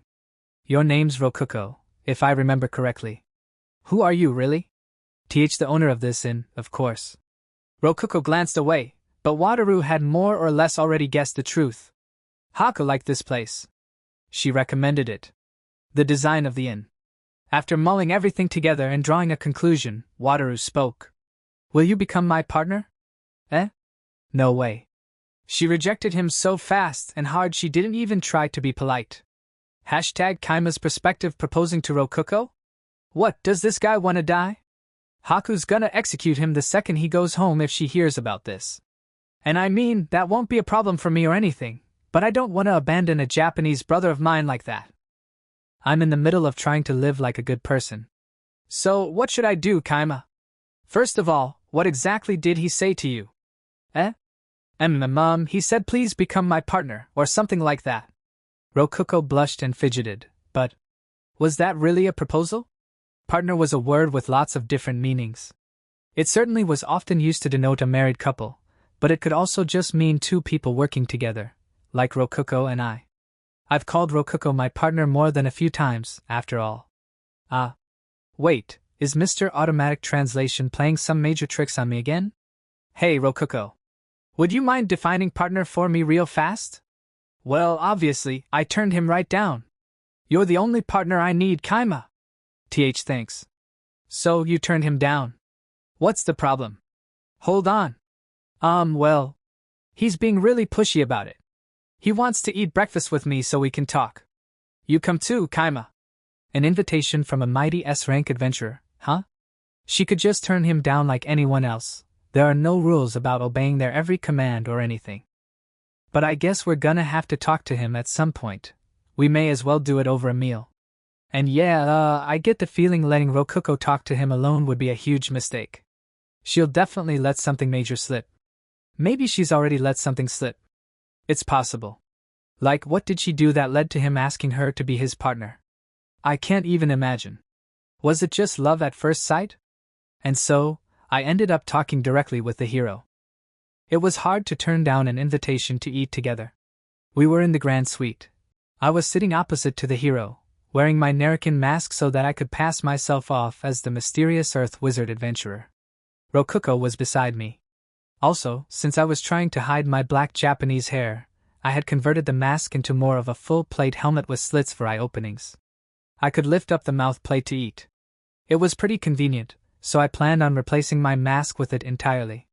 Dyeing my hair entirely was another option, but I didn't know how to dye it, and it'd be annoying to dye my hair whenever I had to do anything special in public. But most importantly, I didn't want to impact the quality of my sleep by messing with my hair. Greetings, Lord Hero. I am Nerican. This is my partner, Rokuko. It is an honor to meet you. It's nice to meet you too. I am Wataru Nishimi. Nerican. Rokuko. I'm sorry to be so rude despite inviting you to this meal, but the food's so different from what I expected I don't know if I'll be able to say much for a bit. I'm sorry. The plan had been to talk while eating, but despite worrying if the children's lunch would be enough for him, the hero had completely fallen head over heels for it. He had been staring at the food and the cream soda ever since Kinyu started setting the table. Maybe it had been a mistake to give him the normal A-rank meal? Since he grew up in Japan, he knew how much a meal like this would actually cost. Even still, I thought that it was a bit ridiculous to ask 5 gold for it. And so, the hero became absorbed in silently eating his food. He had a deadly serious expression on his face the entire time. You're like 20 years old, so it's kinda awkward watching you silently eat a lunch for children like this. Rokuko and I ate silently as well. Even if we tried talking to him, he just shot us down so hard it kinda felt like he'd murder us if we got in the way of his eating. I knew it, he must be friggin' pissed about the price. Curse you, Ichika, or so I thought, but apparently I was wrong. Thank you for the meal. Wataru, after drinking down all the cream soda and leaving not a single crumb on his plate, started crying. I'm sorry, this food just reminded me of my hometown. The home I'll never be able to return to. 3 years. Haku said that Wataru had been summoned to this world 3 years ago. That's as long as it would take to enter and graduate from a Japanese high school. It wasn't a short time frame at all, and a lot must have happened to him over those years. I didn't know what, but judging from his reaction to the food, it wasn't hard to imagine that his life here had been a lot harder than his old life. You can't go home? Right. My home is in another world, and there's no way to reach it from this one. I'm still looking for a way to return, but even if I do find one, I won't be able to use it. I've killed people with my own hands since coming to this world. That is an unforgivable crime where I come from. He had killed people since coming to this world, and thus considered himself incapable of returning to Japan. He wouldn't be arrested for murdering fantasy people or anything, but I imagine he was talking from an emotional perspective. If you can't go home, why are you searching for a way back? So that if I find someone else in my situation, I can help them return home. Well, that's one reason, but I guess homesickness is what really drives me. I miss my home more than I can describe. This place is so much easier to live in than Japan that I don't really feel like going back myself, but maybe I'll start missing home eventually? As long as I get to sleep, I'm happy. I understand why Haku recommended this in to me. There's definitely a connection between this place and Japan. I have a lot of questions I want to ask you too. Is that okay? If they're questions I can answer, I will try. Okay. Rice. Wataru thanked me and placed a box of cards on the table. I've heard that boxes of cards like this can be found within the Cave of Greed. You've heard right, they're all over the place on the first floor. We buy them from adventurers for 5 coppers each. Wait, what's this weird pattern thingy? The hero grinned. Rokuko's comment made me realize what he was pointing out. I felt the blood drain from my face and a shiver run down my spine. It's a barcode. These things have barcodes on them? That's it. We're done for. No way out of this one. That's what I'm talking about. This pattern is called a barcode, and a special technique allows one to extract information about a product through it. Now that you mention it, I have been wondering what this pattern meant. Very interesting. I played it as cool as I could. Yeah. This guy's definitely thinking I'm Japanese. My reaction just now may have sealed the deal for him. We might have an ace detective on our hands. Oh, right. He definitely asked Haku about the barcode too. That must be why she was so sure I had some genius plan to attract heroes. The barcodes were perfect bait. Sorry! It was just a dumb mistake. So, basically, I think that this dungeon might be a key to finding my way back home. I see. Well, investigate it all you want, but keep in mind this is a dungeon for beginners. Don't tear it up too much. Right. I'll keep that in mind. Either way, I would like to rent this room for the next week. With that said, the hero Wataru bowed to us deeply. He seems like a nice enough guy, but what should I do with him? Oh. Right. I should follow up on that whole proposing to Rokuko thing. Pretty sure he was just asking her to be his investigation partner or something, but yeah. By the way, I heard something about you proposing to Rokuko? Wataru spat out his drink. Did he tie that knot with his tongue? Yeah, I did. She turned me down though. But I'm not giving up on her. I'll definitely make her fall for me. You do know that Rokuko is Haku's little sister, right? You're definitely gonna have an accident if you lay your hands on her. Don't worry, I won't do anything without Rokuko's consent. I care about what she thinks. If you care about what she thinks, why didn't you give up on her after she turned you down? I also happen to be her partner already, so… Oh, but she's not wearing a ring. Have you not given her one yet? A ring? I guess where you're from, hero, there's a custom of giving a ring to one's partner? We live out in the country as you can see, so it's likely that our cultures differ in that respect. In that case, I can gift her a ring myself. I'll have one sent to her tomorrow if you can tell me her size. Ha ha ha ha, no need. I can find a ring for her on my own. This isn't the kind of gift to leave to another person, I think. I glanced at Rokuko and saw that she was grinning, her cheeks flushed. I feel like this conversation's going down a bad path. I was just saying what came to mind, but really, what the heck does partner actually mean to these two? He brought up a ring. I should have just manned up and asked what partner meant when I had the chance. I'm pretty bad at just going with the flow. Does he mean like a wedding ring? That's right, we're definitely partners. If you really care that much about Rokuko, I would like you to prove it. Huh? Prove it? Yes. If you can prove that you two really are that close, I might find it in me to give up on her. Yeah, I don't know what's wrong with this guy. But I think I get what he's saying. So basically, Rokuko and I just have to kiss in front of you. Hi. And no, hold on. And no way. I am not ready for that yet, no way. Rokuko shook both hands in front of her face, blushing bright red. Seriously? If you turn a kiss down that intensely, the hero's definitely not gonna drop this.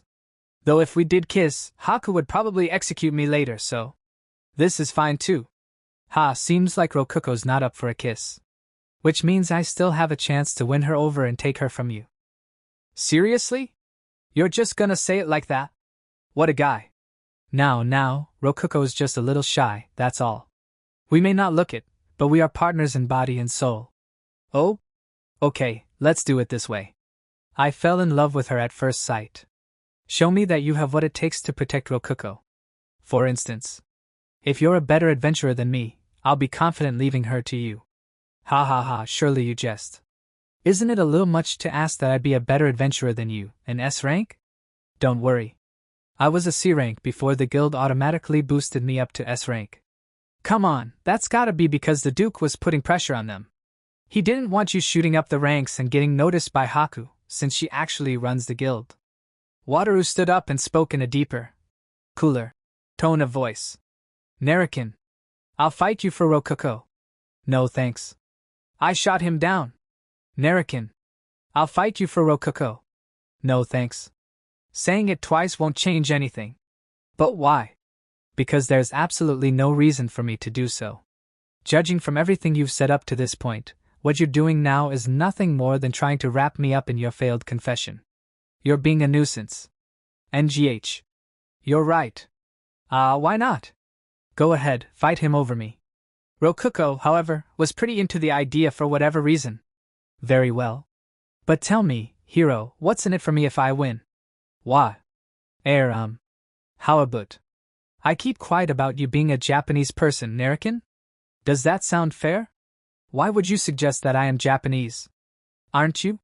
Yep. I totally am, but saying that here would just be sealing my fate.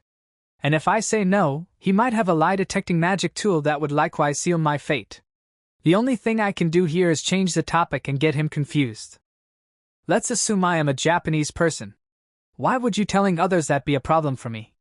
I don't know, but it must be problematic to you since you're wearing that mask to hide it. If it's not a problem, why don't you take off the mask so we can talk as Japanese people face to face? It's possible that my face is just so scarred and hideous that I don't want anybody to see it. I would prefer it if you did not press this subject. I am sorry. I didn't think about that. Wataru bowed in apology, accepting his mistake. Dang. This guy's a lot nicer than I thought he'd be. In any case, I refuse your challenge. There's just no reason for me to accept. I see, that's unfortunate. Yeah? Well, you don't look too sad about it. I bet he's planning something. But despite my suspicion, the meal ended without him pulling anything funny. Anyway, I'm gonna hide out in the master room for the next week and pass it off as Narakin going off on a business trip or something. That should help me avoid having any more difficult conversations like this one. Day 156 and so, 3 days passed. We got about 4,500 DP from Wataru staying those 3 days. Plus, his room fee had totaled to 75 gold coins, with an additional 25 gold coins for food. We were making the big bucks. The big bucks. Oh, and 10 of those gold coins from the food came from a tip he gave Rokuko and me for eating with him. We were repaying the thanks by giving him a free sandwich each morning. But man, the Grand Suite really is something special. We're making as much now as we do when Haku comes over. The hero's not tipping Rokuko like Haku does, but he innately gives us DP just by existing. That's a big help, since Haku's passive DP value is 0 a day for whatever reason. Hey, Kaima! When are you going to give me that ring? I've been waiting for it, you know. Huh? Ring? What are you talking about? You forgot. Like the partner ring? That thing. I remember. Yeah, the ring. Right. So, what kind of ring do you want? Gold? Silver? Something flashy? I just want whatever ring you think would fit me the best. That kinda hands-off advice is the hardest to deal with. Whatever. This is a present, after all. Rokuko has blonde hair and blue eyes, so a bright red ring would probably look good on her. It'll take a bit before it's ready. Is that okay? Yeah, I'm looking forward to it. Rokuko left my room while fidgeting. Is she holding in pee or something? Wait, no, she's a dungeon core. Must be something else. By the way, I asked Ichika what partner meant, and she told me it meant companion with a strong nuance of two being as one. Married couples were often called partners, but so were parties of two friendly adventurers. Unless I'm just being cocky here, I think Rokuko might be a little in love with me. I'm not sure what there is to love about me, but yeah. Honestly, I wouldn't mind if she was. She has the exact kind of cute feet that I love, after all. But let's say that, theoretically, she and I got together. Oh crap. Haku just murdered my theoretical self. How did that ever happen? My imagination's too powerful for my own good. Right after I finished taking my pre-sleep nap, Rokuko came walking in, eating a purin. Kaima, the hero is looking for you. Me? Not Narakin? I dunno why, but I've got a bad feeling about this. I'm pretty sure he's never met me as anyone but Narakin before. Why is he looking for me, specifically? He's looking for you, Kaima. He wants to talk to you about meat, or something. The Japanese hero wants to talk to me about the dogged lowly slave working in my inn. Yeah, alright, I can already guess what he has to say. Yuff, this feels like it's gonna be annoying. Can't you tell him I'm not here? The regulars in the end were all like that guy's always sleeping in the inn, Kaima? TCH. I let my guard down. But a conversation about meat, huh? Oh man, wait. Did he fall in love with meat since Rokuko rejected him? Man, this hero is a real playboy. I shook myself awake and headed to the cafeteria. I wanted to avoid meeting the hero like this, but whatever. Meeting him as Narakin had just been a cautionary step while testing the waters. My true identity wasn't a huge secret or anything, though I had hoped to hide it from him if possible. The moment I entered the cafeteria, Meat came running and clung to me. Everyone turned to look at us. Master. Hey. Good girl, good girl. What's up? I rubbed Meat's head, causing her to happily wag her tail and ears. She was so sweet it warmed my heart. Alright, time to take her back to my room and sleep. Are you Kaima? The hero stopped us. Come on, man, read the friggin' mood. That's right. Who are you? Wataru Nishimi. I wanted to talk to you about that little girl, but now I have other business with you. Judging from the direction of his gaze, Wataru was probably looking at my hair. So, did he figure out I'm Narican? I didn't use a fake voice or anything back then, so it's possible. It'd be a little hard to talk out here. You're Narican, aren't you? Nope. I'm Kaima. You sound exactly the same. How are you here when you said you were out on a trip? Didn't Narican mention the horrible scars on his face? I don't have a scratch on mine. Ah, that's true. Wait. I didn't see the scars with my own eyes. I knew it, you just dressed up as Narican to hide your black hair, didn't you? TCH. Couldn't manage to trick him. You're a Japanese person too, right? You look like one, and the only people here with black hair are heroes. Which means Japanese people. Oh really? I didn't know that. My parents were Japanese, and I know a lot about Japan. I don't know everything about it though.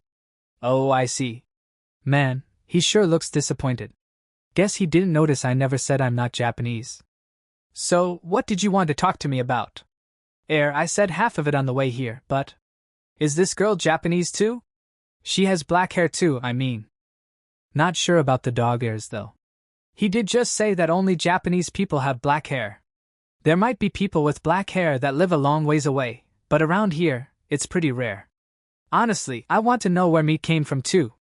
I found Meat recently, so I don't know. Have any ideas, Meat? I don't know anything about my past. All my memories are blurry. But I'd be happy if I were the same as you, Master. What a little cutie. I rubbed Meat's head. You really are Japanese, aren't you? Narican. I'm not Narican. I'm Kaima. Alright. Kaima. Crash. Wataru hit the table so hard it broke. It all happened in an instant. I had built the table to be pretty strong, but Wataru split it in two with a single slam of his fist. It collapsed in on itself like a V-shape. A moment later, I broke out in a cold sweat. Why the heck did he break the table? Or so I thought, but Wataru immediately grimaced like he had made a mistake. And Meat had jumped in front of me protectively with her golem knife brandished, glaring at the hero. Oh geez, this girl's super cool. I didn't mean to hit it that hard. I will pay you back for the table. But aren't you ashamed to hide behind a little girl like this? That'll be 500 gold coins for the table. Wataru immediately started stammering after hearing that, and asked if he could pay in installments. 500 gold coins get. I'm gonna charge you extra for emotional distress too. Ahem. I didn't think you were the kind of guy to lay your hands on little girls. I can't leave Rokuko with you. Don't get near Haku's little sister. What? Lay my hands on her? The hell is this guy saying? He must think that all slaves are sex slaves or something. What a pervy dude.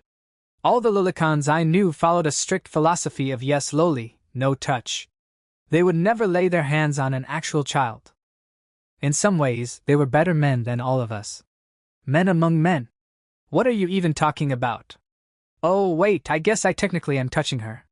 But only as a pillow. Master, should I take him down? Nah, we better play it cool. He is a hero. Man, Meat's ready to friggin' go. She's 100% confident that she could beat an actual hero. My little girl sure has grown. Sniff. But anyway. Putting that aside, I gotta deal with this pissed-off hero somehow. You know, I heard something about you trying to bring Meat to your room, hero. What? Hey, that wasn't anything sexual. I just wanted to talk to her about her black hair. I wonder about that. Seems fishy. I've heard you're the kinda guy to propose to a girl the day you meet her. There's a deep reason for that. Never mind. Oh? There's a deep reason for it, huh? Did Haku tell him to figure out what kind of relationship Rokuko and I have or something? That would make everything come together. Why he was so calm after getting turned down, why he said he couldn't leave Rokuko to me, why he broke the table, and so on. Wow. This hero is Haku's mole. Which means he might not just be here for a visit.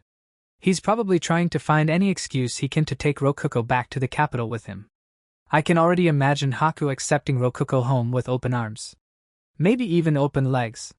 She might even buy a professional chef to mimic melon rolls. I wouldn't put it past her to keep Rokuko metaphorically trapped with a room stuffed full of melon rolls. And since I promised Haku I would send the hero back safe, I can't take him down myself. Was this seriously all a Haku setup? Alright, time to counterattack. Just not in a way that'll end up hurting him. Alright. Let's have a duel. What? A duel? Wait. A duel? You'll finally duel me? Wataru ate the bait in no time. That's exactly what I wanted. I accept. Well, it'll have to be a duel where we agree not to kill each other, but sure. I think the open area in front of the cave will be a good spot. When will the fight begin? I'm ready now if you're ready. Wait. I'm obviously not gonna challenge a hero to a heat-in fight, come on. Take a look at this. I showed him a dice. It was a normal, 6-sided dice. That's a 6-sided dice. Oh, are we going to play a tabletop RPG? No way, do you have a rulebook here? Stop jumping to conclusions already, sheesh. Think a little more before you say something. No way are there tabletop games in this world. Come on, dude. Actually, it might be a good idea to try spreading them around. I can already smell the profit. I'm talking about some nice and simple gambling. We get an equal amount of chips and then fight to see who can end up with the most. We can play tower and dice, silo, chohan, or anything like that. Do you know the rules? I feel like I read about them in some manga a long time ago. I don't recognize tower and dice though. What are the rules for it? You roll the dice and make a stack of chips as big as the number you rolled. Repeat 3 times and whoever has the biggest stack of chips wins. And that's that. It's a simple numbers game where the best out of 3 rolls wins.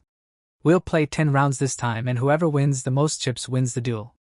How about it? That's simple enough to understand. Let's do it. You agree to this being our duel then? Yes. Wataru nodded. He seemed oddly confident. Okay, let's decide on the stakes. If I win, you give me a lie detecting magi. Actually, never mind that. I'd rather have another 500 gold coins. Fair enough. If I win, I'm taking Rokuko back to the capital with me. And this girl, too. Meat glared at the hero after he pointed at her. Her eyes were saying that she wouldn't be going anywhere with him. Don't worry, Meat, I'm not giving you up. Whoa now, Rokuko? I'm just her employee. I don't get to gamble her away. She's not my slave or anything like that. Why? But aren't you partners? Huh? Are you mistaking me for someone else? I'm Kaima, an adventurer she hired. As long as I pretend to not be Narakin, I can't gamble Rokuko away even if I wanted to. Rokuko and I may be party members, but we're not adventuring right now. Or what, can you gamble on Haku's freedom? You can't, right? There's no way I could gamble her. See? Same for me with Rokuko. And you already said you'd be dueling me. No backing out now. What? Then, air. That girl, and a discount on the table's repair fee. Sure. Meat's worth way more than 500 gold coins, but whatever. I took out the crystal dice I'd be using. They were golem dice I had made out of empty potion bottles. Of course, I'd be using them to cheat. Looks like I won. That'll be an extra 500 gold coins, thanks. We had dragged in a smaller table than the one Wataru broke and played a game of tower and dice. Ah, so close. Too bad for you. I want a rematch. Alright if you insist. Let's bet on 1,000 gold coins next. It adds up, so you can pay back your whole debt in one go if you win this one. NGH. No, I've got a bad feeling about this. Let's play again, but gambling 100 gold coins each this time. Unsurprisingly, I won. But the hero had some pretty incredible luck, almost always getting at least 1 5 and 1 6 in each of his 3 rolls. He had such good luck I started to question if he was cheating. I even checked his dice midway through the game, but it wasn't fake with only 4s, 5s, and SIXS on it or anything like that. It was a completely normal dice exactly like the kind you could find in our dungeon. Nothing suspicious about it at all. But after intentionally losing and piling on some minor victories, I won anyway by a narrow margin. Alright, 100 gold coins. I lost. Dang, I lost pretty hard. Oh well. That's 100 gold coins from me, so you only have to pay me 900 now. Congratulations. Thanks. We rolled the dice again and I basically got crushed. Yeah. His luck was amazing. He got a 5 and a 6 almost every round. He must be cheating somehow. I played this game without cheating and lost hard. I only won like 2 rounds. Alright, you're probably satisfied by now, so let's call it a day. No. Hold on. This time for sure, I'll save that girl. What? Okay, if you really want to play again, let's gamble 1,400 gold coins each. I'm not gonna gamble on meat while you still owe me money. Alright, let's do this. I was honestly starting to feel bad for him, so I decided to end it there. Okay, that'll be 2,300 gold coins. That dice is fake, right? I don't know what you're doing, but you're obviously cheating somehow. Wataru came clawing at me with utterly false charges. What do you mean, fake? I let you take a good look at it earlier. It's specifically made of crystals so you can see the inside of it and confirm with your own eyes that it's just a normal dice. What do you think the chances of getting nothing but 1s or sixes each time are? Considering the fact that this dice always lands on the side I pour mana into before rolling it, I'd say 100%. I could ask you the same thing, oh great and mighty hero. What are the chances of getting at least 2 5s or above literally every round? My good luck probably has something to do with your good luck. But the ultra good fortune, level 1 skill I got from the god is a unique skill only I have. The only way something could beat it is. You are a Japanese person who got summoned here, aren't you? Friggin' Wataru had a skill like that. Phew, I never would have one if I fought him fairly. I guess I should have expected a hero to have some kind of cheat skill like that. Other than the auto-translator. Too bad for him that he told me about it all on his own. That saves me a lot of trouble. My powers only come into effect when I'm protecting my friends. That's why they ended up stronger than yours. So that's how it works. Wataru nodded to himself as if it all made sense. And hey, I'm not lying. I would have gambled fairly if meat hadn't been on the line. And here's the other reason I wasn't worried about this duel. Hey meat. This is an order. Tell me honestly whether you dislike being my slave or not. Don't hide anything. Understood. Master treats me very well and I'm living a very, very fulfilled life. If I ended up separated from Master I would fight to the death, unless Master ordered me to go. Meat let it all out without hesitating for a moment. Is that true? Your master doesn't hurt you or anything? He does not. Master saved me. Wataru looked between Meat and I, mulling over the word saved. He seemed to have figured something out. Well, there you have it. That's the last freebie I'm giving you, so yeah? Do you know why you lost now? 2,300 gold coins is a bit much, don't you think? You better pay up. Nobody forced you to take those gambles. He was summoned 3 years ago when he was 17, which makes him 20 now. That makes him a legal adult in Japan. Yeah, I'm not letting him off easy here. That many gold coins would be worth over 2 billion yen, which would take a normal Japanese person multiple lifetimes to pay back, but he's an S-rank adventurer here. He'll be able to pay me back easily if he works a little hard. Like I said, you can pay in installments if you want. Pay 100 golds a month and it'll take a year and 11 months. You'll be done before 2 years are up. Simple, right? That'd be completely impossible if I weren't an S-rank adventurer, seriously. As a favor to Haku, I won't charge you any interest. Be grateful that I'm not threatening to use this debt to enslave you. Right. Thanks so much. It'd be impossible if you weren't an S-rank, huh? That means you can pay it back. Good luck, hero. For safety's sake I had him sign a contract guaranteeing that he would pay us 100 gold coins a month for next year and 11 months. Go forth, my piggy bank, and complete countless valuable quests fit for an S-rank adventurer.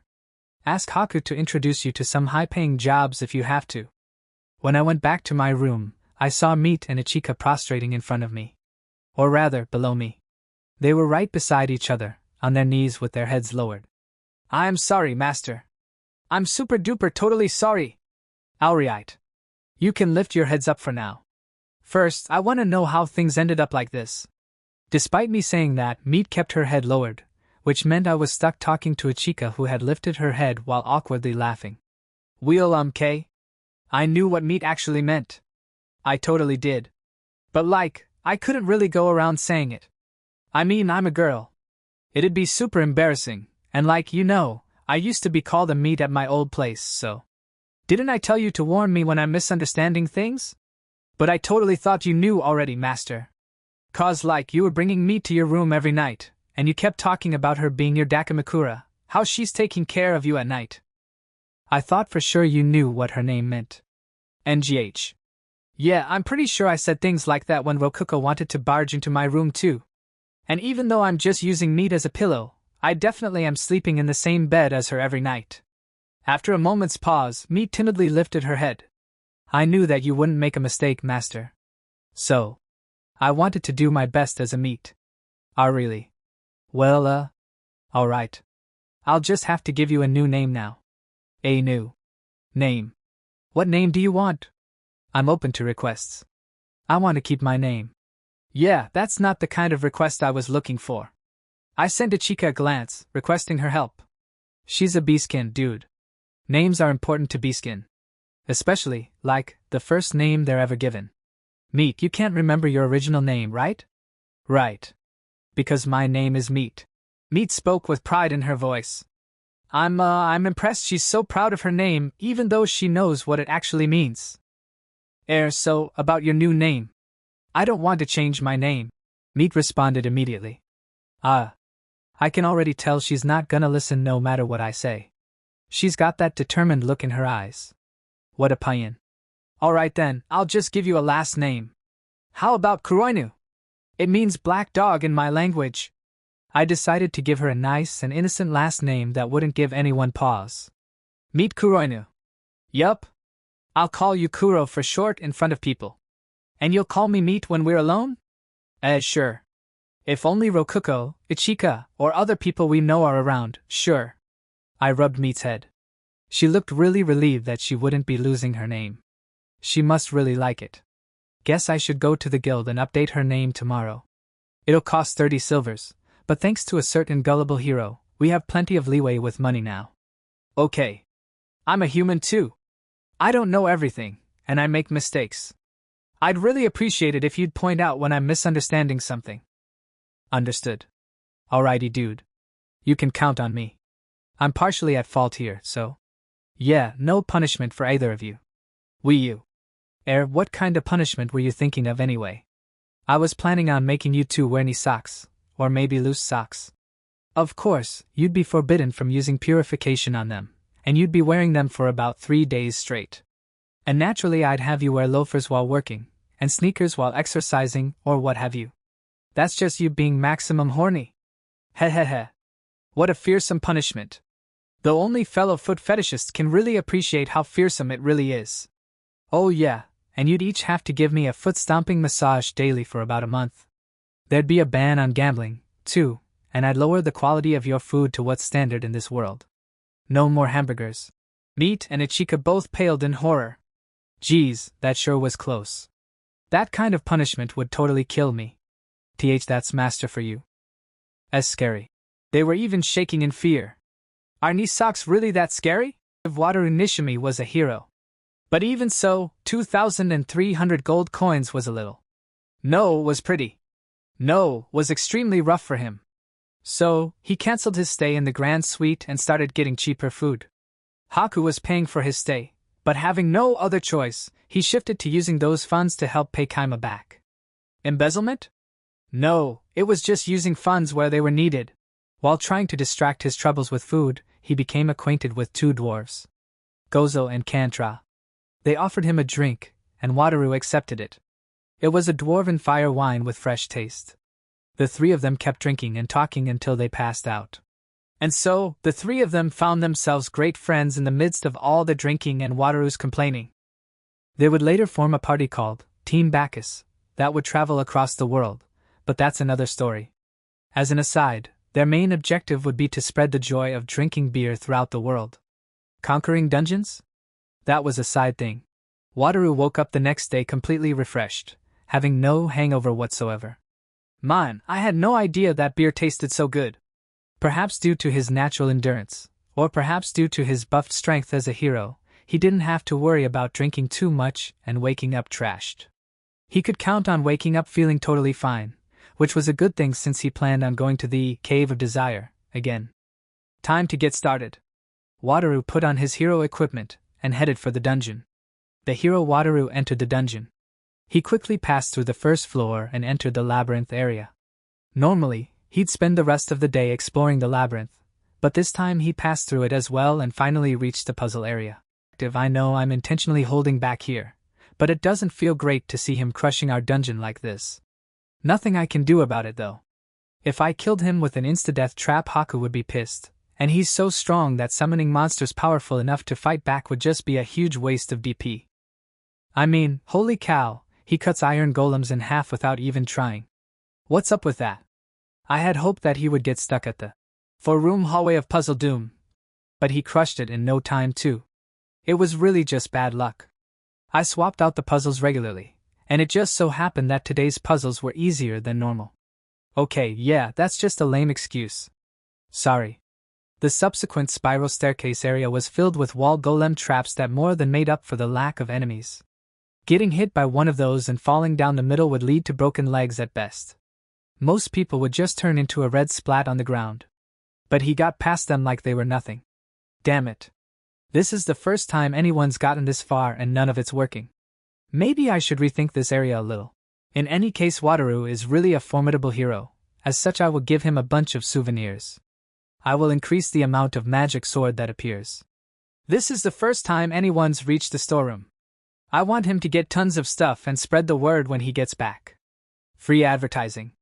With the lower tier magic blades our dungeon was producing, I don't think we'll have to worry about any particularly high rank adventurers being drawn in.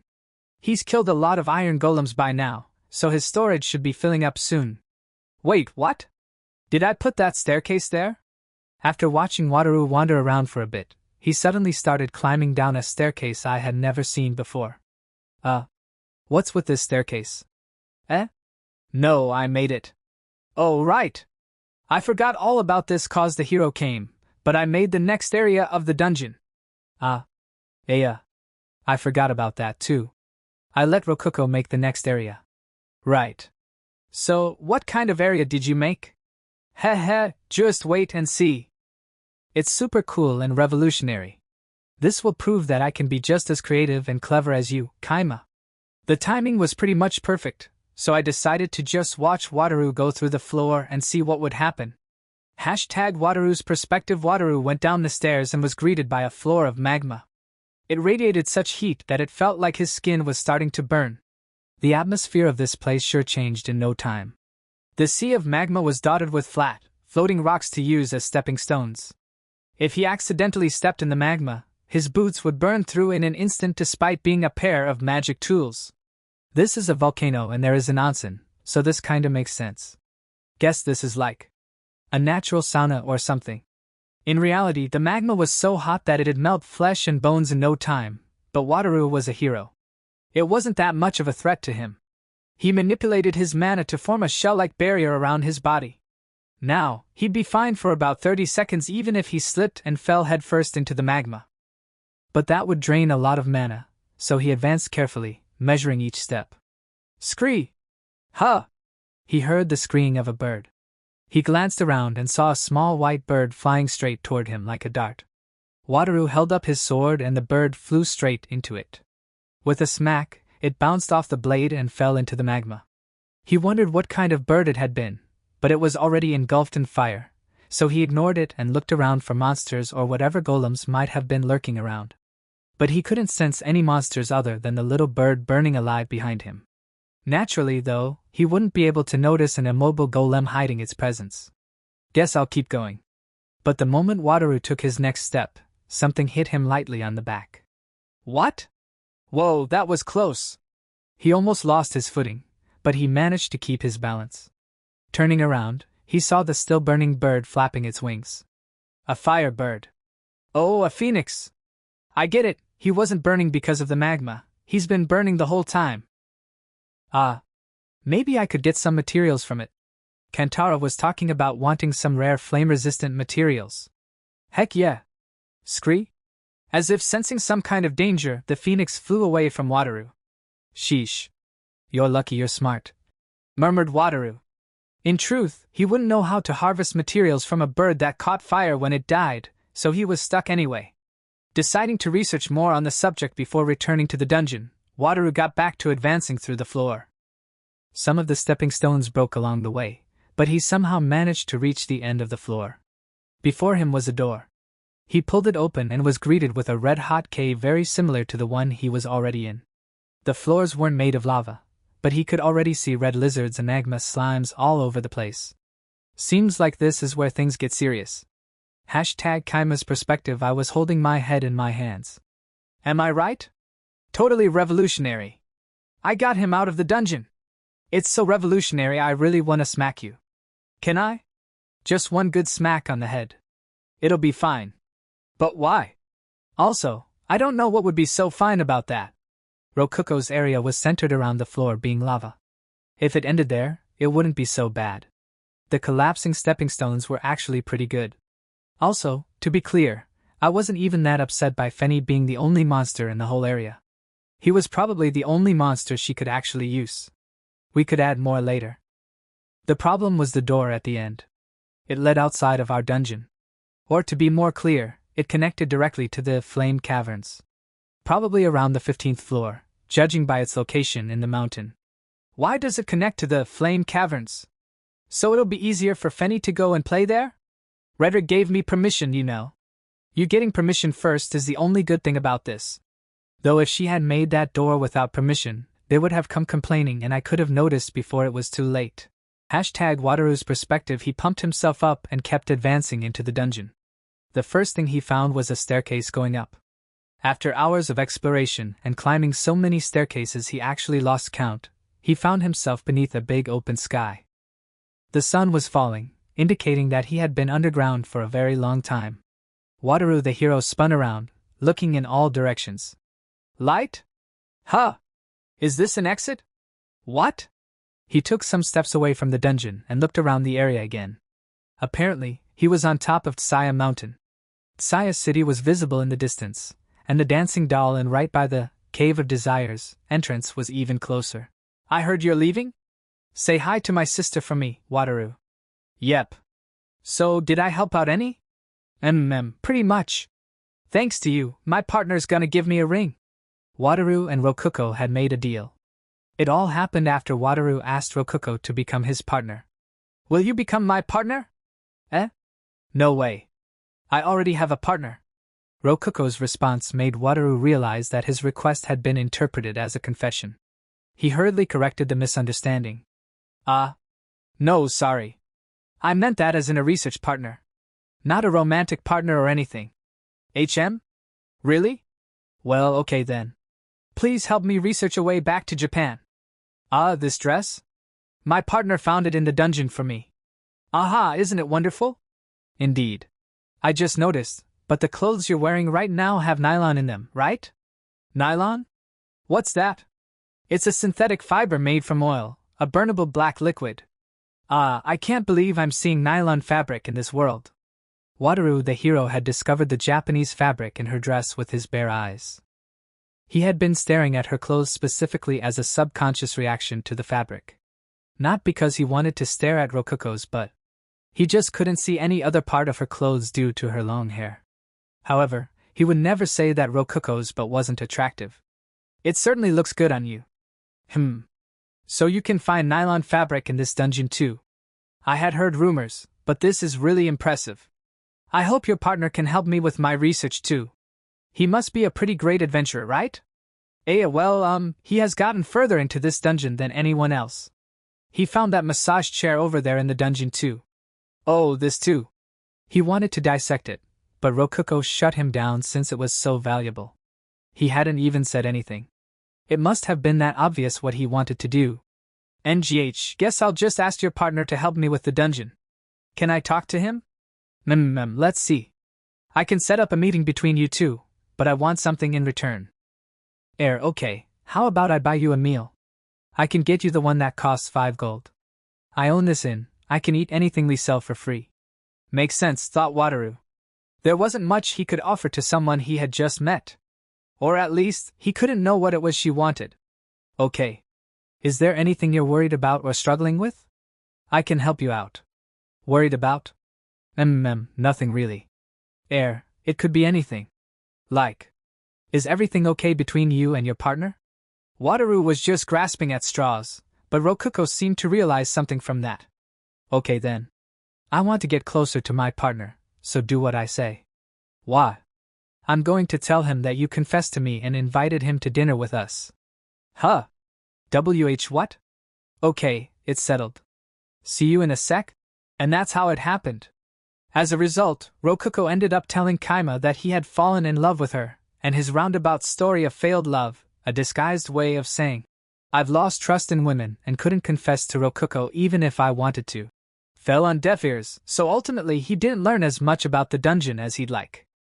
But I kinda ended up with a massive debt thanks to all this. I didn't have anything to do with that. That's true. Rokuko certainly had nothing to do with it. Although the setup had led to him developing a rivalry with Narakin, to him, Kaima was supposed to be an entirely different person. He knew for sure that they were the same person, but he couldn't argue if told otherwise due to his position. You can probably just have Haku pay back your debt. I wouldn't worry about it too much. I do want to see Gozu and Naruna again, so I think I'll be coming here again eventually. I'd rather not bother Haku too much if I can help it. Feel free not to come back, Rokuko muttered to herself. Oh, right. That reminds me. I have some letters from Haku. Wataru took out 2 letters from his storage. Shouldn't you have shown us those when you got here? She told me to wait until I left. And she also said to read this thinner one first. It was a letter with a red wax seal. The seal had the Liverio Empire's crest imprinted on it. As only the imperial family were permitted to use that crest, the seal itself was particularly valuable on its own and considered by many to be a symbol of honor.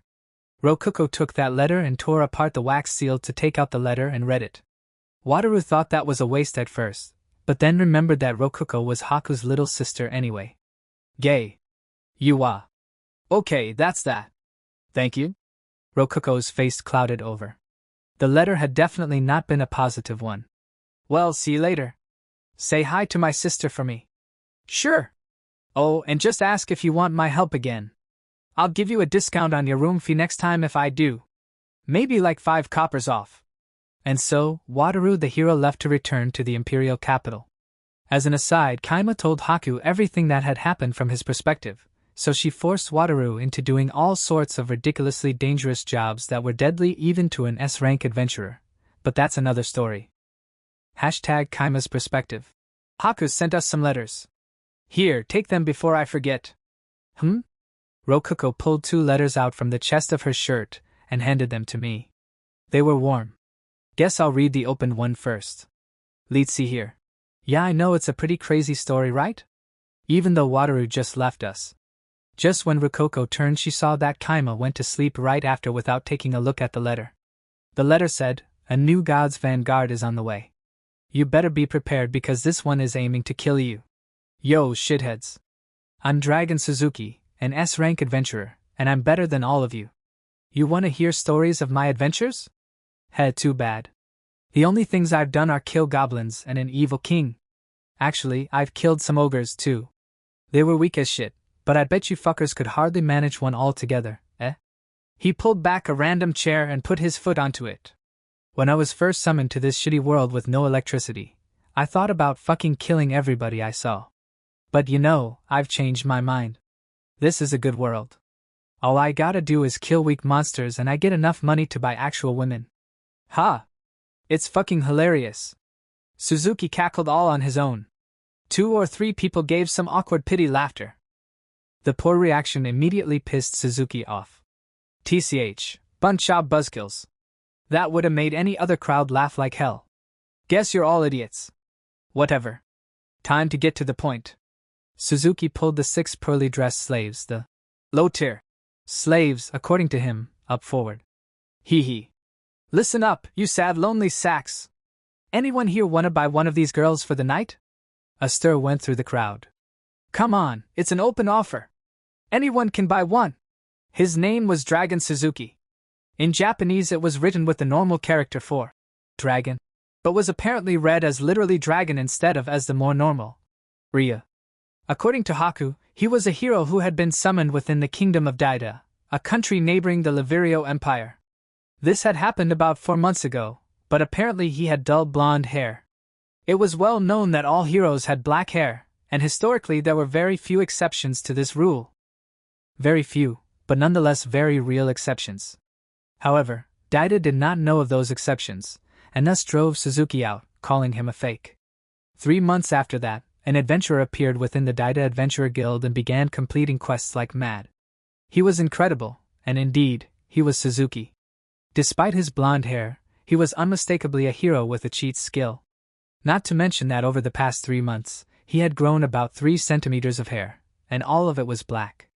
Daida interpreted this as him having awakened as a hero, and called him back to the royal castle to welcome him as they originally should have. Naturally, kicking someone out and then welcoming them back after learning they're actually powerful was a pretty infuriating thing for them to have done. But Suzuki accepted their request. He headed to the castle, and upon his arrival, they showered him with equipment and skills such as storage that they had prepared for him before the summoning ritual. He took all their gifts without complaint. Once that was done, Suzuki met the king once again in the throne room. He asked the king for a handshake to symbolize their repaired friendship. The king, supposing from Suzuki's accepting the gifts that all had been forgiven, agreed and allowed Suzuki to approach him. The moment the king of Daida held out his hand, Suzuki thrust his sword through his chest. It was a blow so deadly no restoration magic could save him in time. Suzuki sneered as the king collapsed into a pool of blood. But I thought hair could only really change colors into white. Yeah, he probably dyed it. He always had black hair, but he dyed it blonde. That's why he grew out more black hair. Where I'm from, people who dyed their hair blonde and then grew black hair were called Purinheads. Purinhead. That sounds kind of weird.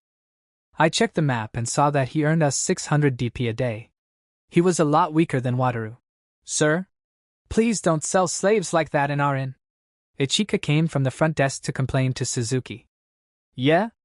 Out of nowhere, Suzuki punched Ichika. He drove his fist into her stomach and knocked her so far back she slammed into a table surrounded by eating customers. Nga! NGH, Yuji? Ichika fell to her knees, holding her stomach. Suzuki briskly walked up to her, grabbed onto her hair, and pulled her up. You know, you've been a fucking cheeky bitch to me all day. Nga! Oh ouch! The heck are you doing? Let go of me. Ichika tried to pull his hand off her, but he just punched her again.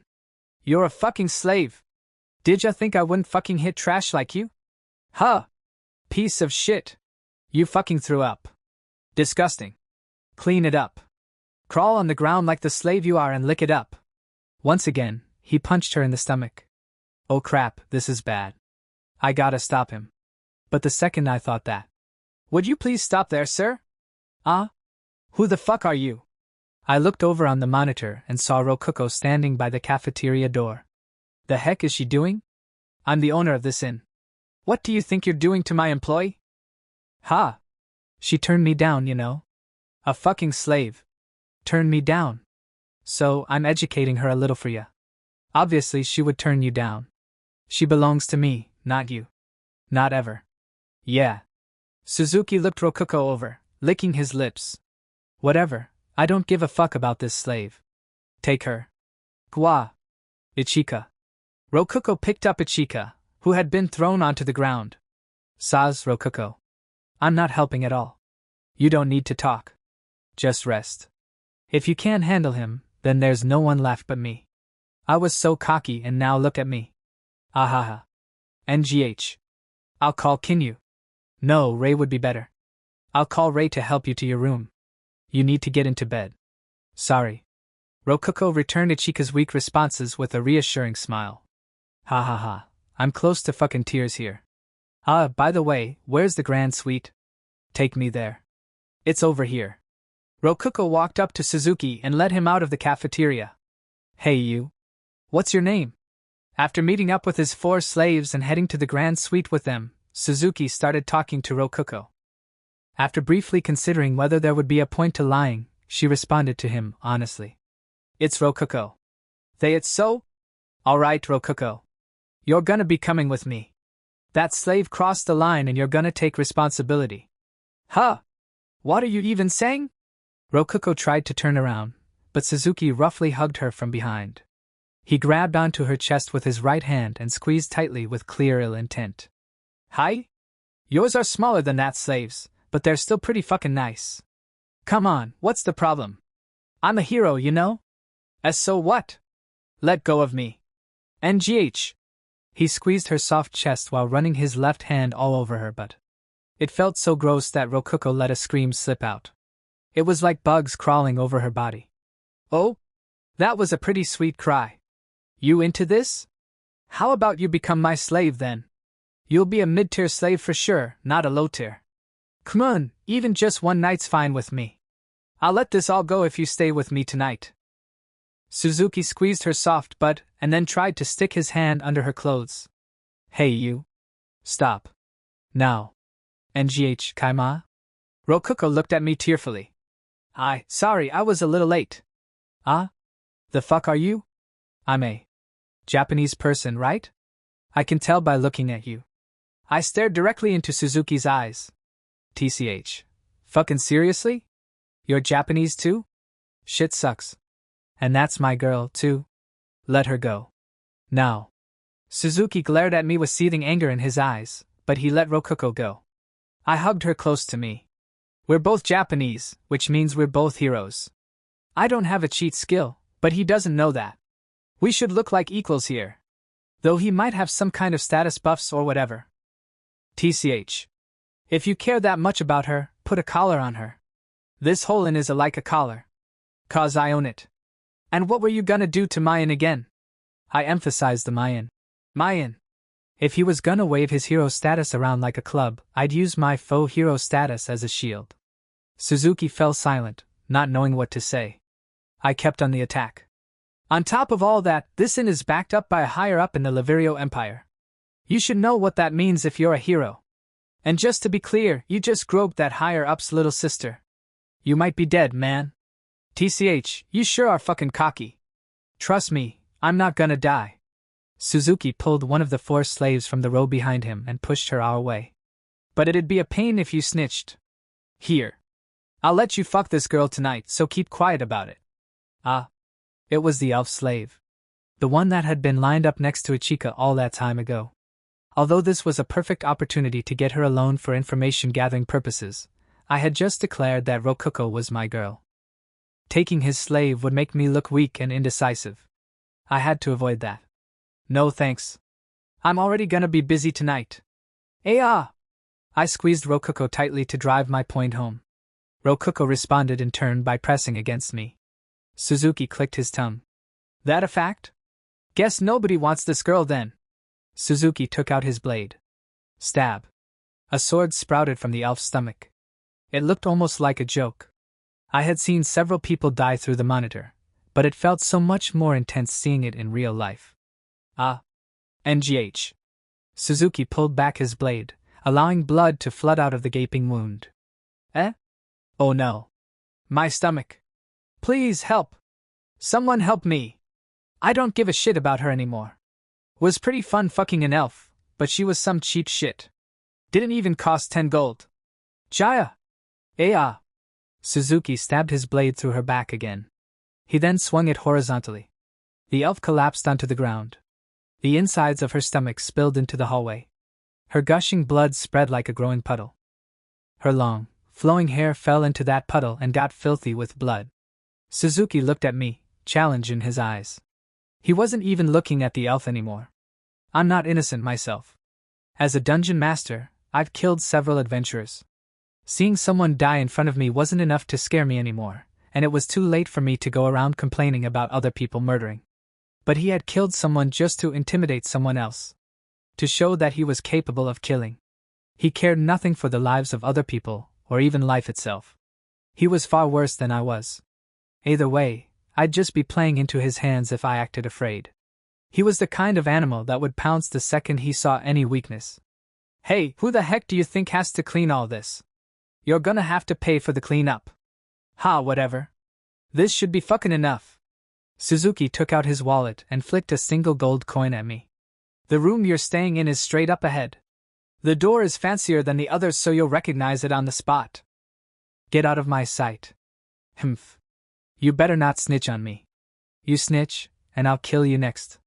Suzuki took his other 3 slaves and walked off. Rokuko pulled on my shirt.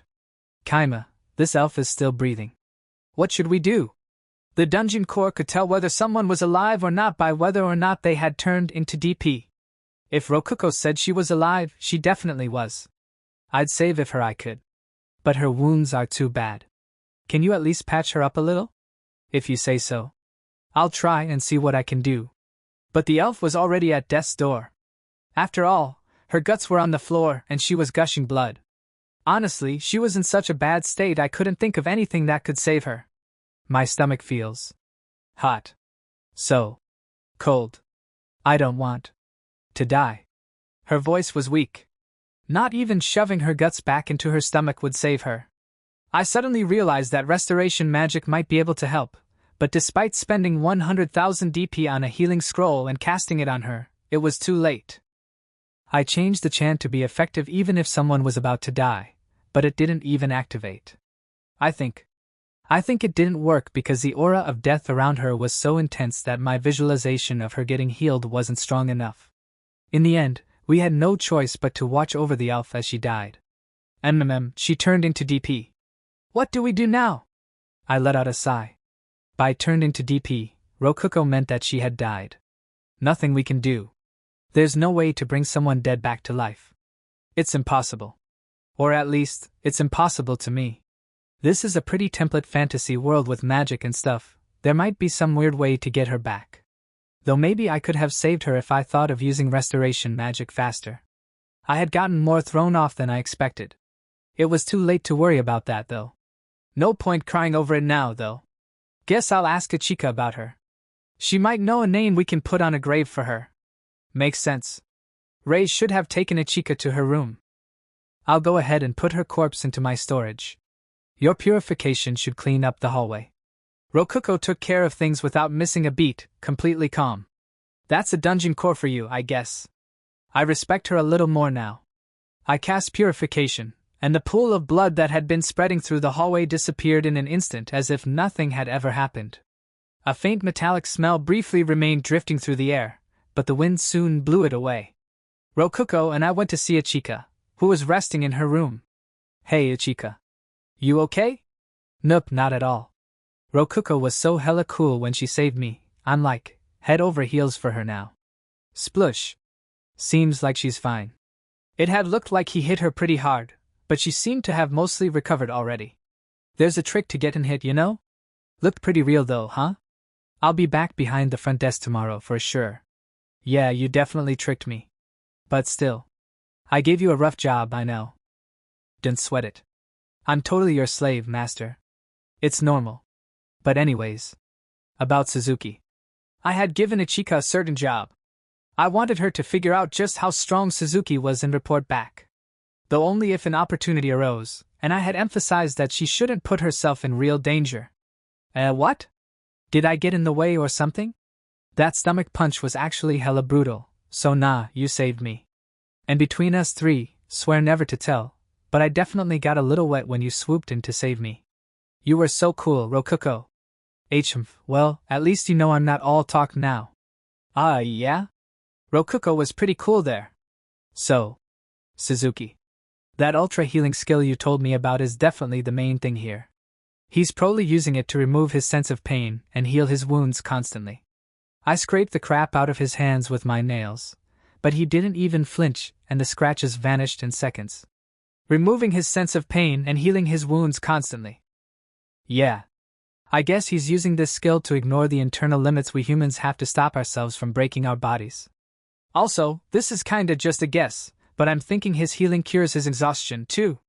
Curing his exhaustion meant that at all times, he was in a state of perfect health and readiness. I'm impressed you caught all that so fast. You're just saying that. There were tons of hints, I didn't do anything that special. I heard some of it from one of the slaves he was with, too. Remember that elf slave I was being sold with? What's up? You seem kinda down, master. Oh, she noticed? You normally glance at my feet all the time while we talk, but you're not this time. She notices that. I'm gonna have reel it in a little bit. Alright, well. Hey. Do you know the name of that slave? Elialu, yeah? Why? Did something happen to Elialu? The smile vanished from Ichika's face after she guessed from my attitude that something was wrong. Suzuki killed her. Ichika briefly froze after hearing that. But then, after a pause. Oh. That was all she said? You seem pretty calm. I'm obviously not okay, yeah? But you know, what can you do? She was a slave. Nothing to do about that. But really, what a waste. Her tits were like melons from heaven. I should have made her let me squeeze them one more time. Ichika rolled on top of the bed, wiggling. Before long, she stopped with her face in her pillow and let out a murmur. Hey, master. Will you get revenge for Elialu? Honestly, I didn't know if I could beat Suzuki. But even so, there was only one thing I could say to Ichika. Leave it to me. Fucking hell, what was with that jerk? Doesn't he know how to respect women? Is he seriously a hero? I can't fucking believe it. Right, Gozu? Yeah, I feel the same way. But he's the real deal. I heard about him from Wataru, but damn. He and Wataru are nothing alike. Scum like him doesn't belong in this world, strong or not. I went back to the cafeteria and was greeted by a bunch of adventurers complaining about Suzuki while taking care of his 6 loter slaves. Gozu called out to me while softly patting the sobbing slave he had chosen. Hey, Kaima. We're gonna need a room for these 6 girls. Yeah, don't worry about paying for that. A single room for 6 should be enough, right? I'm glad you're quick on the uptake. I did see everything myself. And it's pretty obvious something's up here. Gozu, you know that crying little girl? Yup. She's Rob's little cousin, Rippy. Last I heard she was living in a town close to Tsaya.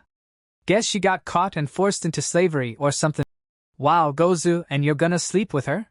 That's brutal. You looking to get punched? Not a single one of us bought these slaves planning to do that.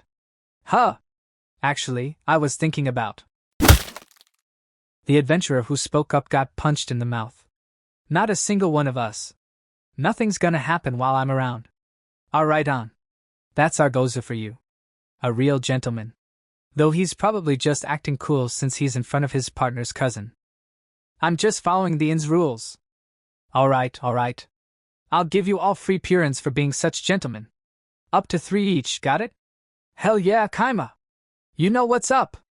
I'm more into tasty fried stuff myself. I'll keep that in mind, Gozu. I went to the kitchen to give Kingu their food orders. Or at least, I pretended to before secretly buying the purins and fried food with DP. What about Suzuki's slaves? If we give them food that's too tasty, they might have problems getting used to their normal food again. They're the slaves of an adventurer, any meal might be their last. If it be possible, I'd like them to have something nice to eat. Alright, guess I'll make them some stew or something. I prepared some random meals for the slaves and they chowed it all down, sobbing. Thank you so much, it's delicious. Day 163. The sun set and rose again. I checked on Suzuki in his room through the monitor. Since the grand suite was part of the dungeon, I could peep inside of it as much as I wanted to. Am I invading his privacy?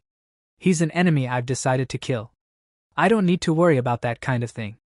The 6 low-tier slaves who had slept soundly together in a common room seemed somewhat refreshed, but those who had stayed in the grand suite with Suzuki were all still tired.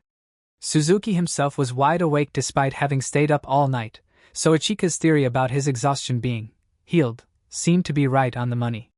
Suzuki, asshat that he was, put as much of the grand suite's furnishings as he could into his storage. He tried leaving just like that, so I, sitting at the front desk for specifically such a reason, stopped him. I had to wake up early for this, too. Sheesh. Hey. That's gonna be an extra 700 gold coins. Huh.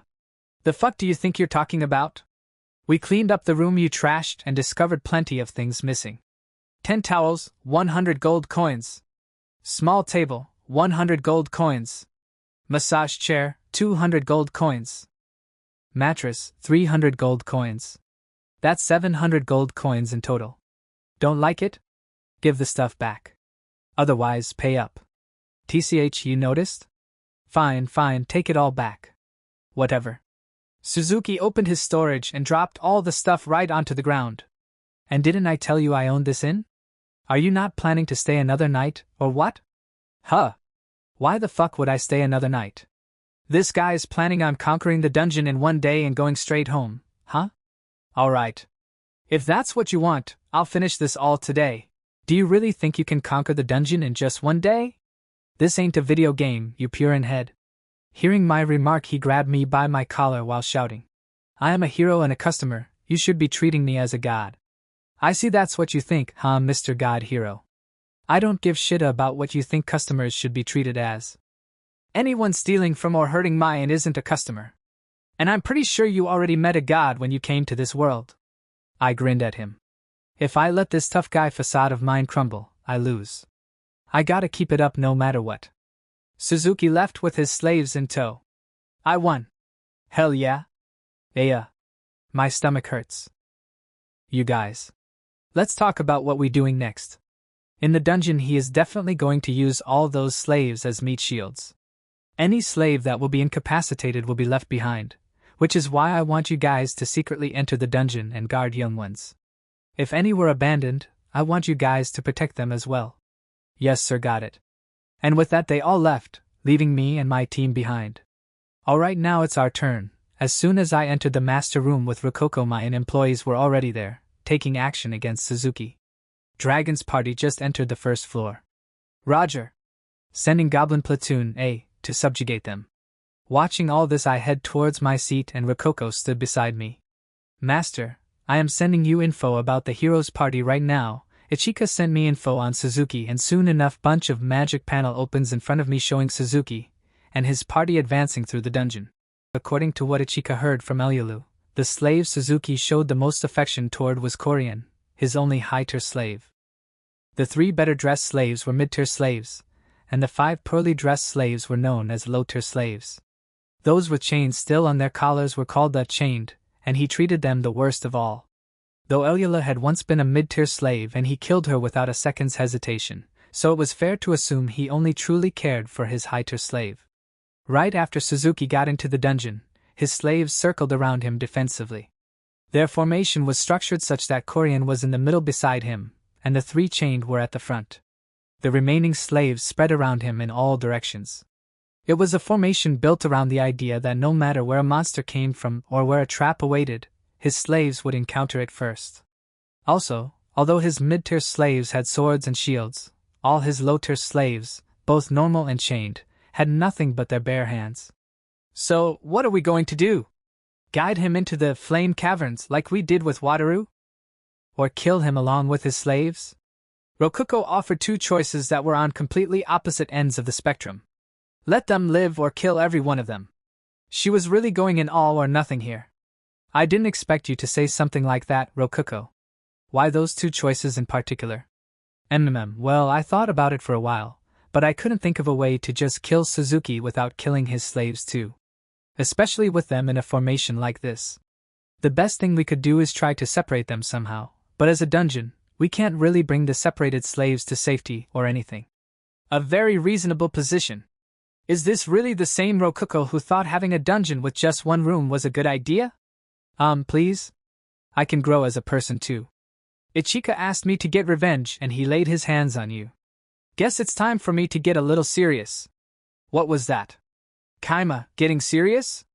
Our master, who usually sleeps all day. Getting serious? Are you feeling quite alright, master? Should I prepare a futon for you? My mind is too weak to even imagine what this could mean. Seriously? Is it really that big of a deal? Never mind then. I don't feel like getting serious anymore.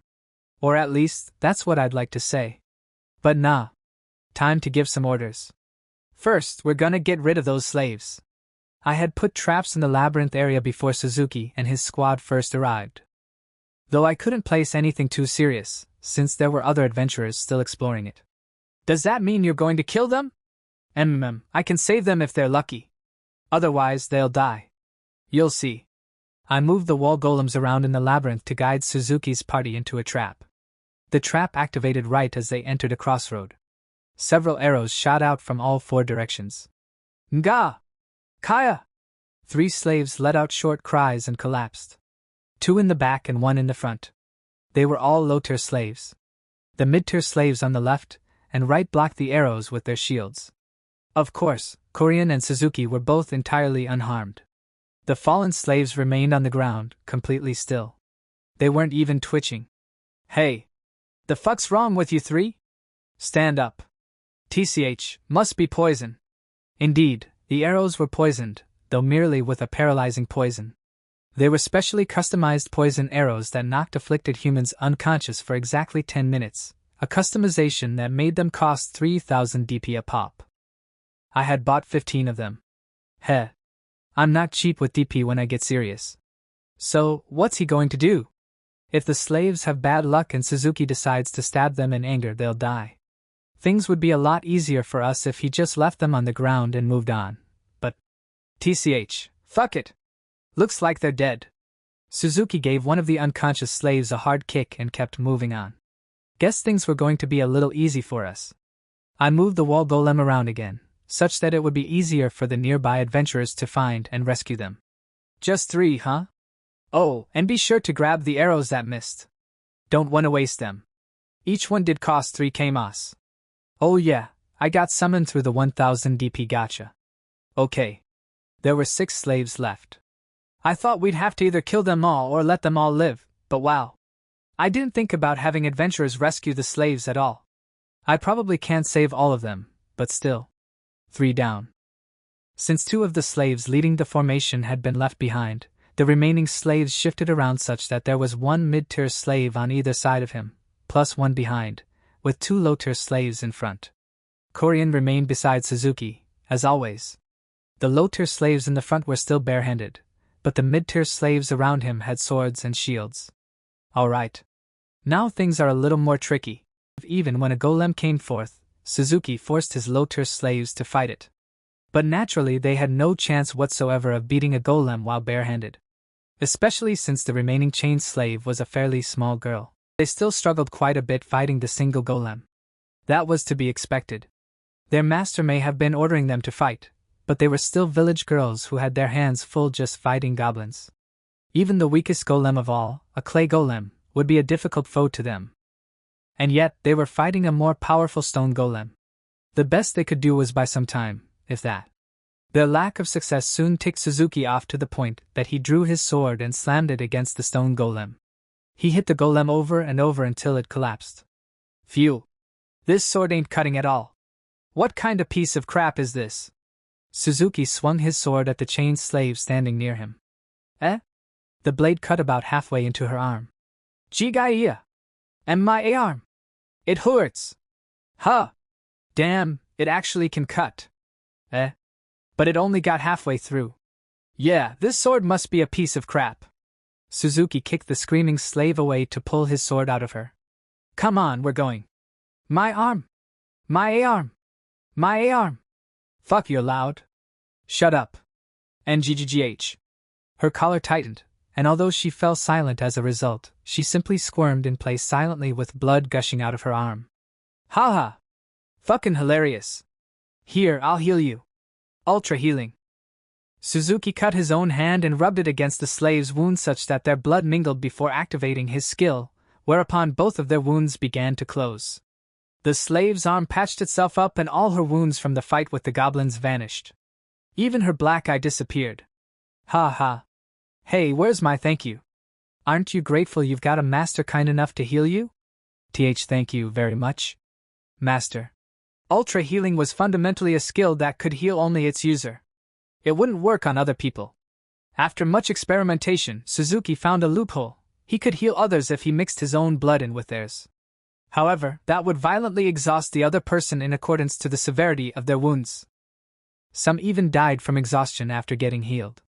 Raising the skills level might possibly make it such that he could naturally heal others without such issues. Come on, stand up. We're moving on. Yes, sir. The slave stood up shakily, out of breath. 5 golems approached them. A sizable number that Suzuki could beat given a bit of time. But he just sighed in annoyance. Any amount of time spent fighting monsters was less time to use for progressing through the dungeon. Enough time wasted and he might not be able to clear the dungeon in a single day, which meant leaving early. TCH, this sucks. We're just gonna run past them.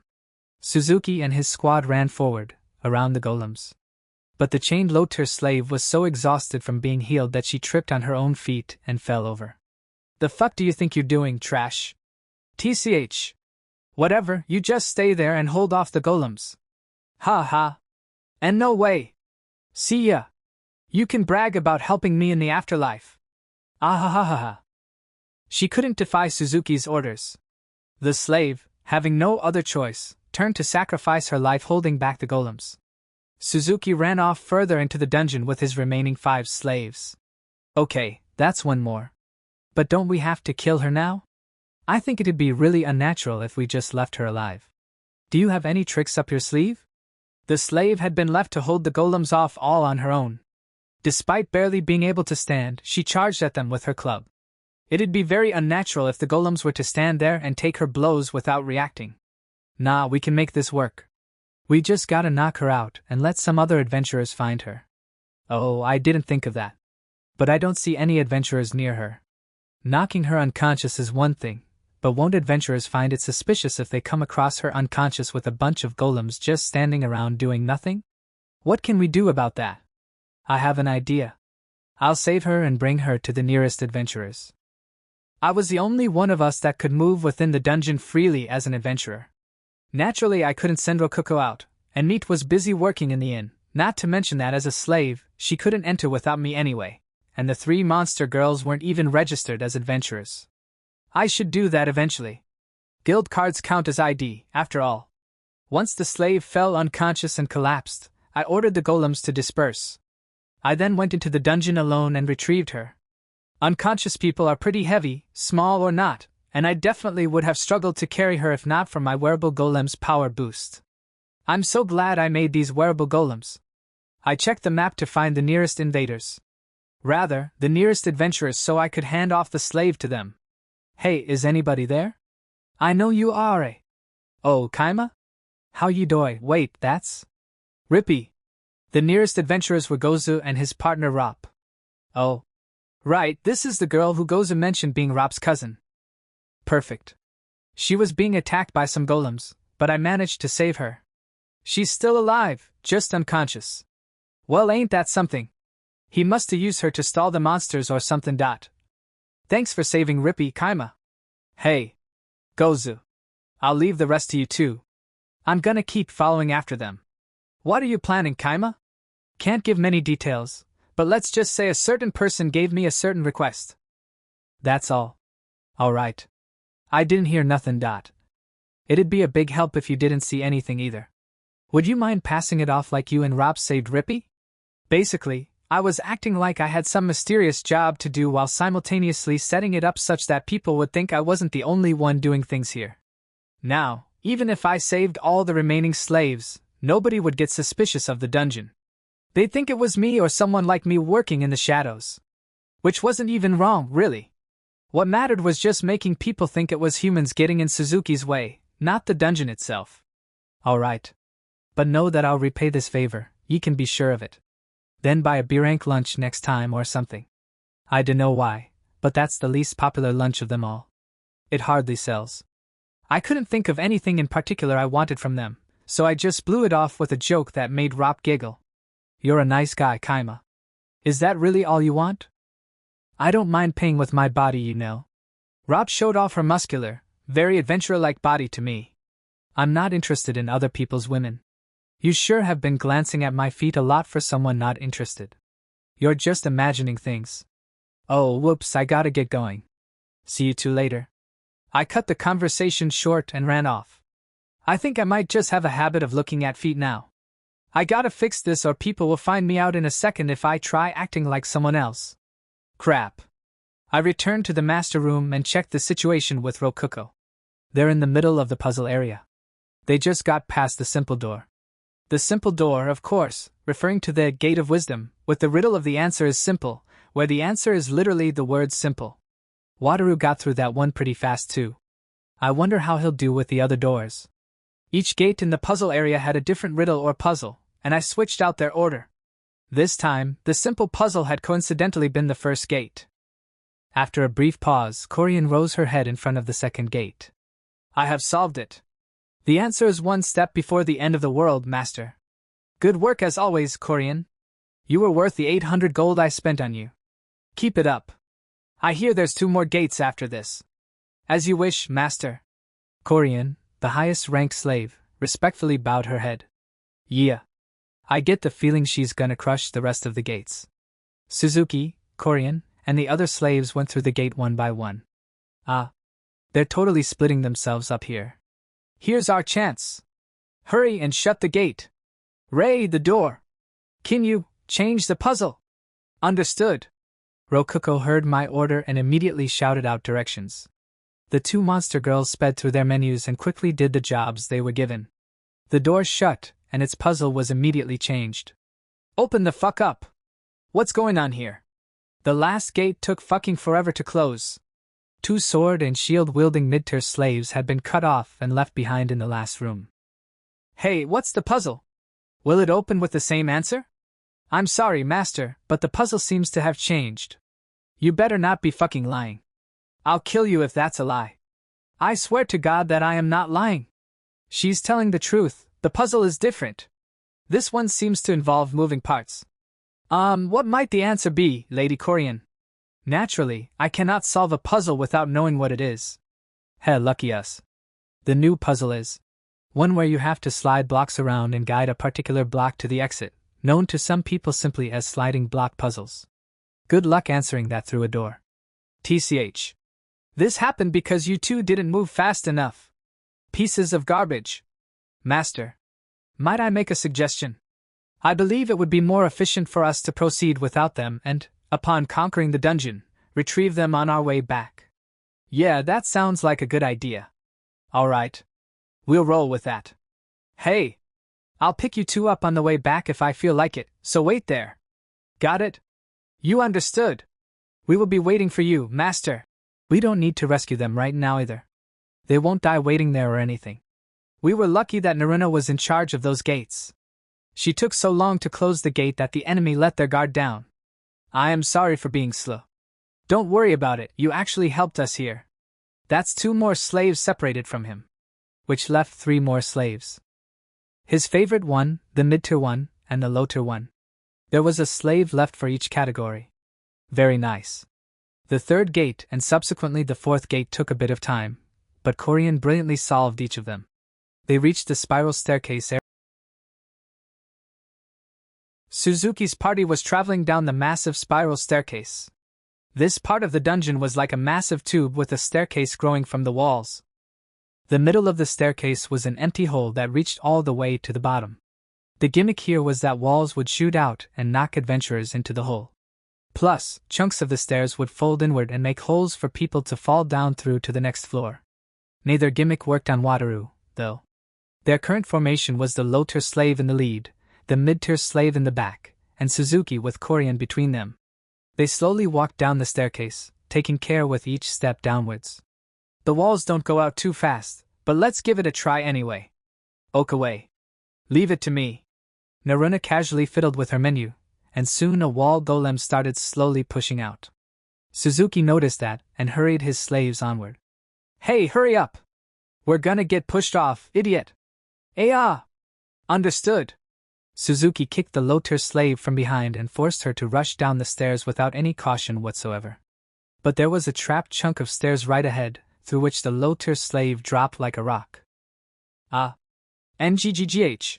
She fell straight to the next floor, a height equal to 1 revolution of the staircase.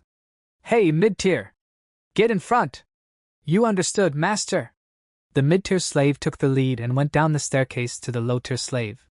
Upon reaching her, Suzuki kicked her up and forced her to take the lead again despite her hurt feet. The pain was so bad tears welled up in her eyes, but Suzuki just kicked her onward. By the time they reached the bottom, the low-tier slave had fallen through so many traps that she could barely even walk anymore. Well, we are getting close to the end. Alright, I will explain the final steps of the plan. This is the first time I am showing you it to you 3, but you will see why. This is the most important part of the dungeon. I walked in the dark room and behind me were Naruna, Kinyu, and Rei. As soon as I turn on the lights, their faces light up as well, not from the light, but from what was in front of them, a whole room full of my golems which I made in my spare time. Some were shaped like animals, some had 4 arms or 4 legs, some had bows, and some had spears. I had prepared golems of every shape and size. They weren't necessary for Wataru, but now was the time to go all out and use them all. I call it my dungeon research area. Seeing all the golems, Naruna being the apprentice witch, a nerd for magic, was so happy and started acting like a child in a fair. So this is what the most advanced magic is capable of. From here on out, we are going to need to operate in person. So I will entrust you guys with these. And behold my latest and greatest creation of all time, TA3, let's see how you guys use it. Suzuki and Korean were chatting casually with one another as the low-tier and mid-tier slaves walked in front of them. They were paying attention to their surroundings somewhat, but there didn't seem to be any monsters around. The 2 slaves quietly talked to one another, whispering so that the 2 behind them couldn't hear. Are you okay?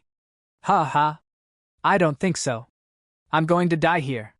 Oh no. It might be easier for you if you think about this as an opportunity to die, rather than being forced to die.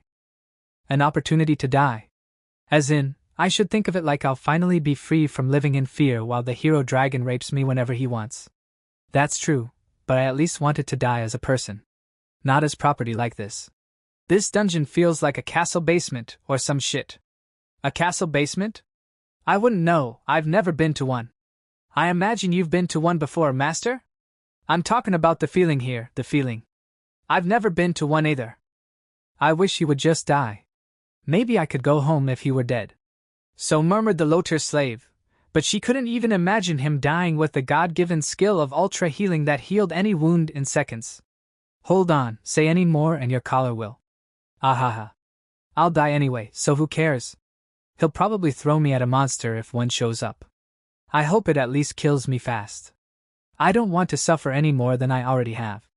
The mid-tier slave lowered her head sadly after her companion turned a pained smile her way. Hey, is it fine if I ask for a favor? Asked the low-tier slave. She then continues.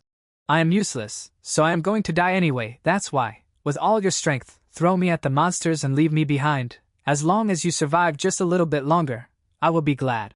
The mid-tier slave got teary-eyed. She wanted to say something or maybe encourage her, but she knew her and the low-tier slave's fate, so she stayed silent.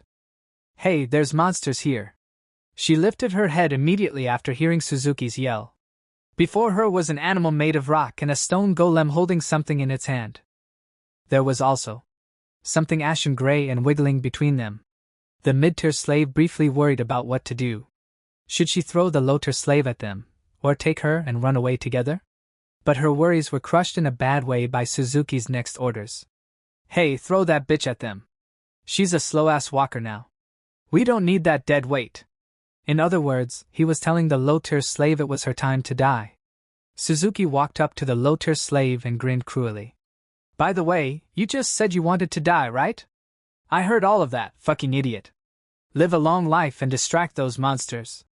That's an order. He snatched the low-tier slave away from the mid-tier slave and literally threw her at the approaching monsters as if she were bait. She got surrounded by the golems from all the corners. All golems looked to her, like she was some prized trophy. An golem who looked like a llama approached her. What seemed to be its fur was actually some kind of eggs, and soon they start dropping off the llama. After they hit the ground, the eggs start opening and limbs start coming out of them. And then they all rush towards the low-tier slave. She was horrified. All the egg monsters start climbing her at once. The mid-tier slave who was watching it all from a distance starts crying. Oh, that looks pretty damn erotic, fufufu. Seeing that all golem's attention was on low-tier slave, Suzuki starts to leave, but just then, a golem came out of the crowd. It had cannons on its back. The fuck is that? Suzuki couldn't finish his sentence. Just then the golem kneeled down, took its position, and shot 2 shots at them. Because of the distance, Suzuki thought he could dodge the cannonballs, but it wasn't cannonballs that the golem launched in their direction. It actually was nets. The mid-tier slave got caught in the nets. Suzuki got shocked seeing these kind of golems, and a golem who can fire nets. Thinking fighting all those golems would be a hassle, Suzuki decides to go around the golems. The mid-tier slave begged her master to not leave her alone in midst of all these golems, but Suzuki didn't care a bit and left her alone.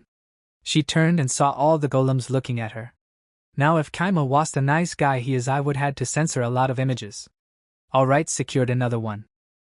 The loader slave that had been thrown towards the golems had fallen unconscious after experiencing a quite rocky sleeper hold.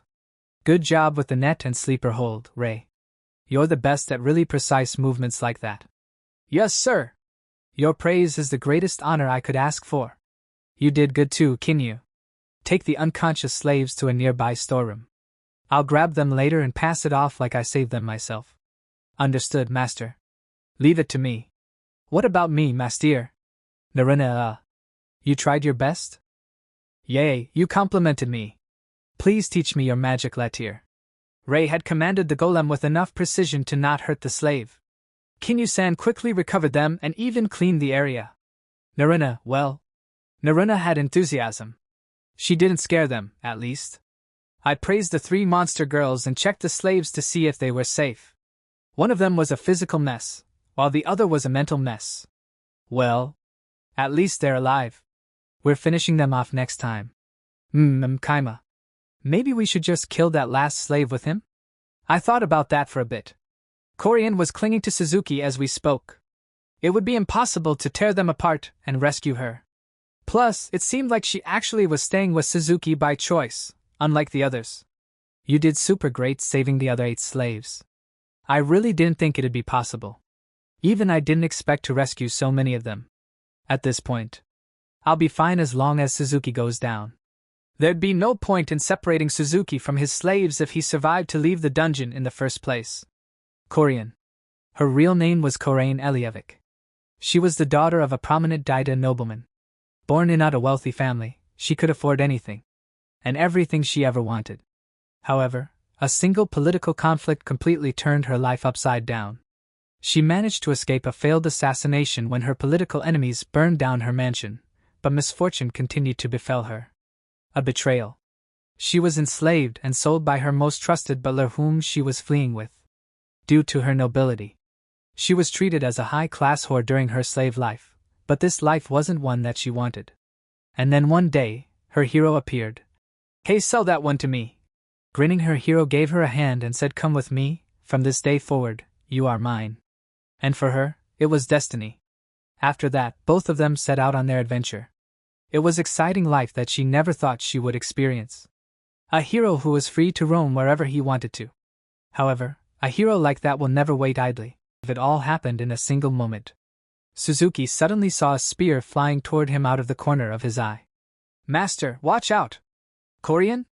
In a split-second decision, Korean pushed Suzuki away and took the spear that was aimed at him. Its metal tip ripped through her torso. Blood gushed out of her mouth. Are you? Okay, master. The fuck did you do that for, shithead? I did it because you are a hero. Korean smiled while spitting out blood. As a former Daida noble, I am proud to have protected you. The light faded from Korean's eyes until her arms fell heavily to the ground. Well, she's dead. Haha, shit. Guess she was an idiot too. She should've known I can't die. It would have been hard to move if that spear shot through his body and impaled him. But that was all. He wouldn't die, so he could just pull the spear out of him, and that would be that. If Korean survived, she could have pulled the spear out for him. Her mindless decision to block the spear with her body had made him lose a slave worth 800 gold coins. TCH, women really are dumb. But there's no point to buying dudes, so I guess I'll just buy another one worth about as much. This time I'll buy a younger one, about as young as that in Zoner. Actually, maybe I'll just kidnap her. If I can make her mine, the rest should take care of itself. Who cares if I have to leave another country? She may be used goods by now, but hey, stealing that smug fucker's girl would be pretty fun. Suzuki had a lot of confidence in his endurance. After all, thanks to his ultra healing, he never had to eat or sleep and he never even got tired. If he could kidnap her, he could rape her not just for a day straight, but for a week or month straight without any breaks. He licked his lips. He was looking forward to that. So much. He needed more power, for that end and others. Even more power, enough to dominate any of his enemies. Yeah. Level 2 is twice as big as level 1. Hey. I can't wait to see how much stronger I get. The power he wanted was right in front of him. He wanted to destroy the dungeon core as soon as possible to raise his hero level. Suzuki thought about his future and laughed. Korean's corpse watched Suzuki lovingly, her dead lips forming a gentle smile. I really didn't expect Korean to save him like that. Me either.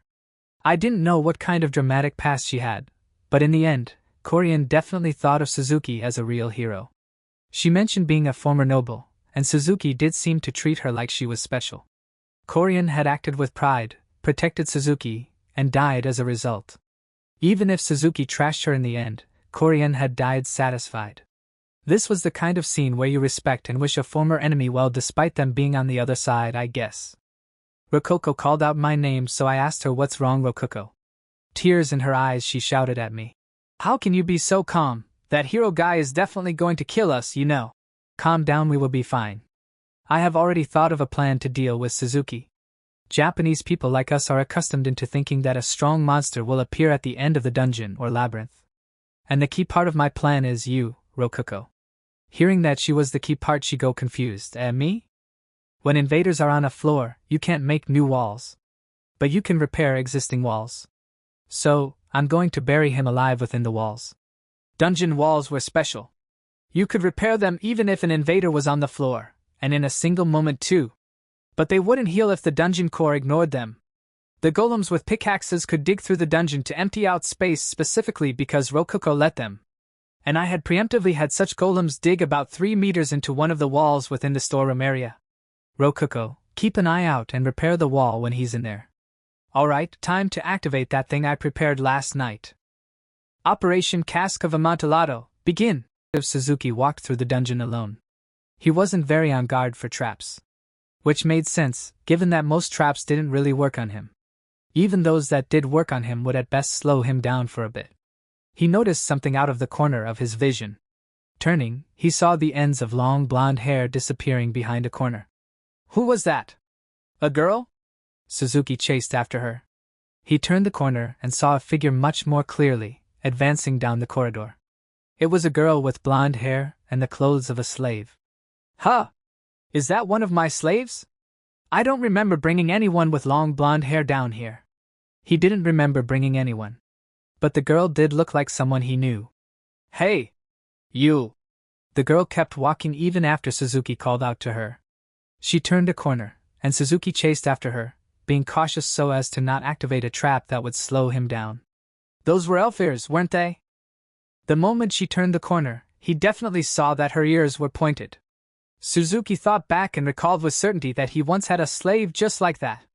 He thought he had killed her, but there she was, still alive. Ha! This world is like a fucking video game, no surprise that dead shits can come back alive. Her seeming revival didn't throw Suzuki off whatsoever. After all, he had ultra healing. It wouldn't be odd at all for Kaima to have a skill that could bring the dead back to life.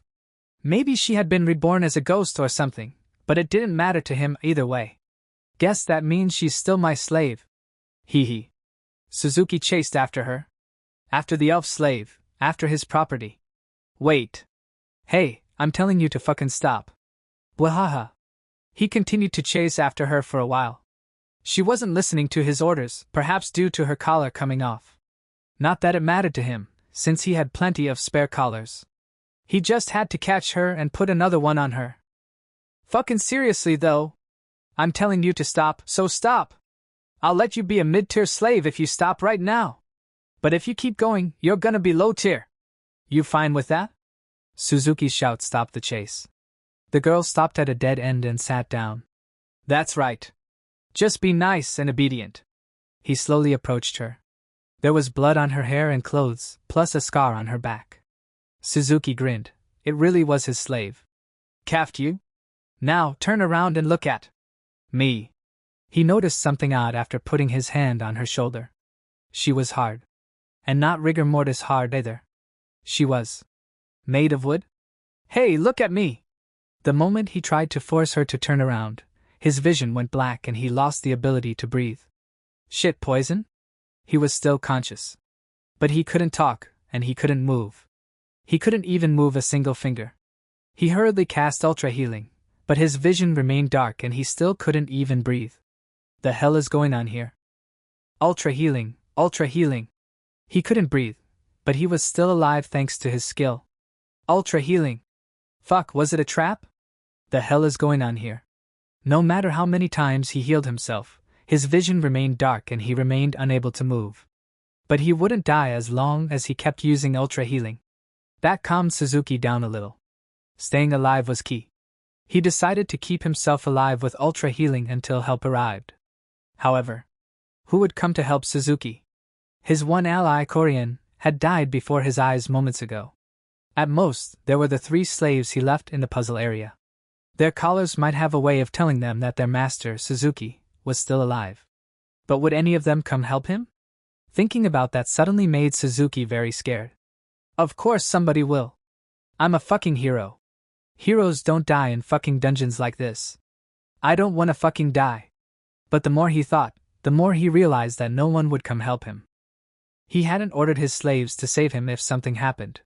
In fact, they would probably just laugh if they knew the situation he was in. Fucking damn it. Someone help me. Someone. Fucking help me. Since he was repeatedly using ultra healing, he couldn't use any of his other skills. Suzuki just kept using ultra healing, again and again. I'm asking for fucking help. Anyone, come on. Help me. But nobody came. All he could see in his mind were the frightened faces of his slaves and Korean's smile, as if they were inviting him to the realm of the deceased. No. I don't wanna fucking die. Suzuki, fearing death, continued to cast ultra healing. He would likely continue to use ultra healing for as long as possible, too afraid of death to stop. But nobody would come. I stopped controlling the golem mannequin and flopped down on the floor. Rokuko and the other girls came running to me, and Rei asked what kind of trap it was, because she has never even heard of it. I call it Operation Stuck in Wall. Rei asked why you name it that. Aesthetics. The trap consists of using the broken walls of the dungeon, luring an invader inside the wall, and repairing the wall that they are in. The walls are just as hard as stone, so Suzuki can't break out with his sword. And if you set it on auto-repair, then you wouldn't have to worry about them anymore. Since he is trapped inside the dungeon, he is also earning us a whole 1,200 DP a day. Day 169 Haku came over. The guild receptionist was stunned since she had only contacted her yesterday. Yeah, Haku was just waiting for this to happen. I've come to rescue Dragon Suzuki, the hero. Or so she said, but that was of course a front. She wouldn't actually rescue him. She would bring back a doppelganger, 500,000 DP, that looked exactly like him. Suzuki was, as expected, labeled a criminal and this doppelganger would be taking his punishment for him. Haku had brought with her several carriages for the sake of this performance, including one with a dramatic cage. What? But isn't the road from here to Tsaya a tiny mountain road? Oh, you used magic to expand the roads? Holy crap. So, what happened to the real Suzuki? He's not dead. Oh, you captured him alive then? I'm impressed. Thanks to the doppelganger that Haku prepared, everyone thought that Suzuki had already been rescued from the dungeon. The real Suzuki, however, was still inside the wall. And there he would stay forever. I also rescued the slaves that he brought with him. Oh my. You didn't kill them? I suppose you might intend to make a human farm with them, alongside Suzuki. The only farm I need right now is Suzuki. Would you mind taking the slaves back to where they come from? Or at least, to wherever they want to go now. My Kaima. Is that perhaps a quest you're giving me? A-rank adventurers are quite expensive, you know. Would a free cream soda cover it? Easily. The deal was made with Haku smiling in amusement. Since cream sodas were worth 1 gold each, a price recommended by Haku herself, a single one of them was only a little cheaper than the average payment an A-rank adventurer could expect for such a quest. I'll bring it to you later, sister. I am looking forward to that, my sweet little Rokuko. And so, Haku agreed to take the surviving slaves and return them to their home villages and whatnot. Day 170. See you later. I'm counting on you. Certainly. Count on me all you wish. I am an A-rank adventurer, after all. There were no convict slaves among the surviving slaves, so they were all freed from service. All it would take was some simple paperwork and they could have their collars removed in Tsaya City. Not to mention, every single one of them jumped at Haku's offer to take them home after she mentioned having already been paid to do so. And so, Haku left the inn with Doppelganger Suzuki and the original Suzuki's former slaves. By the way, several adventurers that had been staying in our inn went with them willingly as bodyguards. Suzuki had made a lot of enemies the one night he stayed over. This is how Haku explained the story to the adventurers. Suzuki was plotting to illegally destroy the dungeon core. But he was betrayed. His slave, Korien, told the imperial capital of his plan beforehand. She was supposed to trap Suzuki in the dungeon and hand him over to the capital. Suzuki, being betrayed by his beloved slave, became traumatized and was never able to mentally recover. As for Korien, she unfortunately suffered a sudden death after she accidentally triggered a dungeon trap. I know she actually died for Suzuki. But she will never hear the fake story, so who cares? Once that was done, Goza stealthily called out to me. I owe a lot to ye for all you did today, Kaima. Huh. Don't sweat it, I didn't do all that much. I just gave a room to the slaves and a cream soda to Haku. Right. That's what we're passing this off as. You know, truth is, a few of us adventurers had relatives among those slaves. No, we were planning on surprising Suzuki and knocking him out to rescue his slaves. Maybe even kill him and stash the body in the darkness of the dungeon, if in luck were on our side. But it weren't. We went into the dungeon that day with as many as we could, and not even a single one of us managed to find him. Wait, what? That was a thing? Now that he mentions it, I do kinda remember the adventurers sticking together more than usual, as if they were searching for something. Guess why could say luck actually was on our side, though. An S-rank adventurer would have killed a few of us for sure, and we'd be doomed the second he held one of his slaves hostage. Plus, thanks to a certain someone, Suzuki ended up getting taken down anyway. Dunno who that someone is, though. You know that the official explanation is that Korien did it, right? I almost said that, but read the mood and kept it in my head. I dunno who took Suzuki down, but if ye ever get the chance, would ye mind thanking him for me? I don't know who did it either, and I don't think I'll know it's them if I do meet them, but sure. Thank ye, Kaima. No problem. Gozu, having said what he wanted to say, walked away. Welp. Gozu definitely thinks I'm some super skilled subordinate of Haku's now. My reputation's getting so far ahead of how strong I actually am. Guess this is just my life now. Now for the difficult part. It was something that I was supposed to do a while ago, but couldn't find the time to do. Rokuko asked me to make a ring that will show everyone that she is my precious partner. I can see my future self dying in hands of Haku. I hope she kills me by her feet, please God. So orichalcum, huh? First I bought orichalcum, 10 centimeters of 1 millimeter diameter wire, 10,000 DP. Holy crap, it's so expensive! But I've gotta buy it. This is what Rokuko wants, and I wanna see what it's like too. Guess I'll think about the design while I make it. I'll start off with a simple ring and then decorate it from there. Orichalcum was colored like a mix of gold and silver. It radiated a rainbow-like light, making it feel exactly like a fantasy world metal. A mere 10 centimeters of it in wire form alone was ridiculously expensive, and it wouldn't bend no matter how hard I tried. I even experimented with a pair of pliers, but it showed no signs whatsoever of bending. The heck is this? It's only 1 millimeter, and it's still not bending. And you are supposed to make me believe that people make swords out of this stuff. Well, lucky for me I have magic. I used Create Golem to work with it. But it took a lot of time and mana just to morph the wire into a ring. It's been a long friggin' time since Create Golem was enough to tire me out, holy crap. I even said a proper chant, and it still sucked a crapload of mana out of me. It got easier to mold than iron once it was filled with mana. I looked the orichalcum ring over. Man. It cost me 10 gold coins worth of DP to make this. Talk about excessive. That makes this ring worth 10 million yen already, you know? Maybe I should have ignored what she wanted and just made it out of gold or silver. Next I bought a synthetic ruby, unprocessed bull, 30 DP. It was way cheaper than the orichalcum. Not to mention that the resulting oval-shaped crystal was about as big as a finger. And so, to prevent any chance of me not giving it to her, I sent a message asking her to come to my room so I could give her what we were talking about. Kaima! I'm here! It took her 3 seconds. That was fast. If she were meat, her tail would probably be wagging like crazy right now. So, Rokuko.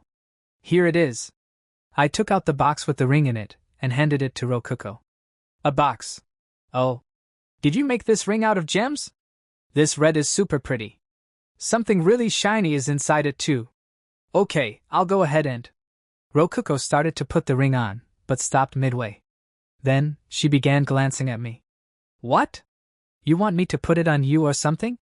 I don't remember agreeing to anything like that. I'm already plenty embarrassed here. Kaima. I heard from Wataru that partners usually put the rings on their partner after giving it to them. Would you? She's actually gonna ask me to do it. Crap, I don't have a choice now. Let's do this thing. I took the ring from Rokuko, clasped her left hand, and steadied my aim.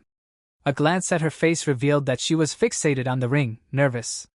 Certain that Haku would kill me if she saw all this, I slid the ring onto Rokuko's finger. And so the ring ceremony was complete. I hope Haku does not notice that ring. Well, at least Rokuko is happy. Blushing, she said, "It's so beautiful. It's so red and clear." "What's this shining part made of?" she asked. "Ah, the material beneath thee is orichalcum. I am glad you like it." After making the ring with orichalcum, I put a coating of ruby gemstone on the ring. "Thank you, Kaima, I love it." Suddenly Rokuko hugged me, and I could feel a soft sensation around my chest. Best. What are you guys saying? I am not blushing, geez. With this ring, I am now Kaima's woman, says Rokuko with a face red as a tomato. And after that she ran towards the door saying she is going to show it to Meat and others. She closes the door behind her with a thud, and when she left I remembered her smile, the words she said, the way she was blushing, her puppy-like eyes. Remembering all that, a pretty big smile formed on my face. I didn't realize it before, but Rokuko is pretty damn cute. And now I can't sleep. Me, a mayor? Why so sudden? Better enjoy my present. Oh thanks, isn't it that new hot-selling dish, the crunchy fried chicken? I don't understand why me, care to explain? Like you have anything to do. Excuse me, I have to sleep at least 16 hours a day. Sleeping is a full-time job, mind you. Yeah, I can't say that. Surely, there must be other candidates. Personally, I am very busy. The mayor only needs to step in only if something happens, that's all. Goza gave me a glare like he is saying, isn't it just what you do all the time? Well, one of them died for a chicken nugget. Rest in peace, brother. Guys, calm down. Basket has a double bottom. Take a look. When they remove the cover, under chicken, even more chicken. Did you predict this would happen? What a genius move to enjoy 2 servings at once. That's it, Kaima for mayor. They all agreed to make me the mayor. Why it's always me? I don't want to work. Let me sleep in peace, please. Let's rewind how the village came to be in the first place. I'm not sure exactly how it happened, but I think it started when the adventurers, too poor or cheap to buy a room in Aran, got too cold in their tents and began building little houses. I let them do it, but thinking about it now, that might have been a mistake. Reason being, they were actually living there now. They say crap like, "Hey, Mr. Kaima, how you doing?" while jogging by in the morning like neighbors. And they said little houses, but they made pretty big ones. Nice ones, too. Ones so nice other adventurers latched onto the idea and started building houses of their own. What's that? Your name's Kasan and your father was a carpenter who built tons of houses with you. Alright. I'm not gonna forget your name, punk. Along the way, they built the bar that a certain subsection of adventurers had been begging for. The Adventurers Guild sent another worker over, meaning 2 people now ran the branch office. All that gave off the scent of progress, which attracted merchants who built stores. That made it harder for us to sell potions and stuff in our own in-house store, but that wasn't a problem. Money wasn't our priority here. The merchants staying in one place was practically them paying rent with DP, which was perfectly fine with me. I did nothing and they all just built a town around me. Really, you could say the town was built precisely because I did nothing. Things went so smoothly I genuinely started to question whether someone was manipulating things from behind the scenes. Probably the Adventurers Guild. I bet Kasan's a mole sent by the guildmaster. Right. You might think that since so many people had houses now, our inn would be lacking visitors, but that was not the case. Reason being, a lot more merchants were passing by. The road Haku had metaphorically and literally paved was actually pretty nice, encouraging more travel. Those with carriages had something of a bumpy ride, but it was a far cry from before. The ultimate result was increased trade between Tsaya and Pavela, which in turn increased how much DP I got from the tunnel. Though it's a lot harder to use that golem carriage I made now. On another note, the guild started posting requests for lumber. I let Ichika and me take care of them to increase my total number of complete quests. It wasn't long before we had advanced to D rank, Also, Wataru the hero came visiting every now and again to pay back portions of his debt. He usually ended up in the bar with his dwarf friend Gozu. This place is definitely better with a bar around. Yeah, Wataru? Sorry, but I'm not drinking until I pay back my debt. I'm glad there's a bar now, but no alcohol for me. Don't worry, this is just apple juice. Really? That should be fine then. Wait, isn't this beer? Huh. The heck were you talking about, Wataru? This is juice. Might taste a little like beer, but it be apple juice and nothing else. Yeah? Oh, it's just juice, okay. If you say so. I have no reason to doubt you. Ahaha. Yeah, he wasn't fooling anybody. Well, not that I care. He can drink as much as he wants, as long as he pays back his debt. Haku, however, hadn't visited in a while. Or to be more specific, she hadn't visited a single time since I gave Rokuko her ring. Wataru said that she was so busy that she just didn't have the time to visit. Still, I felt like a prisoner on death's row waiting for his execution. Oh, right. I was selling cards and dice to the bar, plus renting them slot machines. Light gambling was a perfect fit for bars, where people could bet the price of their drinks. Since we were earning money just from the rental fees, I set them to be forgiving and more likely to pay out. Just enough that the bar would still profit a little, even after the rental fee. But even if they weren't profitable, they'd bring the bar more customers. Again, you might think that since the bar had dice, cards, and even slots that our entertainment building would be a ghost town, but that wasn't the case. Let's take a peek. Yo-wo! Go! Number 3. Land of Dreams. Don't stop there. I heard heated yells and shouts. The entertainment room was in the middle of holding a rat race. Of course, people were betting on the results.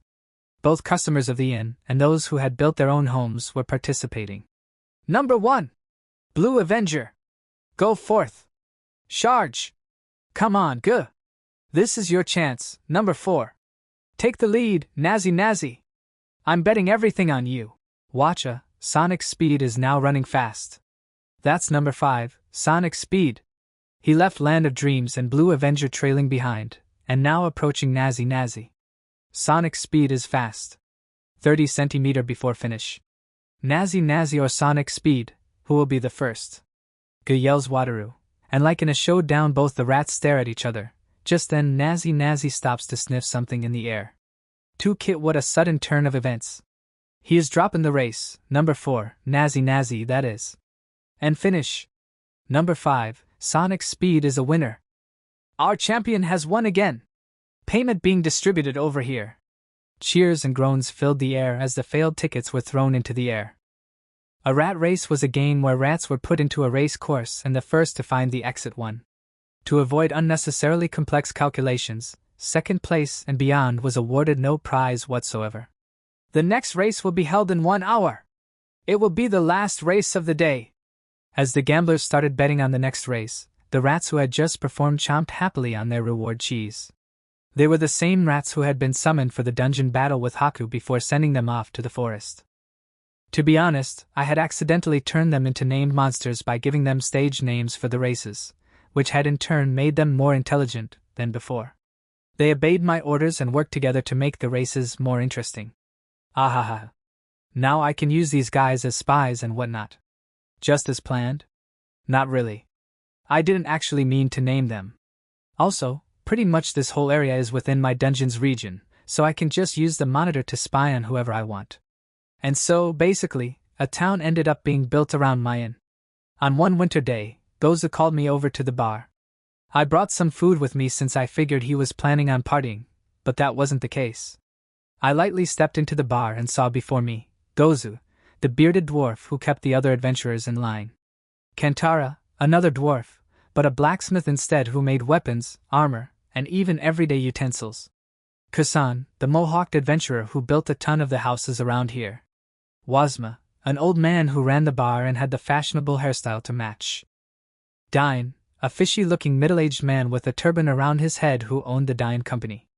And finally Cilia, the guild receptionist. The manager of the guild's branch office. 6 people.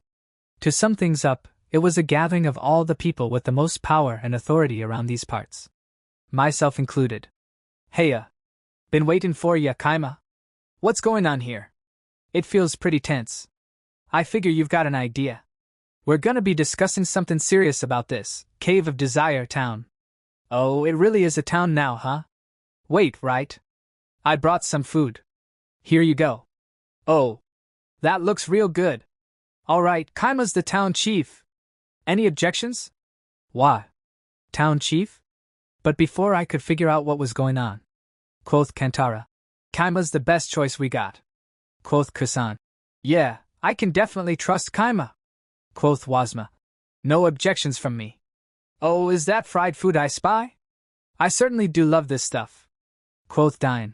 Hey, no objection from me. He's making my company lots of money. Quoth the receptionist. I have no objections either. In other words, everyone but me agreed. Could someone stop this, please?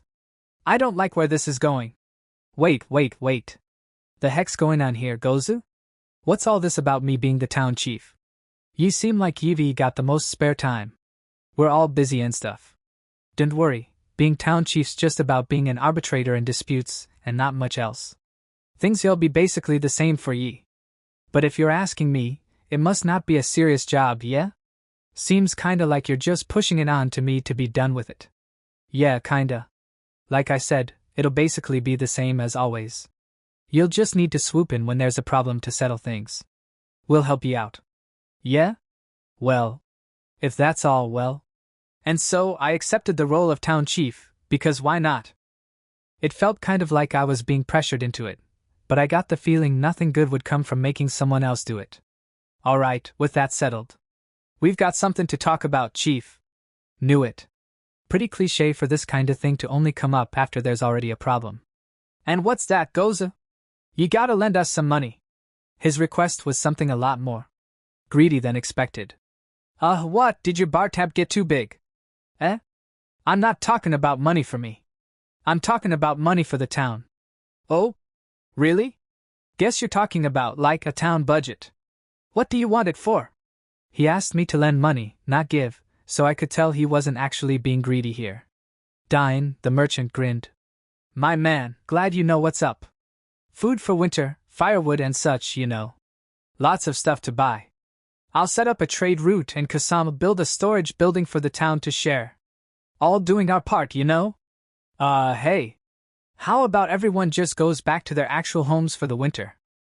All that seemed kind of tedious, so I kinda just let that idea slip out. I'd be missing out on some DP, but I wasn't desperate for more of it or anything. Plus, it'd be nice to relax in the onsen on my own once in a while. I could even get into the massage chair and sleep for a bit afterwards. Perfect. Huh! Everyone's frozen in place, looking like they never even thought about that before. There was a brief moment of silence. Eventually Celia spoke up and broke it. Don't say that, man. The iron golems in the dungeon are hella high quality. Don't tell us to abandon all that sweet loot for a whole season. Why yeah, he's right, Kaima. Some people already started bringing their stuff here. Yeah? Yeah. I'm sticking with Kaima forever. Kusan back goes up, brimming with confidence. Why are you so invested in me? I don't remember doing anything for you. Well, whatever. That's fine. My money's not gonna be wasted though, right? You're gonna earn it back and more, trust me, dude. Saya and Pavella are always hurting for iron. Not to mention that there's about to be a pretty big demand for the stuff. During winter, too. Big demand, huh? Are they gonna start a war or something? Guess they will need a lot of iron for their weapons and armor then. I've read about that kind of thing happening before. Unsurprisingly, Dine gave me a stunned look. Looks like I was right on the money. Wow. Hey, let's all just calm down for a second here. Let's not crash the gig we've got going here, yeah? So rather than me lending each of you money, you just want to me fund the workings of the town? Yeah, man. Sure, I'm glad you're a guy who knows how things work. And listen, you can trust me. You'll earn it all back and more, for real. Dine slapped the table while grinning broadly. Yeah, I've got no idea how much they're expecting me to pay here. But I guess this might be a good way to use all the gold coins I've been stocking. Nothing else I can use them for but emergency DP, really. I used my wallet skill to take out gold coins and pile them onto the table. I wonder how much I should give them. Maybe 100. That's as much as Wataru pays me a month, so yeah, it seems good to me. Will 100 gold coins be enough? 100? Bro, Kaima, those aren't silvers, are they? Huh? No, they're golds. Is that still not enough? Well, I'm gonna say that's more than enough. Yeah. By spring you'll have twice that number, if things go super well. If not, well, 150 should be a piece of cake. Sounds good to me. I'm leaving you in charge of the operating funds, Dine. Show me what you can do. And yes, I'm going to check the ledgers, so don't even think about embezzling any money. I totally didn't expect you to just take 100 golds out of nowhere. Alright. I, head of the Dine company, am gonna give this all I got. By the way, they apparently only needed about 5 golds from me. Converted to Japanese currency, 100 gold coins was equivalent to about 100 million yen. It was definitely more money than a freshly built town really needed. Yeah. But well, I've already given it to them, and having more money is better than not. Also, I gave him control of the funds because why not? He's got the motivation for it. When did you acquire that much money? If I might be so bold, I think you are giving him too much. Aren't you afraid of someone running off with the money, or something of the sort? The receptionist expressed her concern. It would hurt to lose 100,000 DP worth of gold if someone ran off with it, but it was too late to back down. I'd look weak. Not to mention that it'd be a pain. My ideal town chief is someone who just sits there while leaving the finer details and actual work to everyone else while he sleeps. I made up that ideal on the spot, by the way. Right.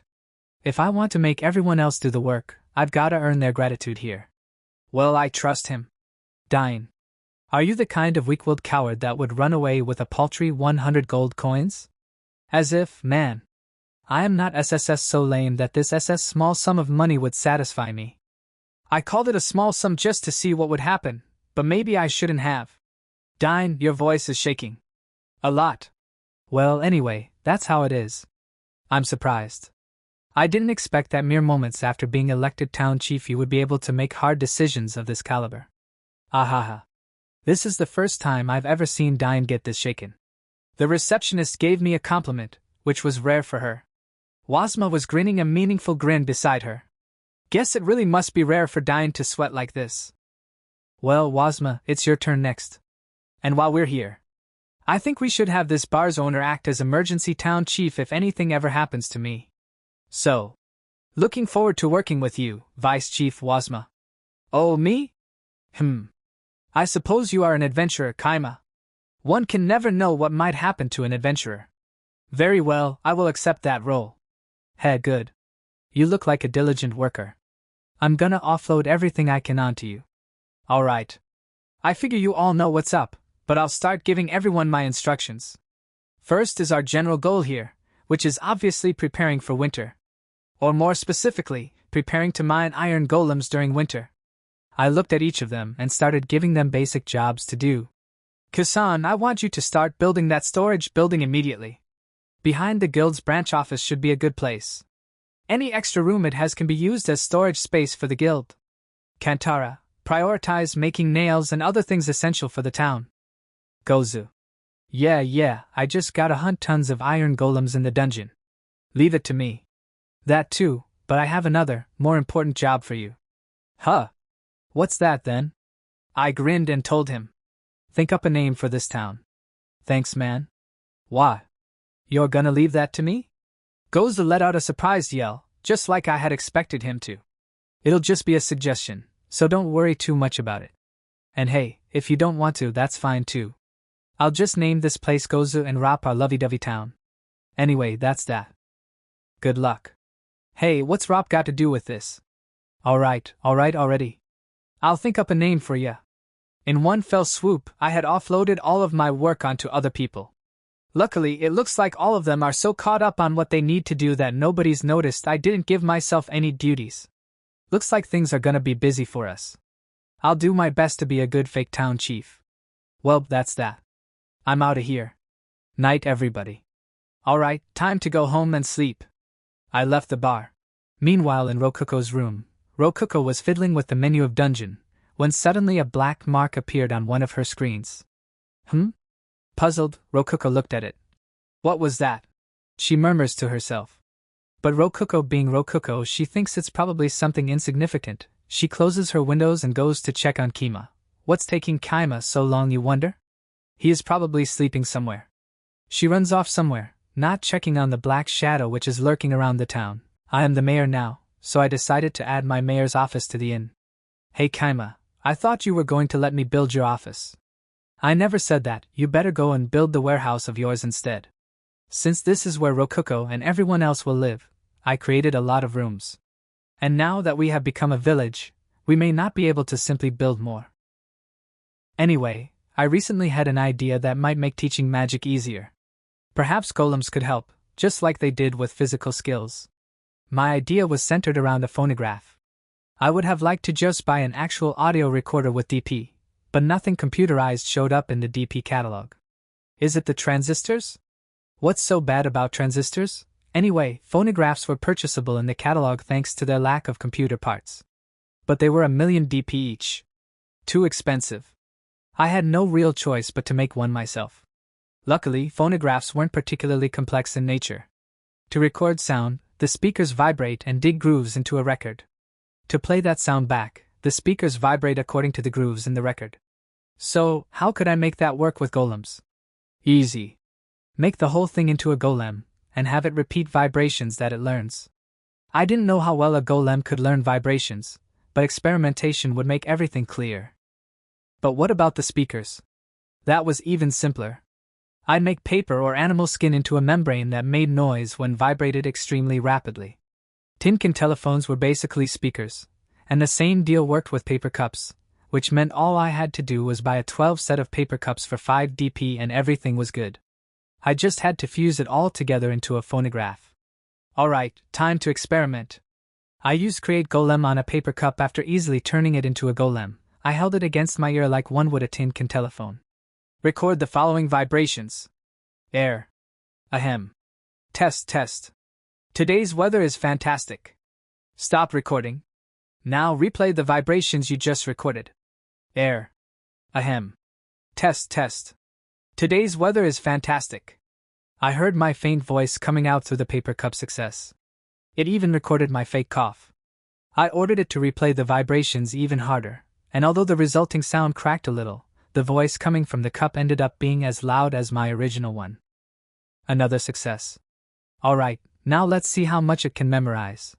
Register those vibrations. Recording number 1. Next, record these vibrations. So ultimately, I learned that the paper cup golem could at most memorize 20 seconds of vibration. Anything more and it would start to override its own memory. Guess memorizing vibrations is a lot harder than remembering a normal order.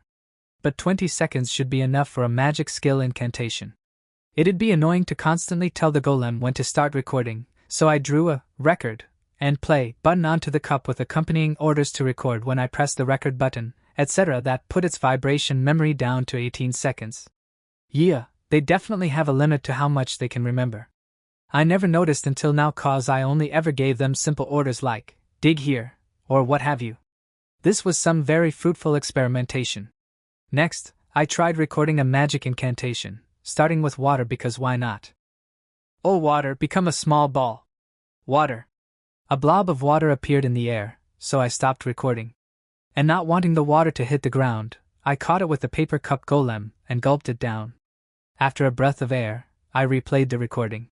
Oh water, become a small ball. Water. It replayed the recording just fine, even though it got all wet. But no magic happened. Still, a paper cup golem can be used as both speakers and a cup. Very convenient. Kima! It's an emergency. There's an invader in the dungeon. And he's dangerous. I opened the menu and checked the dungeon map. This one. There was a red dot on the map indicating an invader. It had the name, Dangerous Thing, tagged on it. Rokuko must have done that. I didn't know you could tag these kinds of things. Nice. The red dot was racing through the dungeon at immense speeds. It ran into a party of 4 adventurers in the labyrinth area, and their 4 dots vanished like the wind. They were destroyed in less than 3 seconds. I'm pretty sure that was a C-rank party. Bancho and Shardy were in it, I think. And yet they were nothing to this thing. Phew. To the defenses. Hold on. He just murdered an entire party of C-rank adventurers. We need to hold back and observe him first. I held Meat back and moved to the master room before opening up the dungeon monitor to get a look at our foe. It was a pitch-black wolf. He was kinda hard to see, but his whole body was definitely black, sole exception being his crimson eyes. It's not that his pupils were red. Rather, it was like red balls had been put directly into his eye sockets. What kind of monster is this? I don't know. Maybe a wolf monster? Can you tell, Meat? You're both dogs with black hair, there's a definite connection here. I can't tell. But I feel like there's something weird about him. The monster was rapidly progressing through the dungeon as we spoke. He got through the labyrinth area in no time, completely undisturbed by the traps and wandering golems scattered throughout. But up next is the puzzle area. No wolf is getting through that. I wonder what is going to happen, but I don't think that monster can solve the riddle. And if he can't solve the riddle, might as well trap him in that room. Ray, seal the entrance once it is inside the room. Yes, sir, shouted Ray, the silver-haired vampire girl with 0 attack power. Once the wolf got inside the room, Ray quickly sealed the entrance door. The black wolf paced round the room, sniffing the air, before eventually, "Grah!" he bit into the Gate of Wisdom shaped golem and tore it apart. Hey, what? I know I just used stone golems for those doors, but come on. I can't believe the fastest way to beat the puzzle area is to use force. That's just not right. Rokuko, evacuate your core to the inn. Okay. Can I just put it in my new room? We castled the dungeon core and replaced it with a dummy core. We should be safe now, unless anything crazy happens. By the time Ichika and the others responded, the puzzle area had already been torn to shreds. I hurriedly called them into the master room. Sorry for the hold-up. If you woke up for this, Master, it must be super serious. Yep. An invader just broke through the puzzle area and is now at the spiral staircase. We're gonna use the golems in the storeroom to try and hold him back. If we can't beat him, we'll guide him into the flame caverns. Roger. Worst case scenario, we would leave him for Itetsu to take care of. He'd probably complain, but it shouldn't be too big for Itetsu and Redra to handle. Probably. The black wolf jumped to the middle of the staircase and fell down before landing silently as if it lacked any weight at all. Meat, as our senior, take control of the Manhwa golem. Ichika, please go ahead with the first iron golem unit. Rokuko gave out instruction to each one of them. She has grown so much, isn't she? I was worried a bit because we sent our best golem in, but its armor is still stone. The odds may indeed be against us. But if it doesn't work, I will just leave all of it to Itetsu, the gully mander. It's a foolproof plan. Soon the black wolf made contact with Ichika. Iron golems attacked the wolf, but it easily dodged their simple attacks and kicked them away. The golems flew backwards and slammed violently into the dungeon walls. They stopped all movement and became practical lumps of iron. But what was most surprising out of all that was how the iron golems had clear, heavy dents where they had been hit. Out of all the monsters in our dungeon, iron golems had the most defensive power, but not even they could withstand a single blow from the wolf. I swallowed hard. I was leaving control of the Manhwa golem to Meat, but the one I had wandering the storeroom area was made of stone. No amount of armor would see it through an attack like that. I'll guide him away. Meat saying that meant that she had determined her chances of victory to be exceedingly low, and was thus switching to Plan B, pushing the problem onto the flame caverns. Good thinking, Meat. I'd expect nothing less from you. Kaima, you can trust my commands. I see it all, because I am the dungeon itself.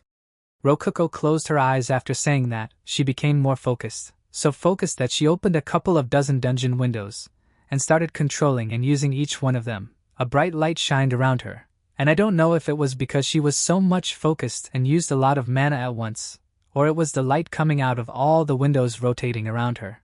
Soon after, she opened her eyes and started giving out commands to each one of our and workers, the bright light still shining around her. Yeah, it has to be mana. We'll guide him to the right. Ray, shoot him with arrows from the right.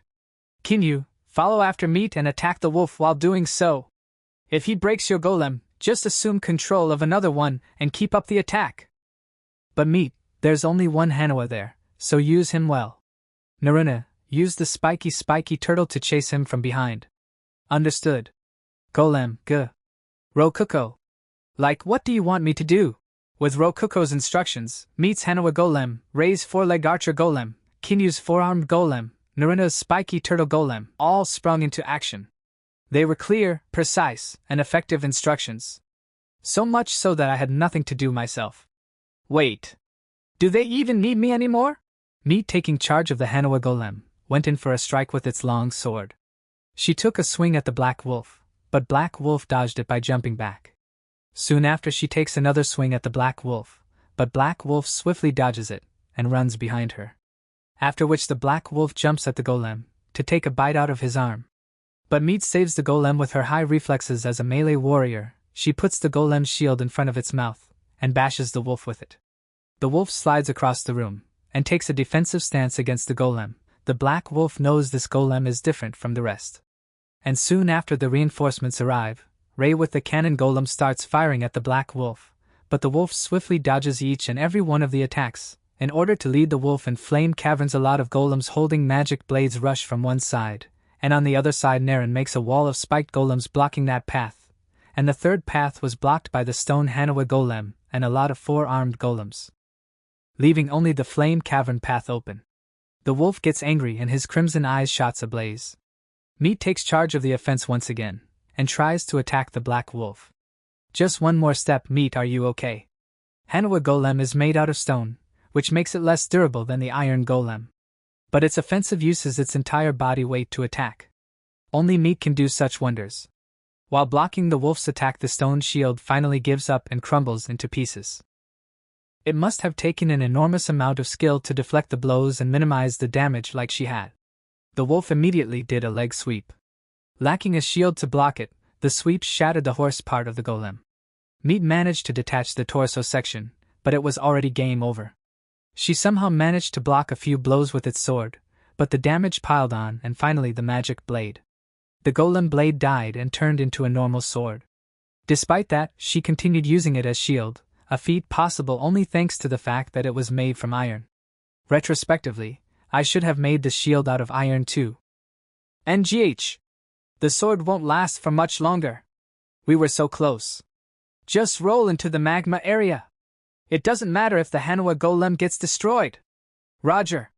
Obeying Rokuko's instructions, Meet rolled the Hanwha golem down the stairs that led to the magma area.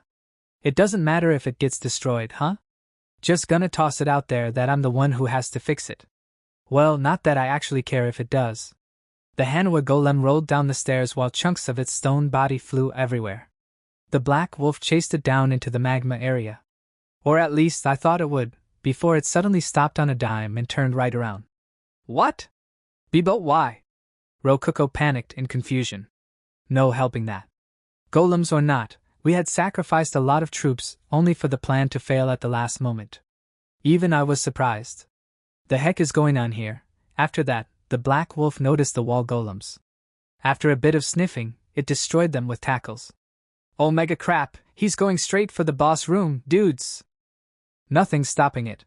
Guess we'll have to end this in the boss room. Time for the iron Hanwha golem to shine. Meet, can you beat him? I don't think so. She fought that well with a stone Hanwha golem. I didn't see any reason why she wouldn't be able to give a good fight with an iron Hanwha golem. It actually had a shield made from iron, even. Maybe Rokuko should handle this. Nah, you have experience fighting that thing. You'll do better than her. I'm counting on you, Meet Kuroino. Yes, master. I gave Meet a head pat to encourage her. The Colosseum was spacious and fighting the wolf there would be disadvantageous to us, given how mobile it was. Which meant that our best option was to concentrate our forces in the boss room and hold our final stand there. He's coming. Iron Hanwha, go. The Black Wolf slammed against the boss room's door and burst inside. A dark aura was visibly radiating off its black body. Facing him was the strongest monster in our dungeon, the Iron Hanwha Golem, also known as the Iron Hanwha. It was an Iron Hanwha covered in iron armor and sitting atop an iron horse. Grah! The Black Wolf roared. I probably would have pissed myself if I were actually standing in front of it. But the Iron Hanwha didn't even flinch. Nor did Meet, the one controlling it. Quasi-slash! It swung its large magic, golem, blade, designed to be used from atop of a horse, towards the wolf using a technique mimicking the skill slash. The wolf dodged that first attack and lunged at the iron Manhwa, who had lost its balance from the swing. Things looked grim, but the iron Manhwa boldly dodged the lunge by falling off the horse. Rokuko, take care of the horse. Got it. Meat left controlling the horse to Rokuko so she could focus on moving the Manhwa itself. Fundamentally, she fought the same as she did before. Block with the shield and strike with the sword. This time, though, it had the help of a charging horse. It may have lacked weapons, but it was also made from an iron golem. Even a simple tackle had plenty of destructive power at the right speed. And Rokuko made it run circles around the room to build up that speed before charging at the wolf. To give an example, it was like riding a bike in a wide circle before rushing down the road with it. Growling. Grah! But the wolf twisted and moved its body in impressive ways to dodge both the iron Manhwa's slices and the horse's charges. I thought at first we had failed, but then noticed that it was attacking far less than before, likely due to focusing on dodging. We just need to give him one more push. Send out the boss's helper golems. All of them. Equip them with bows and wooden arrows. Don't worry about shooting at the same time, just fire. Try not to hit our allies. The helper golems were normal iron golems, but they had actual equipment. That equipment allowed for a wealth of strategies, which made adaptability their specialty. This time, I chose wooden arrows for them. Reason being, my primary goal was to distract the wolf, not hurt it, and wooden arrows would prevent any damage towards our allies. After all, a wood tip wouldn't be doing any damage to a golem made of iron. Swoosh! Arrows flew towards the wolf, and got knocked aside by its tail. Just as planned, the wolf began attacking even less, allowing Meat's iron Manhwa to attack more in turn. The battle now rested on whether the wolf's energy, or our concentration would run out first. Or so I thought, but the horse golem immediately landed a solid body slam on the wolf. A massive iron horse running at full speed hit the wolf directly on the side, literally destroying it. Impact was so powerful that the black wolf exploded, and soon after cheers could be heard in the master room. Horror, it's down, the enemy exploded on impact. Clean it up later, I am going back to sleep. As I was leaving, Rokuko stopped me. Kaima, wait a minute, my horse golem is not responding to any of my commands. It was your first real combat, did you break it? I wonder if it's so, but the whole thing can't even move. A black clump of something clung to the horse's stomach. What the heck? It's not a wolf monster. Wait, it's eating the horse golem? The black thing enveloped the horse golem, swallowing it whole despite its metal body. It then returned to the shape of a wolf. Before we could process what had just happened, it dashed through the room and destroyed all of the helper golems. NGH? Meat's iron Manhwa rose its defenses, but the wolf slammed its head against the iron shield, turning into a mist that swallowed up both the shield and the golem's entire left arm. Then it soared. And finally, I'm so sorry. Meat let out a pained whisper. The iron Manhwa had been swallowed whole by the black wolf. The black wolf left the boss room and entered the heart of our dungeon, the core room. The black wolf left the boss room and entered the heart of our dungeon, the core room. Meat, naturally exhausted after all that, had fallen asleep on my lap. She was like a puppy. Yeah, there's nothing we can do about this.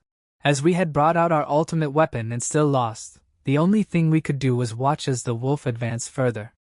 That said, the core room contained only a demi-core, a basketball-sized ball of treasure that radiated faint light and looked just like the real thing. It even mimicked the real core's cozy warmth. But since it was just a dummy core, no harm would come to us from it being destroyed. The black wolf looked at the dummy core atop the pedestal and ignored it, choosing instead to lie down onto the ground. What? I guess it doesn't want to do anything? We kept watching him for a bit, but it looked like he had just fallen asleep. I considered the possibility of a surprise attack, but we didn't have any more manpower. Not to mention that it wouldn't be wise to attack him recklessly without knowing the limits of his power.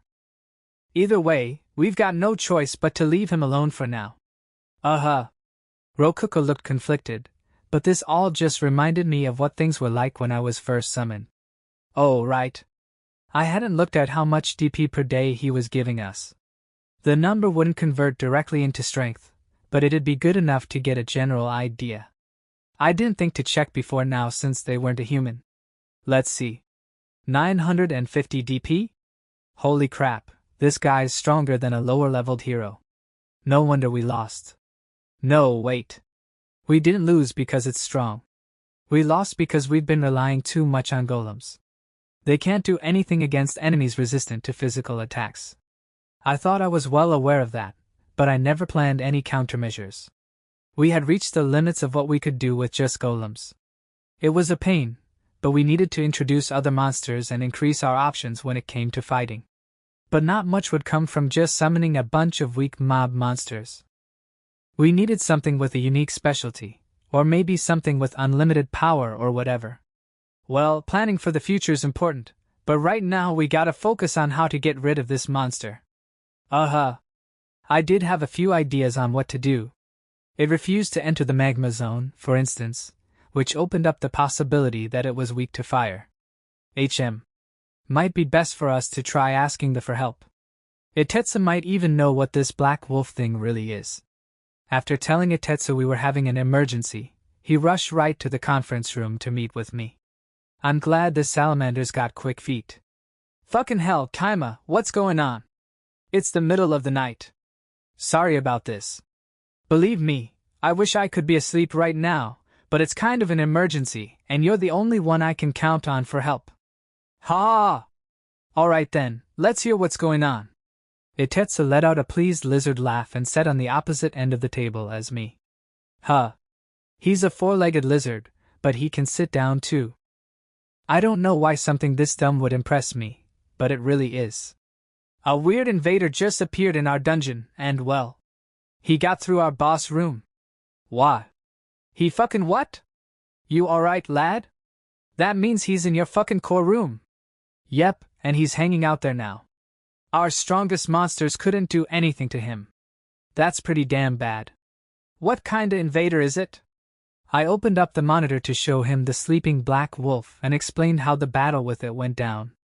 I tried leading him but he just refused to go into the magma area in our dungeon. Makes sense. Wait, you were planning on pushing this fucker onto us? I had faith that you could take care of him somehow, Itetsu. Heh, of course I fucking could. I'm not a core of the 100 lot for nothing. Itetsu's lizard mouth curved into a grin, as if he was happy I found him reliable. Wait, the 100 lot? Great, now I'm curious and we're too busy for me to press the subject. Like, are dungeon cores made in batches? So do you know what this black wolf thing is? Let's see here. He sure looks like a wolf type. Dark type. Ghost type. Is he a vampire's transformation or something? Transformation? That could be. Wait, nah. I think I might have an idea here. Seemed like something about that tickled Itetsu's memories. He murmured to himself for a bit, gathering his thoughts. And then, he told me his conclusion. About a 70% chance that's a slime variant. Probably a hybrid between a dark and ghost type. A slime? You're saying that wolf's shape is just a form it's taking? Yeah. Slimes move pretty damn slow when just squishing around, so when humans train them, they usually end up taking the shape of animals. But this monster's way too strong for that. Usually a slime mimicking an animal ends up pretty damn weak cause of changing its shape and stuff. So, this could be a totally different monster. That's why I said 70% chance. People train slimes, huh? Must be monster tamers or something. Any weak points? Hey, Kaima? I'm thinking it's about time you pay me for my services here. I've got some powerful alcohol called vodka. I'll give you a bottle. I bought a bottle of vodka with DP and put it on the table. Each one only cost 100 DP, though they were human-sized and might not be enough for him. Luckily, alcohol was an extremely welcome gift in this world and Itetsu was happy to see it. Oh. Alcohol, huh? That's what I like to hear. You're a drinker too, Kaima? Nah, I don't really drink alcohol much. Yeah? Guess I'll drink it with Redra then. The bottle's a little small, but... Want 2 more bottles? Hell yeah! Sorry for pressuring you like that, bud! Itetsu opened up the first bottle and cackled happily after getting a good whiff of the contents. Sure is rough having greedy friends. Not like this is gonna set me back much, though. Come on, don't be like that. We're living in connected caves, you know? We're basically brothers. Course, I'm the older brother. Yeah? I sure am lucky to have a reliable big bro. So, does this thing have any weak points? Whoa, big bro? Stop it, you're gonna embarrass me. Say it again. Whatever, bro. Just tell me the weak points. Weak points, huh? If it's a dark type, some strong light. If it's a ghost, something holy. If it's a vampire. They've got lots of weak points. Anyway. If this thing is a slime, pretty much all magic will. Wait. If it's a dark type hybrid, it'll be strong to darkness magic. Nothing physical will do much damage to it. You want to be hitting it with something light, and there's not many strong light monsters. Redra's fire breath would take care of it no time, though. For the right price I could send her over to help, you know. And how much would that price be? About 1,000 of these bottles. So 100,000 DP, huh? I don't know how I feel about this. Luckily, things have calmed down right now, so I'll try to take care of it on my own. I'll ask for help if things ever get really bad. Gahaha. Just remember, you can ask your big bro for help whenever you need it. She might melt the whole core room with her breath, though. Let's not go too far now. But I'm glad I can ask for help if I need it. I thanked Itetsu and threw in 5 more bottles of vodka just for the hell of it. Hey, Kaima? Not gonna turn these down, but you sure? This more than the consultation fee. Yeah, works for fucking me. I'll take him. Just call if I ever need my help again, yeah? You got it. Now, time to figure out a way to get rid of that black wolf thing. Won't be able to sleep peacefully otherwise. Ha! I don't want to work. Day 256 woke up to see Rokuko peering into my face. Why did you sleep? Huh. Get on the ground and grovel. Okay? And so, I was forced to prostrate before Rokuko. Why? This is unjust. Sleeping is my right. As a human, I literally need to sleep. So, why'd you sleep? I'm in trouble right now. Is that like a biological question? Humans like me will die if we don't sleep. You'd be fine missing a single night of sleep. You were even napping right before it happened. I mean, that's true. But think about it from my perspective. I was woken up in the middle of my nap. And yet I resisted the intense sleepiness to fight the wolf as best I could. I even woke up Itetsu and had a strategy meeting with him. I think I did pretty well, personally. Seriously. I didn't actually end up helping the fight against the wolf at all, but I did my best. Couldn't you have just stayed awake for my sake? Rokuko's cheeks puffed out as she began to pout. Oh crap. She's gonna be a pain in the butt if I don't be careful here. I thought long and hard about my response before replying. Nah, Rokuko. I can't operate at my full potential without sleeping. So basically I went back to bed so I could help you as best I can. Really? Really? I think about things while sleeping, so yeah, I was planning out how to deal with the wolf while I slept. So what did you come up with? Rokuko gave me a piercing, doubtful glare. She then crouched down to look up at and pressure me from below as I remained sitting. Okay, what to do about this? Speaking of which, Itetsu mentioned something about slimes being trained by humans. Which means I can tame monsters? Alright, time to make up some bullshit along those lines. I heard from Itetsu that monsters can be tamed. I was thinking that if we could tame that black wolf, he would add some serious firepower to our dungeon. I see. He would definitely be a strong ally to have. So, how do you plan on doing that? About that. First of all, it's very likely that the wolf is actually just a slime changing its shape. Probably because a human trained it to do so. So? Seems like she's buying it. I kept going. So, I'm thinking our next step is learning more about the wolf. I'll try talking to it. You? How? The easiest option would have been to use the dungeon functions to talk to him directly, but unfortunately, we couldn't choose one specific place to broadcast our voices. If there were, calling everyone together would have been a lot easier. Since, putting aside the monster girls, we couldn't contact Ichika or meet directly through the dungeon menu. But thankfully, I had just invented a voice-producing golem recently. I'll make a golem talk to him. If everything goes well, I'll get near him and try using. I think there's a chance he'll be smart enough to understand human speech, given that he was trained by someone. I guess you actually did think about it. Obviously. Who do you think I am? I'm your partner and dungeon master. That's right, you're my partner. Sorry for doubting you. Rokuko smiled and glanced at the red ring shining on her finger. Better think of what to do if talking to the wolf fails. For now, I think a good plan B is just filling the boss room with magma and then melting the entire core room in a sea of fire. Wow, wait. That's actually a pretty good idea. I always get my best ideas while talking, for some reason. Can I stand up now? I kinda wanna get back to sleep. Kaima? You know there's an invader who beat our boss and is staying in the core room now, right? You know I'm so scared I can't even sleep, right? She made me sit cross-legged for about 30 more minutes.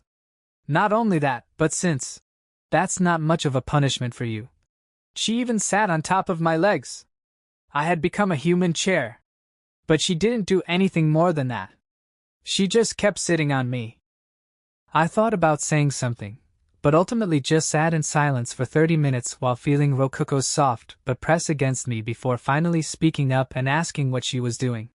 She stammered out, that should be enough of a punishment," and dashed out of the room without even turning around. What was her goal here? My feet fell asleep, too. Sheesh. Yeah, that's a good punishment. She actually got me good. I couldn't just go back to sleep after undergoing Rokuko's human chair torture, so I got to work refilling the dungeon with golems. I also made a messenger golem with the explicit purpose of talking to the Black Wolf. It wasn't anything flashy, though. Just a normal clay golem carrying 2 simple paper cup golems. The plan was to have the golem run to the wolf. I'd speak to the paper cup golem, which would then repeat my message where the wolf could hear it. I could hear its voice through the dungeon monitor, so that was simple. Though it was very likely that this would end without the wolf speaking at all. After all, whether it was really a wolf or whether it was really a slime, monsters generally didn't tell. Wait, I literally just had a conversation with a talking salamander. Who knows, maybe it will talk. In any case, my paper cup golem differed from normal paper phones in that it would still be able to produce speech even if the wire got caught in a doorway or stretched against a corner or something. The key point was that each paper phone was a fully fledged golem. I just had to input the command. Voice playing cup, recreate all vibrations received by the receiver cup. And that was that. It was a command as simple as, if your right hand gets moved, move your left hand in the same way. Plenty easy to make after some simple experimentation. I sent the messenger golem running to the core room with the Black Wolf. I could have just had it leave through the dummy core, but I didn't want to surprise the wolf or anything.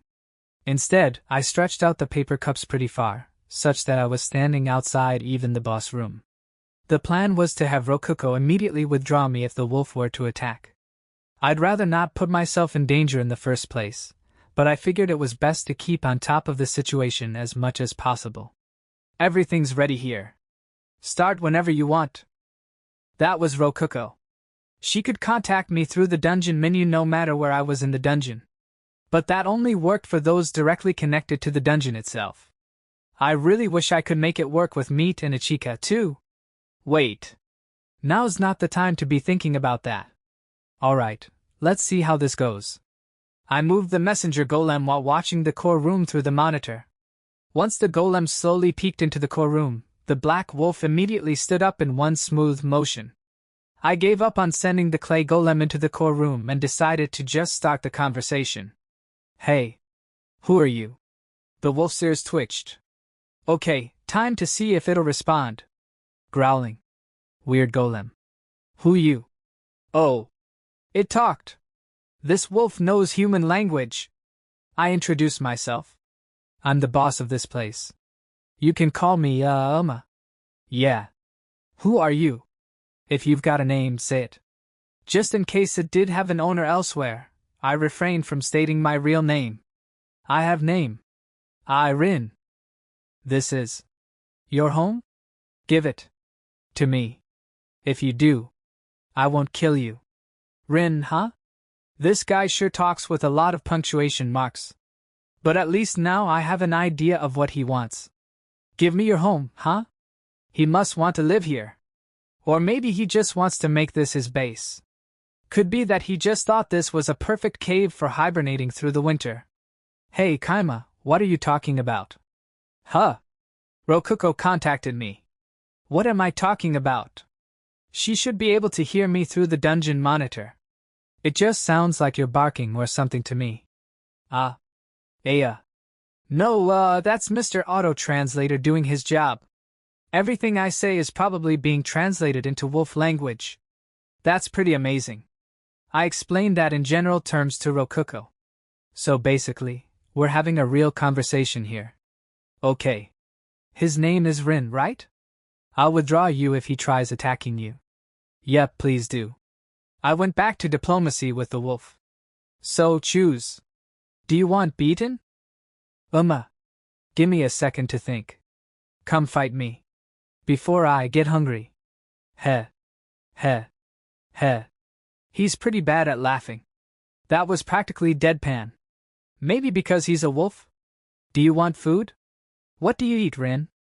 I eat anything. That's right. Even golems.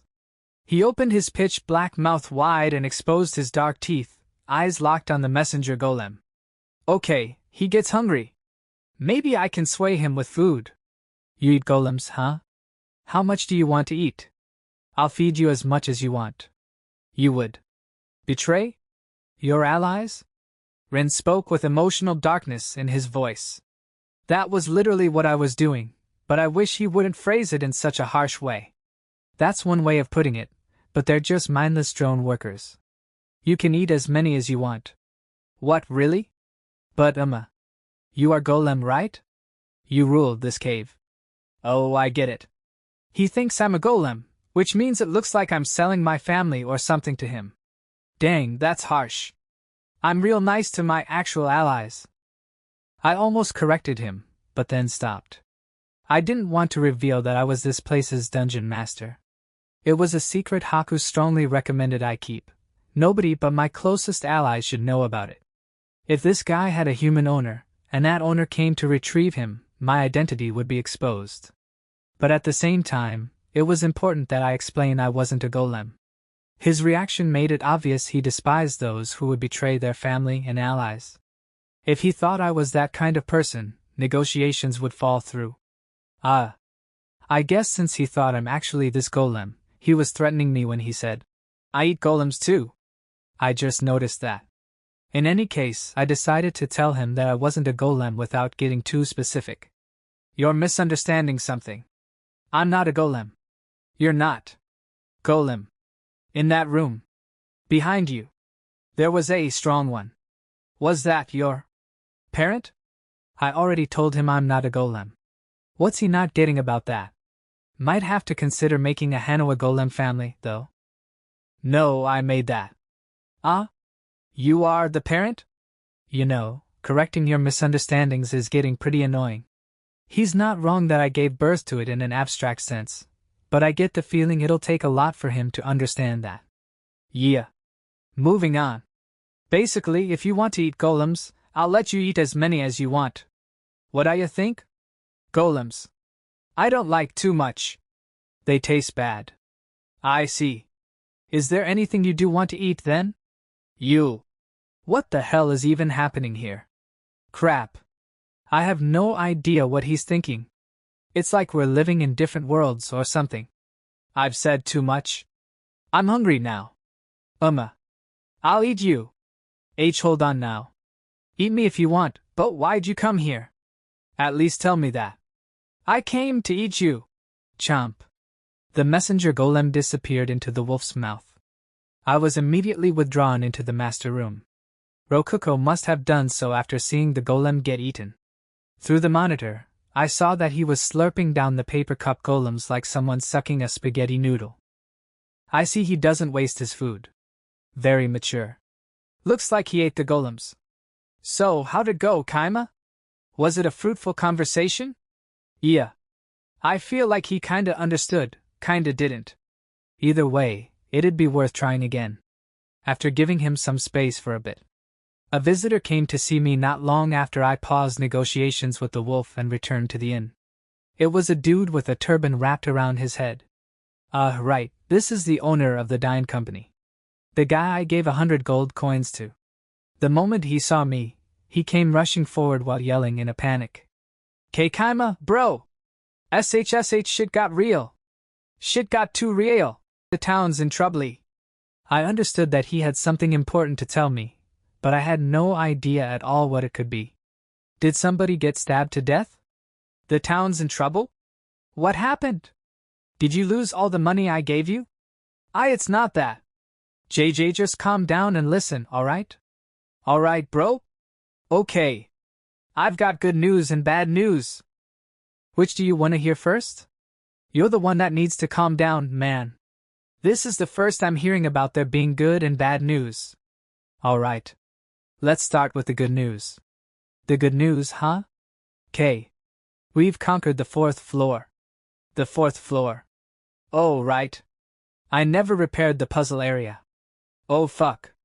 Okay. So? Just like the hero said, there was a spiral staircase behind it, and well, apparently they turned around after seeing that. But what's with you, bro? You don't seem that impressed.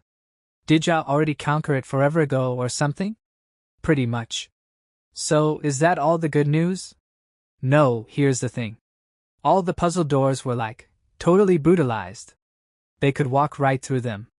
They stuck around for a bit, but the doors just stayed broken.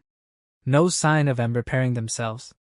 This means we can go to the 5th floor and get as many magic blades as we want, man. Yep. Until I fix the doors, that is. Ha! What a pain. So, here's the bad news, man. There's a big chance there's a boss-tier monster wandering around the labyrinth. It's some serious crap, man. Truth is, someone found Bancho's corpse in there. He was a C-rank adventurer, and one about to get up to B-rank too. But he got massacred. Must have been recent since his corpse was still there, but his armor had a big chunk of it bitten right off, so. Yep, that'd be Rin. Guess they're talking about the Black Wolf. And looks like I also forgot to recover his corpse. Teehee, both the good and bad news had to do with the wolf. Thanks to him destroying the puzzle area doors, adventurers have gotten to the spiral staircase area, but they're afraid of him wandering around within the dungeon. He's actually just sleeping in the core room, but the villagers have no way of knowing that. What should we do, bro? Can't the guild just post an extermination quest and an investigation quest for it? They could take the reward money from the operating funds I provided. I'll leave the rest to you. Oh. Right on. You got it, bro. Dine ran out of the room. Yeah. Hopefully that'll be enough to take care of it. While I was making some new golems, I called everyone to have a strategy meeting on what to do with the wolf. Though Naruna and Kini were busy at the inn and couldn't come. Alright, let's talk about what we're gonna do. Hold on, Kaima. Why don't you finish making golems before we have a meeting? Rokuko rained on my parade. Killing 2 birds with 1 stone like this gets me in bed faster. Am I wrong? Oh, right. It's you we're talking about. Rokuko nodded to herself about something. I didn't know what she was nodding about, but I was fine as long as she understood me. First, about the dungeon. I'm planning on making another branch in our dungeon before making new floors. It'll be like it is now, with the Colosseum area and Magma area after the storeroom area, only with a new floor as well. They're still having trouble with the spiral staircase area right now, but will adventurers reach the storeroom really soon? Yup, and there's no helping that. We need to work fast and build the entrance to it right away. I'm thinking this is the perfect spot for a new and improved puzzle area. Once that's down, we'll start expanding our dungeon downwards. I'm making the golems we need for a puzzle area right now. I'll leave the details to you, Rokuko. Okay. I'll order some golems to dig out space in front of the new puzzle area. I didn't even have to tell her what to do. Yep, that's my partner for you. So, what are we going to do about the Black Wolf? His name is Rin. Negotiating with him is gonna be a problem. He understands what I'm saying, but he doesn't really understand, if you know what I mean. He did eat you, Kaima? Hey. He ate the messenger golem, not me. And that reminds me I need to build another one of those. I'll go ahead and make him in bulk in case he eats one again. Ichika raised her hand. So, Master, what did the wolf talk about? I don't even know a word of wolf language, dude. Right. I tried asking him what he wanted. Best as I could tell, he just came here looking for a place to stay and food. So basically, he's gonna play nice if we let him stay in the core room and bring him some food sometimes? Yeah. He is playing nice right now, at least. Rin, seemingly satisfied by his golem meal, fell asleep not long after I left. Good grief. Anyway, we can communicate with him. If we just keep negotiating with him and stay determined. As annoying as that will be. Things should go well. Stay determined, HM? You know, Kaima, for some reason I feel like determined is both a really good and really bad way to describe you. Thinking about it, Master does work quite a lot. Yeah, I'm working pretty much constantly when I'm not asleep. Dang. Master's always likes sleeping when other people are taking time off and stuff. So basically, he sleeps too much. I believe that Master's workload is far greater than average despite how he's awake for less time than most. Hey, we're getting off topic. Enough with the flattery, we're talking about the wolf here. So about the wolf. I'm gonna keep negotiating with him, using the same kind of golem as before. We did strike up a conversation that way, after all. You'll be on your own, Kaima. Nobody else knows wolf language. Apparently, when I was talking to the wolf, only my first "Who are you?" was in human language. Everything after that was in wolf language. It looked like I was barking to myself. Good work, auto-translator. Rin understood me when I spoke in human language, which makes it safe to say he can speak it himself. Which meant someone just had to understand wolf language in order to talk to him. Master. Can I have a second? Huh? What's up, meat? Could you understand wolf language too? Why, yes. Somehow I did. Maybe because I'm a dog beastin. Oh. Those dog ears aren't for nothing, huh? Good job. Good job. I rubbed Meat's ears. Her tail wagged happily. This is a nice coincidence. Maybe she can succeed where I failed thanks to her being a black dog, too. All right. I'll leave the next round of negotiations to you, Meat. Make that wolf join our side. Understood. You can count on me. I went ahead and made a black messenger golem for Meat so that Rin would know she wasn't me. Though I wasn't sure he would tell the difference. Maybe it being black this time will change everything. Might be fun to try making a golem out of actual black material or something, instead of just painting a normal one. Once Rin woke up, Meat controlled the golem, and sent him forward. Ray was tagging along with Meat so she could observe Rin through the dungeon monitor. As for me, I was waiting in the master room. My job was to do nothing if anything happened. Rokuko was in charge of withdrawing them if anything happened. There was a good reason why I wasn't doing so myself. Rokuko could only withdraw Meat and other slaves to the master room thanks to how I had convinced her that slaves were items. The fact that was possible meant the dungeon was designed to allow it, but, to be honest, we were using a loophole. It was probably a function that was intended to unlock over time after our dungeon grew to a certain point. So, if you asked me if I could treat Meat and Ichika like items too, well, I wouldn't have a solid answer for you. I was keeping this a secret from Rokuko, but I really didn't think I could. Doubt like that would just be putting them in danger if I was in charge of withdrawing them, and I didn't want Rokuko to find out by me failing to withdraw them. Makes sense, right? After taking all that into consideration, I gave myself the task of doing nothing. All I had to do was watch. Hello? Meat immediately used the messenger golem to speak to Rin. He lazily looked towards the golem, then his red eyes flashed open wide in shock. Why? Why, Yuruma? Why? I ate you! Well, it is another talking golem that looks the same. A different color must not be enough for him to notice it's a new golem. Why? Answer why you're alive, Uma. That is my master. Oh. I look closer. You're black. Different. I see.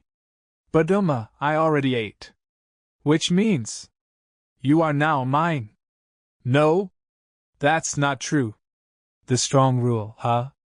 He sure has the mind of a wild animal. That's not gonna fly with meat, though.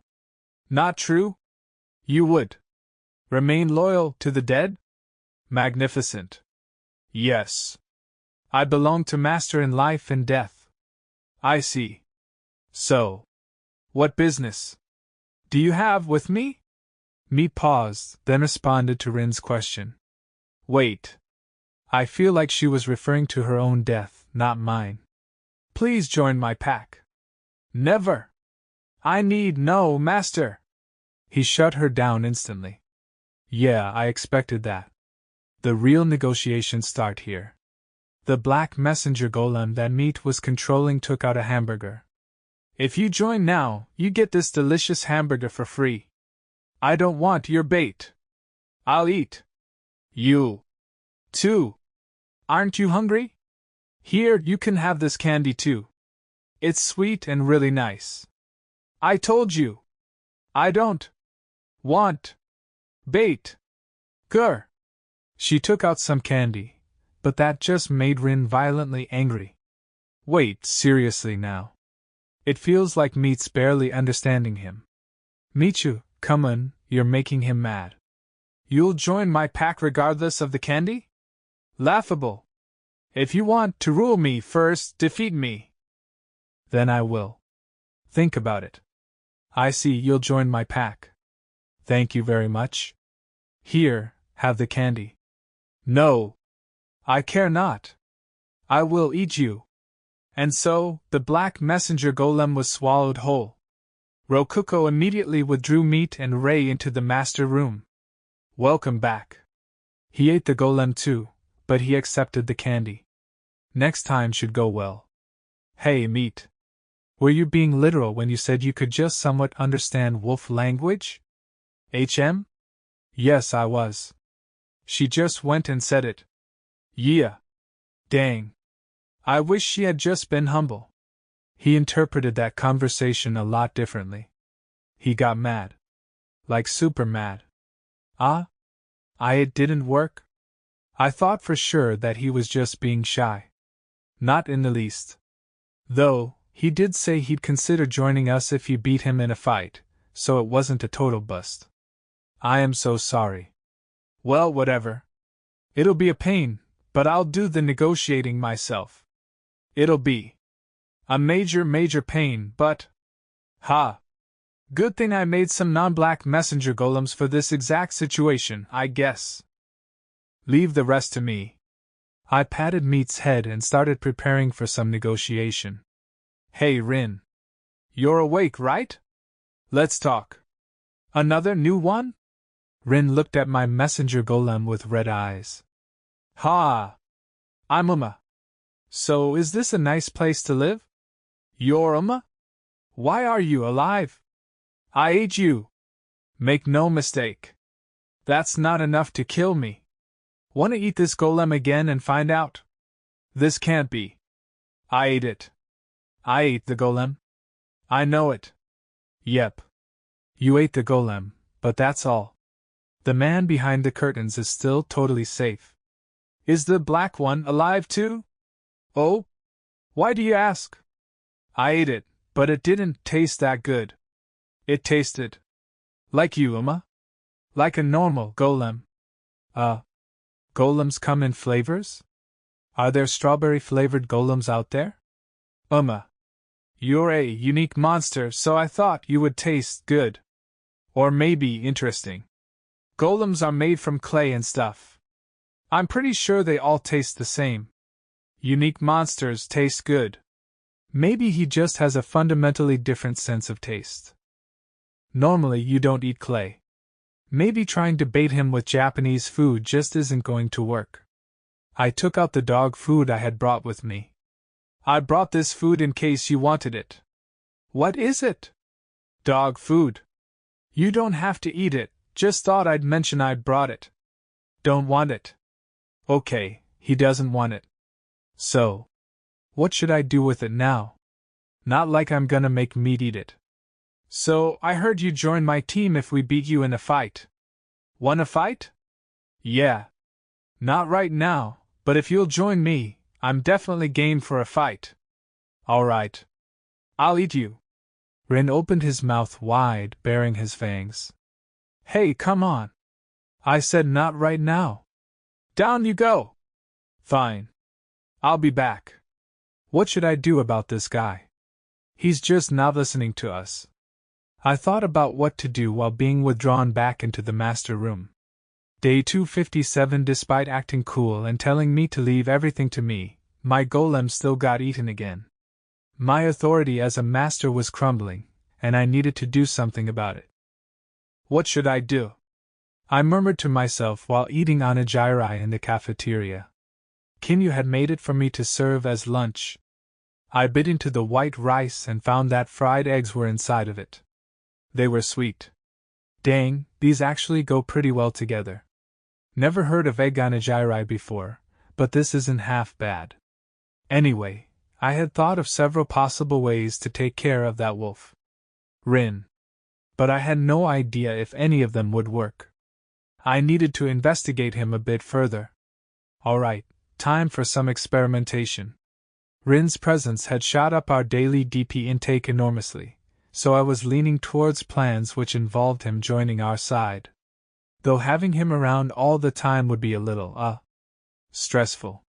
It was hard to sleep with a fighting monster like him around.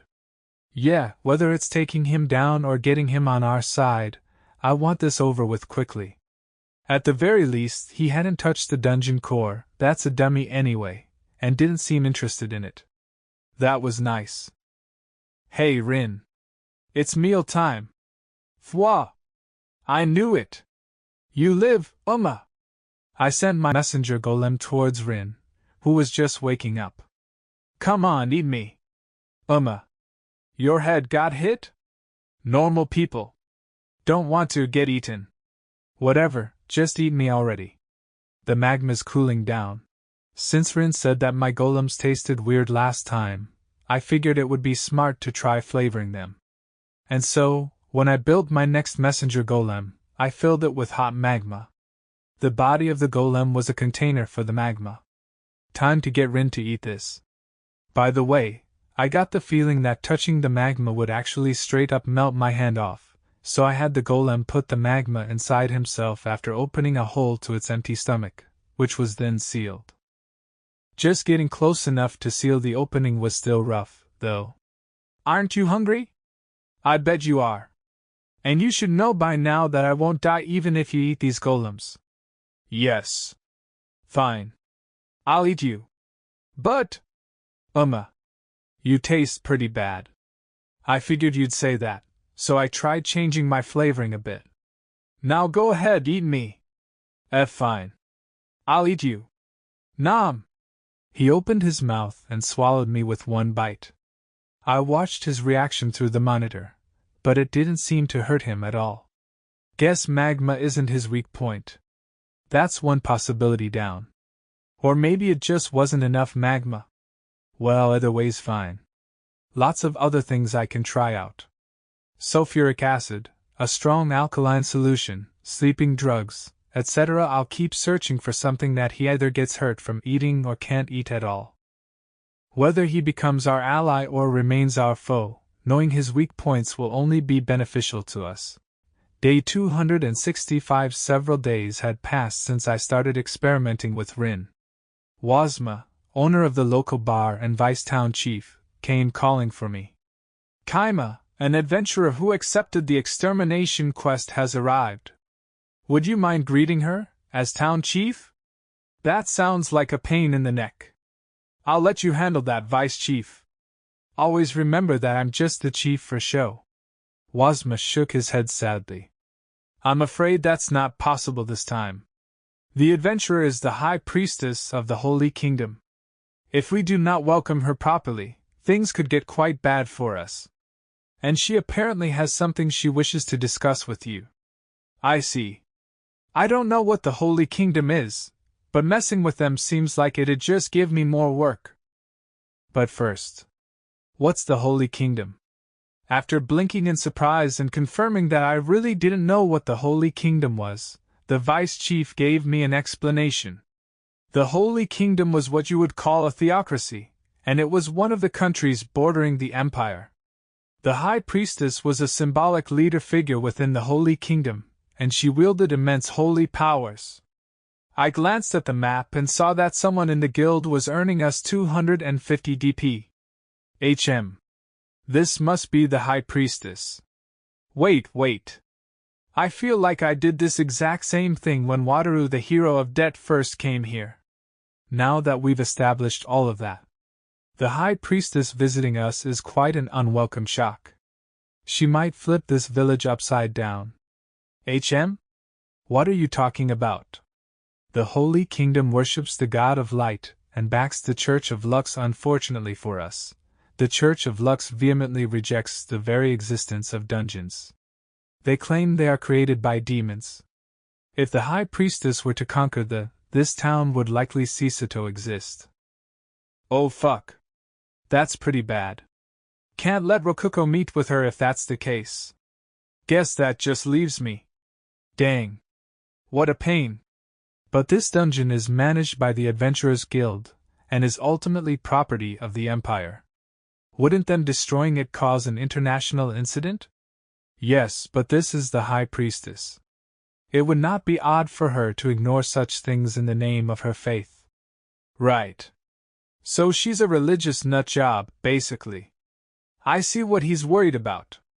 Religion can make people do some scary things. But she's only worth 250 DP. There's a big gap between her and Rin. She might end up on equal footing with him since she specializes in the element he definitely seems weak to, but still. I just hope they take each other out. 2 birds with 1 stone. Alright. I just need to go greet her, right? Yes. Thank you, Chief. And so, I needed to go talk to the High Priestess as town chief. Sheesh. What do these guys think a fake town chief is for? Stop making me work and actually do things. Are they trying to say that greeting visitors is the kind of empty work that fake chiefs do? Oh, actually, that is what fake chiefs do. The whole point of being chief for show is people looking at you. Outside appearances matter. Yeah. I just wanna sleep. Greetings, High Priestess. I am Kaima, chief of this humble little town. Greetings to you as well, honorable town chief. I am Alka Luri Kayam Nick Hydride. Please feel free to call me just Alka. I was sitting face to face with the excessively long-named High Priestess within the chief residence's guest parlor. She, Alka, smiled at me with her long and wavy teal-green hair flowing down her sides. At a glance, she looked about like what you'd expect a beautiful nun to look like. Anyway, I decided to be as smarmy and flattering as possible with her. Dear me, I'm afraid I could never address you so rudely, Your Holiness. You've come all this way to fulfill the humble quest we posted, even. Indeed. Forgive my bluntness, but may we discuss the reward for completing the quest? Oh man, she's getting straight to the point. Either she's surprisingly rude or she's pretty used to adventuring. Of course, I replied, staying on guard. Excellent. For completing this quest and exterminating the monster threatening your town, I would like permission to destroy the dungeon core. That is all. Yeah, that's gonna be a no. It took exactly 0 seconds for negotiations to break down. Great. I'm afraid that's not possible. That would be a death sentence for all the villagers here. As town chief, I can't accept that condition under any circumstances. Would letting that monster run free not be just as much of a death sentence? The only difference is how long it would take for them to die. Though, of course, the noble Holy Kingdom from which I hail will gracefully assist the villagers in abandoning their homes and traveling to safety. So basically, when it comes to destroying dungeon cores, they won't just work for free, they'll actually pay money themselves. Well, too bad. It's not happening this time. I'll die. As a dungeon master, I'll literally die if the core of my dungeon gets destroyed. But the core won't die if I do. Just saying. This town does not even have a name yet. Is now not the best time to evacuate? Wow. I can't believe we haven't chosen a name yet. What's Goza doing? I told him to think of one. Looks like we're going with my original idea, Gozu and Rop our lovey-dovey town. Gora Love Town for short. The High Priestess must have interpreted my pause as me agonizing over the decision, rather than me internally being a dick to Gozu, so she pressed further. And of course, if you decide now, we will even offer monetary rewards. The Holy Kingdom would also be more than willing to accept the townspeople as new residents. As you are the town chief, I would not mind granting you ownership of a small plot of land in the country. A small plot of land in the country? Not even a big plot, huh? That's kinda cheap. Though I wonder if a normal town chief would be pumped to get an offer like that. Maybe she's being really generous here. Indeed. Under typical circumstances, the land would cost you at least 300 gold coins. It is only because of my authority as High Priestess that this exception is being made for you. I accept all your gratitude. Wow. Awesome. Yeah, I really don't care about any of that. Now that we have that settled, shall we get this into writing? Ah, no. If you won't accept the quest's posted reward, then I'm sorry to say that we have no further business with you. What? Are you mad? This is land within the Holy Kingdom we are talking about. What more could you want? Sorry, but I'm not interested. And not interested? Why, you have no desire for land in the Holy Kingdom? The High Priestess's eyes widened in surprise. It looked like she sincerely, from the bottom of her heart, could not comprehend what I had just said. I mean, not many people would pick land over their life. Excuse me. I see. You are not interested. The High Priestess took deep breaths to calm herself down. She looked like she was thinking about something. Basically, like I said, we are offering the posted reward and nothing else. Under no circumstances will we give you permission to destroy the dungeon core. Understood. If you'll excuse me, then. The High Priestess stood up and started to leave the room. She walked slowly and kept glancing furtively back at me, but I didn't say anything. I figured that she was probably waiting for me to say wait. On second thought, yes please. Or something. She may have thought she was being subtle, but she really wasn't. Glance. Is something wrong? Are you looking for something? Not at all. In the end, it took the High Priestess 3 full minutes to leave the room, 7 minutes to stop waiting outside the door for me, and then another 10 minutes to slowly walk out of the chief residence. Just get the heck out of here already. A plot of land in the Holy Kingdom? It seems she's fairly serious about this. So said Wazma, who had followed me to the meeting in Rokuko's place. Hey, I'm just a chief for show, right? Would you mind being a little more proactive here? I totally forgot you were even here with me. Sheesh. Guess I should expect a bartender to be good at vanishing into the background while listening in on conversations. About that plot of land, though. Do you think land in the Holy Kingdom would be better than this inn? I'm afraid I have no idea. Personally speaking, however, I prefer the 3 meals a day your inn provides. Food and shelter is more important than owning land, huh? Makes sense. People would definitely rather stay here than move to my theoretical plot of land in the Holy Kingdom then. Not to mention that all they'd be doing is granting me permission to live on the land. I'd have to fund everything after that myself. If I were to launder the support money they'd give, I wonder how many years I'd be able to relax and do whatever I want. So, Chief, what do you plan to do?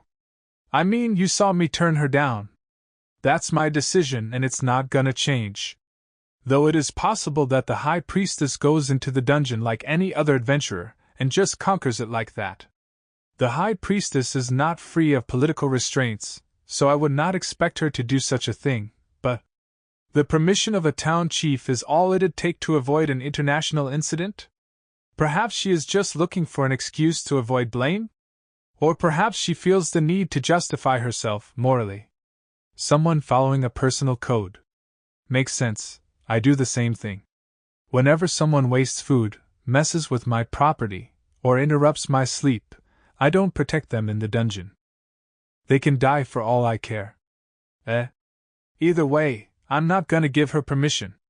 I agree with that decision. The dungeon will continue to bring us profits for as long as it exists. To trade it for a single moment of profit would be nothing but foolish. Looks like I've got a vice chief that knows how to think. Perfect. I'm sure he'd handle the town just fine if I ever have to disappear somewhere. Anyway, the High Priestess is probably gonna be staying in our inn. Let's try and be good hosts, or whatever. Afterwards, the High Priestess rented the Grand Suite and enjoyed her personal bath after eating a B-rank meal. Day 266, a new day began. The High Priestess came visiting once again. She was wearing a bright smile, having likely recovered from yesterday's shock. Thank you very much for your warm reception. Ahaha, you truly do know how to treat visitors well. She was misunderstanding things, tons. Inns are businesses. If you pay money, we'll show you a good time. A time just as good as how much money you paid. I'm pretty sure we made her pay before staying in the suite. Doesn't she realize that she just bought the warm reception she got? My attendant also said that her room was quite nice. I'm glad to hear that.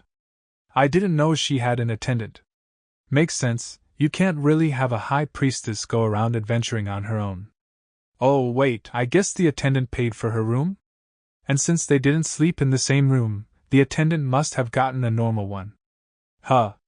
And actually, shouldn't that attendant be here too? Operating this inn is how I make my living, you know. We gave you the service you paid for. There's nothing more to it than that. I never imagined that I would find such gracious lodgings this deep into the country. Aha, very well. I will offer an additional 50 coins on top of the land in the Holy Kingdom. Come on, that's just 2 nights in the suite. Now she's just scamming me. Wait, no? No. That'd be about 10 million Japanese yen. That's actually a lot of money. Sheesh, I knew it, our suite room costs way too much. I'm not gonna change the price, though. That'd be insulting to Haku and her judgment. So, I imagine you will now grant me permission to destroy the dungeon core? That's not happening. If you insist, please return after getting permission from the Emperor. The High Priestess looked at me like she couldn't understand me at all. Really, I felt the same way about her. Who knew what was going on in her head? But I was sure that this time I had gotten through to her, and made it clear that I would not be letting her destroy the dungeon core. Hurry up and kill Rin or get out of here. Try and get the Emperor's permission if you want, even. Just get out of my hair already. The quest's reward is only 5 golds, so I'm sure you're losing big money every second you spend here. Very well. For now, I will enter the dungeon. Oh, does that mean you'll do the quest for the posted reward? I will think about that while I'm there. The High Priestess stood up and left the room, this time without glancing back at me constantly. Oh, thanks for your help, Wazma. You can go home now. But you know, I really would have liked it if you had joined the conversation at least once. What? You didn't want to talk to the priestess? Fair enough. After heading back to my room, Rokuko popped in. That High Priestess lady. She looks like trouble, definitely. You were watching, Rokuko? Uh-huh. Even I can tell that she's going to be a real pain in the butt. Anyway. After all that was said and done, the High Priestess briefly stopped by the inn before going into the dungeon alone. Wait. What about her attendant? Before I could investigate further, the High Priestess stumbled into a trap on the first floor and died.